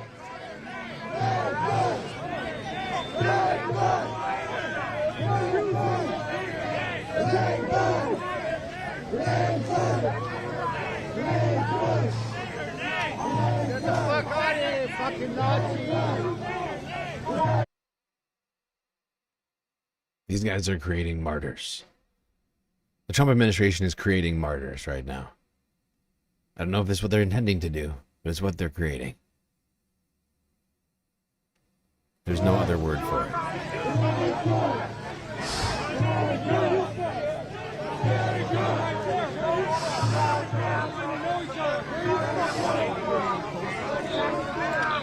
There are some demonstrators exchanging words just off to our left here with Border Patrol agents. Hey, tomorrow. Yo, you can interview them now if you want to, right? Huh? You can interview them now if you want to. They're talking to people. Yeah. It doesn't matter, you're the bad guy!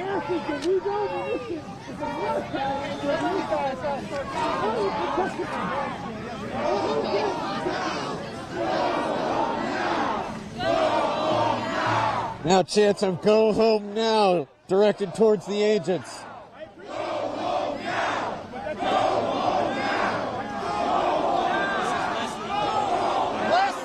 Doesn't fucking matter. It gives us cancer 20 years down the fucking road.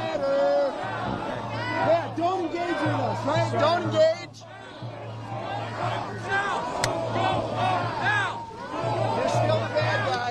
You're still the bad guy.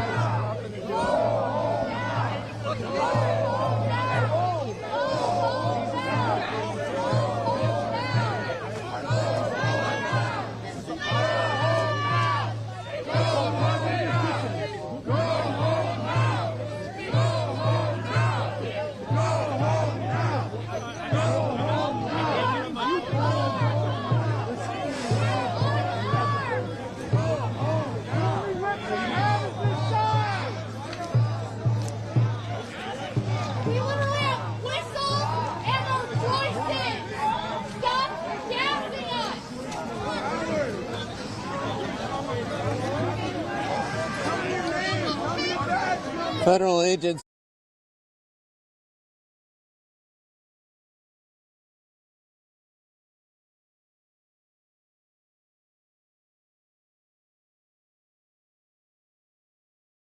have relaxed their posture a little bit, and just the fact that they're allowing protesters to get this close to them, because that was not what we had seen for a while. But I'm noting that many of the agents are now holding tear gas canisters in their hands.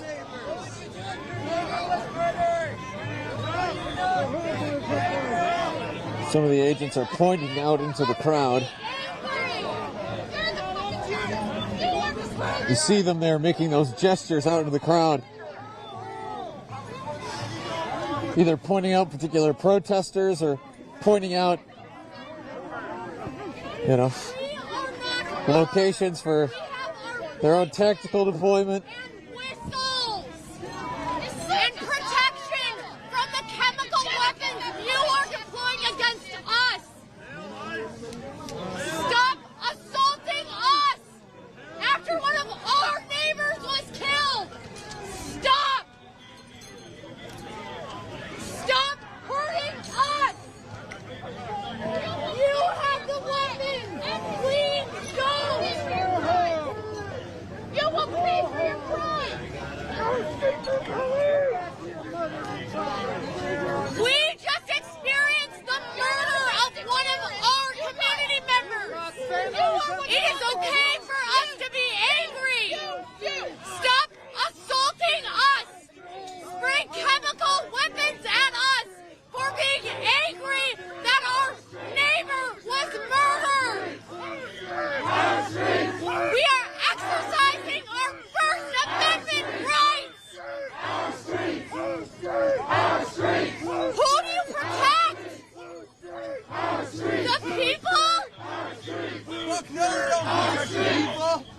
Or the fucking fascists? They kill the people. They gas the people. They don't protect the people. This is fucking crazy what's happening here. It's fucking crazy. We are here. We are unarmed. That man was on the ground when you guys shot him. We are peaceful community members that are angry. And you guys shot him. Cowards. Holding your guns towards the civilian. Chicken shit piece of shit.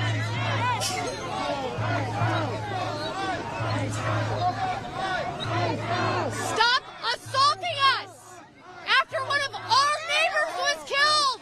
We pay your salary. We pay you guys. And you gas us. And you murder us. You inflict pain and death on our beautiful city. That is cowardice at the lowest human level, maggots. Ice out. Ice out. Ice out. Ice out. Ice out. Ice out. Ice out. Ice out. Ice out. Ice out. Ice out. Ice out. Ice out. Ice out. Ice out. Ice out. Ice out. Ice out. Ice out. There's a crowd of hundreds out here right now, if not 1,000 people. It's always so difficult for me to be able to tell standing in the middle of it. But again, this is just one approach to this scene. I'm looking down the side streets here. I'm seeing another crowd of protesters not far from where we're standing. And no doubt that aside from here on the southern end of this intersection, that's the center of this now investigation into a man who's been killed by federal immigration agents. To the north, to the east, to the west, I expect that there are also protests, because John and I were there earlier in the day. And we saw the crowds that were gathered there at that time. This is the First Amendment, and you guys represent tyranny. Ice out. Ice out. Ice out. Ice out. Ice out. And Ice out. from showing Ice out. accountability. Ice out. Ice out. Ice out. Ice out. Ice out. Ice out. Ice out. Ice out. Ice out. Ice out. Ice out. Ice out. I'm a reporter. Would you mind if I interview? Okay, eventually ICE does get out. I'm going to skip ahead now to a couple of different interviews and moments during this. They eventually leave. It takes them like so long to actually like, do anything. But guess who shows up?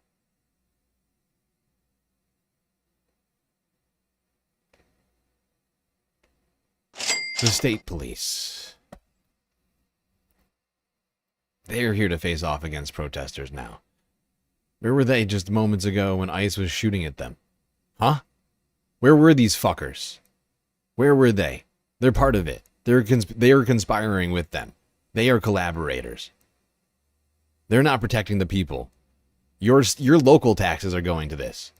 Your local taxes are going to this. Your state taxes are going to this. Your federal taxes are going to ICE. And all of it is repressing you. That's where we're at right now.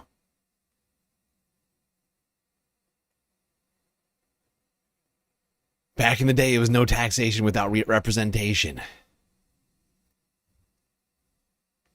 Now it's no taxes without justice.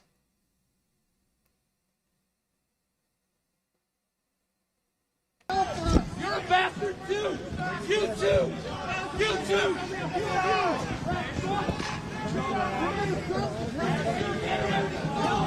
The Department of Homeland Security is trying to claim that its agents feared for their lives because the man had a gun. But I will note, one, we know him to be a... I've come up with it. No taxes without elimination. No taxes without elimination of ICE. This is not a representation of what America wants. We looked at a poll earlier. Fox Business, we started the week off. This week-ending report that's taken 9.5 hours so far. The report shows 57% of America do not like what ICE is doing. Do not think they should be a law enforcement. They should be doing law enforcement anymore.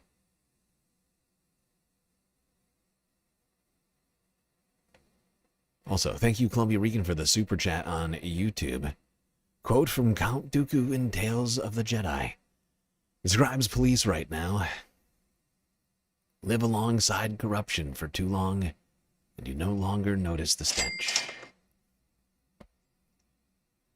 Alright, I'm going to skip ahead to an interview now.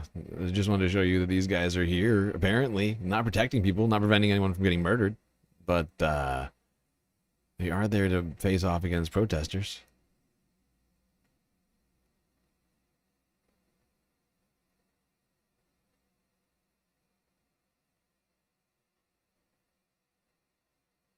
Actually, wait, before we go to the interviews... Oh, wait, here it is. No. First, we're going to the interview, and then we'll go. Try and go in order. Okay. I couldn't remember quite how this... But I could have sworn. Yeah. Okay. Okay, status quo. Interviewing a great patriot here on the ground in Minneapolis.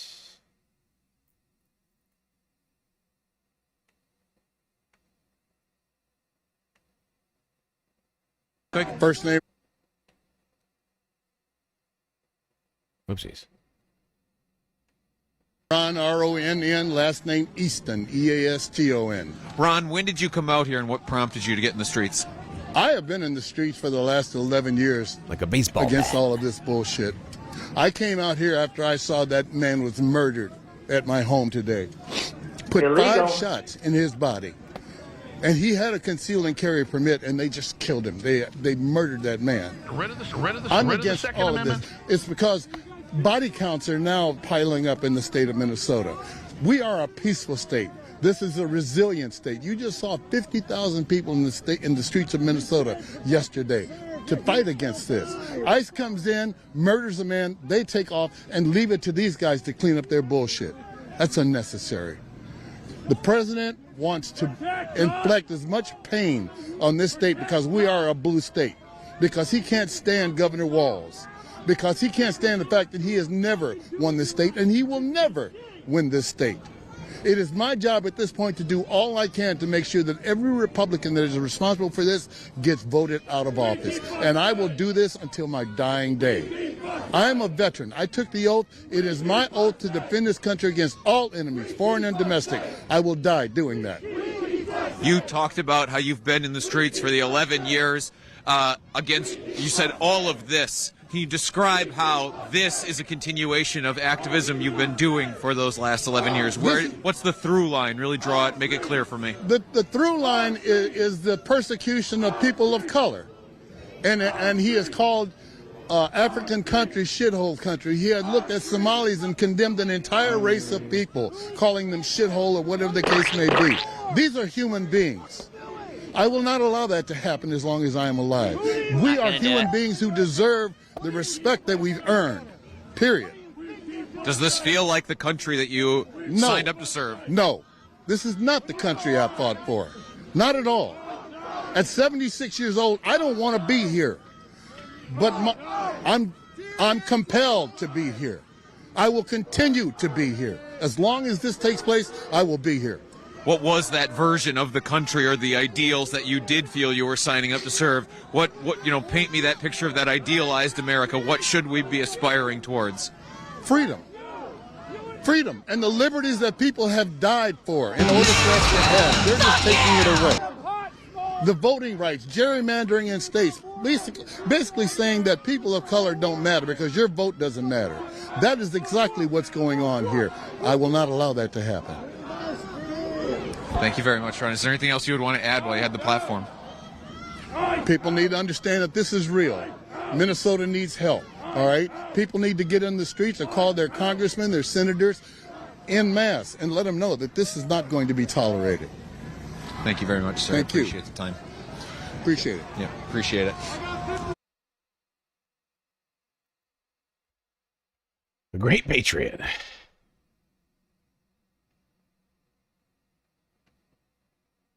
Ron Easton.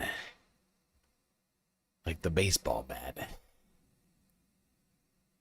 Had some very powerful words there for us all to ponder.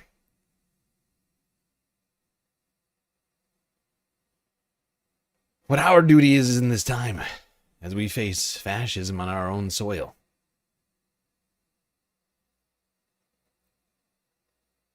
The government is out here killing people with no recourse, right? I understand people's fear, and the greatest thing you can do is help your communities in need. Find the people who need the most help and be there for them. And we're getting shot at again. Going off here in the crowd. John and I are making a beeline out of it.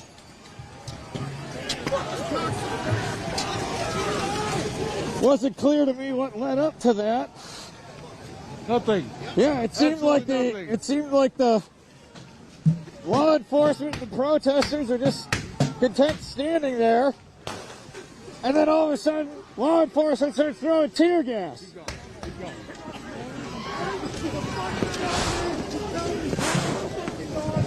Yeah. Over here.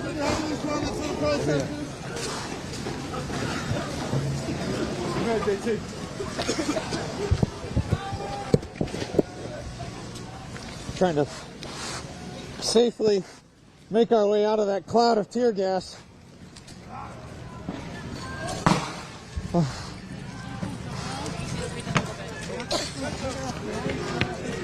So you see, when agents use tear gas,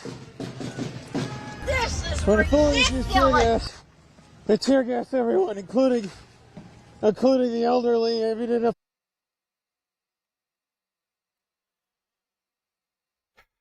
including the elderly. This is not America anymore. This is some lawless country I'm unfamiliar with. By the way, this is 3 hours into the stream. This was essentially 45 minutes after little Jacob Fry. I don't mean in stature. I have no idea how tall he is. I assume he's a normal height. I mean little in character. Jacob Fry declared this an unlawful assembly, where these great patriots were demanding action from their government. The action they got was more smoke. More projectiles thrown at them and shot at them.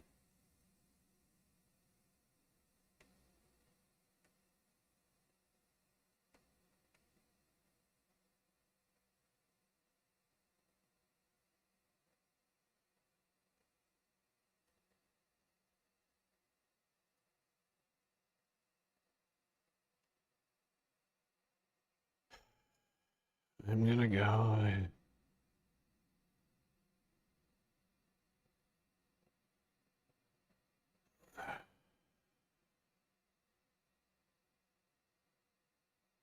To about here, I think. It's like 10 minutes later, maybe a little bit less. Just trying to hit all the finer points, I suppose.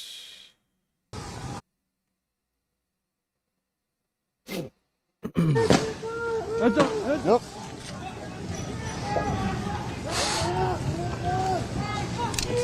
The federal government shoots and kills someone here near this intersection where we're standing right now.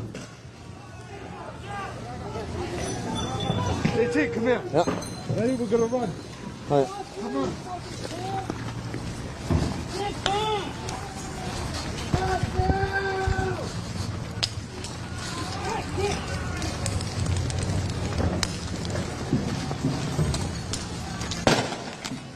Yep.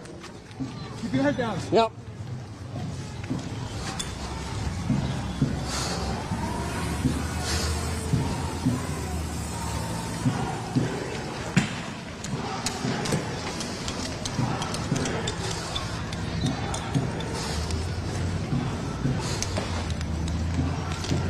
The federal government shoots and kills a second person here in Minneapolis, then leaves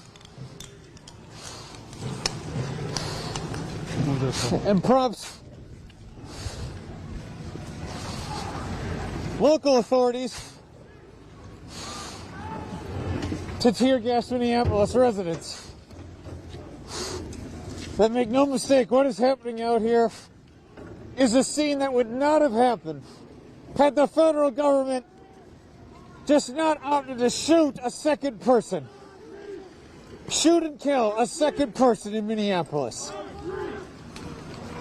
This crowd gathered to protest because another member of their community had been gunned down by federal immigration agents who are ostensibly here on a mission of safety, so the administration says, to make America's streets safer, to arrest criminals, the quote-unquote worst of the worst.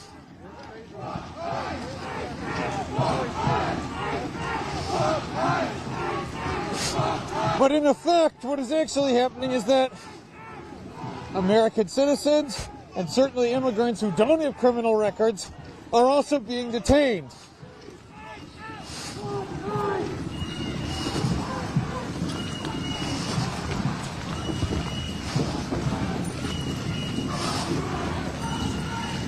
Also being detained, arrested, deported, and in now 2 cases, killed by the federal government. You ask any people, anyone here in the Twin Cities, or most anyone, they will tell you that they feel much less safe. I know JT's breathing in a bunch of tear gas and stuff, but you can tell how emotional he is when he's talking about all this. This is as upsetting to him as it is to all of us watching right now. With the federal government, feel much less safe with the federal government's presence on their streets.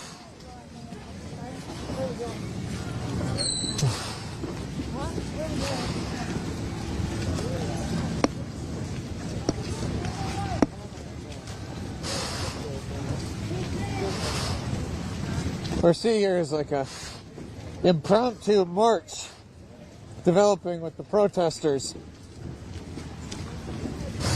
Hey, see you again. We gotta quit meeting like this.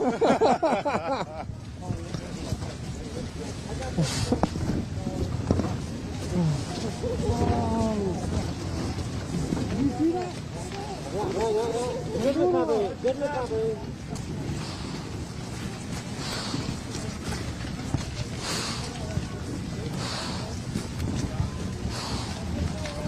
How spicy is the air? That'll be alright. Hey, you good, bud? Well, I have, bro. Yeah.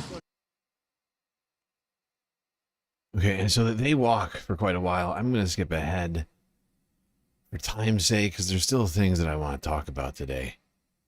Even though this has been one of the massive topics of the fucking day. We cannot allow this one thing to consume us. Like I was saying earlier, we must... we cannot say, oh, we will only fight for one thing. We must fight for all things. One struggle.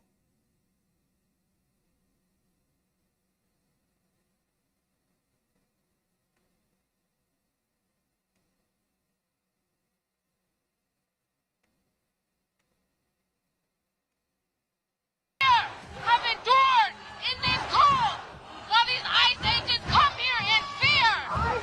We come out here with no fear as we go against these people with weapons. All we have is our spirit. That is what they want to take from us, is our spirit. That's the one thing that these enemies will never take from any of us, our spirit.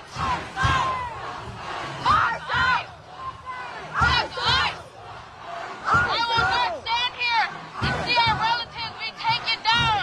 An unarmed man was just killed today. They took a 5-year-old Latino boy. This is getting out of hand. They are using our children to this one. You know what I find incredible about this moment is that this is all organic in the moment. This is all a result of a tragedy that happened, and people spontaneously organized in the thousands.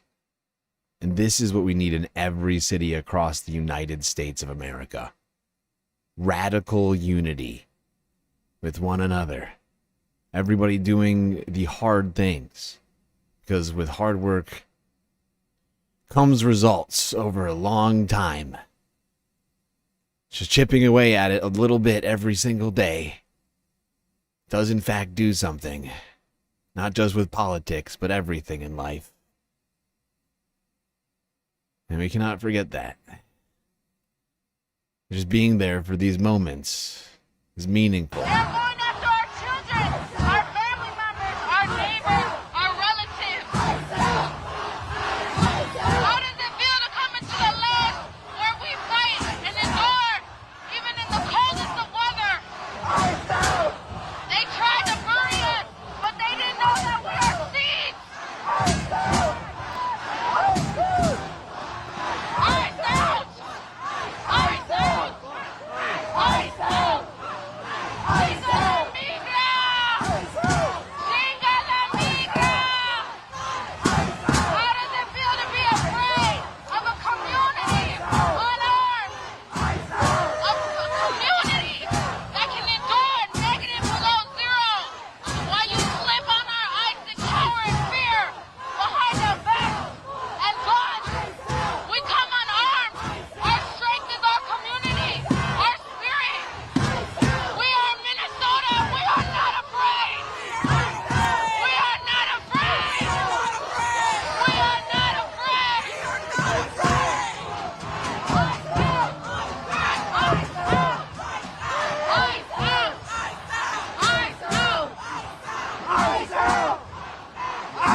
Ice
are listening in on that fury that the people of the Twin Cities are feeling for their federal government right now.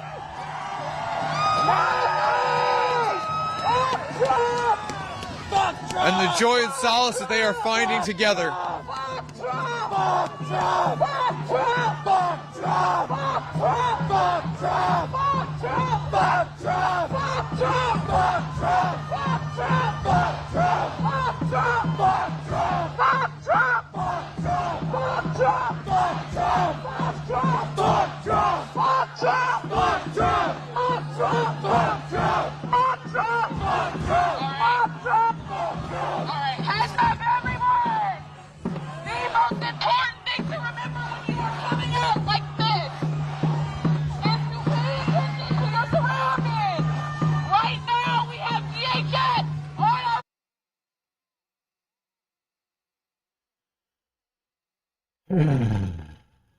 Chinga la migra just means fuck ice in Spanish, says Colombia Rican.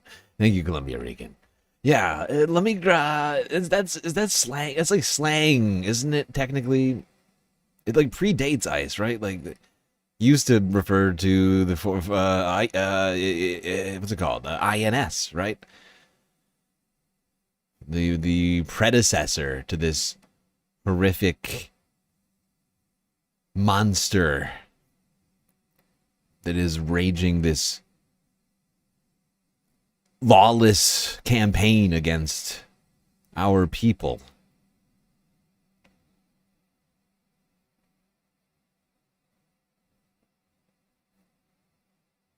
I'm just going to skip ahead a little bit in the protest. We're almost through this thing.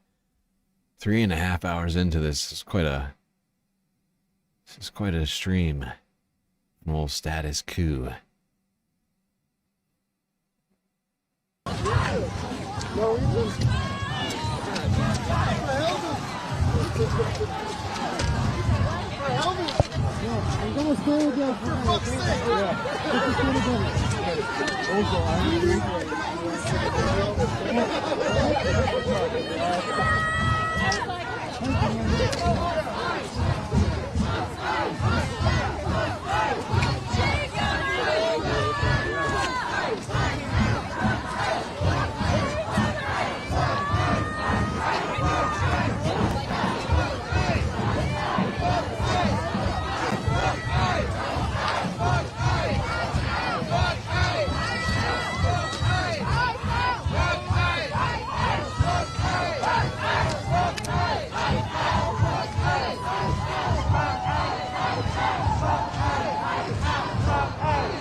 Over here.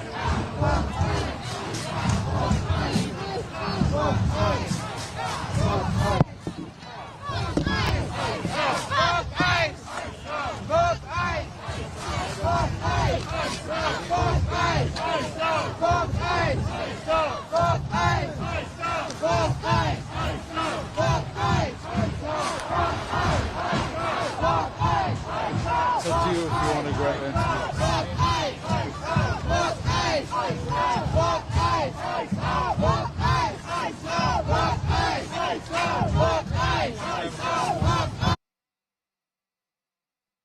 I just want to go back a few seconds and make a quick point here. Power of people is being exhibited right now in front of us, and it's not. Might not be what you're thinking, but they're like almost. You look around here; they're creating. It is so cold out. It is so cold out here at this protest. These people are like creating their own like little weather system. They're creating like a human fog. They're so densely packed. It's so cold that all of their breath is like turning into this like strange patriotic fog of anger.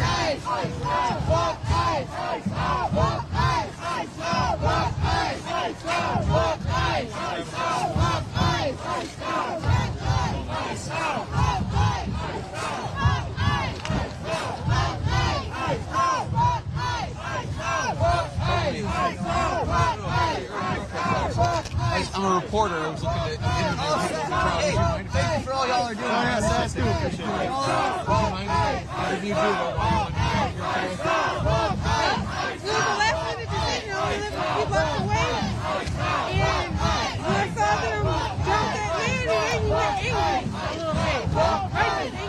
Would you mind, like, interview you on camera? On camera? I can't make them. Just keep it easy on you. Okay. All right? All right, John. All right.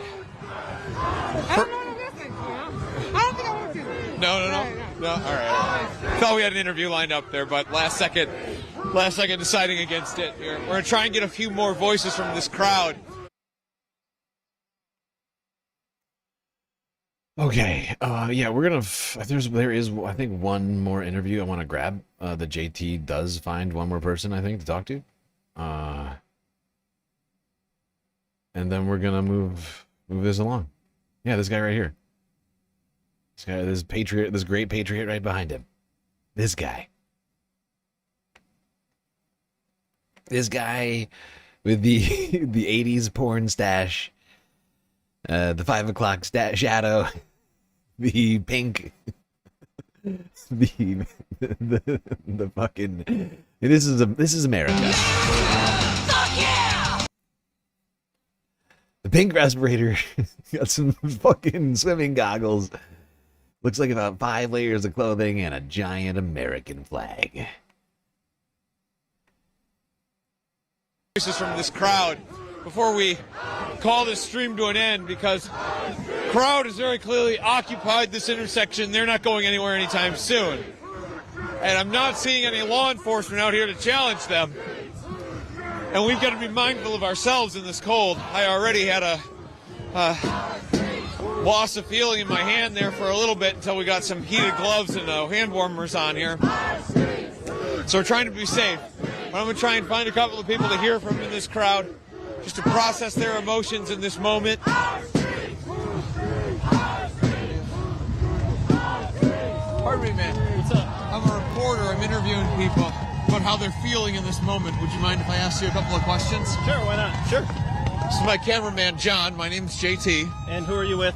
Status Quo, or online independent progressive outlet. Okay. First of all, how do you want to be identified? You can call me Josh. Josh. Josh. Thank you for talking to us, Josh. Thank you for having me. Like I said, the first thing I wanted to start with is just processing your emotions in this moment. We're standing here after a second person shot and killed earlier today by immigration enforcement agents. The second person killed this month by immigration enforcement agents. How would you summarize your emotions in this moment? At first, it was just utter sadness and then disgust. And then that turned to a quick boiling rage. The audacity of this government to think that they could just push and push and push and hurt citizens. And sure, it's the second shot, not the first died by hands of ICE. There are people in detention who were killed, outright killed. There's one who was recently pronounced dead by homicide because he was strangled to death. These things are happening constantly and they're not being held accountable, and it's causing such fury and rage. What is the point of having a nation if we cannot even protect each other and ourselves? I want you to explain the message you're here to deliver with the flag. Your flag is, bringing it down here. It's the American flag upside down, and it says, "That's fine, dude. I'm not mad at you." Can you explain the message that you're here, that what this symbolizes and means to you? This was the last words of Renee Good. She was just there to protect herself and others. She wasn't angry. She wasn't trying to hurt him. She was trying to get away because he was dangerous and drew a gun on her. She was trying to flee for her life. She's not a bad person. And if we're attacking citizens and killing them when their last words to you are, "I'm not mad at you," what are we doing? That's a monster right there, and he needs to be held accountable, and this administration needs to be held accountable, and we're in danger because of that. And, of course, the upside-down American flag being a universal sign of distress. Where do you see, it always feels like in these moments where you feel like you're living through history, that you're standing on the precipice of something, but you can't always see what's next. I'm just curious, from your perspective right now, what do you see as next for this movement for justice here in Minneapolis? Ideally, ICE gets out. They leave the city, they leave our state, and they never come back.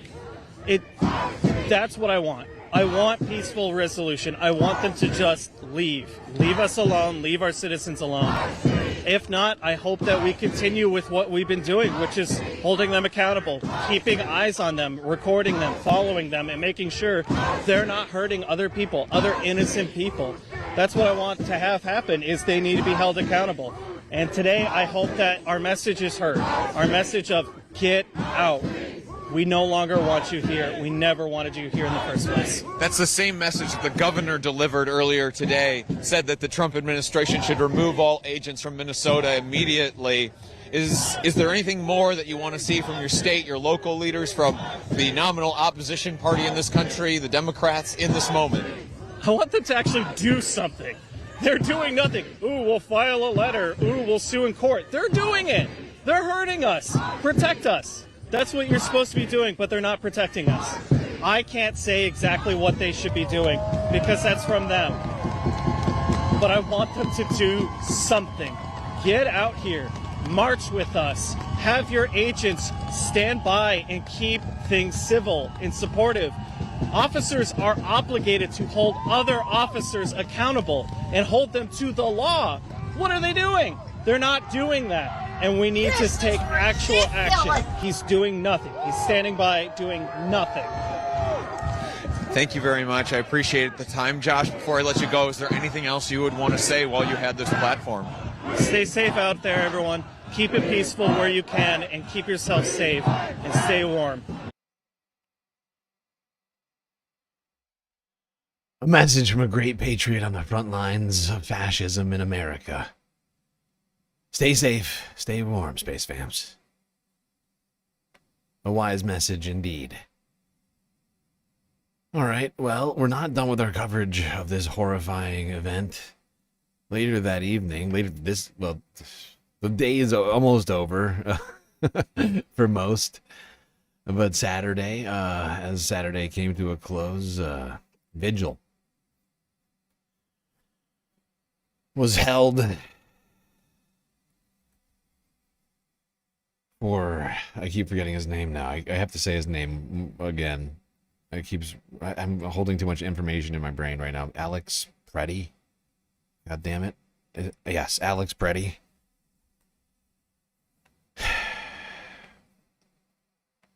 And we actually have an exclusive on this one for you, which we'll get to in a second. Galactic exclusive. Speaking of which, Galactic exclusives. I got this one from the Discord, where I get many. Or actually only the only places we've ever gotten Galactic exclusives from, and also get suggestions. I honestly gotta say this. You know, we're almost 2 years into the stream, and I've gotten hundreds of clips, suggestions from all of you. Probably thousands of suggestions, and I've used hundreds. Like hundreds have been time and time again. Suggestions from space fams like you have actually been pivotal in me doing the show and being able to stay up to date in the moment when I'm streaming. I'm seeing notifications going on. I keep my notifications on for certain channels because I need to know what's happening in them. I've also set the notifications in the whole server a particular way. For that. So if you're not in the Discord, get in there so that you can be joining that galactic activity as well as all the other things we get going on in there. Look for a mod to give you a link. It's the only way.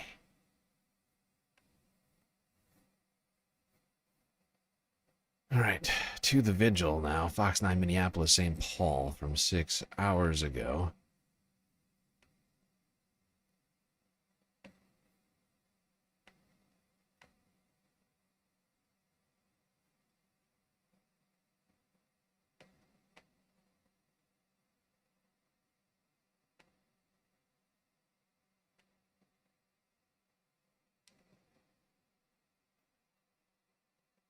Mike Manzoni for a look at what is happening. And Mike, is it still a pretty big crowd out there? Kelsey, as you know, it's been a sizable crowd out here for much of the day since the shooting happened just after 9 o'clock this morning. You see a lot of people showing up, but also probably just as many kind of filing out, maybe wanting to get back to their cars or leave, because it is, of course, very cold today. I do want to step out of the way to kind of show you where things stand now. The shooting video that you were showing a few moments ago, that all happened to the area to the left-hand corner of your screen, where you can see much of the people gathering. There are flowers and candles on the ground there. Kind of hard to see from this vantage point, but several hundred people out here anyway now, and at the corner of you're looking at in the direction of 26th and Nicolette, near where the shooting happened. That is blocked off, barricaded, what looks like a makeshift barricade that demonstrators and others have set up. And it's the same thing on the other end of the street here as well. Mostly really peaceful out here. Passionate but peaceful is how I'd characterize it. Mary was mentioning that when she was out here this morning, obviously when federal agents were on the scene, it was quite a bit different. There was the tear gas, the kind of very tense kind of chaos that we sometimes see following these incidents, but it is not that way, at least for now. But you did hear Minneapolis Police Chief Brian O'Hara at that news conference a short time ago saying that they want to be basically ready for anything, and they're urging people to remain calm. So far, that is exactly how things are playing out, but that the National Guard will be assisting local law enforcement, including Minneapolis Police and the Hennepin County Sheriff's Office to carry out their duties, and especially with a focus on this section, which they are watching and have been watching throughout the day, and will continue to watch into the evening hours. I don't know if the microphone's picking it up, but you can hear kind of chanting, stomping. It sounds like maybe they have some drums. That's off just under the red light there at the intersection under that sign that says East 26th Street. There's also kind of what I would describe as an organized nature to all of this. On the right-hand side of your screen, there's a few tables actually set up where people are giving out food. It appears to be from one of the nearby restaurants. They're handing out hand warmers, also giving hot drinks, what appears to be coffee, and people passing out water, walking by with dollies with cases of water. People are kind of helping each other out. Many of them have been out here for hours. Also, some people on the roofs. I don't know if you can pan up, Elida. You see a couple of gentlemen up there with some signs, keep ICE off our streets. It looks like that one says. That's on top of the Nicolette Event Center, and then on top of a couple of gentlemen on top of the hairstyling place. They appear to just be watching, kind of getting a different vantage point of all of it now. We will continue to monitor things out here and bring you more updates as we have them. For now, we'll send it back to you. And Mike, we're bringing in a lot of information all the time here as this continues to develop. So I apologize if you mentioned this in the beginning, but have you seen any law enforcement yet coming back to the scene to start that sort of perimeter around the scene? Yeah, we've been out here for the last 2 hours or so. I haven't seen any law enforcement. Okay. Well, the mayor's news conference just wrapped up a short time ago, and we know that's going to happen at some point. They haven't mentioned a timeline As for that, to when, but, yeah. We expect with it getting dark that they'll probably start those actions very soon. Yes. So, Mike, we know you'll continue to stay out there on the scene, and we'll continue to get back with you as it develops. All right. Thank you, Mike.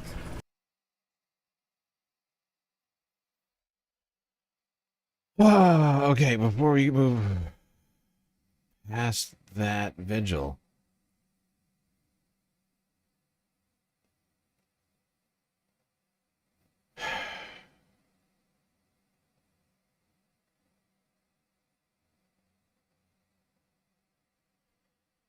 for fuck's sake, what is the world that we're living in right now, huh? By the way, I like all of your little candles, so I've been putting them up during this moment. But I just want to go back to this real quick, just so I'm not looking at this fucking asshole's face. God damn you, Jake Tapper. You go to hell. Go sell a book. Go sell a book, Jake. Leave us alone.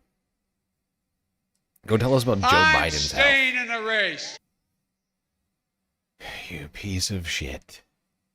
Garbage excuse for a journalist. I do more journalism than Jake Tapper. From space. From space. Okay. Oh, right. I'm gonna pull something up here. Here's my files. It's on my computer. Someone sent this to me. Wonderful man. That's as descriptive as I'll be about this. Man with a great heart. A space man.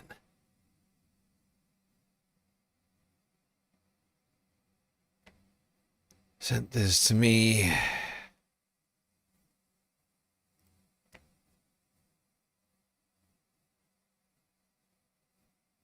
It's a very short clip, but for posterity, I want to watch it. Because this is a moment. This is a moment.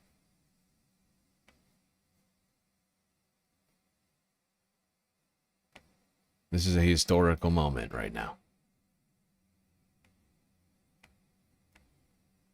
And we are categorized, and I'm glad to have the repository back of our YouTube, of the 2 years of live streams that we've done here. And all these moments that we've had. This is brought to you by a space fam like you, sent to me in the Discord. From down at that vigil.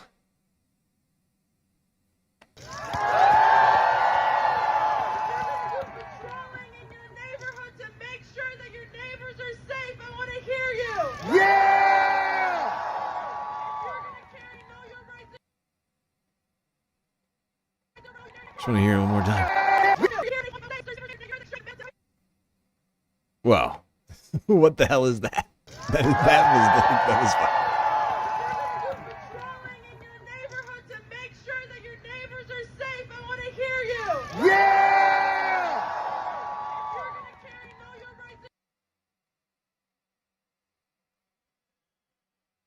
There you go, a very, very on-the-scenes view from that vigil. A lot of people together. Gathered, sun setting.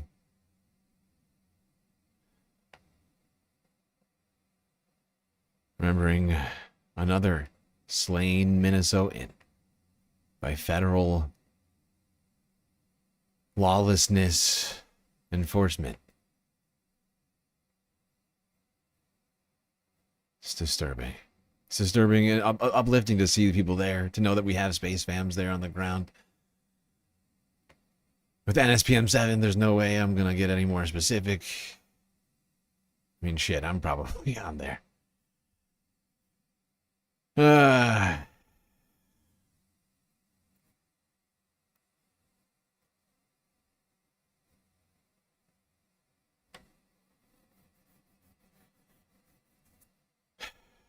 One last video, and these are kind of out of order.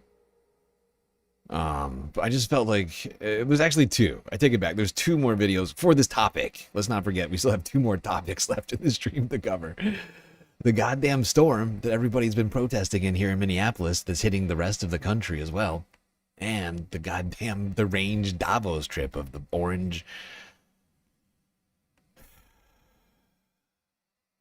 dictator. Let's go here to Senator Chris Murphy's YouTube channel from 4 hours ago.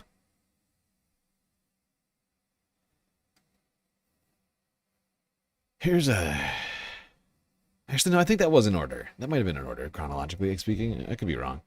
Doesn't matter. Doesn't matter. I have to actually look at the timestamp of the message or something. Oh, God. Speaking of which, you know, we'll talk about that later. We'll talk about that in the Discord.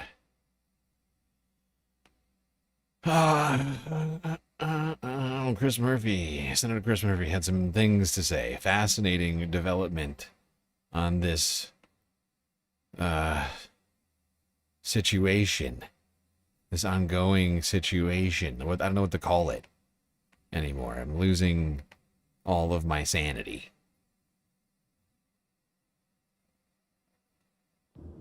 By now you've seen this horrific video, another individual killed in Minnesota. It's just fucking awful, the inhumanity of this. We cannot fund ICE as it is constituted today. But we found out something else really important today. Pam Bondi sent a letter to state officials in Minnesota in which she made a list of demands for ICE to leave Minneapolis. And one of those demands was that the state turn over its voter rolls to the federal government. This has never been about public safety. Minneapolis is a much less safe place today because ICE is there. This is likely about trying to rig and steal the election. Donald Trump is wildly unpopular. He is not committed to democracy. And he knows the only way that his movement is to retain power, the only way that his corporate allies retain power, his billionaire allies retain power this November, is for Trump to steal the election. And so he's saying to Minneapolis, if you don't give me control of the voter rolls, then ICE isn't leaving. And you can see that if he gets away with it in Minnesota, he's likely going to try it in places like Philadelphia and Phoenix, other key cities in swing states. So understand why it's so important for us to draw a line. I have been arguing all weekend that the Senate should not pass funding for the Department of Homeland Security. First and foremost, because this is a rogue agency that is operating outside of the law and is killing American citizens. But also because the underlying game here may be to steal the 2026 election. And no senator, but in particular no Democratic senator, should play a part in that. Very strong words from Chris Murphy. And this is the bare minimum of what we should be asking of our fucking senators right now. And I gotta give it. Bare minimum. The bare minimum is gonna get some applause from me right now for Chris. This is exactly what we need. No more, no less. This is what we fucking need. Okay, there's more. I mean, there's a lot more I've been saying that I'm sure many of you have heard me say that I think also needs to be done right now. But the fact is, this is the bare bones of what we need. We need to shut it down. Shut it down. It's a lawless agency murdering Americans on our own soil with our own tax dollars. It's unacceptable. It's unacceptable. Shut it down. Shut down DHS. Kristi Noem is using it to funnel money. And let's not forget, we need to investigate Tricia Loughlin, her husband, and the hundreds of millions of dollars that was funneled to them for the fucking advertising campaigns that they did. Right? Trish McLaughlin, the spokesperson for Homeland Security. That's right, her husband. His media agency did commercials for DHS. $200 million funneled to his company. Kristi Noem flying around on fucking private jets, G6s. Not first class, private. She's flying private. She needs it. She needs it for the fascism. Fuck that. Fuck that. Not another penny. I want that money back. Fuck that. Not another penny. I want it back. And then some. Reparations. But this is the bare minimum right here. That and an end to all of this nonsense.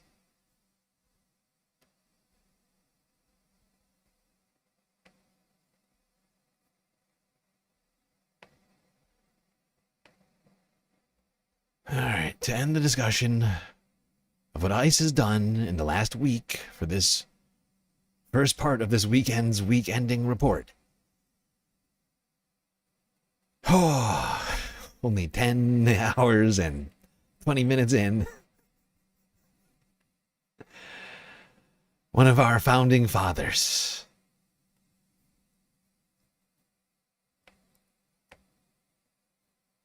Thomas Jefferson.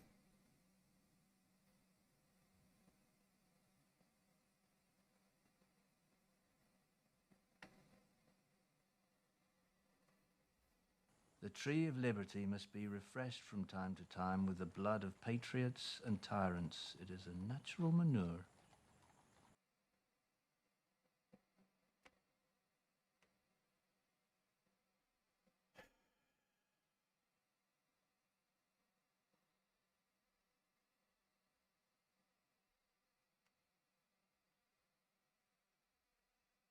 The tree of liberty must be refreshed from time to time, said old Thomas Jefferson, and that tree is looking like it needs a real pruning right now. That tree of liberty has grown into a monster, and it needs a refreshing, a new democracy that actually works for the people and not against the people. One that lifts everyone up rather than pits them against each other. Okay. Honestly, I hate to do this to everybody because I know the patrons, your avatars, you don't get to see them, but I'm not going to do it. Like, I did one break today, and we're going to do one break. That's it. We're going straight into talking about the other stuff we've got tonight. We're going right into the environmental half right now. Talk about the goddamn winter storm that is obliterating many people's toesy-woesies and nosies out there in the cold. Whether it's protesters or just people trying to get to work. People in their homes and apartments.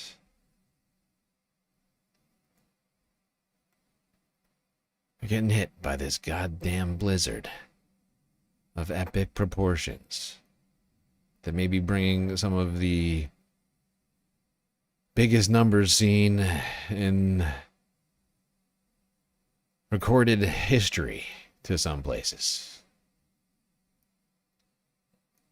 If I could. God damn it, my list is so big tonight. This thing is so big. You would not believe. 176 videos I had planned for tonight. I think I was biting off more than it was bigger. It was biting off more than I could chew. My eyes were bigger than my stomach, as they say. And that's fair. It was a big week. I wasn't expecting this week to quite turn into this monster that it did.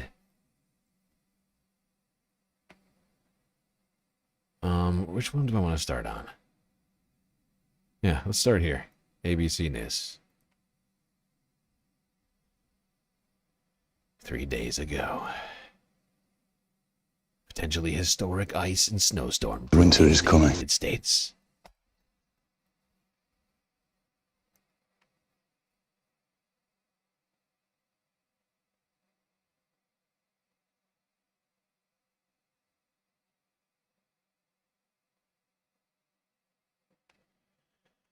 Oh shit, it's muted.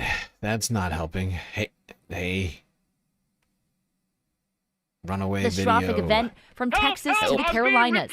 Snow and freezing rain expected to move in Friday before pushing east over the weekend. The governor of Texas already activating emergency response resources, hoping to prevent a repeat of the devastating storm that led to widespread power outages back in 2021. ERCOT, which handles electricity for most of the state, says it's confident this time the grid will hold. Fuck, we have faster response reliability services. I gotta pee, Space Fams. More I will be right back. For the public. All this comes as a brutal Arctic blast grips nearly half the country. You hear everybody tell you they're very, very cold, but keep moving.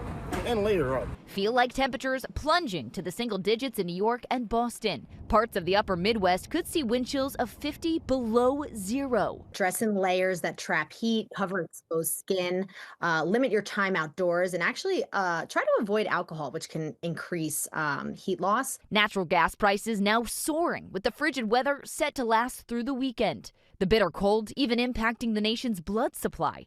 The Red Cross declaring a severe shortage, in part because so many blood drives had to be canceled due to recent storms and freezing temperatures. Recent storms have left road salt in short supply. Some areas are now mixing salt with water.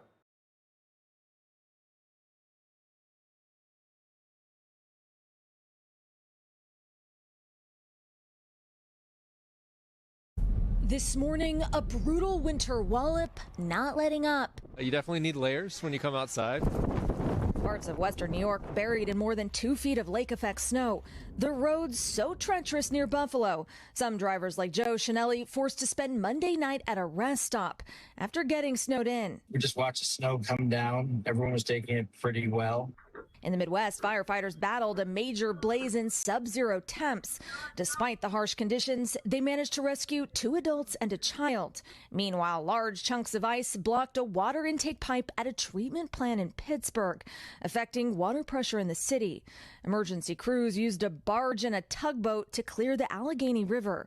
And at Chicago's O'Hare Airport, we're not able to provide air traffic control services. Control tower workers forced to evacuate after a pipe burst in the bitter cold, leading to a temporary ground stop.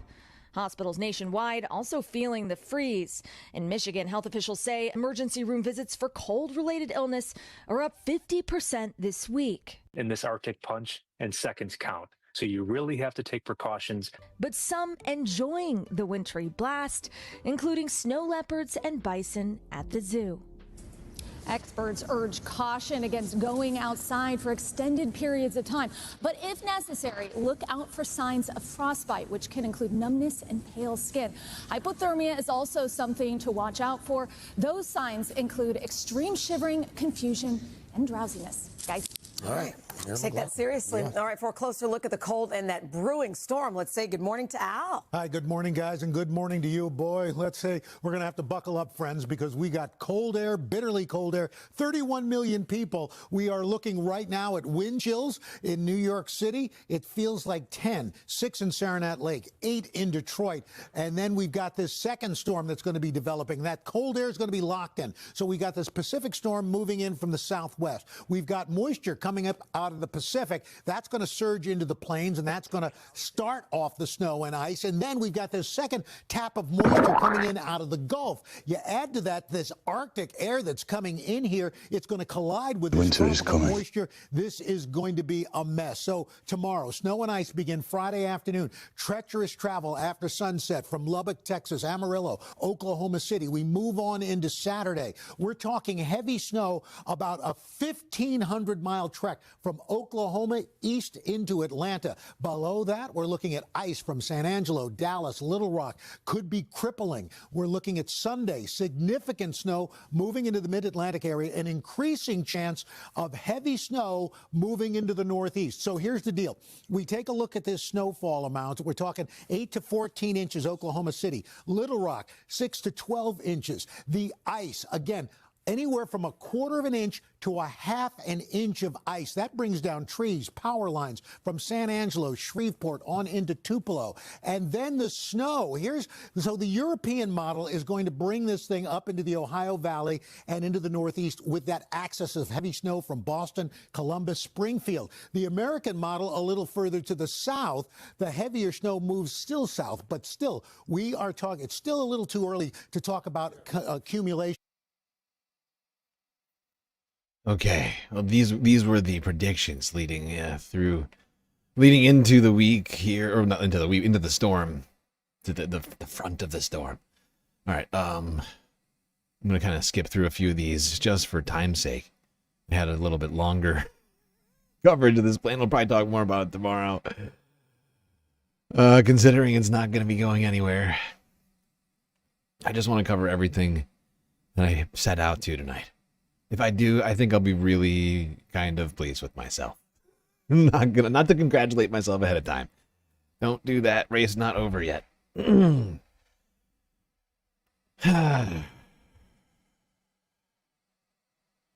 do I start back up here? Yeah.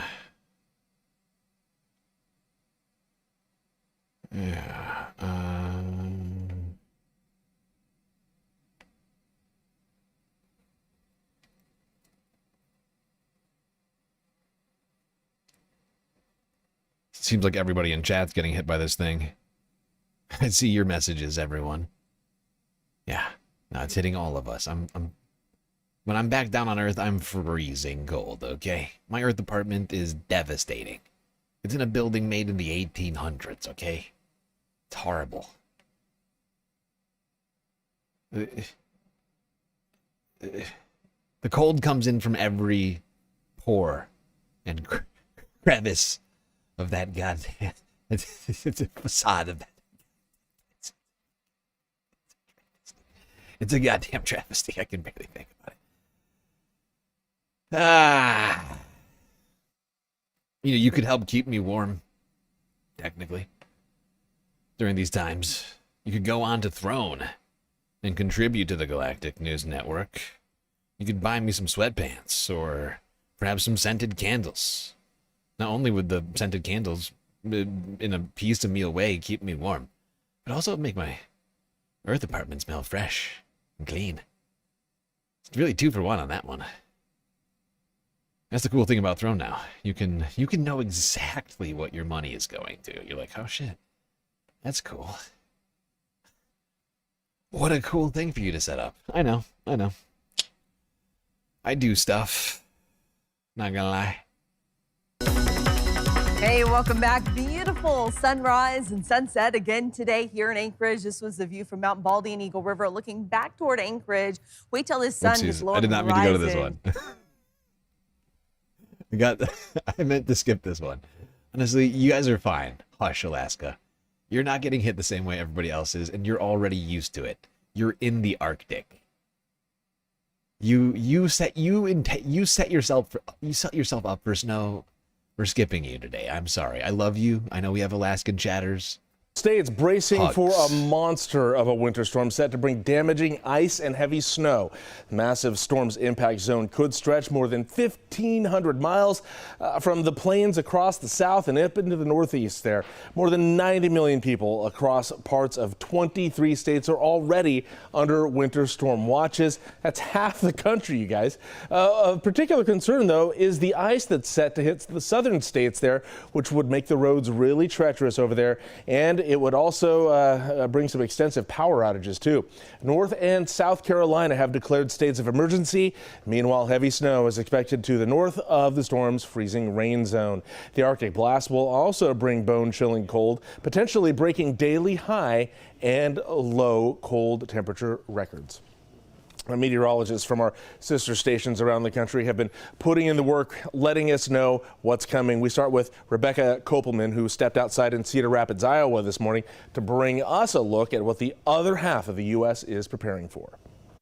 From the National Weather Desk, I'm Chief Meteorologist Rebecca Kopelman in Cedar Rapids, Iowa, where we're seeing the aftermath of strong winds and some more snowfall yesterday. Still some flakes that are coming down here, and we have snow that is on the ground, and this snow is going to contribute to the extreme cold and dangerous cold that'll be settling in as we head into tonight and tomorrow. Extreme cold warnings have been posted as temperatures are going to tank behind an Arctic cold front, and winds pick up, sending temperatures tumbling below zero and wind chills to dangerously low levels of -30 to -40 degrees, which means frostbite can set in just within 5 to 10 minutes as we head into Friday morning. I'm Mary Barron in Birmingham, and right now we are experiencing some light rain in this area, but we know that we are set to see some rain showers, cloudy skies, and some cool air. Now, going into the weekend, the forecast is set to be much tougher for those northern counties in this area, more specifically counties such as Fayette,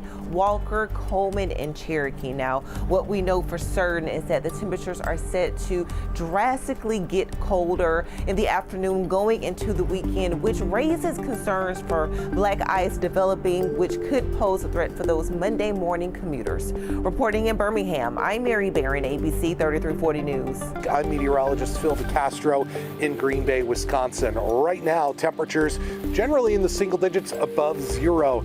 Objectively, that's very cold, but it's nothing compared to the extreme cold that we're going to see move in over the next 48 hours. On both Friday and Saturday mornings, we're looking at wind chill values that could reach down near 40 below zero. That has triggered extreme cold warnings in advance of that cold air that's going to be moving in. Several school districts have already decided to close school.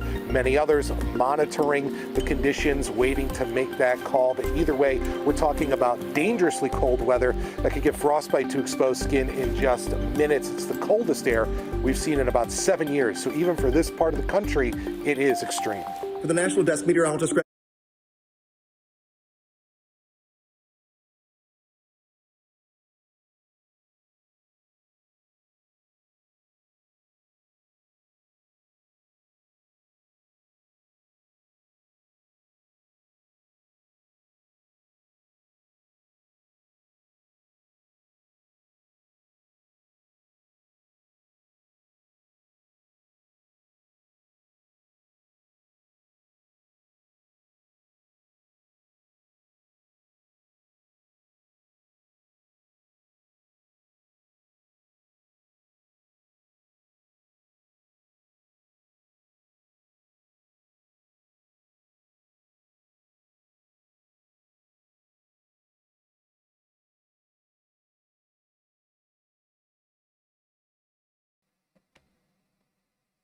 Oh, shit. I was muted that whole time. Son of a bitch.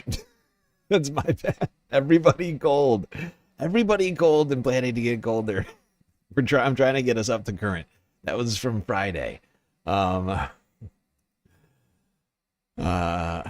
sorry. It was like Friday morning, Thursday night clips.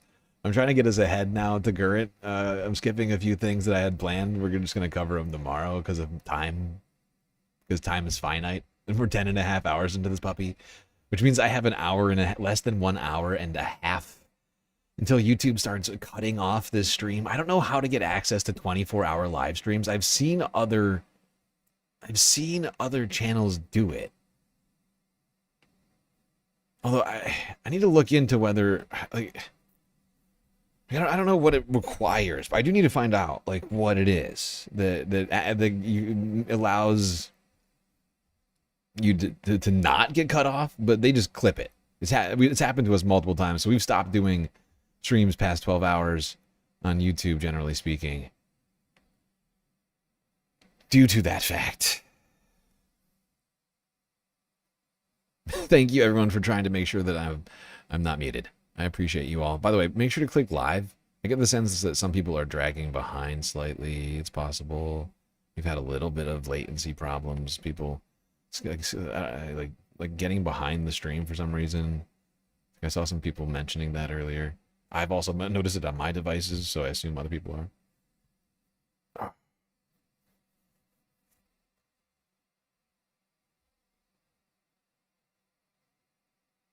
Oh shit, what just happened to my mouse? Oh, there we go.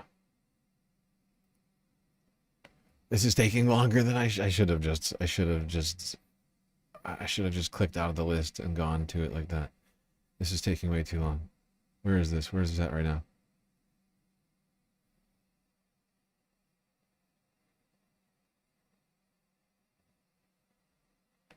Oh, to okay. Decline a big federal grant.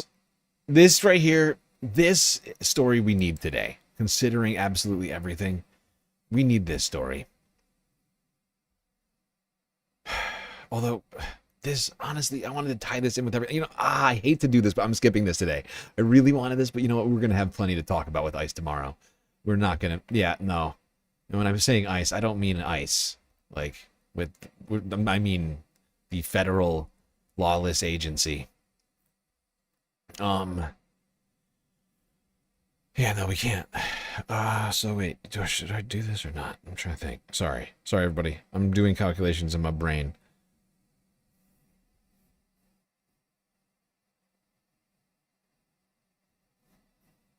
Okay, fuck it. Yeah, no, I can do this. This is fine. No, more than 12 hours? No, we don't. We do not need to know. You do need to know. Maybe you don't. You're not here in the US of A, though. And honestly, we do need it. We need it at some point. We're going to talk about it tomorrow, though, because I'm going to do a larger section on this topic tomorrow that I'm skipping over. Okay, let's go here. This was PBS from a Friday. Was this Thursday? This might have been, no, this was Thursday night. And potentially devastating winter storm is projected to slam a massive swath of the country tomorrow and through the weekend, from New Mexico all the way to northern Maine. Heavy snow, life-threatening cold, and dangerous ice accumulation are all in the forecast. More than 130 million people are currently under winter storm alerts, and nearly every American east of the Rockies will be affected. That's according to the National Weather Service. To help break down what we expect to see and how you can prepare, we're joined. The National Weather Service that Donald Trump and his goons like Russ Vought and Stephen Miller dismantled so that they could give tax breaks to the rich. Follow the rich white man. Follow the rich white man.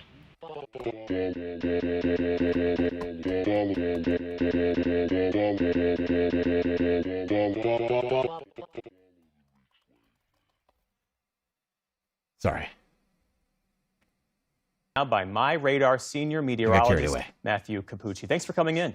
Yeah, good to be here. I have to say the scale of this storm is matched only by its intensity. I mean, the fact that we have roughly 1,800 miles nonstop of winter storm alerts, watches, warnings from Arizona all the way to the East Coast shows just how big this storm is. It's getting going right now off the U.S. West Coast. That's an upper-level pocket of cold air or low pressure and spin, this big swirly twirl on the water vapor satellite. It's kind of the impetus for this storm system, but you'll notice it's still offshore, so we can't launch weather balloons into it. And so actually last night, the hurricane hunters, those folks who fly into hurricanes, flew into this storm to collect data to help us figure out what this thing's going to do. We pumped that into models, and you can see just an absolute mess on the simulated radar. Rain, snow, sleet, freezing rain, the worst of everything from New Mexico, Texas, all the way to southern New England. What does the forecast say about snowfall? Where do we expect to see the most? So I think the snow jackpot should be in roughly a 50 to 100 mile wide zone north of the rain snow line. It starts near Oklahoma City, pushes northeast all the way towards D.C., Baltimore, Philly, New York City. All those places have a roughly 50-50 shot of seeing a foot or more of snow. Tulsa, probably 12 to 18 inches. Then southern Missouri, the Boot Heel, western Kentucky along the Ohio River, that's where the worst will be. But in addition to that, on the southern side, it's not just the snow, it's the sleet and the freezing rain, too. And what about the life-threatening cold? There's also threats of ice accumulation. Yeah, the ice accumulation is really what worries me the most, because for folks at home, ice happens when you have rain that essentially falls as a liquid and then turns into... Honestly, the threats of ice accumulation are literally threatening this country from every angle right now. See what I did there? You are we'll not play on funny. words for you. I thought it was pretty good. On the ground, given sub-freezing surface temperatures. You know, in that freezing rain zone, temperatures might be in the mid-40s, a mile above the ground. So liquid rain is going to fall, but the surface might be 25, 30 degrees. So all that liquid freezes on the ground. Two main areas I'm really watching for the worst ice accretion. I think northwestern Mississippi, northeast Louisiana, probably south of Memphis along Interstate 55. That's the zone I'm really watching for potentially significant ice accretion. We're talking like a ½ inch to an inch in spots, and it only takes about a ½ inch of ice to pull down the power lines, get power outages, the roads impassable, probably from Friday. It's incredible how ice is threatening so much of the country in the same week. It's just, wow. It's just something about that timing of it. By the way, Dark Sparkle, don't think I didn't notice you feeding our space corgi over there on Twitch. I'm just trying to keep this moving as fast as possible. We are running low on time. Faster and faster. Immediately, if not sooner. Let's go here now to News 8 WROC, Rochester, New York, from 1 day ago.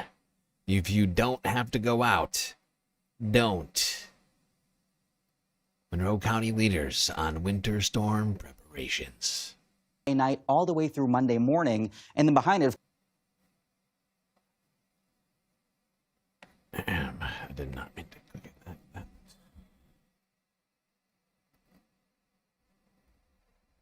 Monroe County leaders gathering today to outline their preparation efforts ahead of this weekend's storm. News 8's Ryan Hermanet is live for us in Greece after hearing from those officials moments ago. Ryan. Hi, Natalie. Good afternoon. We've seen quite a bit of snow and ice so far this winter. We're definitely no stranger to it, but none of it compares to what we may see this weekend, which is why these leaders across Monroe County came together today to remind the community of the resources that are available to them should they need assistance. Now, we did hear from Governor Kathy Hochul today, as you mentioned, Natalie. She said that New York is under a state of emergency throughout this weekend. Now, in response to this, the county has a few reminders for folks who may be impacted by these harsh conditions. First, knowing where local warming centers are located. Now, there are 4 across the region, including the Open Door Mission on North Plymouth Avenue in the city. County Executive Adam Bello explained that anyone in need of a shelter should visit one of these locations, and if they are at capacity, he assured that they will find space somewhere else for you to go. Now, RTS can also provide free transportation to one of these shelters with pickup at any bus stop located throughout the county. Local leaders also say it's crucial to keep electronic devices charged, bring pets indoors, and of course check on friends and family who may be vulnerable in these conditions. Please take this seriously. We don't want to see anyone get hurt during this event. I know that sometimes we do forecasts and we have to change it and we say, oh, it wasn't that bad. But it is better to be prepared than to be caught off guard. Yeah, we're just asking people, if you don't have to go out, don't go out. We don't have a travel ban or anything like that right now. Let's just use common sense as we start the storm. And if that condition changes, we will let people know. Now, we also heard from Monroe County Sheriff Todd Baxter during this meeting just now, and he said that deputies are ready to respond to emergencies throughout this winter weather. They're ready for whatever's thrown at them. And of course, if you're faced with a non-emergent question relating to shelter, food, or road conditions, you can always call 211. Yeah, and that's what the police should be doing. That's what our tax dollars should be going to protecting the goddamn civilians, not going after protesters. They're all being used in all these places right now to go after protesters rather than making people safer. In Minneapolis specifically, like what we've been seeing, right? Like it's insane.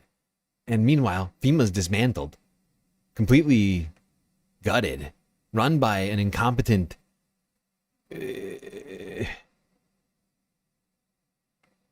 just an incompetent, soulless, garbage person, puppy killer. R.I.P. Cricket.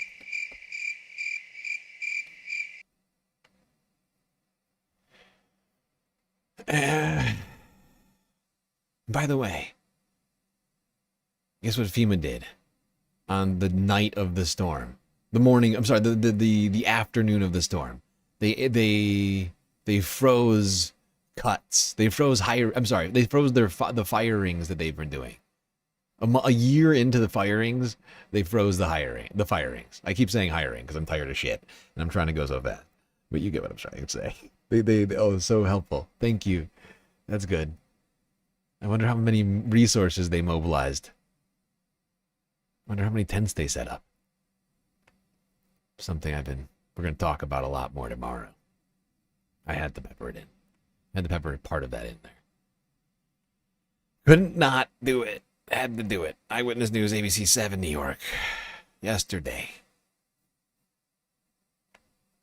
New York City. Joining us now to talk more about New York City preps, Zach Isco, Commissioner of New York City Emergency Management. Zach, thanks so much for joining us. Thanks for having me. You got a very experienced team. I know you guys have done everything you can to prepare for this, but what has you the most worried about this particular storm? Yeah, so first off, we start preparing days in advance for these types of weather events. We do a lot of close coordination with the National Weather Service ton of work going into this with the sanitation department, our life safety partners at FDNY, NYPD, other utility partners, transportation, social services out there getting people off the streets.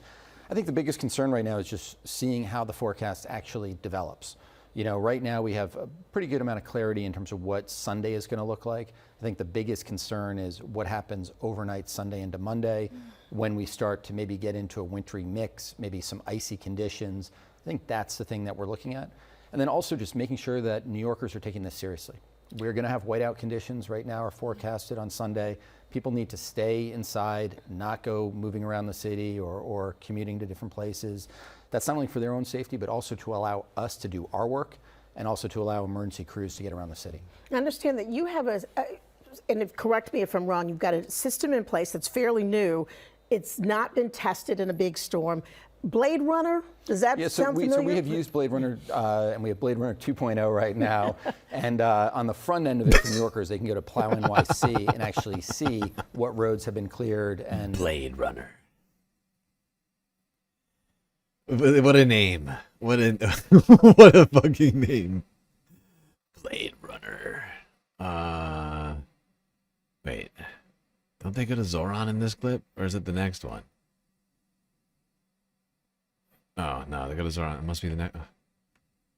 Where's my list? Wait. I could have sworn I had. Oh, yeah, it's literally. Yeah. Right. Right.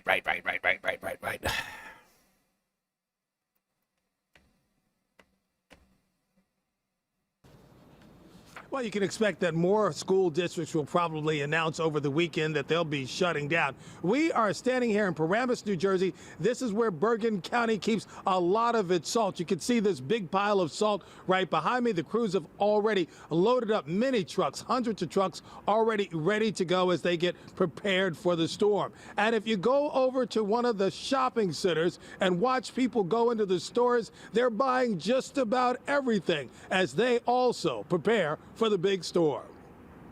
The carts are overflowing as shoppers are preparing for the big storm, which apparently adds up to lots of calories. Are you preparing for? Yes, I am.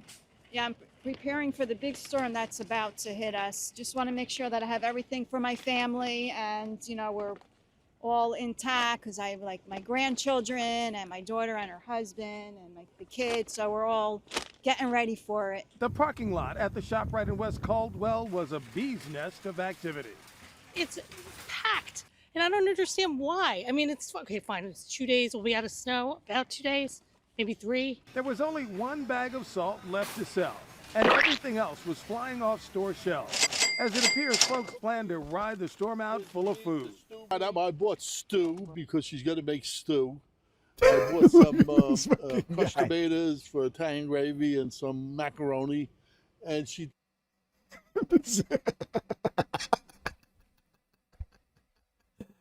Some Italian gravy, some macaroni. Sure. Makes perfect sense, my guy. No reason not to. You're gonna be stuck inside. You may as well.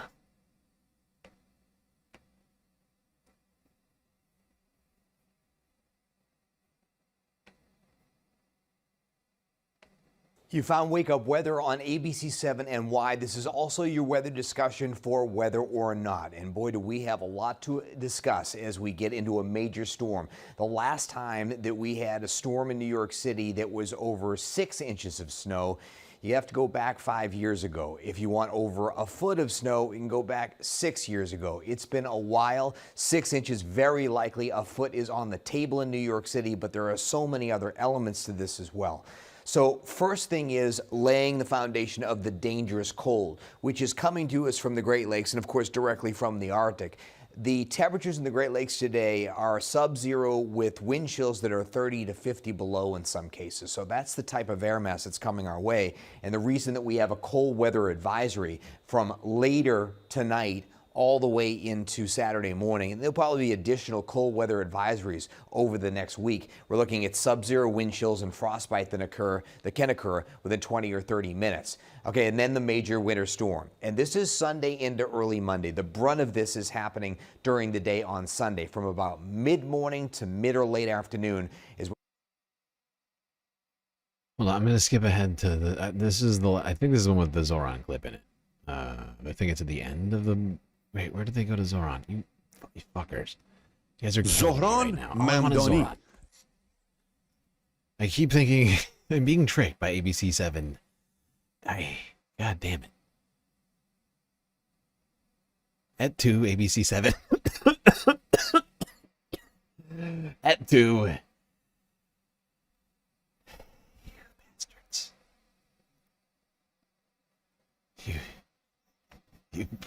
You've ruined the day. What's happening? How did I pass it? Fuck it. Fuck it. I'm just going to keep going through them. It's too late. We've gone too far. We can't turn back now. We've gone too far. Write that down for later. It'll come in. It'll come up again. I'm fairly certain. Considering everything. God. And good evening. That unprecedented, potentially catastrophic storm has now begun its life-threatening march across much of the country. More than half of all Americans are in the storm's path tonight. In the Midwest, millions are being pounded right now by blinding snow and powerful winds. While in Texas and Oklahoma, that monster storm is firing up with snow and plunging temperatures. Look at the storm's path. Few states will be spared as it plows its way east. Governors in 16 states have declared states of emergency already. Across the storm zone, you see this, empty shelves as worried residents raid supermarkets. Just look at this long line outside one in New York. Forecasters warn the ice down south could cripple major cities, halting traffic and possibly knocking out power for millions for days. More than 5,200 flights have already been canceled for the weekend, and that's likely just the beginning. Parts of the Northeast are in a foot of snow or more. Bill Karen standing by to time out the storm, and our correspondents are spread out across the storm's path. We begin tonight with Emily Aketi. Tonight, a triple threat of blinding snow, life-threatening cold, and ice. Chaos already unfolding on roads across the country. High winds in Iowa nearly flipping this semi-truck. And drivers facing near zero visibility as lake-effect snow in Michigan turns highways into white walls. Police in Indiana warning of slide-offs on the road after this vehicle got stuck in the deep snow. And the bitter cold tonight, punishing. With wind chills plummeting to minus 31 degrees in Chicago. And in Duluth, a staggering minus 51. What now? Crews, the work never stops. I got about 5 layers of clothes on. It is pretty cold. It's probably 0 degrees right now. And this isn't just a cold snap. Below freezing temperatures could last for the next 10 days, coupled with more than a foot of snow in parts of the Northeast. The dangers that we're talking about now. Seriously, I keep looking at my weather app and saying, is that real? Is that a real thing I'm looking at right now? Is this what I'm to expect with my future down on Earth? Perhaps I should find a way to just live full time on the space station. I spend enough time up here as I do anyway. Oh my God! It's not just the potential of an enormous storm with a significant amount of snowfall. It is the aftermath. That fear triggering a run on the essentials. This is my second day trying to get gas. We are out of kerosene heaters until tomorrow. From the nation's capital to the south, where shelves are being stripped bare. They're out of eggs. There's no bacon. There's no butter. Brian Chandler is in Texas, where ice is the biggest threat. This Dallas hardware store is all out of propane, sand, rock salt. Customers rushing to prepare in the last hours before the freeze hits. Inside the largest power plant in Texas, preps for a winter storm have been underway for months. Winter is coming. Winter is coming, and it's coming with a vengeance right now. Ice threatening America in more ways than one. this week. And for those of you in the worst path of this right now, although it's hard to say, I mean, right, honestly, it's people in the West who are getting hit first. Godspeed, Gary Speed. Gary Speed to all of you. Those of you unfamiliar, Gary is our galactic god who accepts all people, regardless of, and not just people, creatures here in the Milky Way.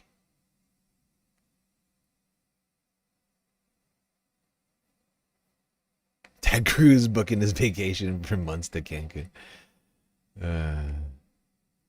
Yeah, he's probably there already. Cancun cruise.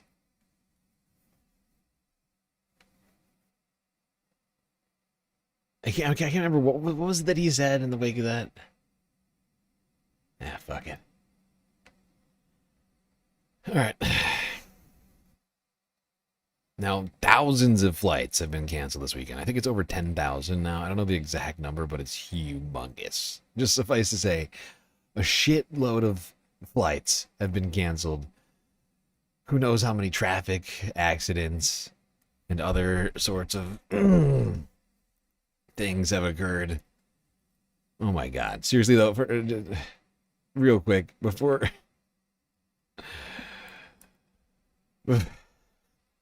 we go to this next one, I was going to skip this one, but the beginning clip of this is too crazy. Just watch this. This is Lake Michigan. Would you look at this, please? This is Lake Michigan, one of the largest bodies of water, of fresh water in the country. Perhaps, is it the largest? I can't remember by volume, my Great Lakes. But I guess it's really ice, not water, that is in here. Of course, they're the same thing. I'm being silly. It's just a change in physical states. This footage is wild. We are getting slammed right now, people. Slammed!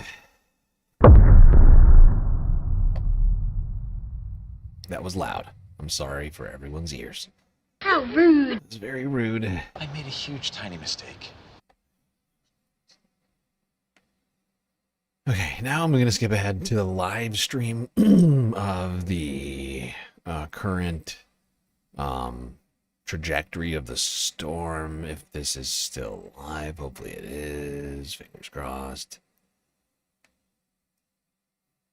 Hopefully I have it in the right spot in my list. I added it while I was streaming today for the most updated possible coverage I could get.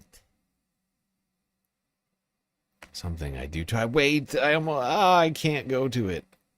Here it is. Here it is. I found it. I've been looking for this. And now, this is all I want. I just want, this is all. I keep hitting parts and clips where I'm like, I can't not. As I go through all of them. Zohran Mamdani. New York City, this is the calm before the storm. A chorus of okay, I just needed to hear it.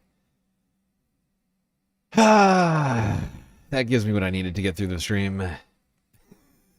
What does that say about me? Zoran just gave me the strength. It's like the spirit bomb. I just sucked a little energy from Zoran Mamdani. Zoran, I need your strength. I don't know if you can hear me, but if you have any energy to spare, I need it to get through the galactic stream.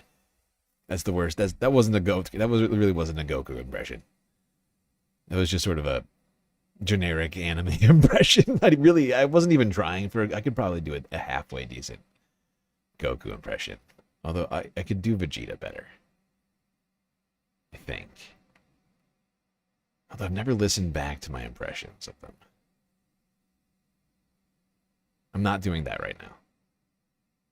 You're thinking to yourself, why not try now? Time is finite, space fams. Must I remind you again?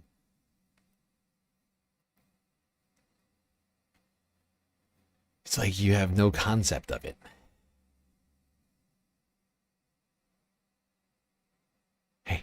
Why aren't you playing?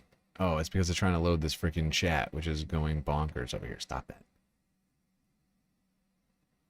No, I don't want to. Stop it. Stop it, please. Okay, great. Great.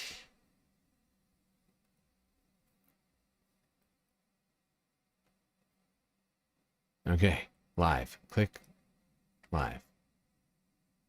You bastard. There you go.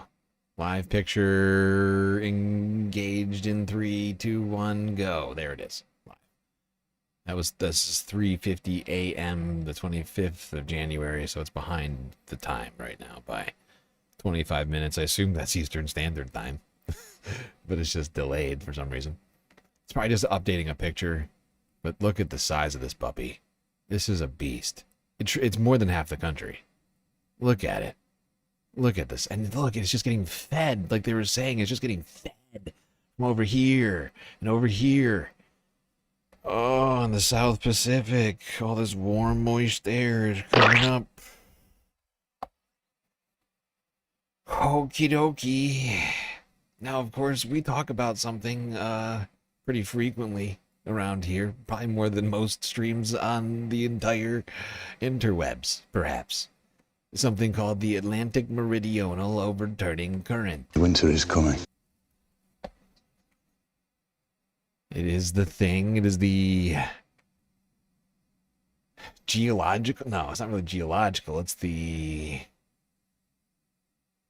oceanographical system that transmits heat by way ocean temperatures of salinity levels. Maya, I love you, but wait for me for a second. What was I saying? I'm gonna get through this stream, I swear to God. 55 minutes left. Salinity levels control that movement of that water, that warm water, from south to north, and that cold water from north to south in the Atlantic, making the eastern seaboard of the United States and Western Europe habitable places to live, and not like Siberia. PBS Terra. 1 year ago. Maya. Ocean temperatures keep setting all-time highs.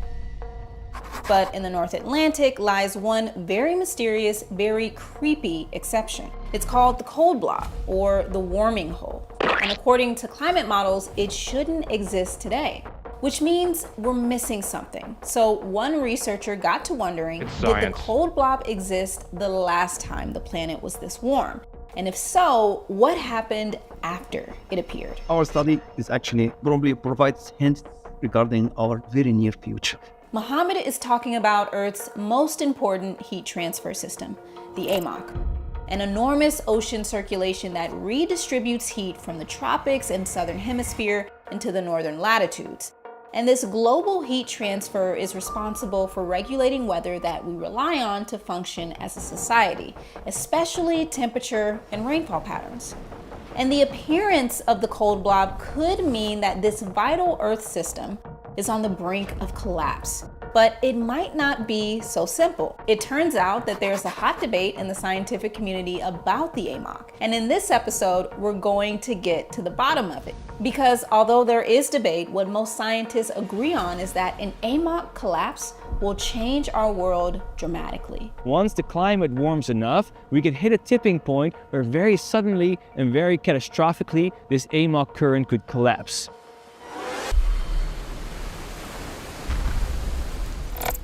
The AMOC brings warm, salty water from the Gulf to the North Atlantic, where it sinks, bringing cold, deep water as far south as Antarctica. This exchange keeps temperatures warmer in Europe and milder in the tropics. But dramatic cooling in Europe probably isn't the biggest impact of an AMOC shift. very worried about future changes in rainfall and water availability. During times when AMOC is strong, the Northern Hemisphere tropics and monsoon regions are generally stronger and wetter. This, scientists say, is because the AMOC influences the Intertropical Convergence Zone, which is the belt where trade winds meet, forming regions of heavy seasonal rain on either side of the equator, known as monsoons. It's really hard to imagine how many people a sudden shift in monsoons would impact. Over half the world's population are impacted by them. And so really understanding how those could potentially change is really critical. That's because as the AMOC slows, the Northern Hemisphere cools. That cooling shifts the tropical rain bands south, and the monsoons effectively miss regions that count on them for up to 90% of their yearly precipitation, directly impacting food security for over 2 billion people. So with so much on the line, what does the scientific community say? There are a number of studies that really suggest that the risk is much larger and much closer, actually, with lower levels of warming than we have previously thought. Most models do predict an AMOC weakening before the end of the 21st century. Some by up to 46%, even in low greenhouse gas emission scenarios, and 55% for high emission scenarios. And some find a collapse by mid-century is possible or even likely. So that's just a few decades away. But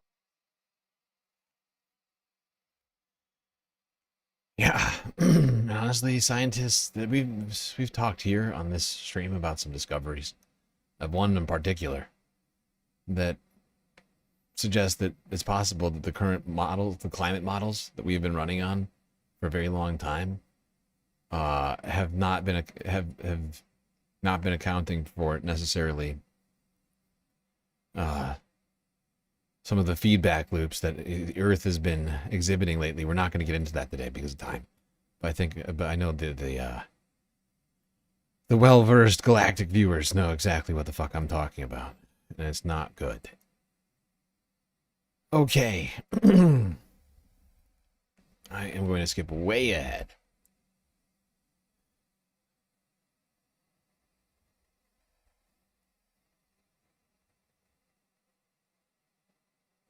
To here.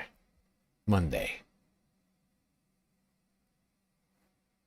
Davos, Switzerland. World Economic Forum 2026. Switzerland. Protesters in the streets. Leading into the conference, which was to start in full. Mit einer fiktiven Geschichte beginnen im Stil von Schließt alle eure Augen und stellt euch mal vor. Doch die Realität übertrifft leider jede Nacht. Hold on. Tagträume It's not der full screen. Geschichte. Die USA Full screen. Full screen. Please. For the love of God.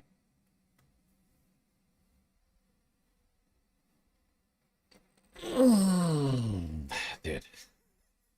This has been such a crazy week. And then being like in this convalescent state, stuck in a hospital all week, not able to stream. In my own completely unrelated suffering has been such a strange experience, watching all of this stuff happen in front of my eyes on my phone and being like, it felt like it was back in, honestly, I felt like I was back in 2023. Almost, but even worse. Like, if you know what I'm talking about, you know what I'm talking about. So I started this stream in 2024 in the wake of October 7th. And there were some months there where I was just gripped by what I was seeing, tortured by it, and felt like I was doing nothing, could do nothing. And that's what led me to doing this stream. And I felt helpless in so many ways and like confined in a way I did not appreciate at all. Why? I don't appreciate the way that this browser is being a real dick to me right now. What did I do to deserve this? Just full screen. What is wrong with you? Explain. Just whisper it in my ear. What the fuck is wrong with you? No. No. Don't do it. Don't do it. You're shitting me. What the? Alright, I guess I gotta refresh this. Please hold.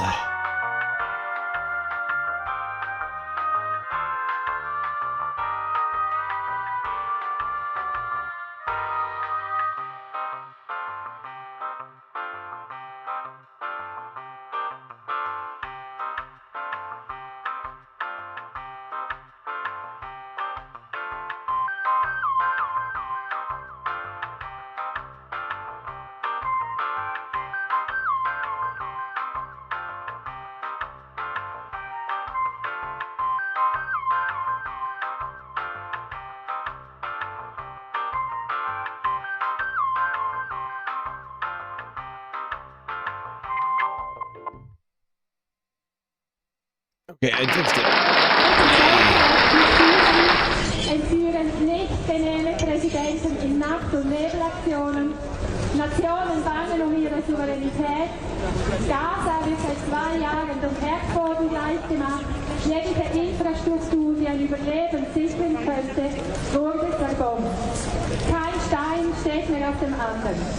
Und weltweit scheint die Ordnung aus den Fugen. I have no idea what these Swiss people are saying. It's not even clear to me that they were all Swiss, but they were out here protesting. There were a lot of them. And they seemed sick of having billionaires run everything, like they do here at the Davos summit. It's basically, you know how Alex Jones used to be, the Bilderberg Group, the Illuminati, Bohemian Grove, Bohemian Grove. They're praying to an owl. They're praying to an owl. It's crazy. They're deciding everything in the world, and you can't trust them. I tell you, you can't trust them. But like literally, the World Economic Forum is just that. It's just out in the open, and like it's quite literally that. And this of course is all following Donald Trump 2 days of making threats against Greenland, effectively NATO. He's not just acting lawlessly at home, he's also doing it abroad. Like, can't forget that. It's been a special week.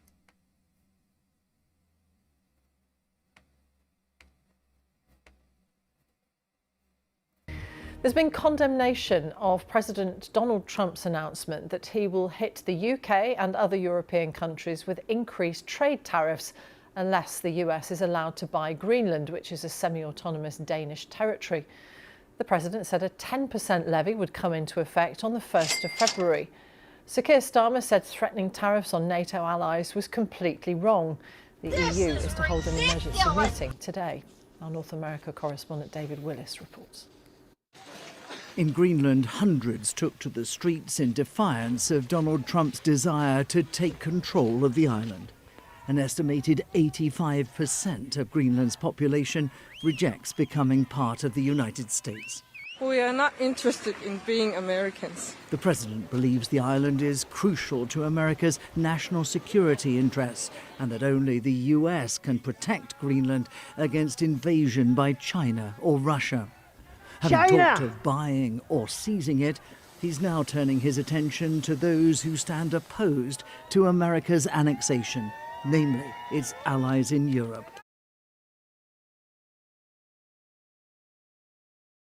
We have a demented, unintelligent person running the United States of America.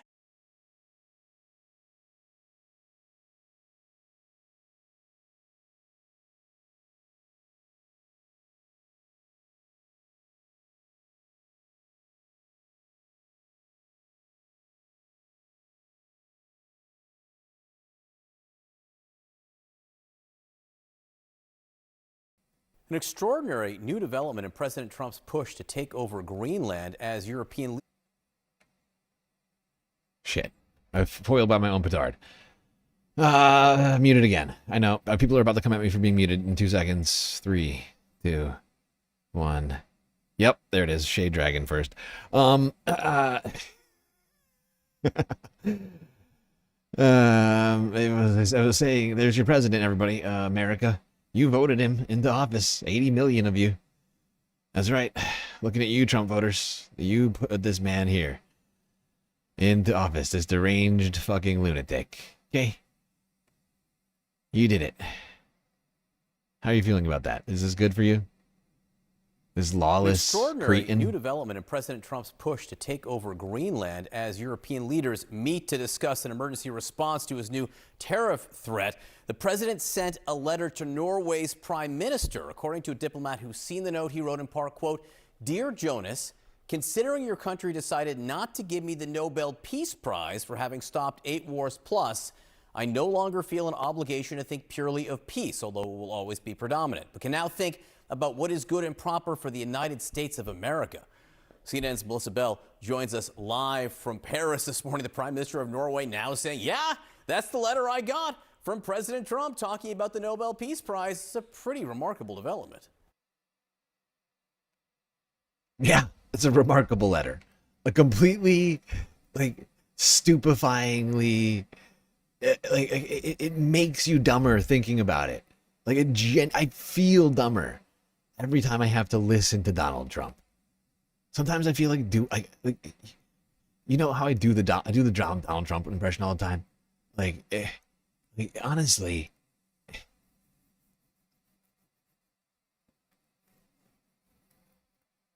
thinking like me is really tough. Okay, I don't know. You don't know what it's like to live in my head. All right, it's a crazy place with crazy people, and they're always coming to me. They're saying all sorts of things, and it's like living inside the mind of a crazy person, a deranged, crooked person who only thinks nasty, nasty things about people. Ah, what is he doing at my desk? That was terrifying. The president was on the spaceship momentarily. Oh, almost threw up.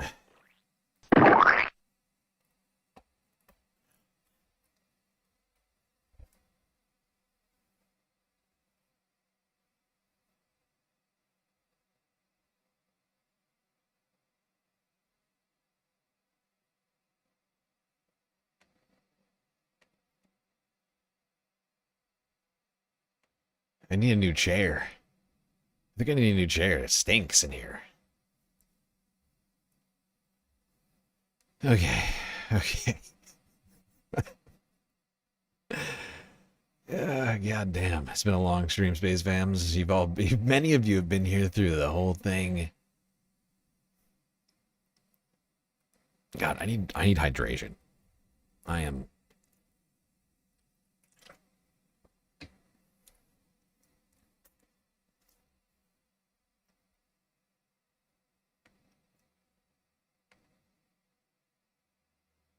so hot right now.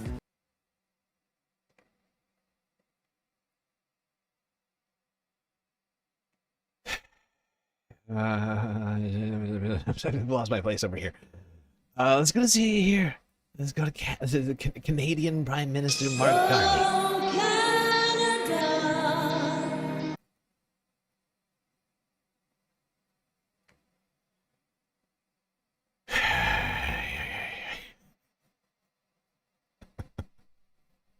I feel like I'm taking Where's my crazy sound? pill.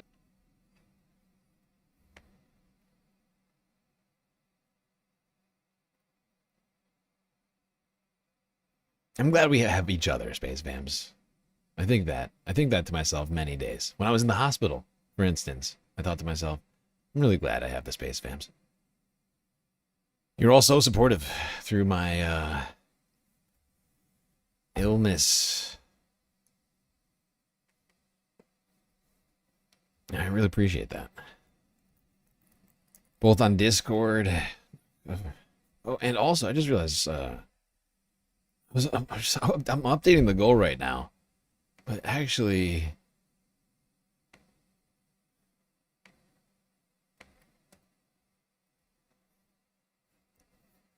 I can turn the goal off. Turn off the galactic financing deficit. Deficit financing goal. Can't think. Mark, please talk. I can't talk anymore. I'm too tired. Is submitted to no limits, no constraints.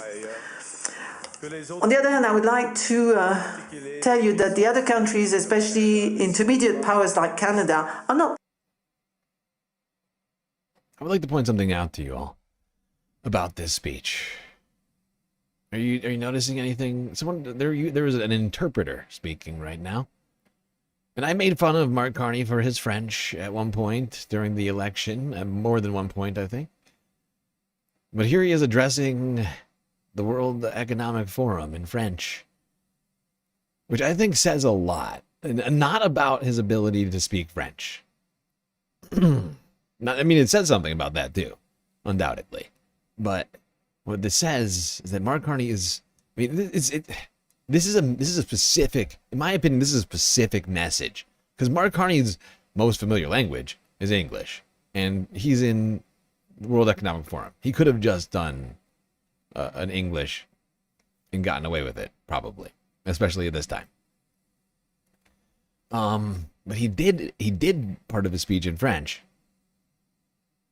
Because I think he's trying to send a message that Canada is global. That Canada is not just America's bitch. Lawless.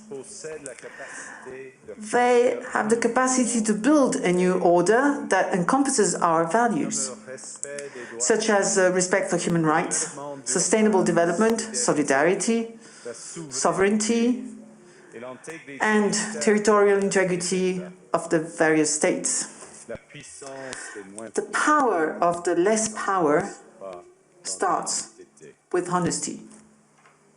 It seems that every day we're reminded that we live in an era of great power rivalry, that the rules-based order is fading, that the strong can do what they can and the weak must suffer what they must.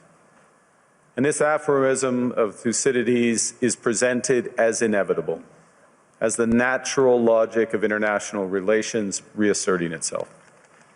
And faced with this logic, there is a strong tendency for countries to go along to get along, to accommodate, to avoid trouble, to hope that compliance will buy safety. Well, it won't. So what are our options? In 1978, okay, I'm not gonna. I would like to actually let Mark go further, but I'm not gonna do it right now because of time. Because we have to end the stream in 35 minutes. Oh my god, we've been going 11 and a half hours, Space Fans. What a fucking insane week. And honestly, tomorrow's stream is gonna compete with today's stream, in my opinion. Thankfully, I'll have plenty of time to prepare for that because, to rest up between now and then. Because this thing's going to be done in 25 minutes. Started so early tonight. It was one of the reasons why I started so early tonight for this stream. I was like, there's no way. There's just no way. It's not feasible. I feel like I budgeted my time fairly well, though. Not going to lie.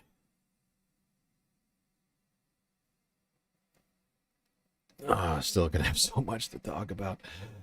All right, I gotta keep this moving. I cannot monologue. What are you doing? Come on! Trump's plane was just coming into Washington from Florida, nearly 2 in the morning US time, when he posted an abusive tweet mocking our supposedly brilliant NATO ally, the United Kingdom, for the decision to give away the island of Diego Garcia. For no reason whatsoever, an act of total weakness, an act of great stupidity.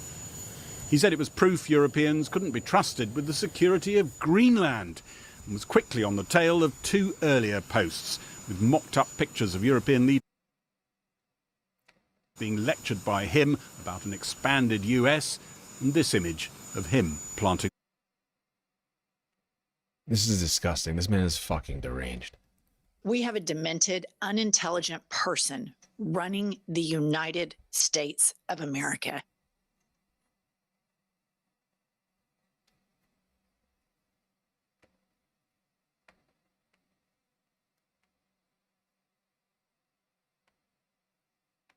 This guy is so, like,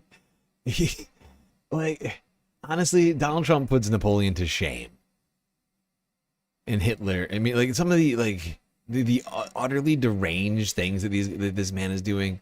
Maybe not in terms of death toll. No, of course not. Can't even compare these guys, right? But in terms of just utter derangement of ideas to some degree, he takes the cake when it comes to dictators. This guy, I mean, he knows no bounds on his like self-aggrandizement.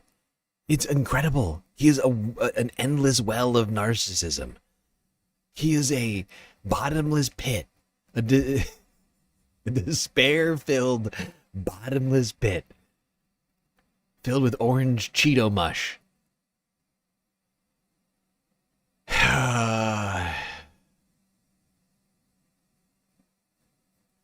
This is Democracy Now! I'm Amy Goodman with Juan Gonzalez. Tensions are escalating between the United States and Europe after President Trump threatened to impose tariffs on 8 European allies that oppose his push to take over Greenland, the semi-autonomous territory of Denmark. On Sunday, Trump sent a text message to Norway's prime minister writing, quote, "Considering your country decided not to give me the Nobel Peace Prize for having stopped 8 wars plus, I no longer feel an obligation to think purely of peace." Trump went on to write, "The world's not secure unless we have complete and total control of Greenland," unquote. Earlier today, President Trump posted a mock image of himself alongside Vice President J.D. Vance and Secretary of State Marco Rubio. You know what? I love Amy, but I was only going to use her for the beginning part, and it's just the thing that we just fucking talked about. Oh, God. Amy, I hope you know I love you. This is nothing to do. You're great. Democracy Now! Is the best. Everybody subscribe and donate. Keep them alive. Democracy Now! Make them the new public media.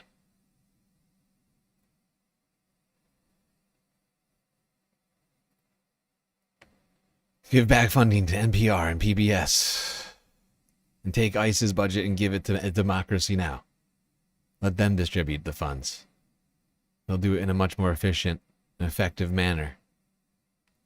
Reinstate Voice of America, too, I guess, while you're at it. Even though, out of all of those things, I'm like, I don't know if you can hear the reticence in my voice right now.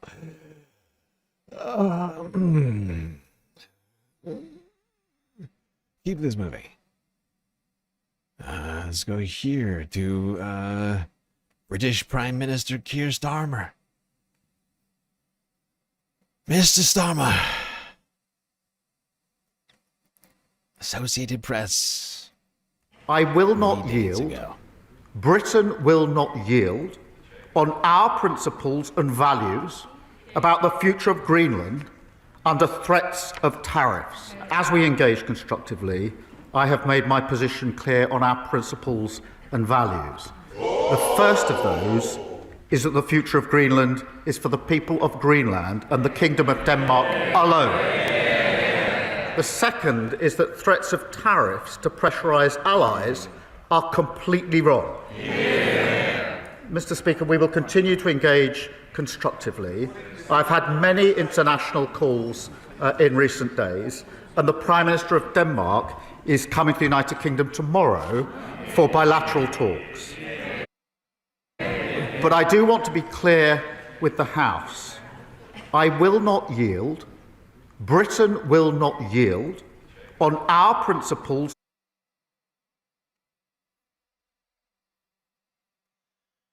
That's a fascinating take from Keir Starmer. We will not yield. Okay. We will not yield. No, you've been yielding. You've been yielding, Keir. I don't know if you've noticed. We noticed over here. We've been noticing you yielding over and over again to Donald Trump like a little obsequious. I'm trying to avoid using any too offensive language, but good to hear that you found your backbone. Let's go here now. Let's see what the president of France had to say. Emmanuel Macron French President Emmanuel Macron has warned the European Union could deploy one of its most powerful economic tools, known colloquially as the trade bazooka, if Donald Trump goes ahead with new tariffs on 8 EU countries over Greenland. So what is a trade bazooka? Well, it's a shorthand for the bloc's anti-coercion instrument. It includes a raft of measures for blocking or restricting trade and investment from countries found to be putting undue pressure on EU member nations. There you go. EU law could be triggered. A backstop to unfair trade negotiators.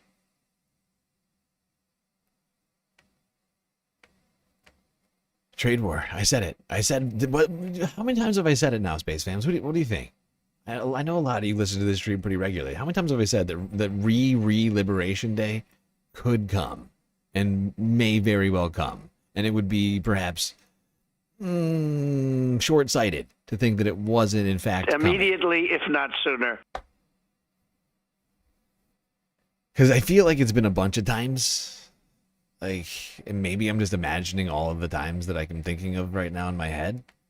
But I can think of at least, like, off the top of my head, like at least 4 or 5. Maybe half a dozen. Depends. I'm trying to think. I mean, at least vaguely, you could count some of the things that close to that. I think we're close. Maybe more. I don't know. I'm not keeping an active count on these sorts of things. You know, I don't have AI. I don't use AI. You know, so sick of that. Although there's times where I have thought about it. I have, because I know that how many people are using it and how much potentially it could take off my plate. But there's no fucking way that I'm engaging in that shit when I know who it's benefiting, when I know who it's hurting, and while we have so much other shit to figure out. And I'm, you know, regardless of the advantages that it might bring me, just not gonna do it. I'm helping NATO, and I've. And the part of the problem I've noticed lately is actually getting to be difficult to avoid AI. Like they're running into programs that, like, new updates have AI integrations into them.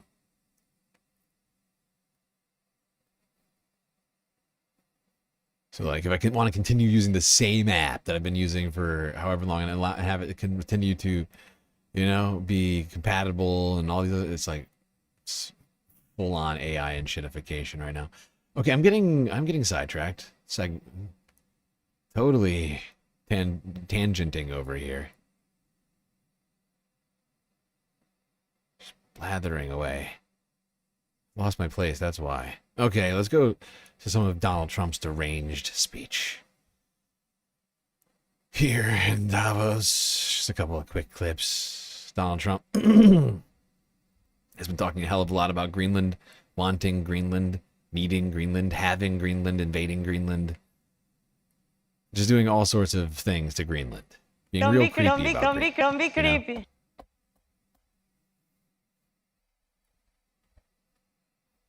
I'm helping NATO, and I've until the last few days when I told them about Iceland, they loved me. They what called now? me daddy, right? Last time, very smart man said, "He's our daddy. He's running it." I was like running it. I went from running it to being a terrible human being. But now what I'm asking for is a piece of ice, cold and poorly located, that can play a vital role in world peace and world protection. It's a very small ask compared to what we have given them for many, many decades. I don't know that they'd be there for us. They're not there for us on Iceland, that I can tell you. I mean, our stock market took the first dip yesterday because of Iceland. So Iceland's already cost us a lot of money. So we want a piece of ice for world protection. So you might be noticing that Trump keeps saying Iceland over and over and over and over again like a man having an Alzheimer's episode at the World Economic Forum. It's like your grandpa is just sort of, you know, blithering away about whatever's out of his mind. He's in deep, he's past early onset. He's in there. He's some days he's walking around with no pants. You know, that's your grandpa. And he's at the World Economic Forum right now talking about Iceland for some fucking reason. Over and over. It's insane. I'm Remember this guy? staying in the race. He's making Joe Biden look like like an accomplished diplomat. Like a fully competent leader. For fuck's sake. Iceland. I want it. I've been saying they called me daddy last time I was there. Fucking creep. Idiot. Deranged idiot. We have a demented, unintelligent person running the United States of America. I'm on the brink of just like crying right now. I'm delirious. I'm like on the brink of deliriousness. I know this is the worst week I've ever. I feel like one of the worst weeks I've experienced. Oh God, certainly I've had a weird life. There's been some bad weeks for me, but it's in like top 10 worst weeks of my life, no doubt. I've had a lot of close people die, and other things, other life tragedies. So I can't say it's necessarily the worst week of my life. I'm not even sure how to quantify that one with all the things that I've gone through in my honestly kind of brief time on planet Earth. In the grand scheme of things, I'm really not that old. Still a young man. I'm not just saying that. I'm not even over the hill. I've got years to go. My prime. My goddamn prime.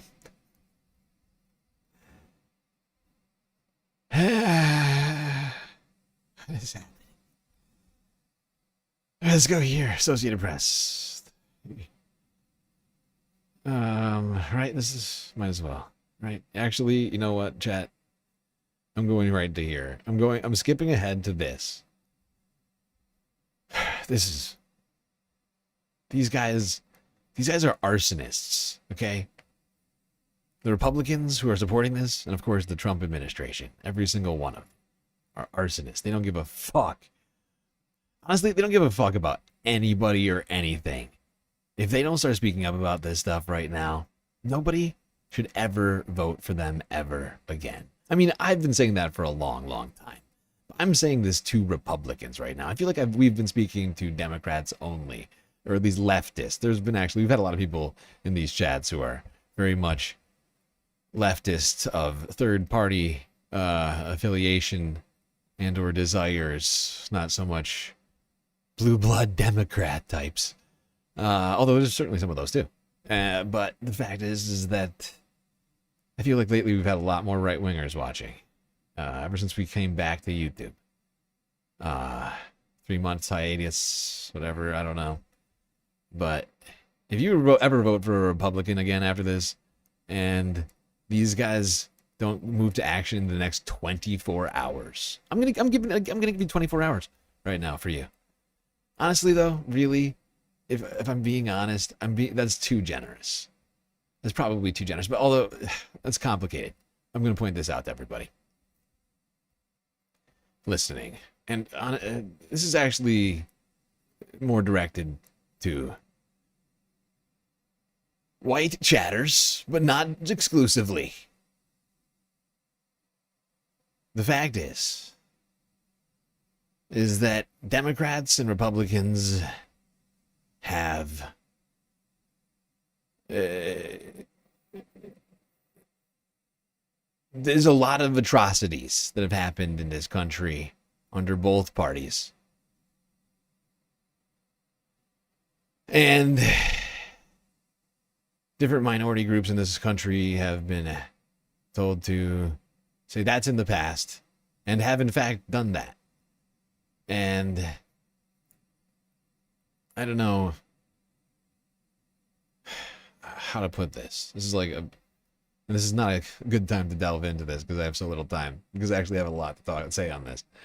But like, to some degree, we do have to vote blue right now, but with a huge caveat. Like I said, we have not one full year, but we have, when do the primaries end? June? We got like at least 5+ months to primary the shit out of every useless Democrat in this goddamn party. But I honestly, at this point, I don't want to hear third party talk right now for the next 5 months. We're going to hear more of it. I know I'm going to hear it. But in my opinion, it's an uphill battle right now that can be won in this moment. Democrats have the resources, and we could seize them by winning. We can seize the resources of the Democratic Party by winning and turning it into what we want.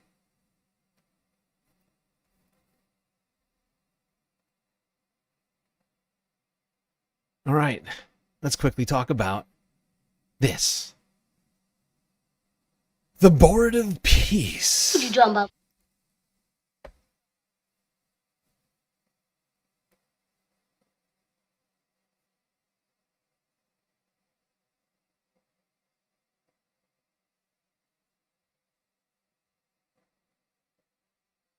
This is something that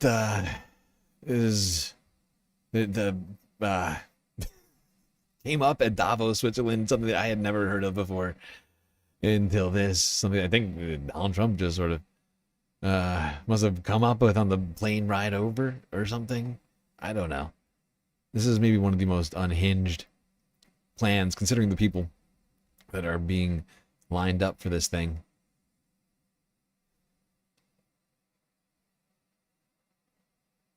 Shit, don't do this. No, don't do this. Full screen. Full screen. We're running out of time. You're killing me. It's okay. Technically, we can run. I got like 6 minutes leeway because of the music, the intro music.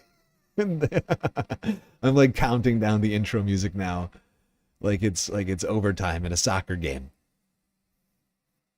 It's okay. It's okay. The game will go on. There's still overtime minutes.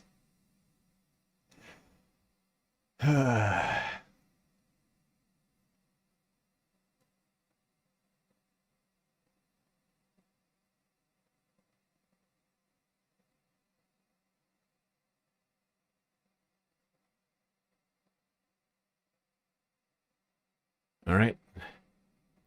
Cyclone Cheeto. Cyclone Cheeto.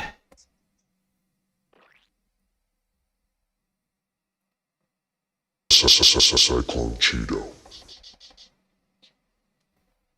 You talked about being concerned, Mr. President, about Russia trying to come and take over Greenland. If you're worried that Putin would do something like that, why invite him to join your Board of Peace? Because we want everybody. We want all nations. We want all nations where people have control, people have power. That way we're never going to have a problem. This is the greatest board ever assembled. And everybody wants to be on it. But, yeah, I have some controversial people on it, but these are people that get the job done. These are people that have tremendous influence. And, if I put all babies on the board, there wouldn't be very much. So he was invited. He's accepted. Many people have accepted. I don't know of anybody that hasn't accepted. But it's going to be great. I think the Board of Peace will be the most prestigious board ever, and it's going to get a lot of work done that the United Nations should have done. And we'll work with the United Nations, but the Board of Peace is going to be special. We're going to have peace. It started off with Gaza, the Middle East. We've got peace in the Middle East. tremendous peace in the Middle East. Nobody thought that was possible, and that happened by taking out the Iran nuclear threat. Without that, it could have never happened. But the board is going to be, I think, really fantastic, and I think it'll be the most prestigious board of any board ever in world history. Thank you very much.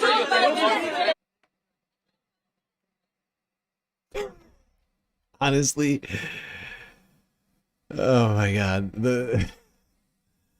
the slow jazz piano in the background really added to the dystopian vibes of this fucking moment. All right, this is our last clip of the night, just because we have to end it. I'm afraid. What a fucking week. What a fucking week, Space Fams. Honestly, I appreciate you all being here through this full 12-hour live stream.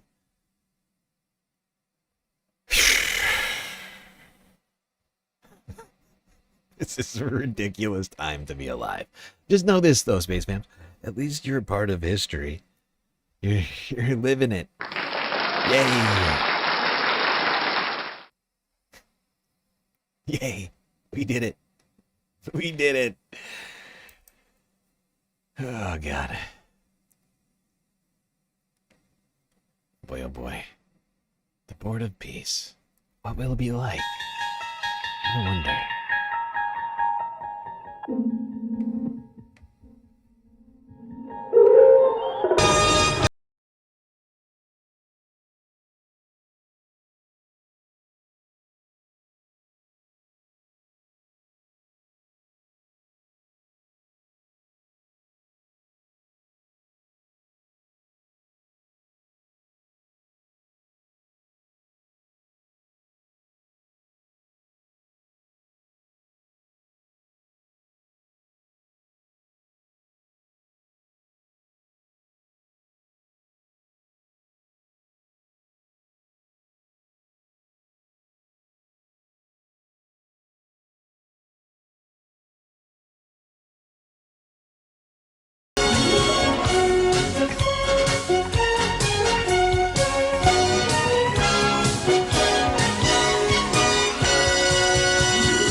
I did everything right and they indicted me.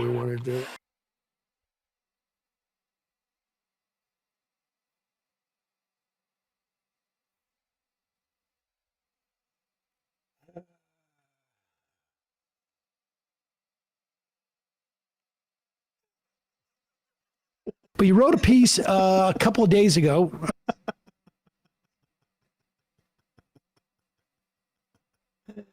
Oh, Space Fam. My sanity is being tested right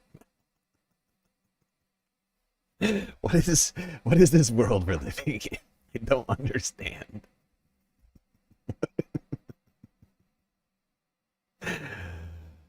What is it? What are we living in? I don't understand. I don't understand.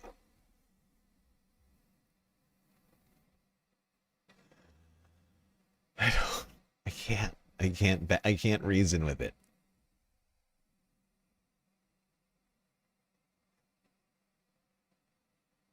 The week from hell.